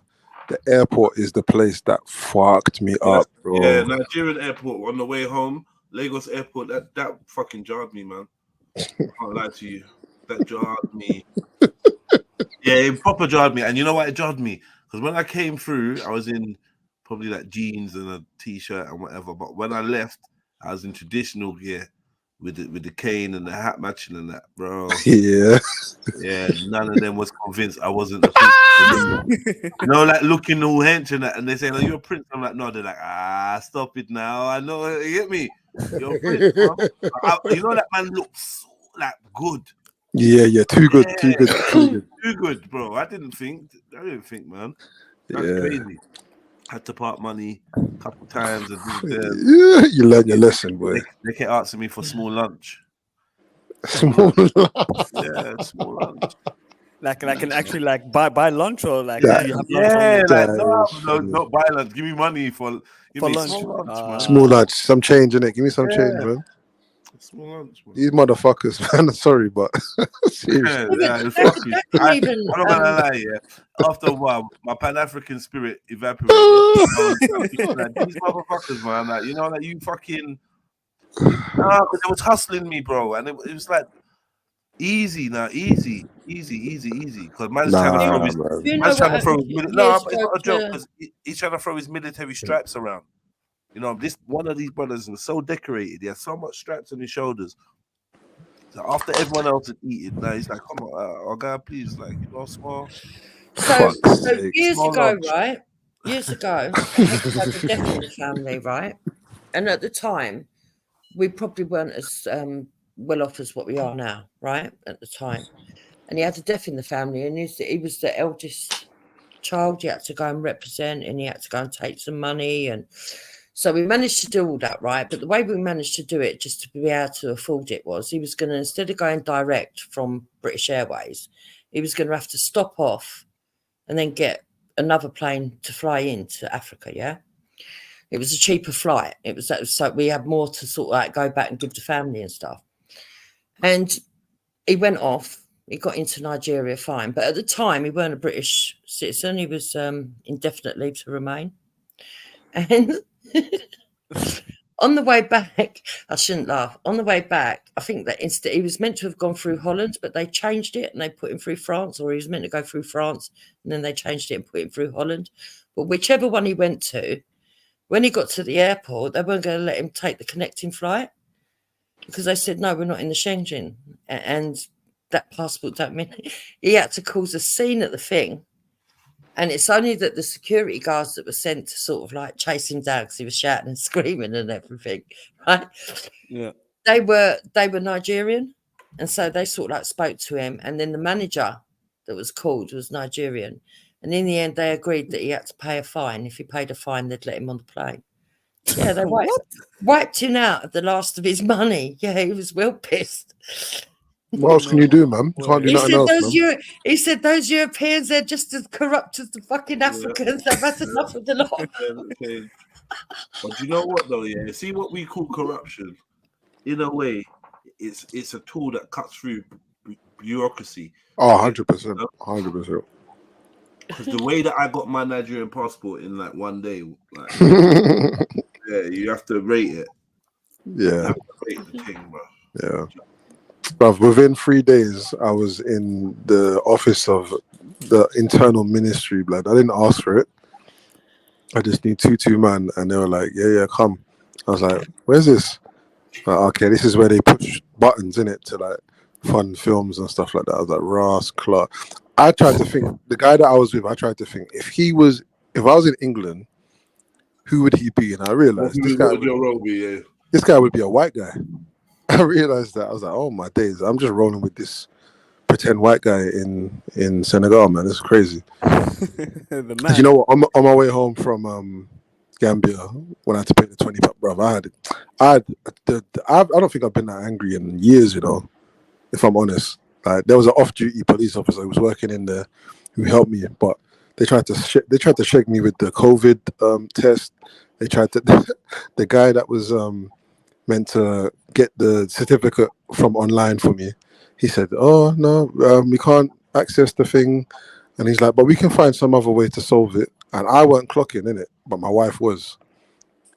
And when I said to him, "Yeah, look, there's a number they said to call, so call that," he got upset, and he said, I have to go and pray now. And he went and bent down in front of me on the floor and started praying, bro. What? In the office. He didn't even say Allahu Akbar. He just went straight. Nah, blood. He just went. He's like, he got vexed. I swear he must have kissed his teeth, and he just went and started praying in front of me. I wanted to boot him in his head. A man put his head down and said, "Ya Allah, help me scam this guy." help me shake this pussy up. Yeah, that's what he was doing, bro. Oh, And shit. but it was horrible, man. Like, especially the it's just learned behavior, innit?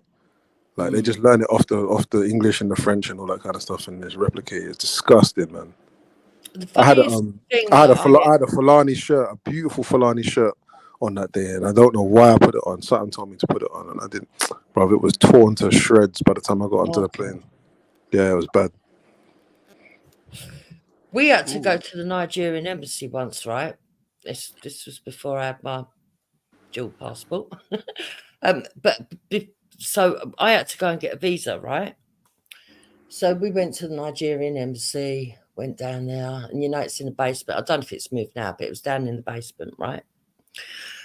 And we went in there, and it was so hot. There was no air conditioning. It was, there was people on the stairs. It was packed. It was everything, and they were late opening up, right? They were late opening up. So Hector kept moaning. He said, I can't stand this. This has got to be the only embassy that's fucking useless.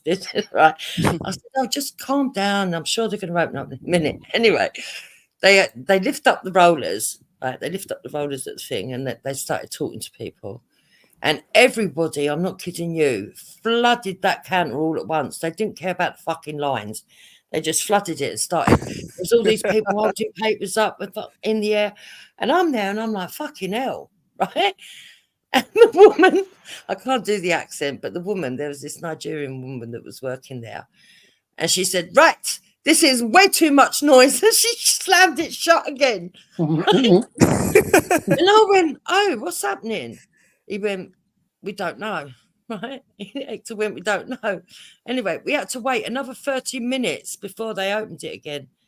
And they sent someone out to say, you've got to calm down and you've got to be quiet, otherwise we are not going to open up again. I was like, can you really get away with this?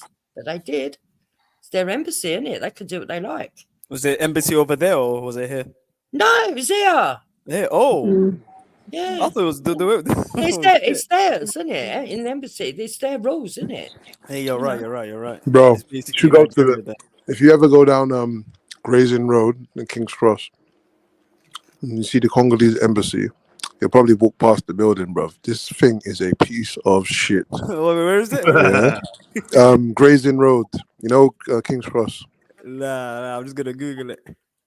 You don't know them ends, yeah? Yeah, man, it's a piece of shit. We walked past it about 3 times, man. There was like a scaffolding next to it. It looks like some old charity building, but yeah, the charity. Oh no, it just looks like a piece of shit. It's no glass. The door. What was wrong with the door again? It didn't even open properly. It was just terrible, boy. Terrible. Oh, I'm looking at it now. What is it? Can you see? It looks worse. How's there 2 shops next to it? Bro, it's terrible, man. Yeah, you wouldn't know it was there if there was no flag. See. Oh, don't. Fucking hell. Mental. But it's interesting, isn't it? How people are different. Yeah, I think it's different. That's a fucking liberty when I think about it. All these other embassies are in like Victoria, like Fitzrovia, and South Kensington and that, and then they just dump. There's no respect. There's no respect. Where's the Nigerian embassy in England? In London, sorry. Yeah, West Central.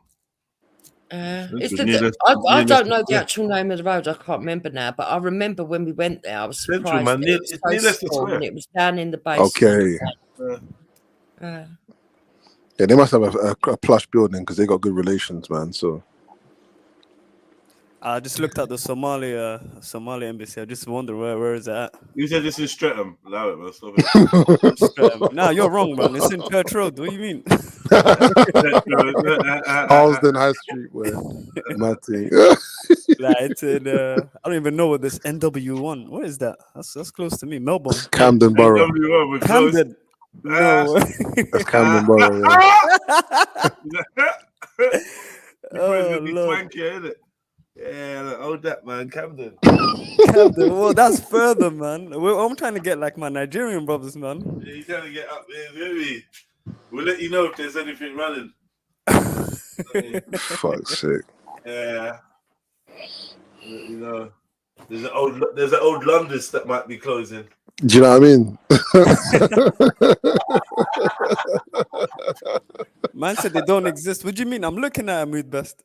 It's got 17 reviews. What are you on about? Like 4 stars, man. 4 I read the review. What's is there like read one. is there a 1 star there? Nah, some guy said 1 star. Some guy wrote, I kid you not, Somali woman traveling alone. Oh, wow, he's complaining. He's that there's complaining women on their own, isn't that? Yeah. Why is he watching a woman? Stuff from Wow. Lower your gaze. Lower your gaze. That's crazy. That's mad. That's the only 1 star.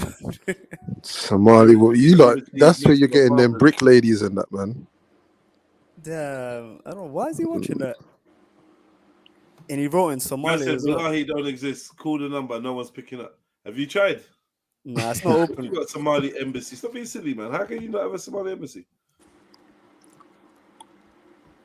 Nah, I said, Axum, don't laugh. Your embassy is on housing benefit.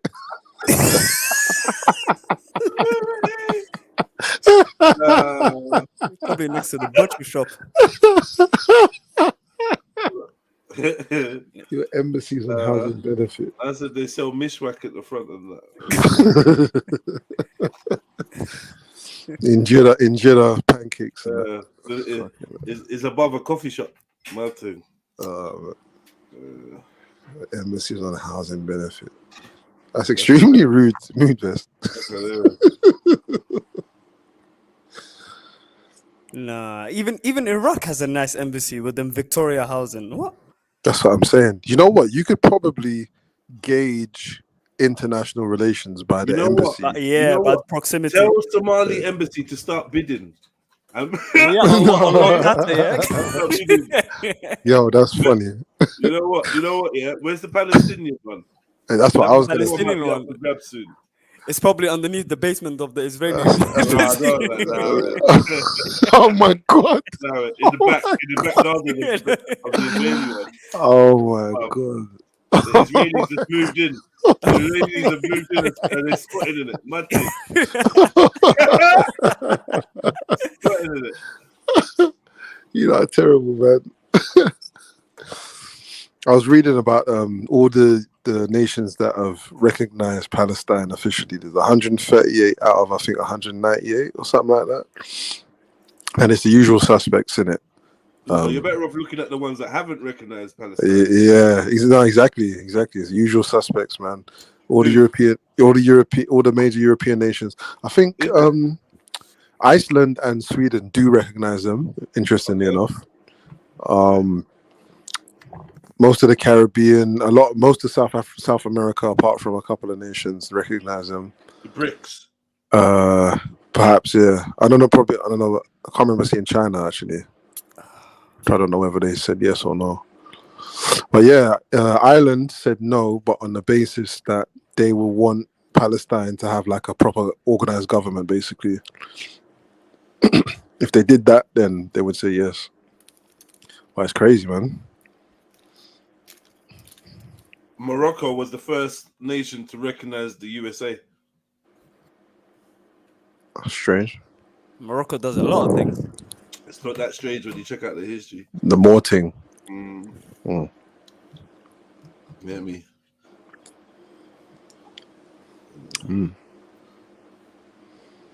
All right, let's hear back from this dude. This kind of stuff. A lot of black people, in my personal point of view, don't realize there's subconscious conversations that go on with white people. And I think a lot of white people don't realize the subconscious conversations that go on with them with black people. That's just my personal point of view. No, I'm not saying that it's a malicious thing. I want people to understand. I think a lot of what we see as racism today is not conscious and malicious. I agree. I don't think it's conscious and malicious. I think it's a programming. Yeah, 100%. That all comes down to your level of self-awareness. Because what you're saying now is a situation of, if you was truly a person that reflected within about your experience in the world and how... Sorry, Emma, I have to ask you, and Dupes, and Stops, most of the racism that is displayed today is subconscious and not deliberate. What do you reckon? I'd agree with that, but I probably agree. But I do think conscious racism has got worse because of identity politics. Are you talking about around the world? Is he saying around the world? Oh, around the world, yeah. It's. I don't know where he's talking about. We might as well start locally. We might as well start locally, innit? Yeah. If we're talking about in this country, yeah, I would say, yeah, there was a time when all of the racism that I ever saw would have been subconscious and not intended. But I think identity politics has made it worse, not better. I think if you're counting all of the racist, well, there's racist thoughts, there's racist actions, and racist words, right? If you're counting all of those things, then the majority of that is going to be racist thoughts. It won't be actions or words. So by that measure, then I would say probably the majority are unconscious. Yeah. How do you perceive racist thoughts? You can't be including racist thoughts. No. No. A racist thought has to be acted out or spoken. We're not going to be able to say majority of the racism that is displayed. Displayed. Yeah, displayed, exactly, or whatever. Let me rewind and get their words. Let me not paraphrase. I want people to understand, I think a lot of what we see as racism today is not conscious and malicious. A lot of what we see. What we see, we ain't gonna see people's thoughts. Yeah. Okay.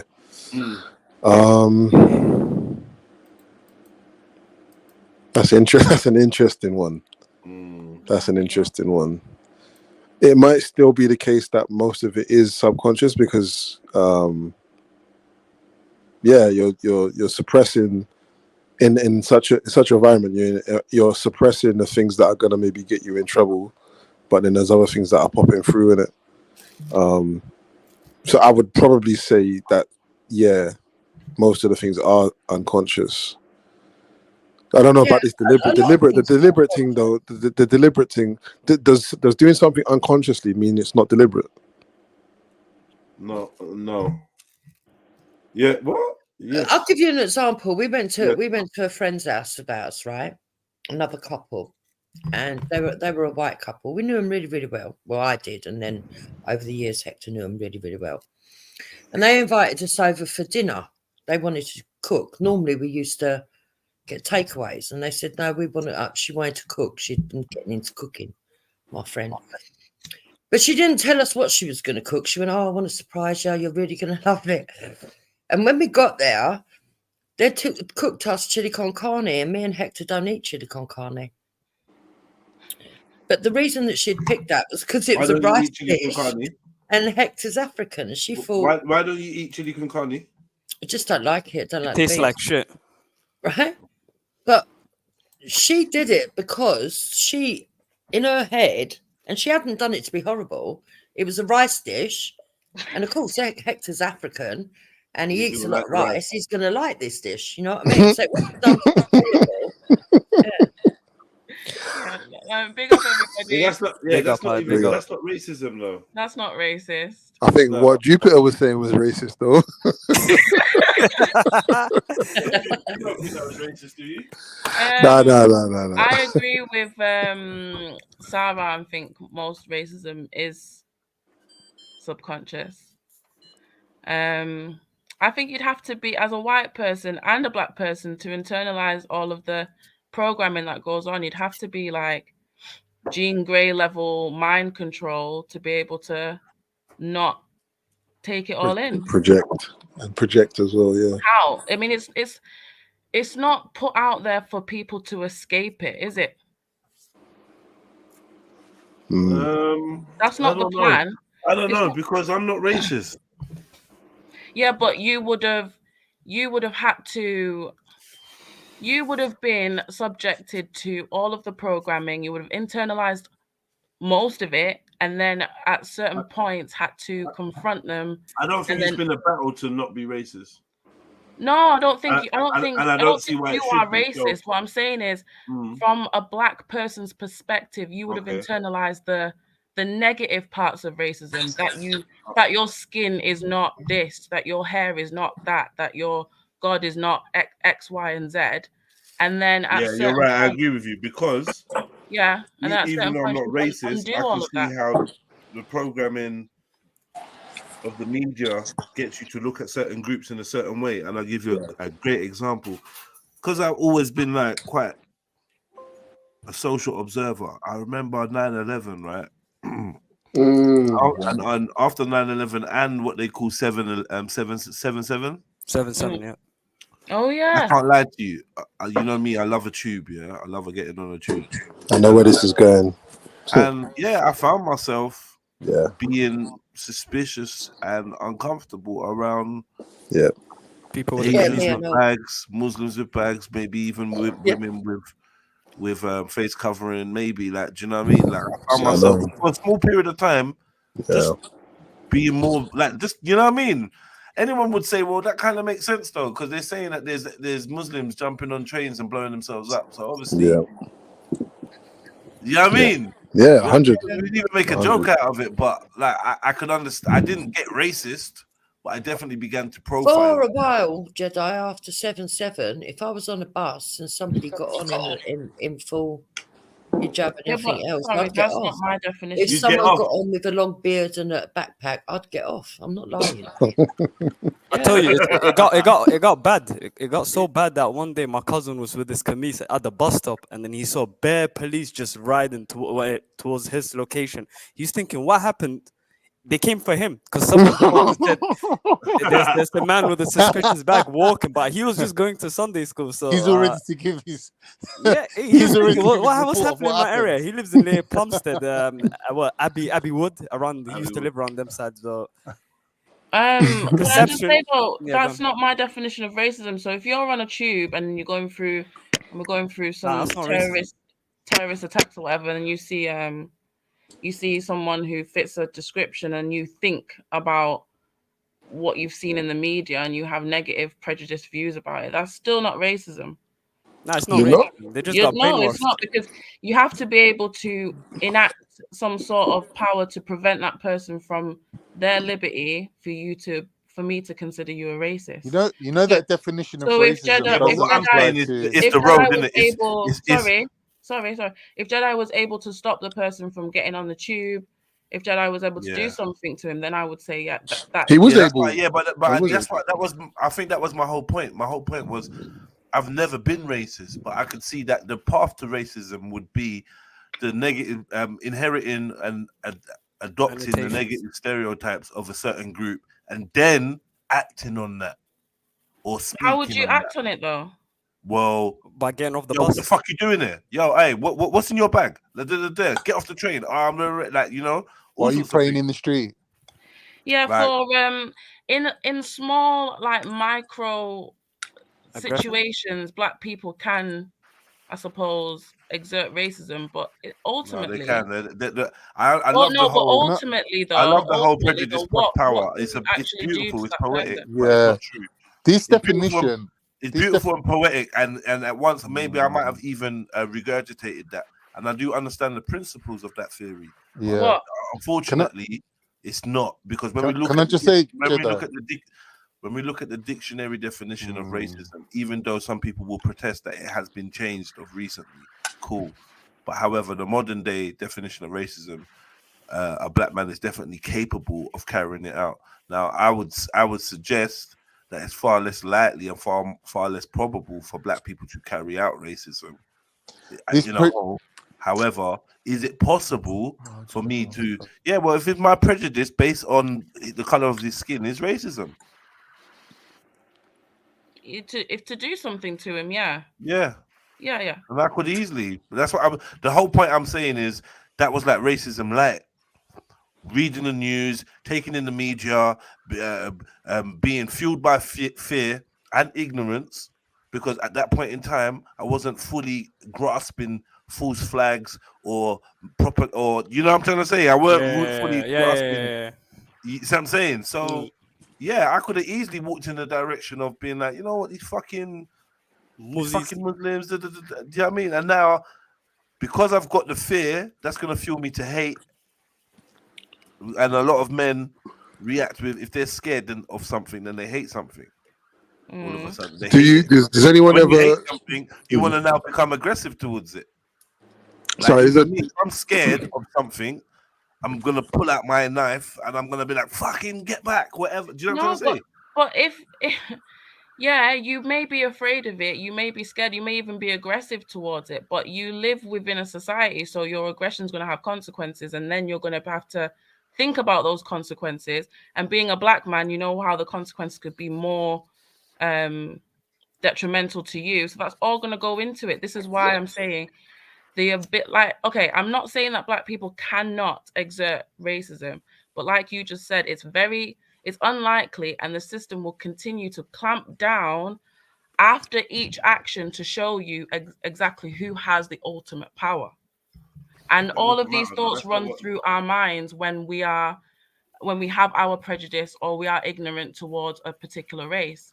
That's how it works. So yeah, within a situation, you may be able to exert some power, but then look at it like a nucleus. Outside of that, there's going to be a bigger power than you, and then outside of that, like the justice system, for instance. But I've been sentenced by a black judge.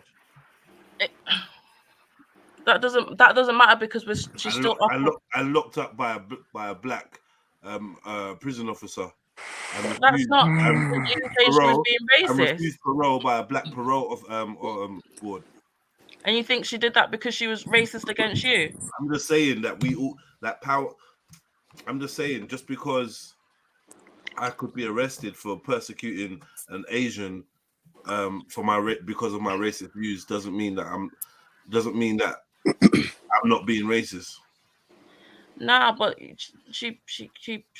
got convicted because you did a crime, not because. Yeah, but what you're talking about is, remember, whatever you're saying she's racist. No, what you're saying is whatever the black man does, there's still a higher power that's going to make sure they punish him. But that doesn't matter. What's that? That doesn't negate what I've done, regardless of what the consequences of what I've done. It's not negating the level of how much a black man can be racist, or I don't know. I'm just saying that we're not in a vacuum. So all of our decisions are based on how we perceive the consequences to be and how we think that the system's going to react to what we do. I think stereotypes are universal phenomenon, but racism is not. I do think when you look at racism, it's a European word, right? And the inception of racism comes along with colonialism, and so it is for the birth of racism is formed in a particular context and environment and scenario, and I think it's that on that basis that the definition that I talks about does ring true to some extent, but I also agree with Jedi that the dictionary definition means that anybody can be racist. Me, I've probably come to the conclusion. I remember my brethren said when we was young, probably about 17, 16. I don't know where he got this from, but he said to me, everybody is racist. And I went so against him, I thought, yeah, this guy's tapped in it. And then I've come to realize that he was kind of correct in some respect. Maybe not everyone in the same way, but there is an element, or maybe the statement is everyone has been or has the capacity to be racist. Maybe that's what it is. But if someone calls me racist now, I'm not really that bothered. If I'm honest, I'm not really that bothered. I stereotype definitely, especially. Say again. I was speculating to do like a little post on on Instagram or whatever, just a little video, but I couldn't find the words to put it together. But essentially, what I wanted to say is, when the Peckham Hair Cosmetics situation was going on, there was a spirit, there was an energy, there was a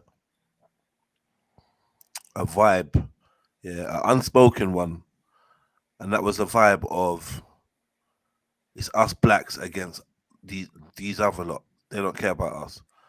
A lot of people was bringing in the term Muslim and Asians and them lot. And if I'm honest with you, yeah, I understand where they were coming from. They're coming from the context that these lot never fuck with us. Them lot, they never fuck with us. These shopkeepers, these people come into our community, rare, boom, boom, boom. And I would say that at that moment in time, a Palestinian man would not escape that fucking vibration. He wouldn't have escaped that vibration. If there was a Palestinian man in that shop instead of an Asian man, it would have been the exact same thing, right? And here we are a couple of weeks later, free Palestine. That's all we can chat about. And I'm saying what I would.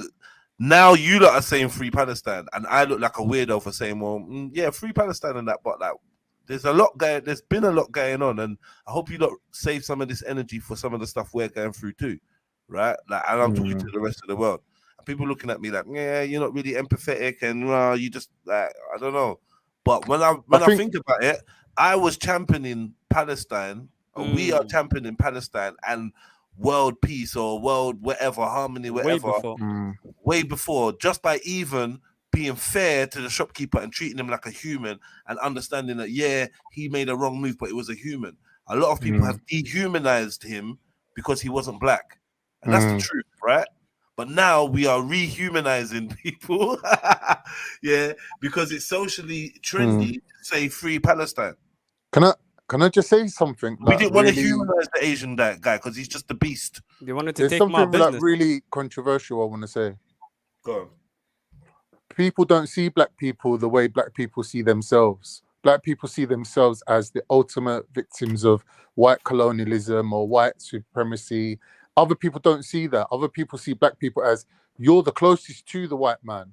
You speak English, you've got his religion, and you speak his language, and you've got jobs within the NHS and within institutions. Like, people like Pakistanis don't see black people as less than them. They see themselves as, you're actually supporting white supremacy. Your whole continent provides gold and minerals for whitey to come and fuck us up. That's a nice spin, but that's not how they see it. A lot of them don't sympathize with black people and their causes, and they don't even recognize that black people see themselves as anti-establishment. You've made some good points. There is a conflict there. There's a dichotomy there that I think not a lot of people recognize. No, it's a straight correlation, because if you're a person of, do you agree with him? No. Okay, let me explain. So, being an African, and you don't have your own language, culture, history, memory of your history, all of your practices, and you have to work for the nation that steals from your country. It's not that we're the closest to them. It's no. Wait. Pause. It's actually evidence of racism. It's evidence of colonization. You're answering a different question. I'm asking you, do you agree with him? Do you agree with him that that's how these other people see us? Not whether you agree that's who we are. Do you agree with him that that's how other people see us? Is what I'm asking you. I don't know. I don't know how other people see us. I don't So know. I think it's relative. Do you think there's any truth in that? Because I feel like you dropped a couple gems. I think that if people see us the way that Khan described it, then it is a spin, because to say black people are closest to white people because they don't have their own languages and their own practices is as if black people gave those practices up willingly.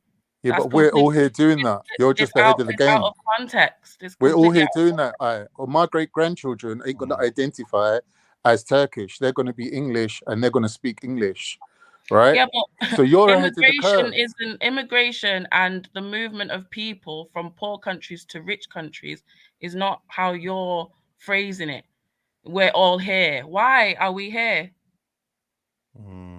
But the problem is, good question. The problem is that we may have. Hold on.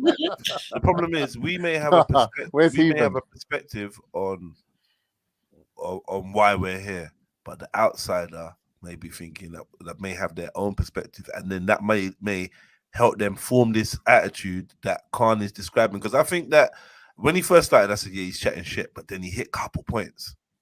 He did hit a couple points. I hear what you're saying. Even if you look at it from like, a non-verbal, a non-communicative point of view, the amount of mixed race people walking around who are half black, half white, compared to half Indian, half white, or half Asian, half white, shows you who's more in bed with the white man. From an Indian's point of view, from a Muslim's point of view. Oh, sorry, that ain't gonna fly. No. Because it really depends on where you are. Yeah, that's why I said it's relative. What do you mean? Really, because in England, where you are, there's bare places where it's half there. Everyone's half Asian, half white. And that. No. Yeah, you need to go up north. They're not. No.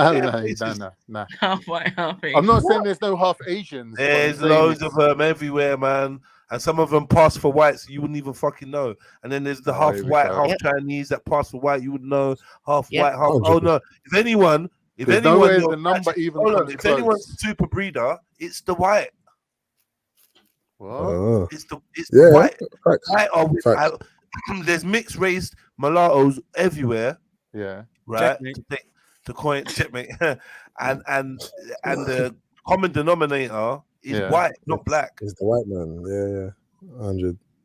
We're saying white is shagging half white, half Turkish, half white, half Cypriot, half white, half Greek, half white, half Somali, half white, half Nigerian, half white, half Jamaican, half white, half Chinese, Indian, yada.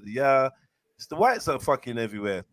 Yeah, that's fact. I think that is a more modern perception, though, because if you went back, say, 30 years ago, and someone said, "Oh, my friend's mixed race," you would automatically assume black and white. Half black.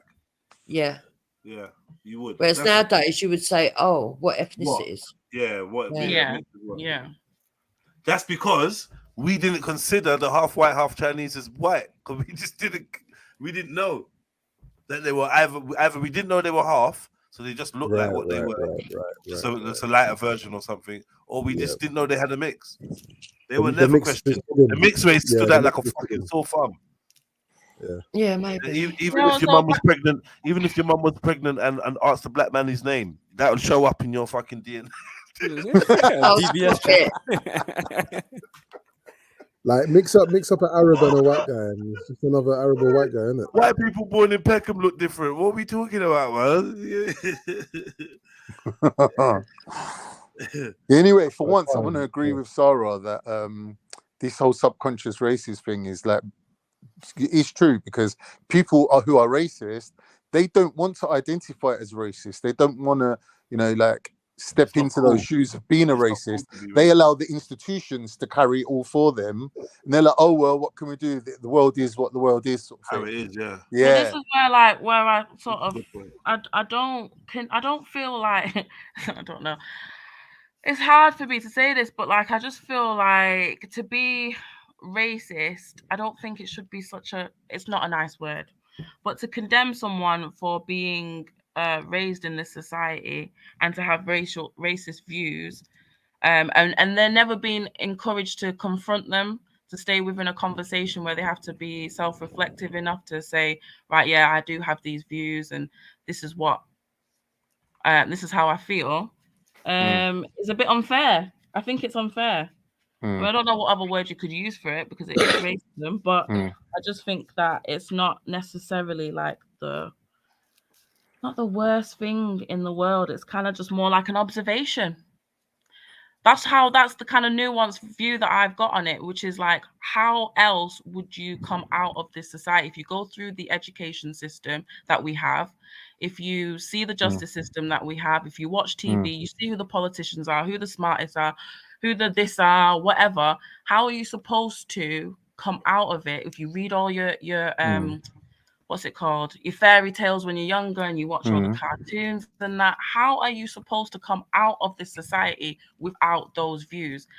Unless like a few people who I would say are not racist are the ones who reflect on it, take time and think, right, okay, this is my views, these are the ways that I may be able to perpetrate. Is this speculation now on your part? Are you guessing are you guessing how white people think?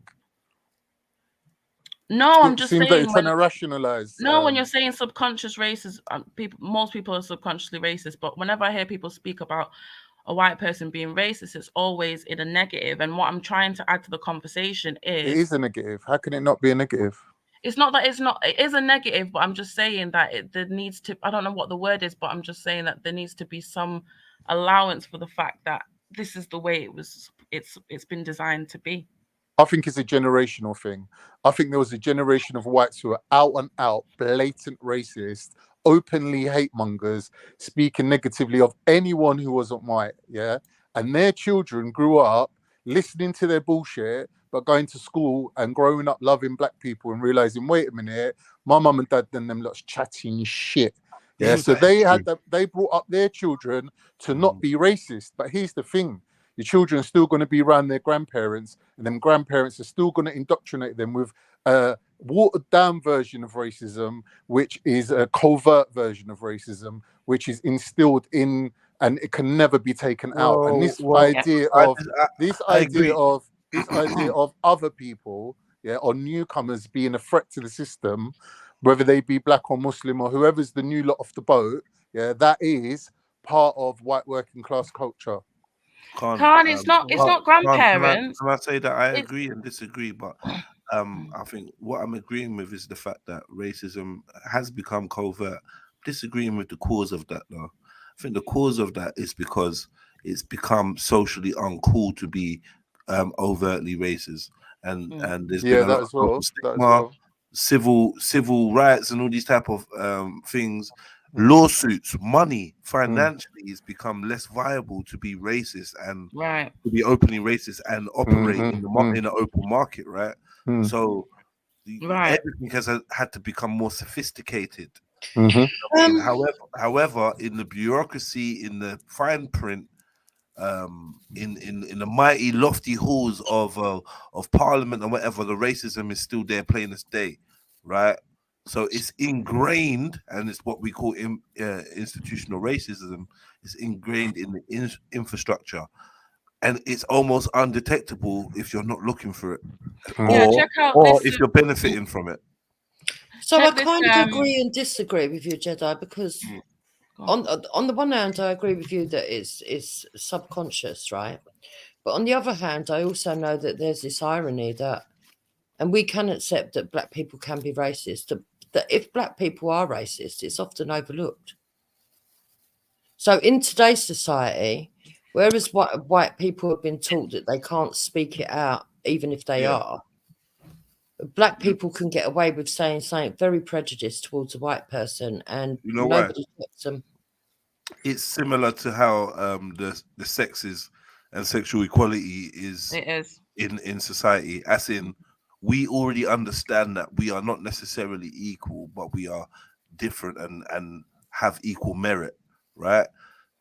That our histories and the social constructs and contexts that we live within, our societies, allow for a difference in language and communication and behavior, because there's a subtext that we all understand as society. We're agreeing to the fact that these black people were slaves.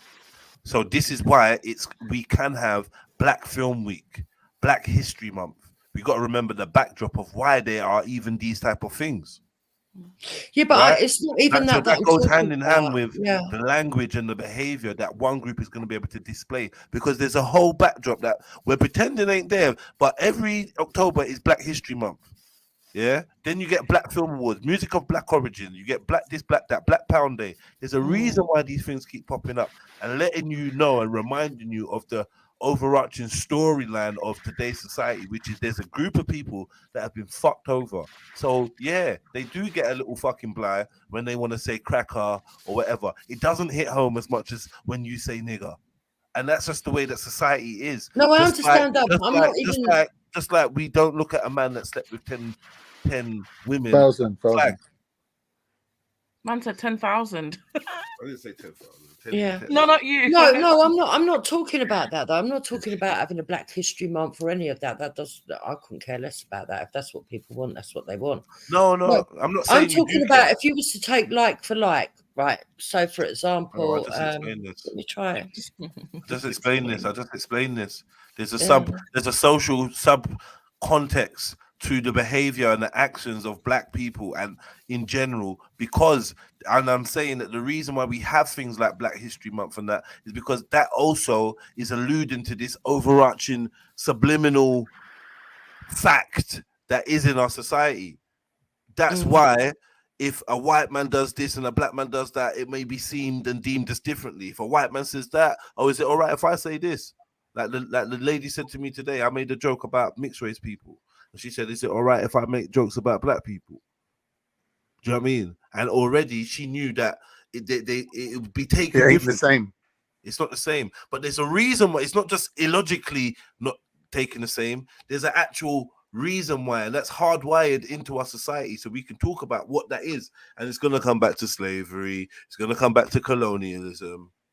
White privilege. Come back to it, whites being bad people. Yeah, It's like what's gonna come Jupiter. back. Why is there not a White History Month?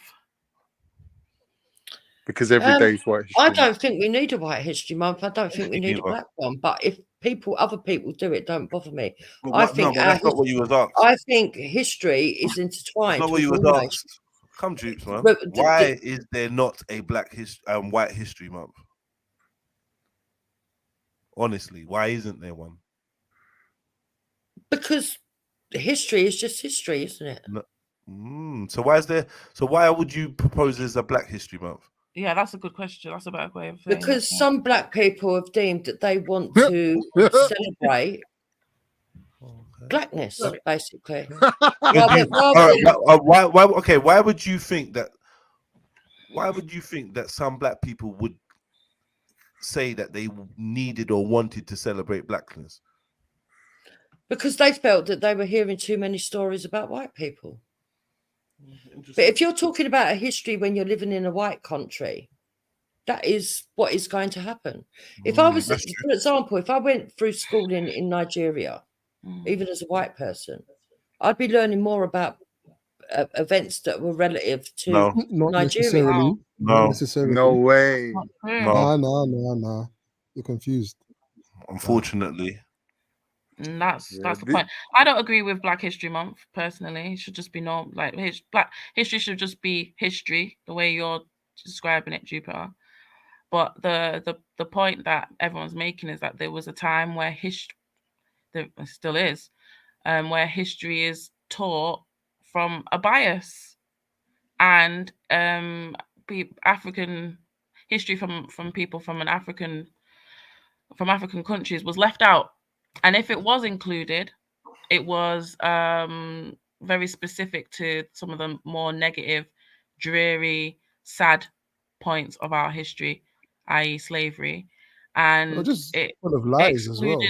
It excluded all of the other stuff, the hundreds and thousands of years that we existed before that, and all of our cultures and richness and whatever. And so that's why certain people wanted to have a say in the type of history that was taught when it comes to black people.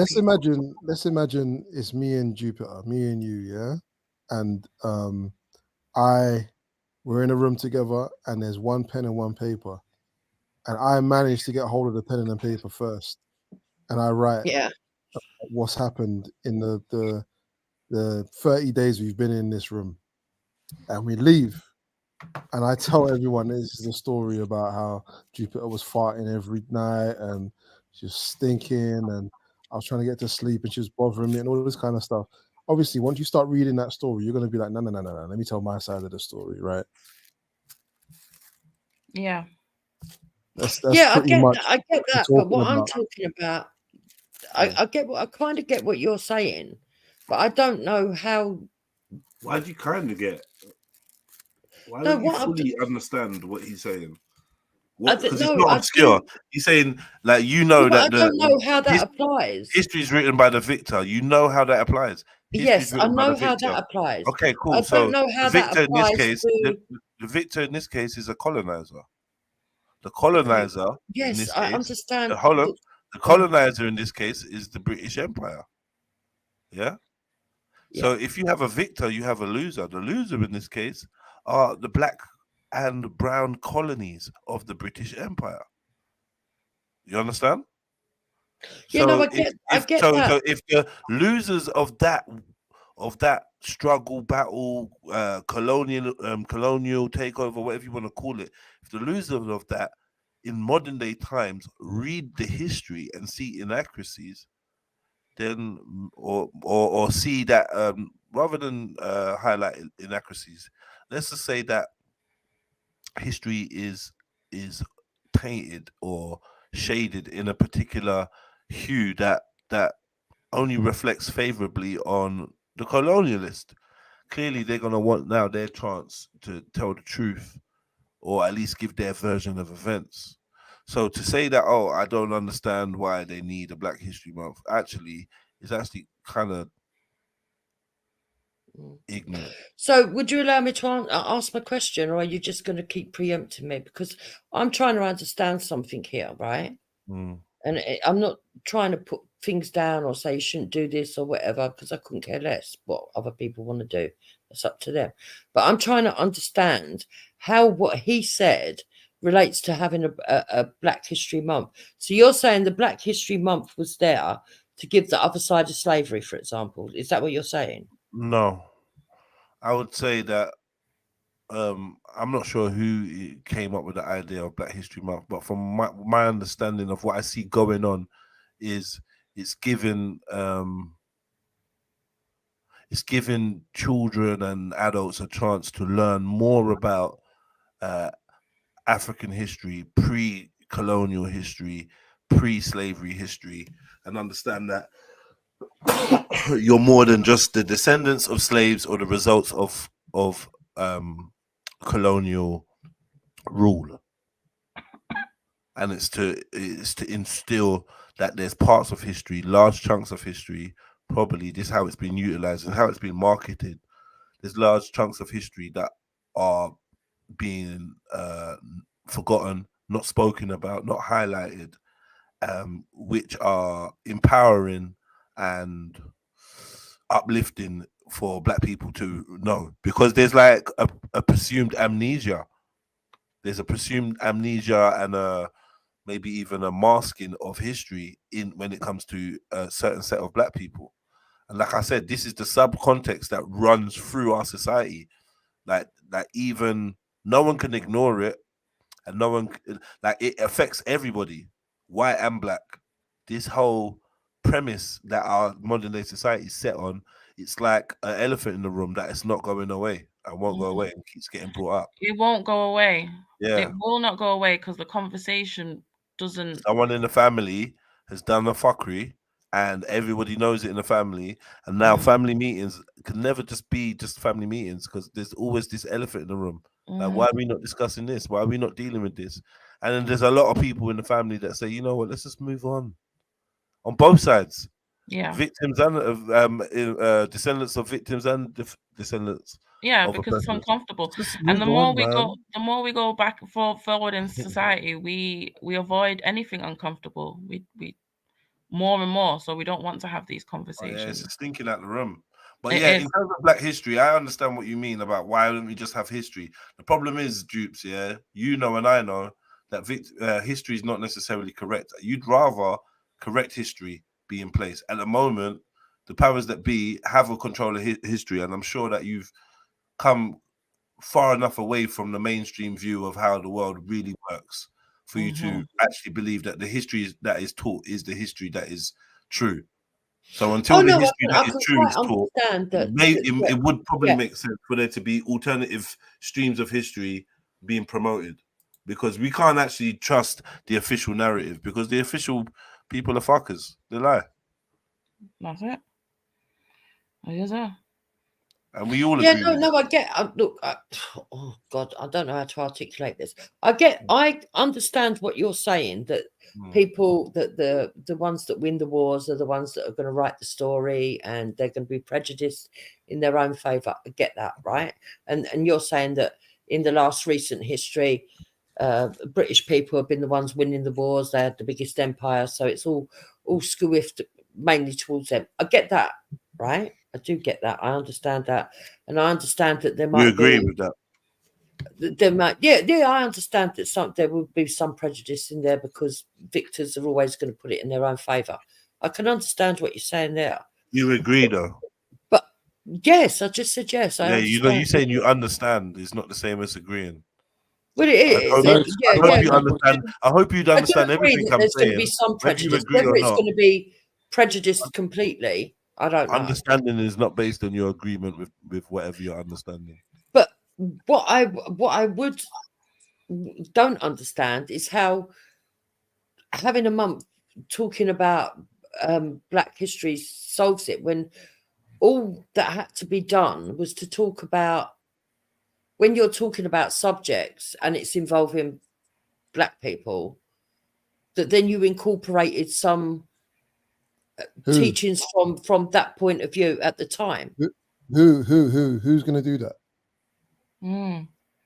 Well, history teachers. So when you have history lessons, see, what I disagree with is that I suppose it's just a different way of thinking things through, I suppose.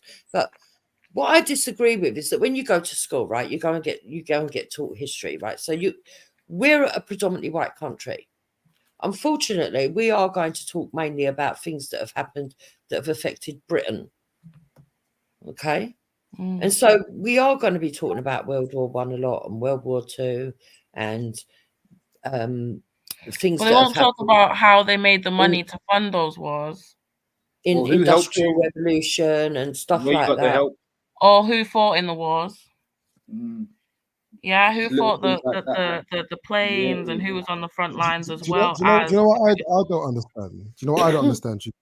It sounds like you've got enough information and enough common sense to have the position that it makes complete sense for there to be a Black History Month, but somehow, somewhere along the line, you're not making that conclusion. No, for me, I am. Let me explain why. Right, that for me, I think I don't know this lady's name. I think what she's saying, I understand what she's saying. She's saying, well, when you were talking about World War II, you didn't really emphasize on the fact that there was Black soldiers, say, or that we might have had somebody who was very heroic that was Black that saved a battalion, or Black heroes or whatever, right? And I can understand her saying, well, I think they need to be amalgamated more into what we're teaching. That I get. But to have a consolidated month, I don't get, because I think that if you want equality and you want to feel more included, then shouldn't you be included all the time, and not just? And whose job is that? Sorry, whose job is that to weave those stories into the curriculum? Whose job is that? I think it's in a white country. The whole society's. In a white country. No. The whole society. In a white country, whose job is that? I mean, obviously, it's going to be Black people who've in a white country. Whose job is it to implement white and Black history into the curriculum? Come on. Well, in the white country, it would be the government, and the government are made up. And the government would be majority white. Yeah. The country is majority white, but we haven't got majority rule. Let's move forward. So then that's why, because you have to rely on other people that may not want to, like you just like, you know what, let's just do our own thing. It's not like it's taken over the school or whatever.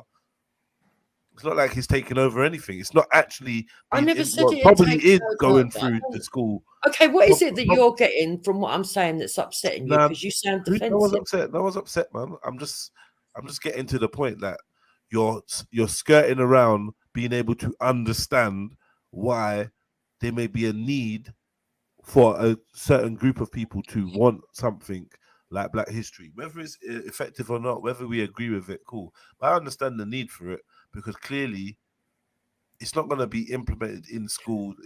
So you think it's better to just have the Black history and not to have Black history? I think that amalgamated through every stage where you. I think that Jewish people are taught Jewish history. Yeah, I feel like Indian people are taught Indian history, Asian people are taught Asian history, and in the UK, African children are not taught African history. Okay. So I feel like they need. So if Jewish children, I feel like African children should be taught African history. Yeah, Caribbean children should be taught Caribbean history. South American children should be taught South American history, and I think that Chinese children should be taught Chinese history. And I believe that that's very important. And if there's bigger groups of people that identify, i.e. Black or Asian or European, then I think that they're entitled to learn their history. I think European kids should be taught European history. Yes. So should there be a Jewish month in mainstream schools then? I don't think there's not an Black month in mainstream schools. I think Black History Month. I'm asking you, should there be a Jewish History Month? Should there be an Indian anything? Yeah, it doesn't change anything. Yes, why not? What would that? How would that affect anyone adversely? Well, why would I have an objection to there being a Pakistani History Month or an Indian History Month or an Asian History Month? Why would I care? I used to love the Diwali stuff and that when I was in school, when Diwali used to come around in them times.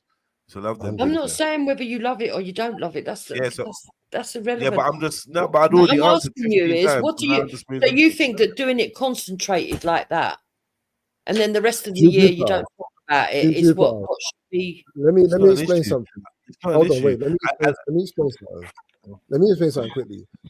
Black History Month wasn't born out of a void, like out of nothing, right? It was, and in fact, it was a compromise that came way down the line. The initial complaint is that the schools are not teaching a broader curriculum with regards to history. Black History Month was the compromise. What the actual ask is that it's fully integrated into the curriculum, right? Not the other way around. So that's what I'm saying. I think that would be the better solution to have it to have all of history fully integrated. But then you have to understand. Do you get it that they're not willing to do that? And that's why what did you learn about it? It's not even as well as the fact that they're not willing to do it. Also, a lot of teachers don't know the history. They don't know the history. They don't care. From my experience, with my children being in school, for the first maybe 2-3 years, I used to go into the school and skill. It's going to school, yeah. And give them supplies, videos, posters, cards, books. Oh, you must have been annoying. Yeah, proper annoying. Proper annoying. Because one of the teachers told me that she was going to do Black History Month. She's going to teach. What was his name? He's gone out of my head now. I have a dream. I have a dream. What's his name? Martin Luther King. Martin Luther King and slavery. And I'm like, so you're going to teach we were enslaved, and then the next bit is going to be the time when we were happiest is when we amalgamate and join in with everybody else. But that's what you're going to do. So I had to give us, I think if you identify as Black and you have a child, I think it's in your interest to be proactive in teaching them about world affairs and world history. And therefore you wouldn't need a Black history, even though Black history would be nice. It's like a little special little month where you can go intensive on some obscure aspects of history that you identify with, and that's beautiful.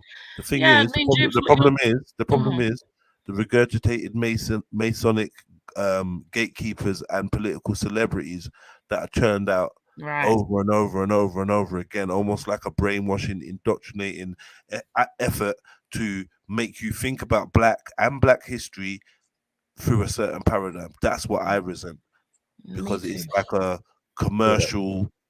It's like these men are like the Santa Claus of Christmas and shit. Like, no disrespect, but I've been saying it for a hot minute, and I think the seed's starting to land now.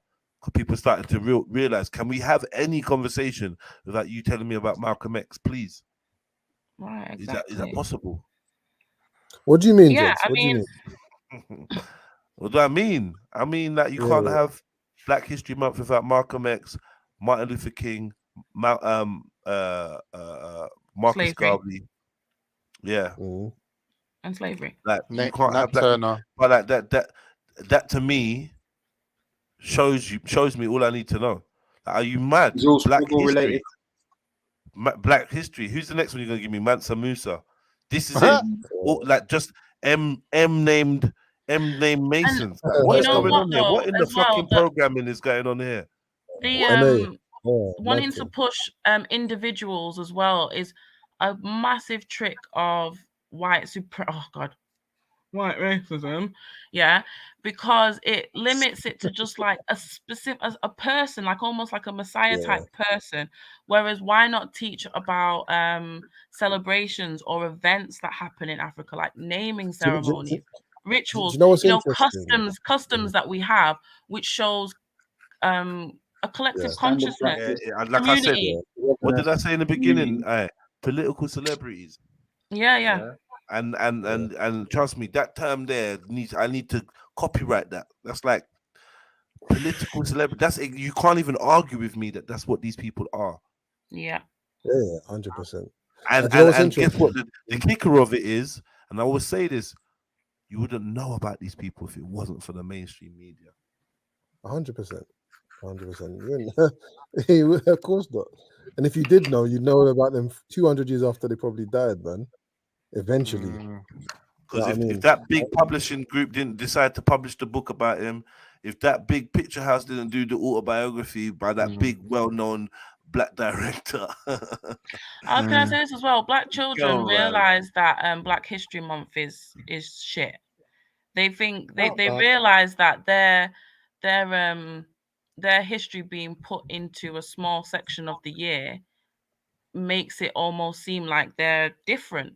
It's gimmicky, but they it's gimmicky. Yeah, exactly.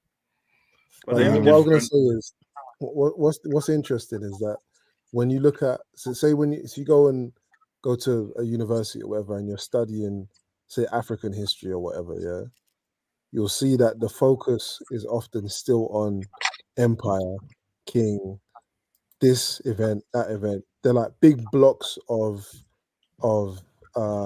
history that are marked, right? But actually, the majority of history of African people is not marked by these big events and whatever. It's marked by normal stuff.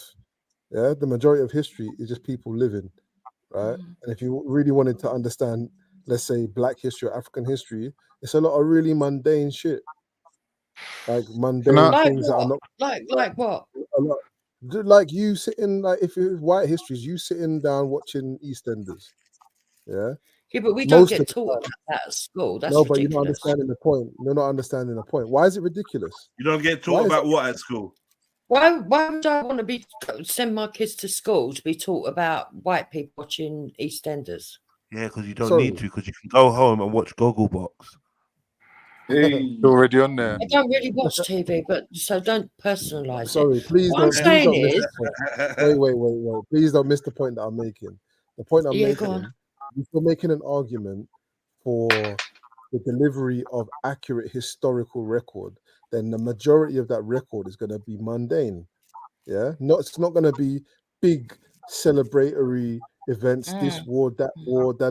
That's not the majority of history of the world. The majority of history of the world is just people just living.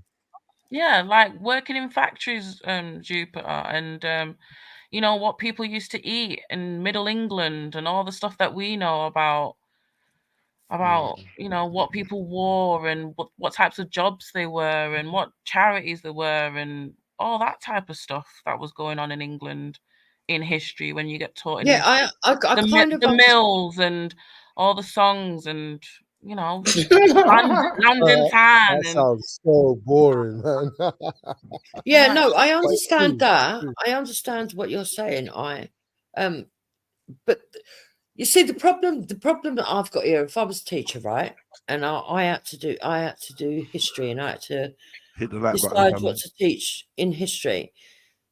If I'm going to do that for the Black pupils, I've got to do it for the other pupils as well that are not white. So the Chinese, the Indian, etc., etc. They should all equally be able to talk about. So why don't they have what they call a culture month then?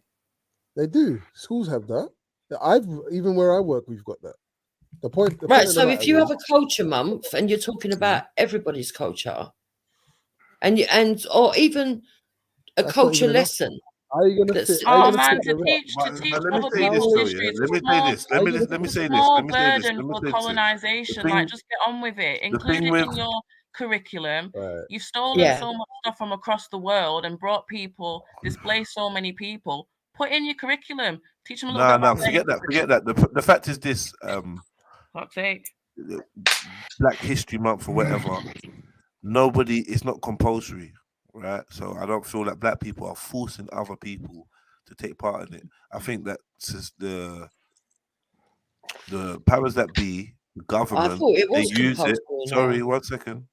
Powers that be, the government, they use it as a marketing strategy and as a social engineering tool, so they can push their brand of Black history, which you often find if you go on Sky now, it'll probably be some black and trans thing, being black and queer, all sorts of things. Yeah, my truth of being a black lesbian.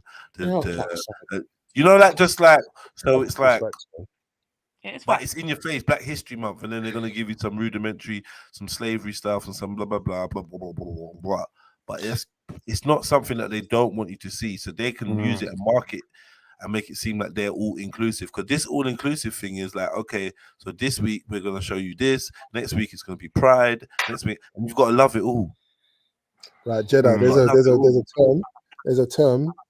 It's a book as well, and I haven't read the book, so I can't vouch for it. But if you don't love it, you're a racist or a homophobe. The term is called elite. The term is called elite capture, yeah, and it kind of sums up what you're talking about. Elite capture. So it's the capture of the little people's agendas across the board by the powers that be, and they're able to absorb anything into the ambit of their sphere of influence. Anything. Right. Name one thing that they can't turn to an advantage to them. There's nothing. They can do everything. That's why it reminds me of the Borg from Star Trek. He just absorbs everything, and then, and you know what? We as a youngster, not even as a youngster, you're aware of it when something loses its cool. That's a symptom of it being absorbed by the greater masses, and it's no longer cool because it's no longer individual. It's no longer niche. It's no longer special. It's rinsed now. It's popular. The spirit of it becomes lost. Yeah, just the process of something blowing kills it. Such a fast rate than it's ever happened. Have you noticed that though? Now is your crazy. favorite little things that blow big time, they die. And smart people just when their thing blows, they just like sell it on and then move on and create something fresh and niche again. See, here's what really annoys me. Yeah, is that if, let's say, a hypothetical deal was done where black people said to Jupiter, all right, Jupes, we'll give up our Black History Month and you take down all the statues of white slavers that are still up all around this country, her and Heathen will turn around and go, no, but that's our history. That's part of history. So, like, I just don't think she's being genuine, to be honest. I don't think this conversation let's convince Jupiter. It's just like nobody's some narcissistic. Hold on, I'm not sitting here to be convinced of anything. Nah, what are you on about? It's a good conversation, man. And Jupiter, but it's all like, let's convince Jupiter of the truth when it's but we enjoy it. Maybe it's giving us good speaking points because it was dead half an hour ago. No, give it a rest. It was fucking dead half an hour ago. It was crickets, and now we're into a good convo, and we're all enjoying it. Shut up, Khan. All right, I'll shut up. Overruled. Yeah, overruled, man. You pulled that card in the wrong time. Anyway, carry on.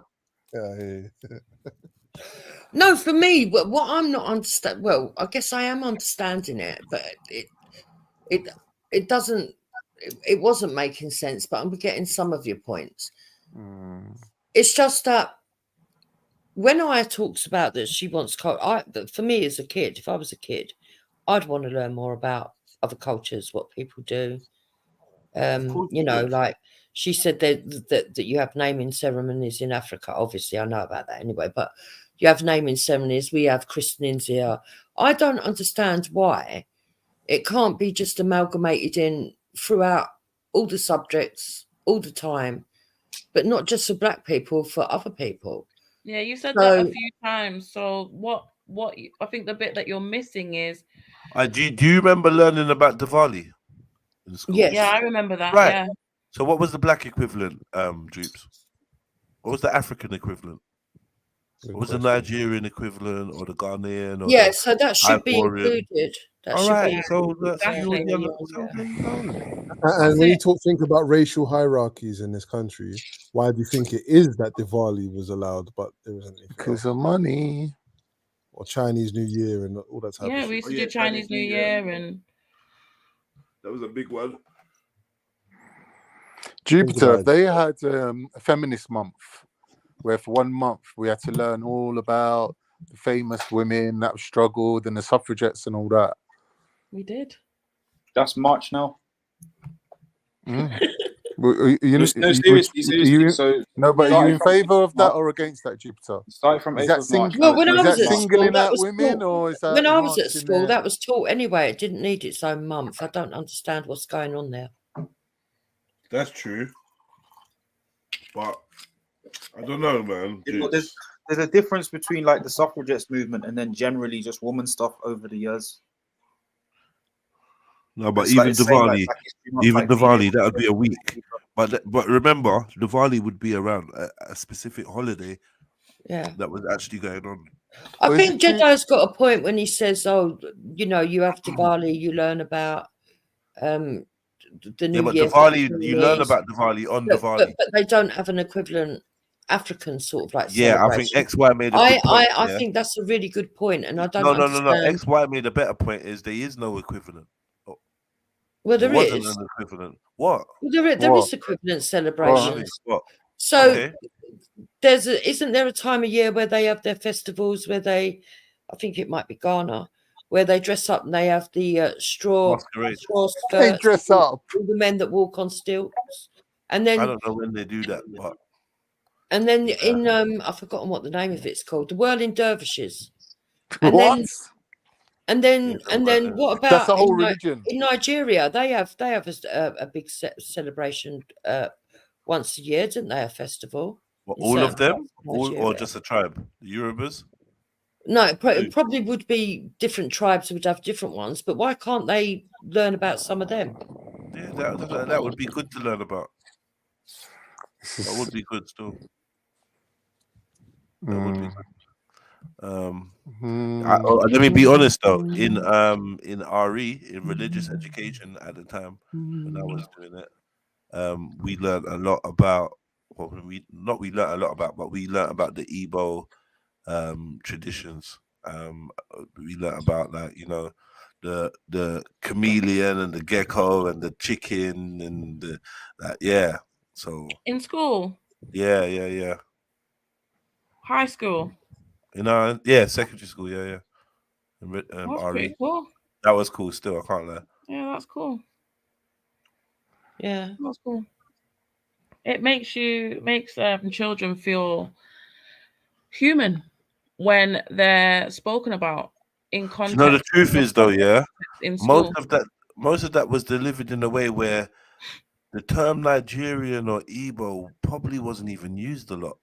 I swear down, if you go back and check them books, do you understand? Because when I look back on it now, it wasn't that good, that feeling of like, oh shit, this is my people's thing. Because it wasn't enough, it wasn't drawn on enough of whose people's this was. It was just a mythology. You understand? I do. Yeah. So yeah, it's like they presented it in a way, and I remember this distinctly. They presented it in a way where it was just like, you know, some tribes in Africa, namely, they may believe in, you know what I mean, and then we're just gonna deal with this thing. But there wasn't a lot talking about the people that believed in this and who they were and where they were. Like, you know, oh, let's draw a map. Where are these people? Where are they located? None of that. Right. You know what I mean? But would you not say that's because a teacher wouldn't have known? I don't know. I think slightly that the way that the textbooks were written it wasn't to glorify Nigeria. If anything, it was, oh, look at this obscure belief system.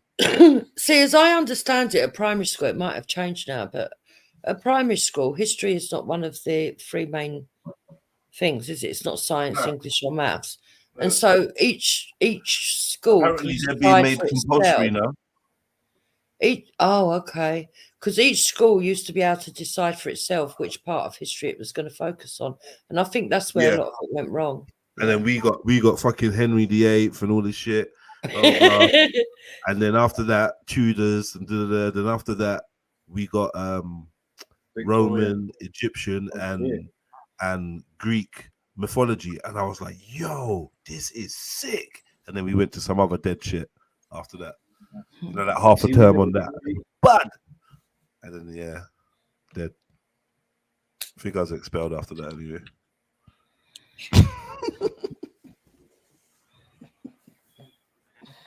I never learned about no Greek or Egyptians at school still. You didn't do mythology? Nah, not really. You touched on. I remember there was these books. You know when they send you home with reading books. So there's a bunch of them that had the mythologies in. So you had Trojan horse. I think you had the guy with the wings. Icarus.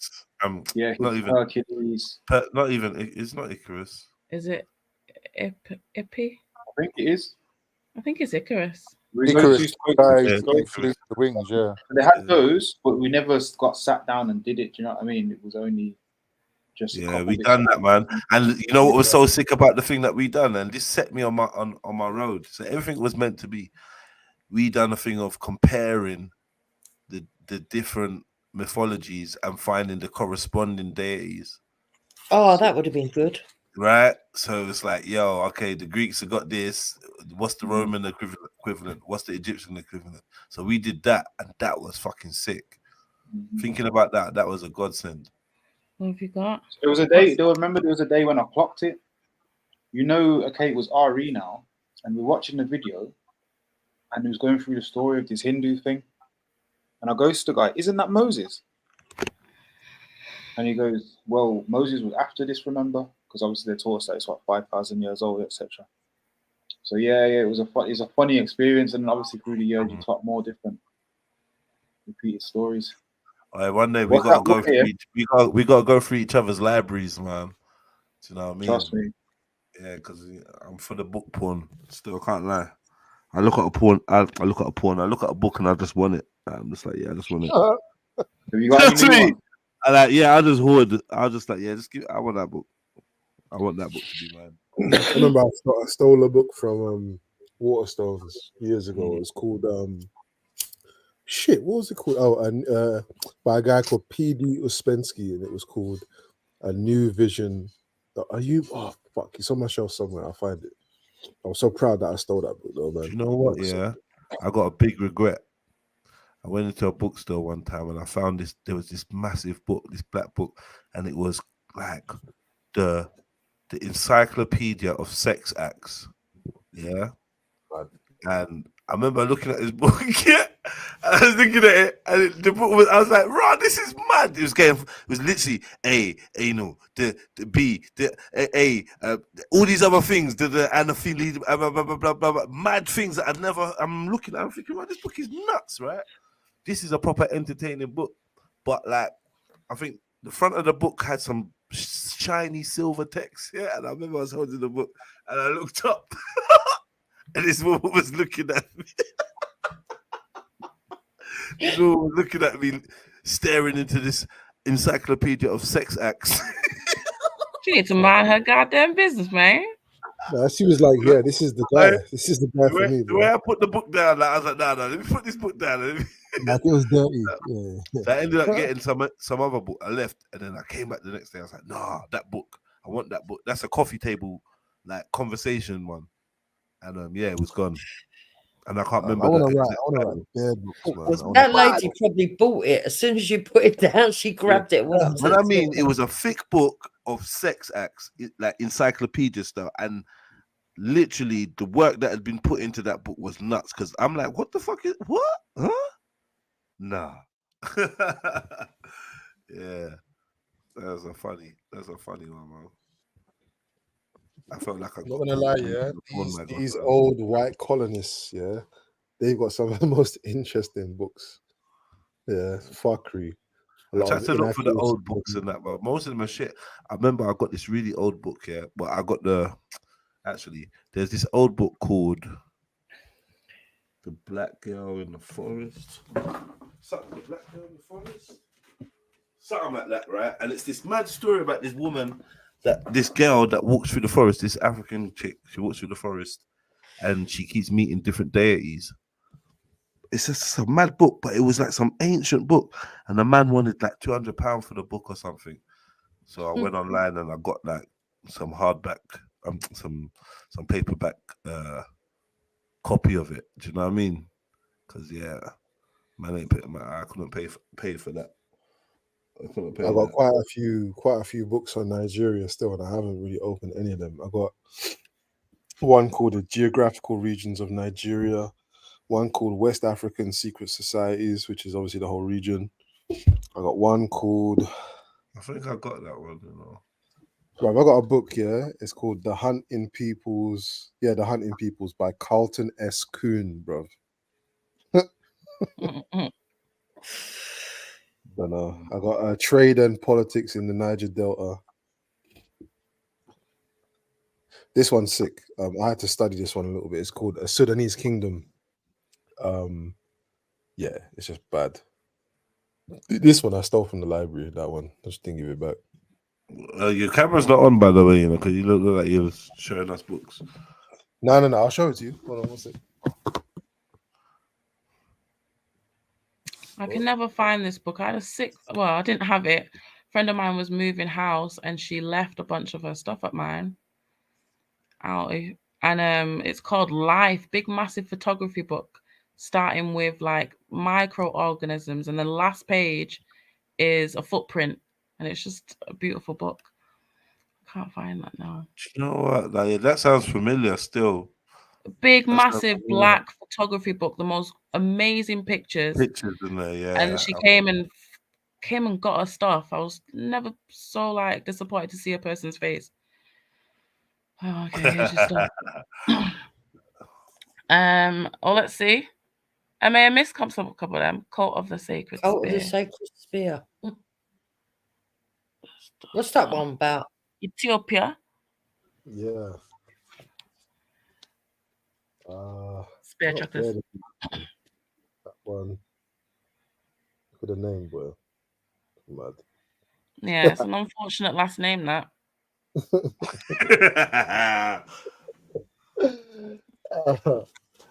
Yeah, I've got some Mr. Coon, you know. Yeah. Dr. Coon, bro.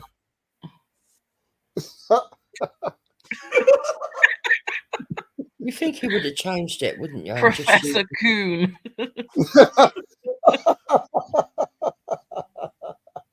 What's that? The Madeira Book of Needlepoint Stitches. Oh my days. Fuck off, man. Yeah. Go away, man. He's such an idiot, man, you know. Needlepoint stitches, man. Go away, man. Yeah. That's gonna roll up with OK Magazine in a minute. Yeah, what to watch.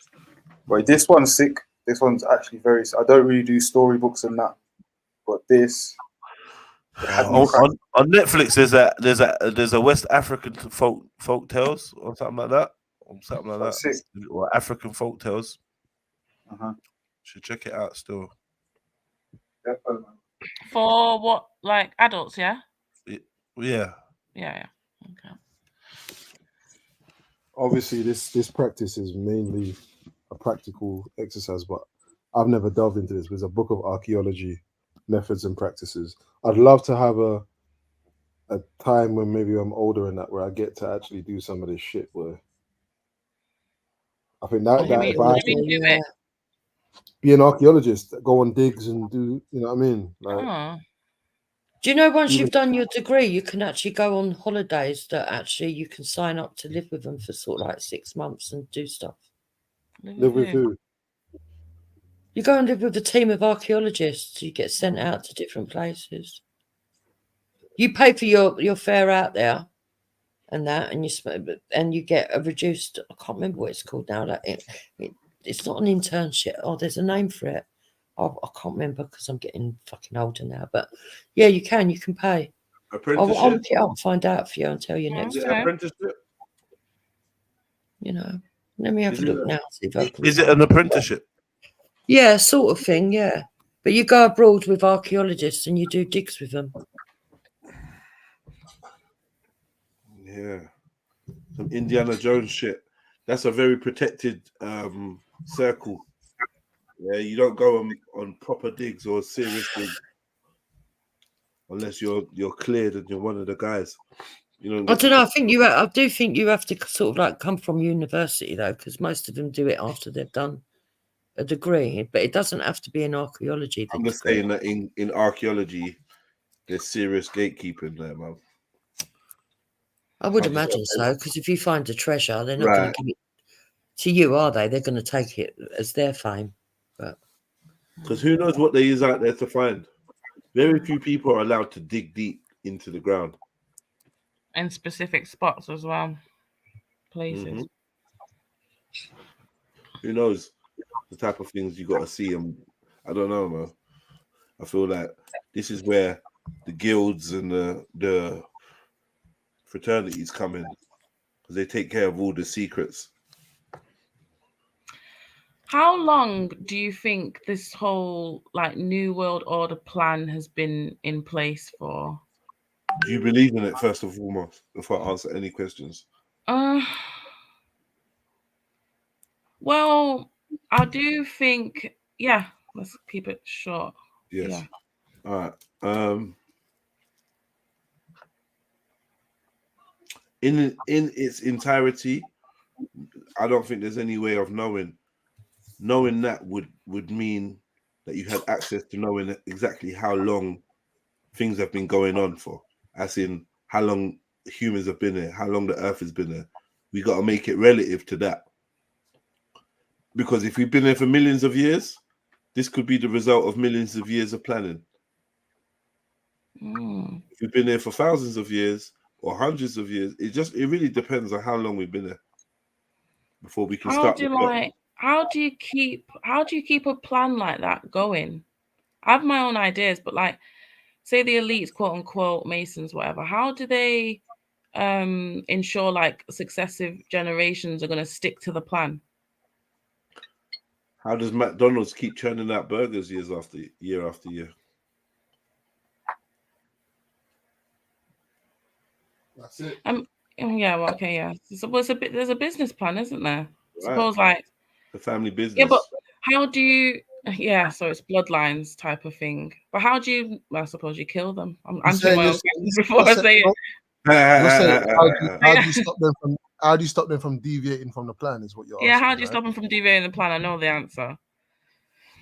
How do you stop them from deviating?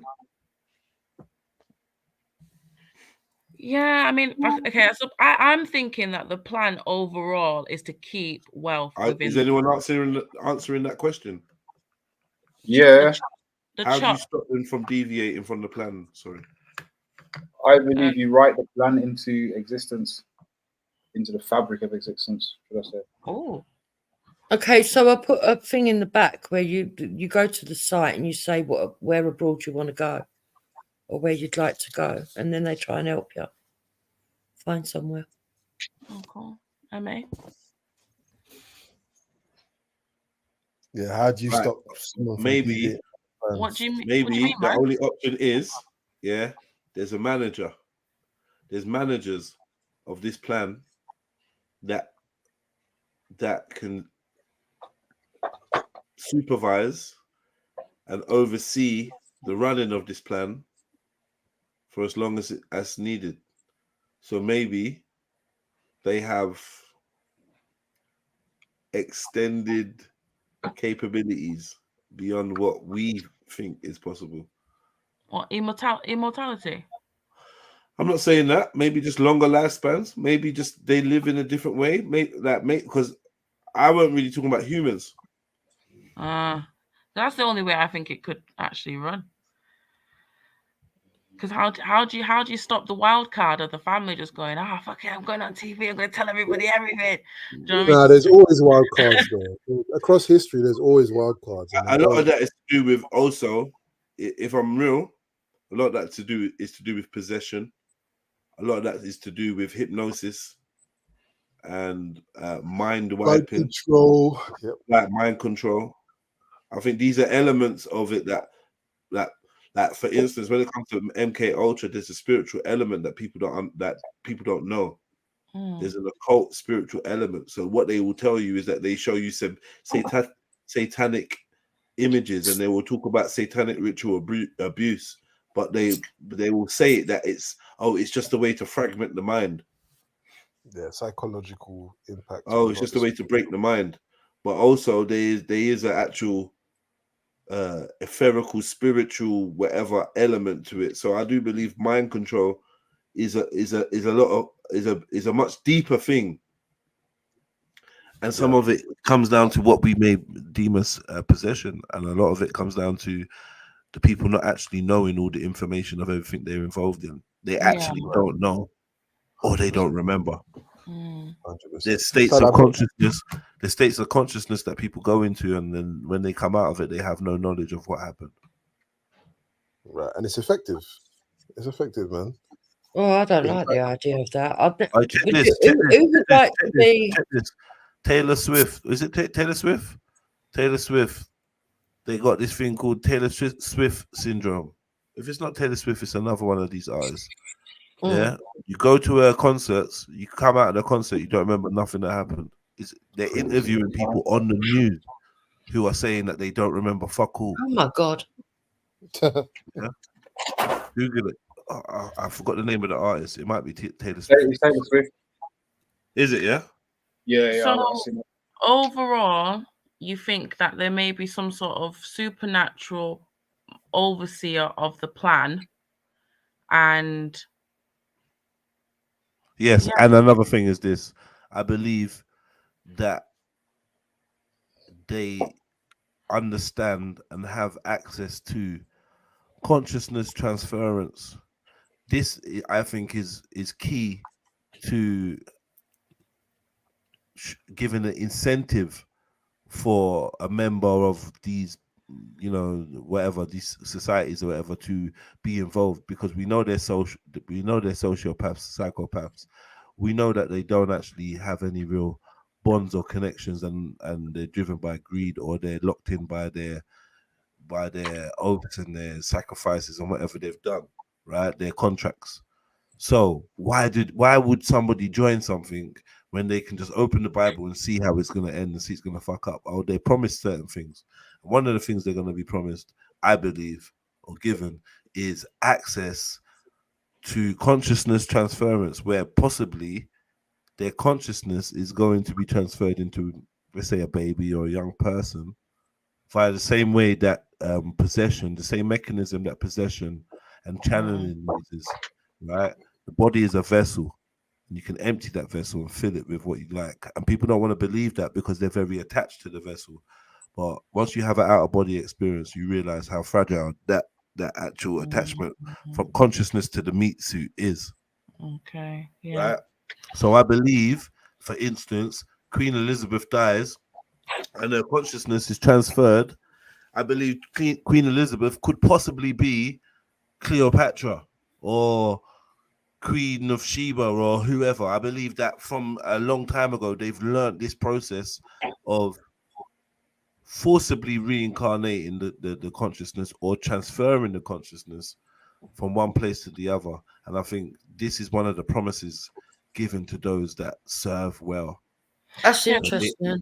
Why else would you cause so much misery on Earth when your right? time? Because like when you die, when your time is finite, yeah.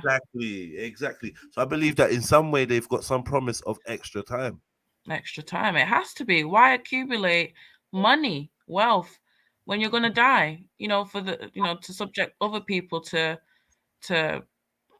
poverty to the extent that we are. Why do all that if you are going to die anyway? As they say, like, you can't take it with you. That's the eternal pursuit. In every kind of significant civilization, you'll see evidence of that eternal pursuit of the afterlife, reincarnation, being reborn, and it's that. You see it in Kemet. Do you know what I mean? Like, what the fuck is it? What the fuck is this? I think that they always try to divert us with other realms and other planes, and I think that one of the secrets is preserving the consciousness because the consciousness in itself possibly is not the thing that's going to die. It's the physical, and it's like when your consciousness has no housing, that's when you may be experiencing this thing called death. Right. Or when your housing dies and you are attached to it, then you may, you know, like they say, if you die in a dream, you die in real life. It might be like, if this is a dream, if you die in this dream, if you die in this body with your consciousness attached, then you die in real life. So possibly there's a technique, because I'm telling you, consciousness transference and possession, these are things that I could guarantee you are real. Channeling, these are real things. These are real aspects of the human. I've anatomy watched a couple of people channeling on YouTube. It's quite, some of them are amazing, some of the stuff they say. It's interesting. I wouldn't want to trivialize it with saying YouTube or whatever, but yeah, I do believe that these things are real. So now my question is there a way to permanently house yourself in another vessel? And let's say you can house yourself in a baby, then technically you're going to be able to live out the lifespan of that baby. And if you're moved in time to a baby again, who's to say you can't just keep repeating that process? This would make more sense. Yeah, because I've always wondered, like, how does a plan that's so global, consuming, and like it's lasted for so long, how would that be passed on? How does that get passed on? Because if it's humans and there's error, there's got to be error. There's got to be glaring errors, and people who don't want to get along, or I think there's some kind of synthetic reincarnation. Mm.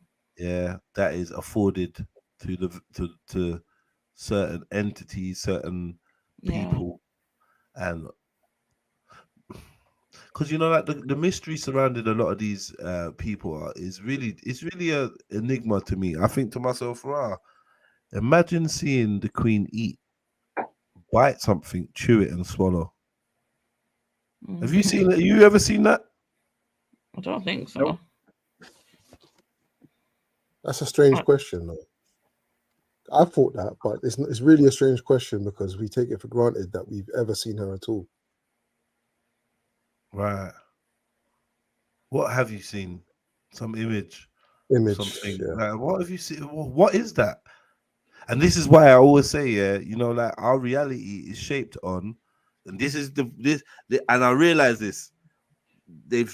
We depend on births, deaths, weddings, jail sentences, hospitalizations, wars. These are the things. If they say this happened, it makes us believe in so much. Just by saying this person was sent to jail, this person was killed, this person died, this person died on this date, this person killed this person. Right. Yeah. Right. That in itself could shape a whole fucking reality. We killed Osama bin Laden and threw him in the ocean. Osama bin Laden orchestrated 2 planes going into 2 buildings. That's some serious shit. Excuse me. That's some serious shit. Serious death, with death, you can control. Just say that Tupac died, and he was you killed can just by redirect the whole agenda. Yeah. All we got to say is these 2 people got married, and now we're like, oh my god, see, so look, Megan, where is so a black person does marry? It's so easy. Oh, Tom Cruise is no longer married to Penelope Cruz. Oh, oh my god. So yeah. Oh, Will Smith and Jada marriage again. Oh my god, they're a funny couple. They use these psychological archetypes. I'm telling you, this I've clocked this, man. I promise it might not even really make sense, but they control us with these things. Somebody went to jail for this thing. Jada, what do you reckon's going on with that, Jada? When people go jail, we don't even know that. What does that mean? OJ is going to jail. Isn't he on road now? Didn't he get 30 years?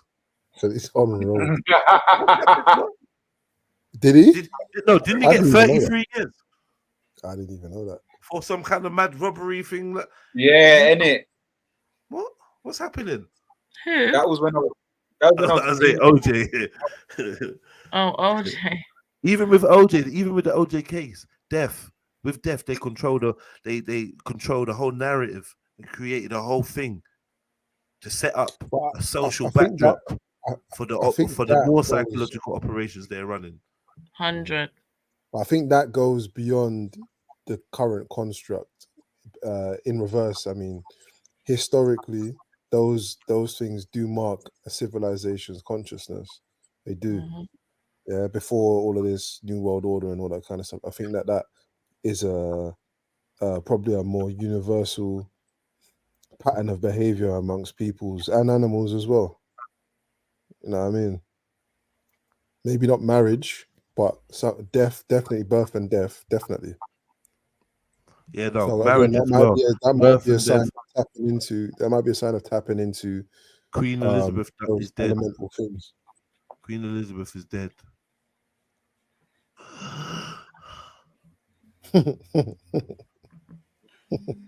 You remember when Diana died? Yeah, and Nelson Mandela has been Do you put know in I prison. forget sometimes that she's dead? Who? The Queen? Queen Elizabeth. You know, because she's just been around for so long. Nelson forget that Mandela has been put in prison. Andrew Tate has been put in prison. Oh, Trump, innit? Trump. Come on, man. Come on, man. See, they only got a few things. It's They like a make it rise look and so falling different. thing though It's as the well, same innit? thing all the time.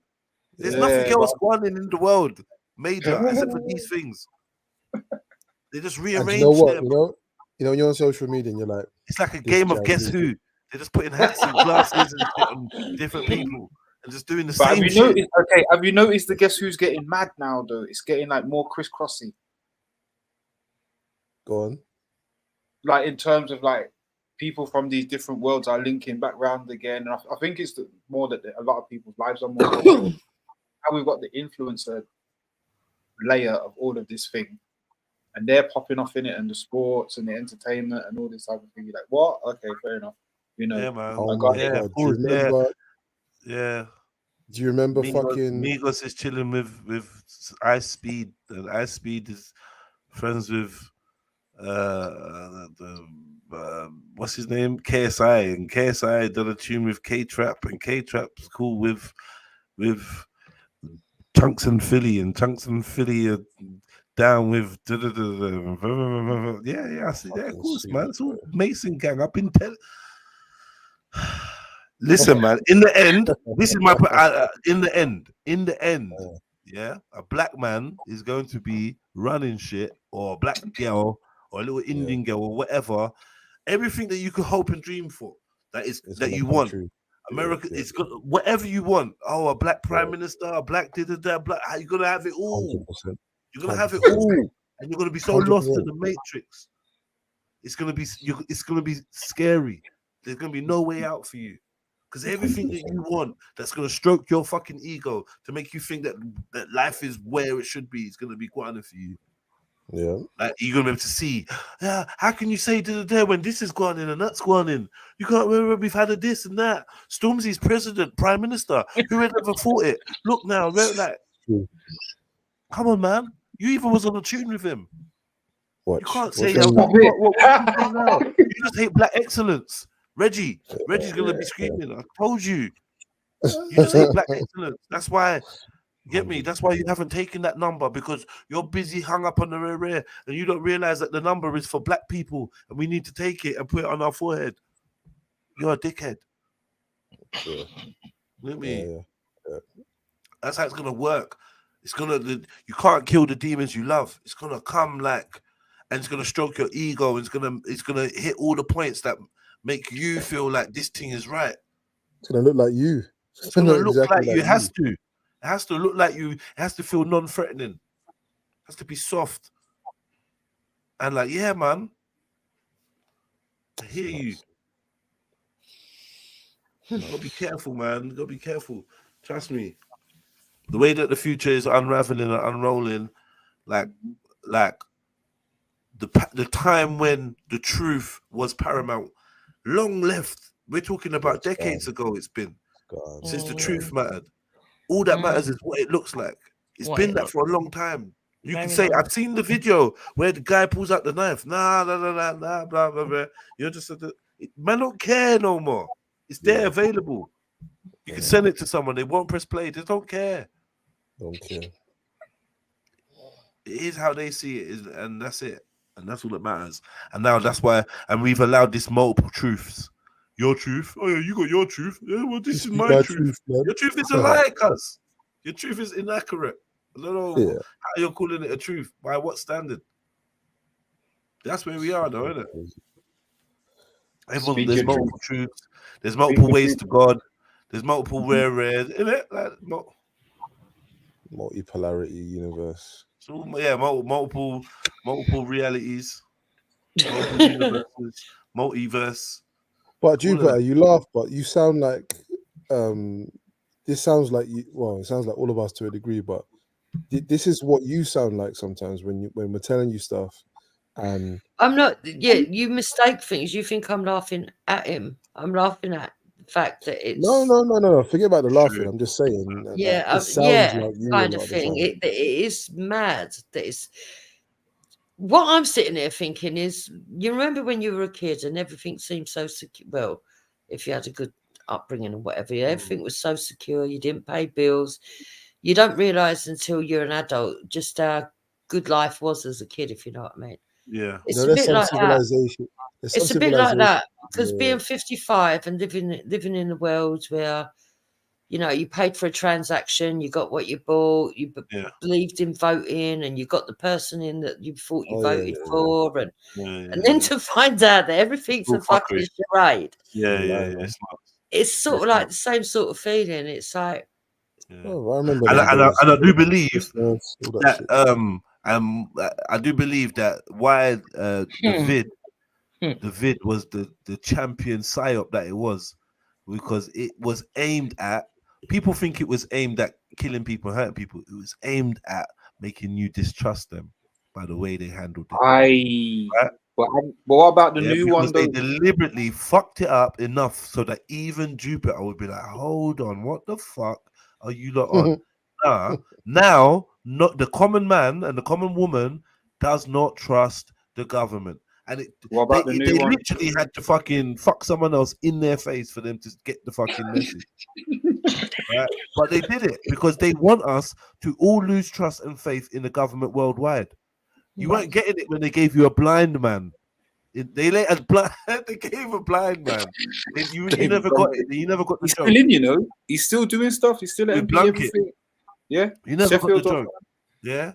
When they gave you, they're giving you all these characters. They gave you Boris Johnson, and you never fucking got the. Still didn't get it. They gave you George Bush. You never got it. No. What they were trying to tell you, that they gave you Trump, Nigel Farage. So, and that's just politics. Remember, now majority of people have got it. They're like, "Bruh, whoever we vote for, whatever we like, what the fuck is changing?"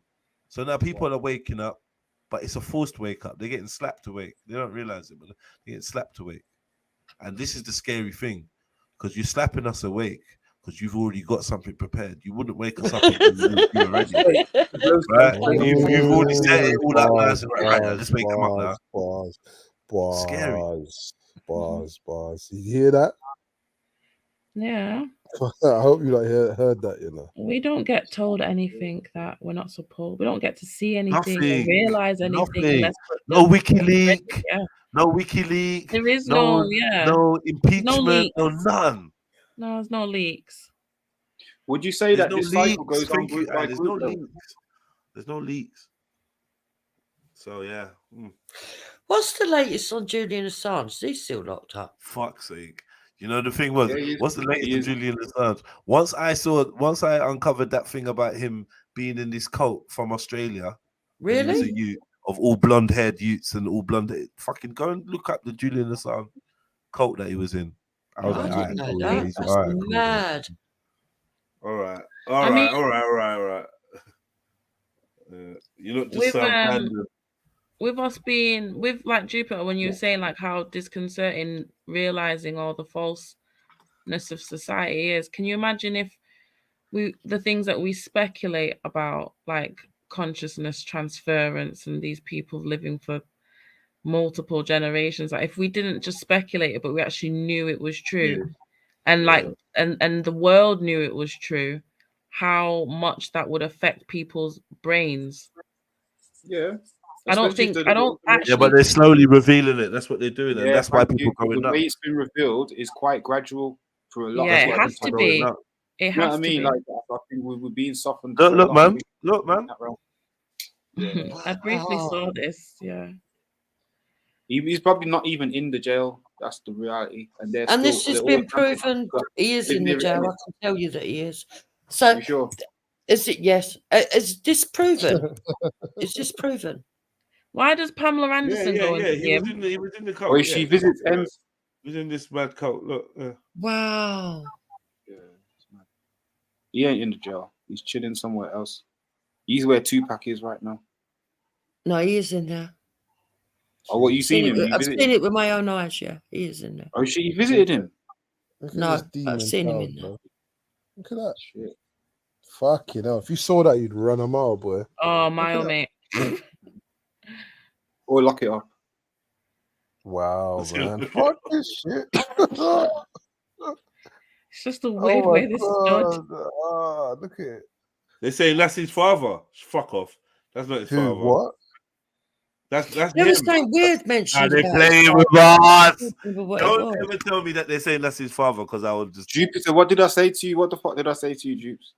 Can I ask a question? Are they saying that's his not father, in the or are they jail. saying that's him? Is that a That's picture of him him right next to his now. father? That's It him looks like right him, now. man. Because if it is, I'm out. I'm out. I'm out. I swear to God. This is a No, Michael it's just Jackson, Dave. Dave. I'm out. Dave. Oh, Dave. Or No. Queen and his sister. Okay, we've got a way that Queen, you can escape, Prince. but you've got to have Prince. this fucking wrinkle. Have you seen Prince's sister? Are you ready? No. The one that turned up at the funeral and that. Prince's sister. Yeah. Nah. Oh, I don't you know. want I've out, never yeah? seen- You want out? Okay, you're gonna be your sister. Can I ask Let me- anyone? Is this his brother? Is this Julian Assange's father? I don't know. Is that what they're saying? That's his dad. Nah. And Okay, when was that? This is his father. Still, it looks even worse. I don't trust shit. Ethan. I think they should let him out, but if he's in a part of He a is cult, out. Do you not get it? Where is he? He's in prosthetics. Is he let out now then? Where is he? Where is he? Like last I heard, he was in prison. Malta or something. Where? Belmarsh. He's in Belmarsh. Yeah. There's always people camped out like all the time outside the prison. Jess, can I see Prince's Did sister? you know that Belmarsh, Highdown, and Elmley prisons are identical in layout and look and everything? Take that. Really? Fucking shit. Yeah, that's a little contract. Somebody. Identical. Would you like to triple your money? Yeah, we could go 3 times and see how it goes. That survey said. He came out. He got married there, didn't he? He got married about. Must be about. Is it what to Pamela? No, to his. It was his solicitor. He ended up having when he was in that embassy. He ended up having a relationship with her. He's got 2 kids. Oh shit! Yeah, okay. No, because Pamela. And visits him then that- America started talking, I think it was last year or the year before, about him being extradited. And I think he was appealing it. That's why I was asking, where is he now? Is he still? Because, yeah, they wanted to take him to America. And so No, she no. married him. I think that was in a hope that, you know, the British people would be lenient, but I don't know. Hold on, that's Thingy. That's what's his name? I don't know. He's in films anyway. Oh, yeah. Do you know what, man? But personally, I think he should be let out. He's done his time. He has done his time. And what was he It actually? depends, it depends what you think he did, though, innit? Well, even if he revealed stuff, right, that put people in danger during the war, those wars are over now. Yeah, and the has he not people got that were something fighting to each deal with? other, And the people that were fighting each other are allowed to walk around free in the countries that they were fighting against. So what the fuck is he still doing in prison? But what else? When he's the WikiLeaks guy, right? Yeah, he was. So He's supposed to release confidential information from the White House, from the president, from he was the Hillary one. He was the Clinton. one that released there was war crimes going on. WikiLeaks. Not WikiLeaks. What's that thing? Pizzagate. All that stuff. But don't you think he should be let out now? Don't you think? I don't know. But you see, this that comes with espionage and treason and all them things. They come with the maximum penalties. But they're scared if they let him out that he'll be able to start all his nonsense again, and because he's that clever. Yeah. What's he going to start again? What does he know now? What is he going to know from a jail cell? No, it's not that. No, you've done the crime, bro. Yeah, he's done it. He served his time. Yeah. Otherwise, But Jedi, all he did was release the truth. He didn't release lies. Did he release it, or did he just make the platform though? I swear, like the platform was there for people. Yeah, it was just the platform, I think. Yeah, that's a mad thing. Well, you shouldn't have fucked with them if he fucked with them. But then again, we've been given this fall guy to be the fall guy. Oh, we feel sorry for him. As I said, there's people camped out. There's so many people are so massively invested in this free Julian Assange thing. Like, it's a big deal. But it's another hero. Do you know what I mean? And it's part of that slow rollout of info, the eroding of trust. He is probably, I wouldn't say he's the start, but he's one of the first ones I noticed. Yeah, but do you know, right at the beginning of everything, they tried to make out he was a rapist. They had these 3 women, the same old tired the Sweden thing that they yeah, used for everybody, and then that fell by the by. That fell by the by. That is it. I think that is a ritual, though. When you think about it, like the R charge is a ritual, and it's like it's a product of what you do with it. Because some people seem to just bounce back,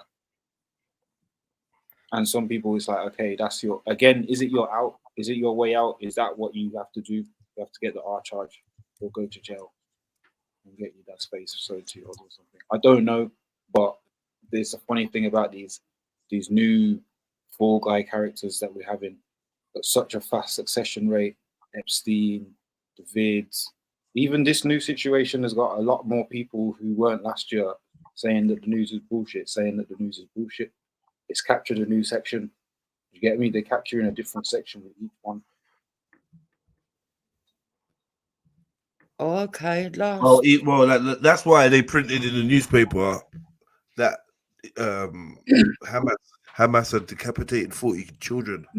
Thank you. 2 hours later or whatever, like, actually, yesterday we said.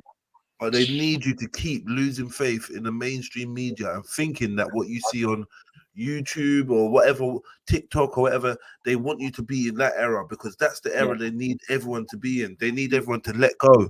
They can't just stop doing the news because then everyone will be like, what the fuck is going on?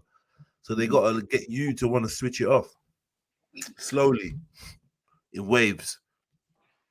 Show you fuckery, show you not rare.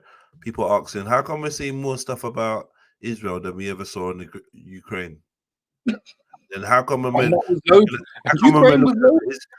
looking at the Ukraine, the Israel footage, we're only seeing the same guy in a fucking poncho running. We've seen that same clip. Like, is there any other clips of when these guys paraglided in?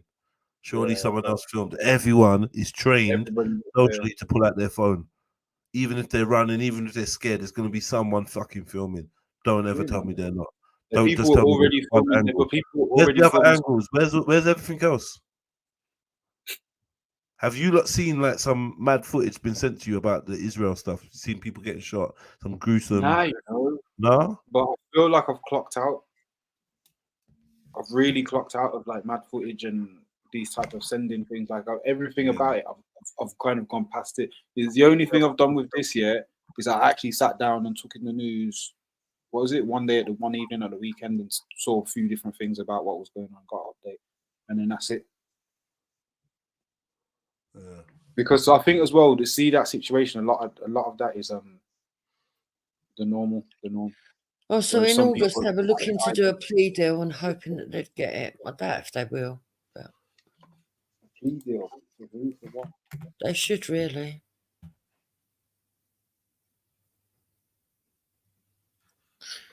So he's in. Let me show you something. Oh, where is it? Oh, give me a minute.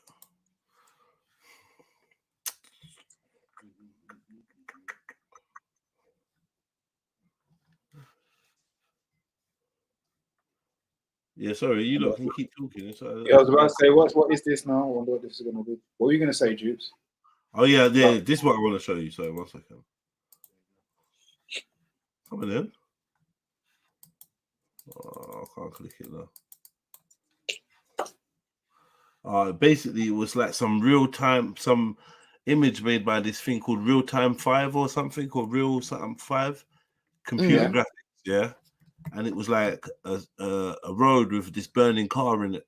But as you look at it, you just see a road with a burning car in it, bro. And then this guy starts moving his mouse and moving the flames and moving the smoke around. Yeah, and you're like, fucking hell. And he's like, yo, he's created that with like computer game graphics. Like basically what you're able to do on a PC or whatever. But it looked so realistic. The car was on fire, ablaze. Do you understand what I'm saying? Yeah, definitely. They've got it now. They've got it. Even that, I could say they've had it. I could even say they've had it. But like, what they can do now advertised. I found it. Well, ain't they made a fake one of the Kardashians, an AI one? She's got her own Instagram and everything. Look. A few AIs.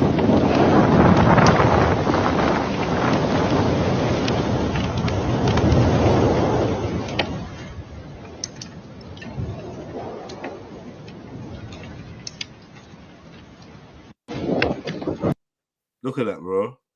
Yeah, looks like it could be here, man. Looks like it could be. What I mean? Oh my god, they've set a fire. They set a car on fire in Peckham. Look, man.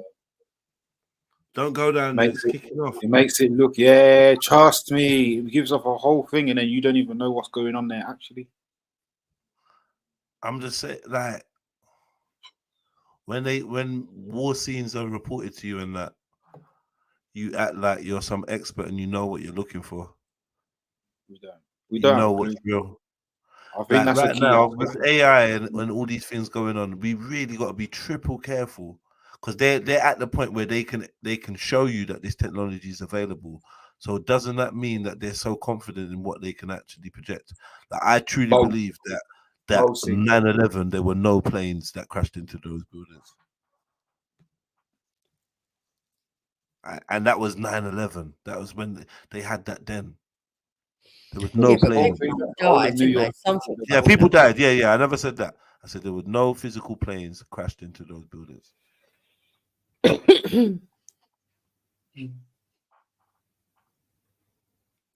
and here we are in 2023. And we watching footage and we think we know what gone. Yeah, it's easy to make. I can do. Yeah, cool. But then, I'm just saying. So when we're watching stuff, do we actually know when we're looking at something that's real, something that's not? We've seen people claiming to be at war zones, and then the CGI backdrop fucks up. We've seen people pretending to be in floods, and then when the camera zooms out, they're in a puddle. Yeah, because there's people. There's people crossing on the other side of the road. They're just like, why is this? We've seen the crude ones as well, though. We've seen crude ones where the people are just standing over people in that, trying to show broken legs and legs torn off and all sorts, and then you realize. I've seen all sorts. I've seen one on crew. Is it Live Leaks? What was that? Was it Live Leaks? That fucking Live website. Leaks, that was the one that had all the mad stuff on it. And it had all these explosion, and then all these people running in and laying down, and then ambulances pulling up and looking like they're attending to them. It was all on CCTV, and it was basically they were saying that it was put out as a news report of an explosion in somewhere in the Middle East or whatever. But it's actually that they showed the whole thing staged. So it's like the other one is like showing footage as well, like even stuff that maybe did happen, but they're showing it for a new thing. Yeah, from somewhere else. Yeah. That what keeps to get again. But this is what I'm saying. Like the proliferation is to me all the time. Like, oh, do you know they just use this for the BBC thing, for the NBC, for the MBBS, but like whatever. Like they use some old footage to show that something such was gone in. Like, yeah, it's just a moment. Innit? Stock images to get the right effect.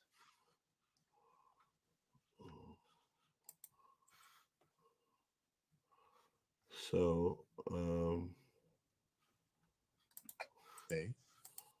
okay, check this.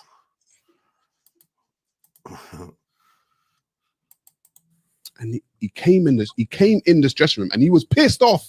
I said, "What's wrong with you?" And he's like, "Listen, bro, they want to make my character bisexual." Now I just started, and I was like, "What do you mean?" And he was like, "No, they want to make my character bisexual. I've been on the show for 2 years. Why would they do that?" And I was like, maybe they want a black bisexual character on this TV screen. Do you get what I'm saying? So I'm starting to realize certain things, and I was like, this is a little bit odd to me. 2 months later, he had got he had been fired because he said he was not doing it. Oh, so that would have been your implication. That would, right. And then it was my agent, yeah, your character's going to be, but I've got fiance. Yeah, they're going to make you. I said, oh, wow. But I was 21. And not only that, it's an opportunity. you don't know where your life goes after that. Listen, at 21, I will be very honest. At 21, acting, you are told, do every role. Do every role to your best ability. Do every role, and you never know where it might lead, and blah blah blah. And I was a naive 21, 22-year-old. I wouldn't even say that's naive. It's like when you join a company, would they not tell you the same thing? Take on extra tasks, do this, do that to excel in the company. The thing is, it wasn't a problem for me because I knew I wasn't like bisexual because I was with my girls that day. It's a shame, isn't it? So it's titled on the thing, being fired for not playing a gay acting role. But that's not you. You're telling a story about someone else that was fired, but you did the gay acting role. And it's like are you deliberately trying to mislead in this clip? But what's happening here? Because now you're saying you did it, you didn't mind, but you kind of not really explicitly saying you did it. But I didn't mind, and I knew I wasn't gay because I was with my girl at the time. Let me play it again. He came in this dressing room and he was pissed off. I said, "What's wrong with you?" And he's like, "Listen, bro." Look at the title. Look at the title. I know. Look at this. Oh my God! Look at the caption. The brother got fired because he didn't want to play a certain character, right? Not this brother. Then it's got on here, being fired for not playing a gay acting role. Yeah. And then you got Sarah talking about a guy that got fired for not playing the gay acting role, and then going into how he played it. But he knew he wasn't gay because he had a girlfriend. Yo, this is mad.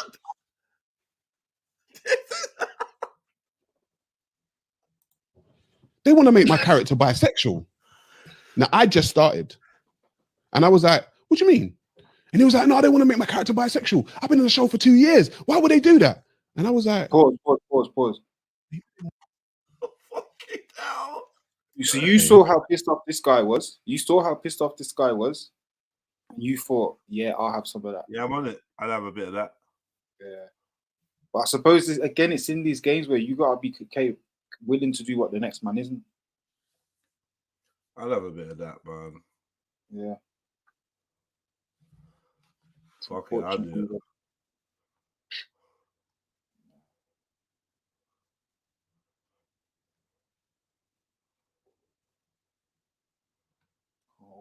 What's the comment say? Big respects. Nah, this is lies. I told you, it doesn't matter what the truth is, just what it looks like. This is like crazy. Respect to this man. Acting is acting. Playing a bisexual role doesn't change your own sexuality. He's clearly intelligent and confident enough in his. No, I mean, I get that, Jeds. I get that. That makes sense. But yeah, you know what doesn't make sense? Like you can't respect the decision. You can't. No, like wait. You can't respect his decision. You can understand that he only saw it as a role, and a role is just a role. And yeah, fair enough, cool. Like, and you can understand you trying to get the money and try and be competitive or whatever, but you can't respect it. Did I hear him right? Did Sarah Garvey say he did a gay role? This man was happy to sell his cheeks for a check. Fire for that role. Acting is acting, mate. Whatever happened to having shame and morals and respect for yourself? This generation is fucked. Bun up, that was family affairs, lava splash. They thought he was fruity, otherwise they wouldn't have asked him. Bun up, lava splash. Who said that? That's truth reveals. This is a reach. I feel like that was a reach.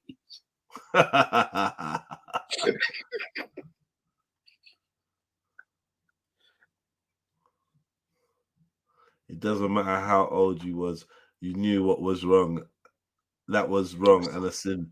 Stop cupping, but I think they meant capping. Stop cupping though, still for real. Stop cupping. No cup. No cup. Well. And he came in this dressing room and he was pissed off.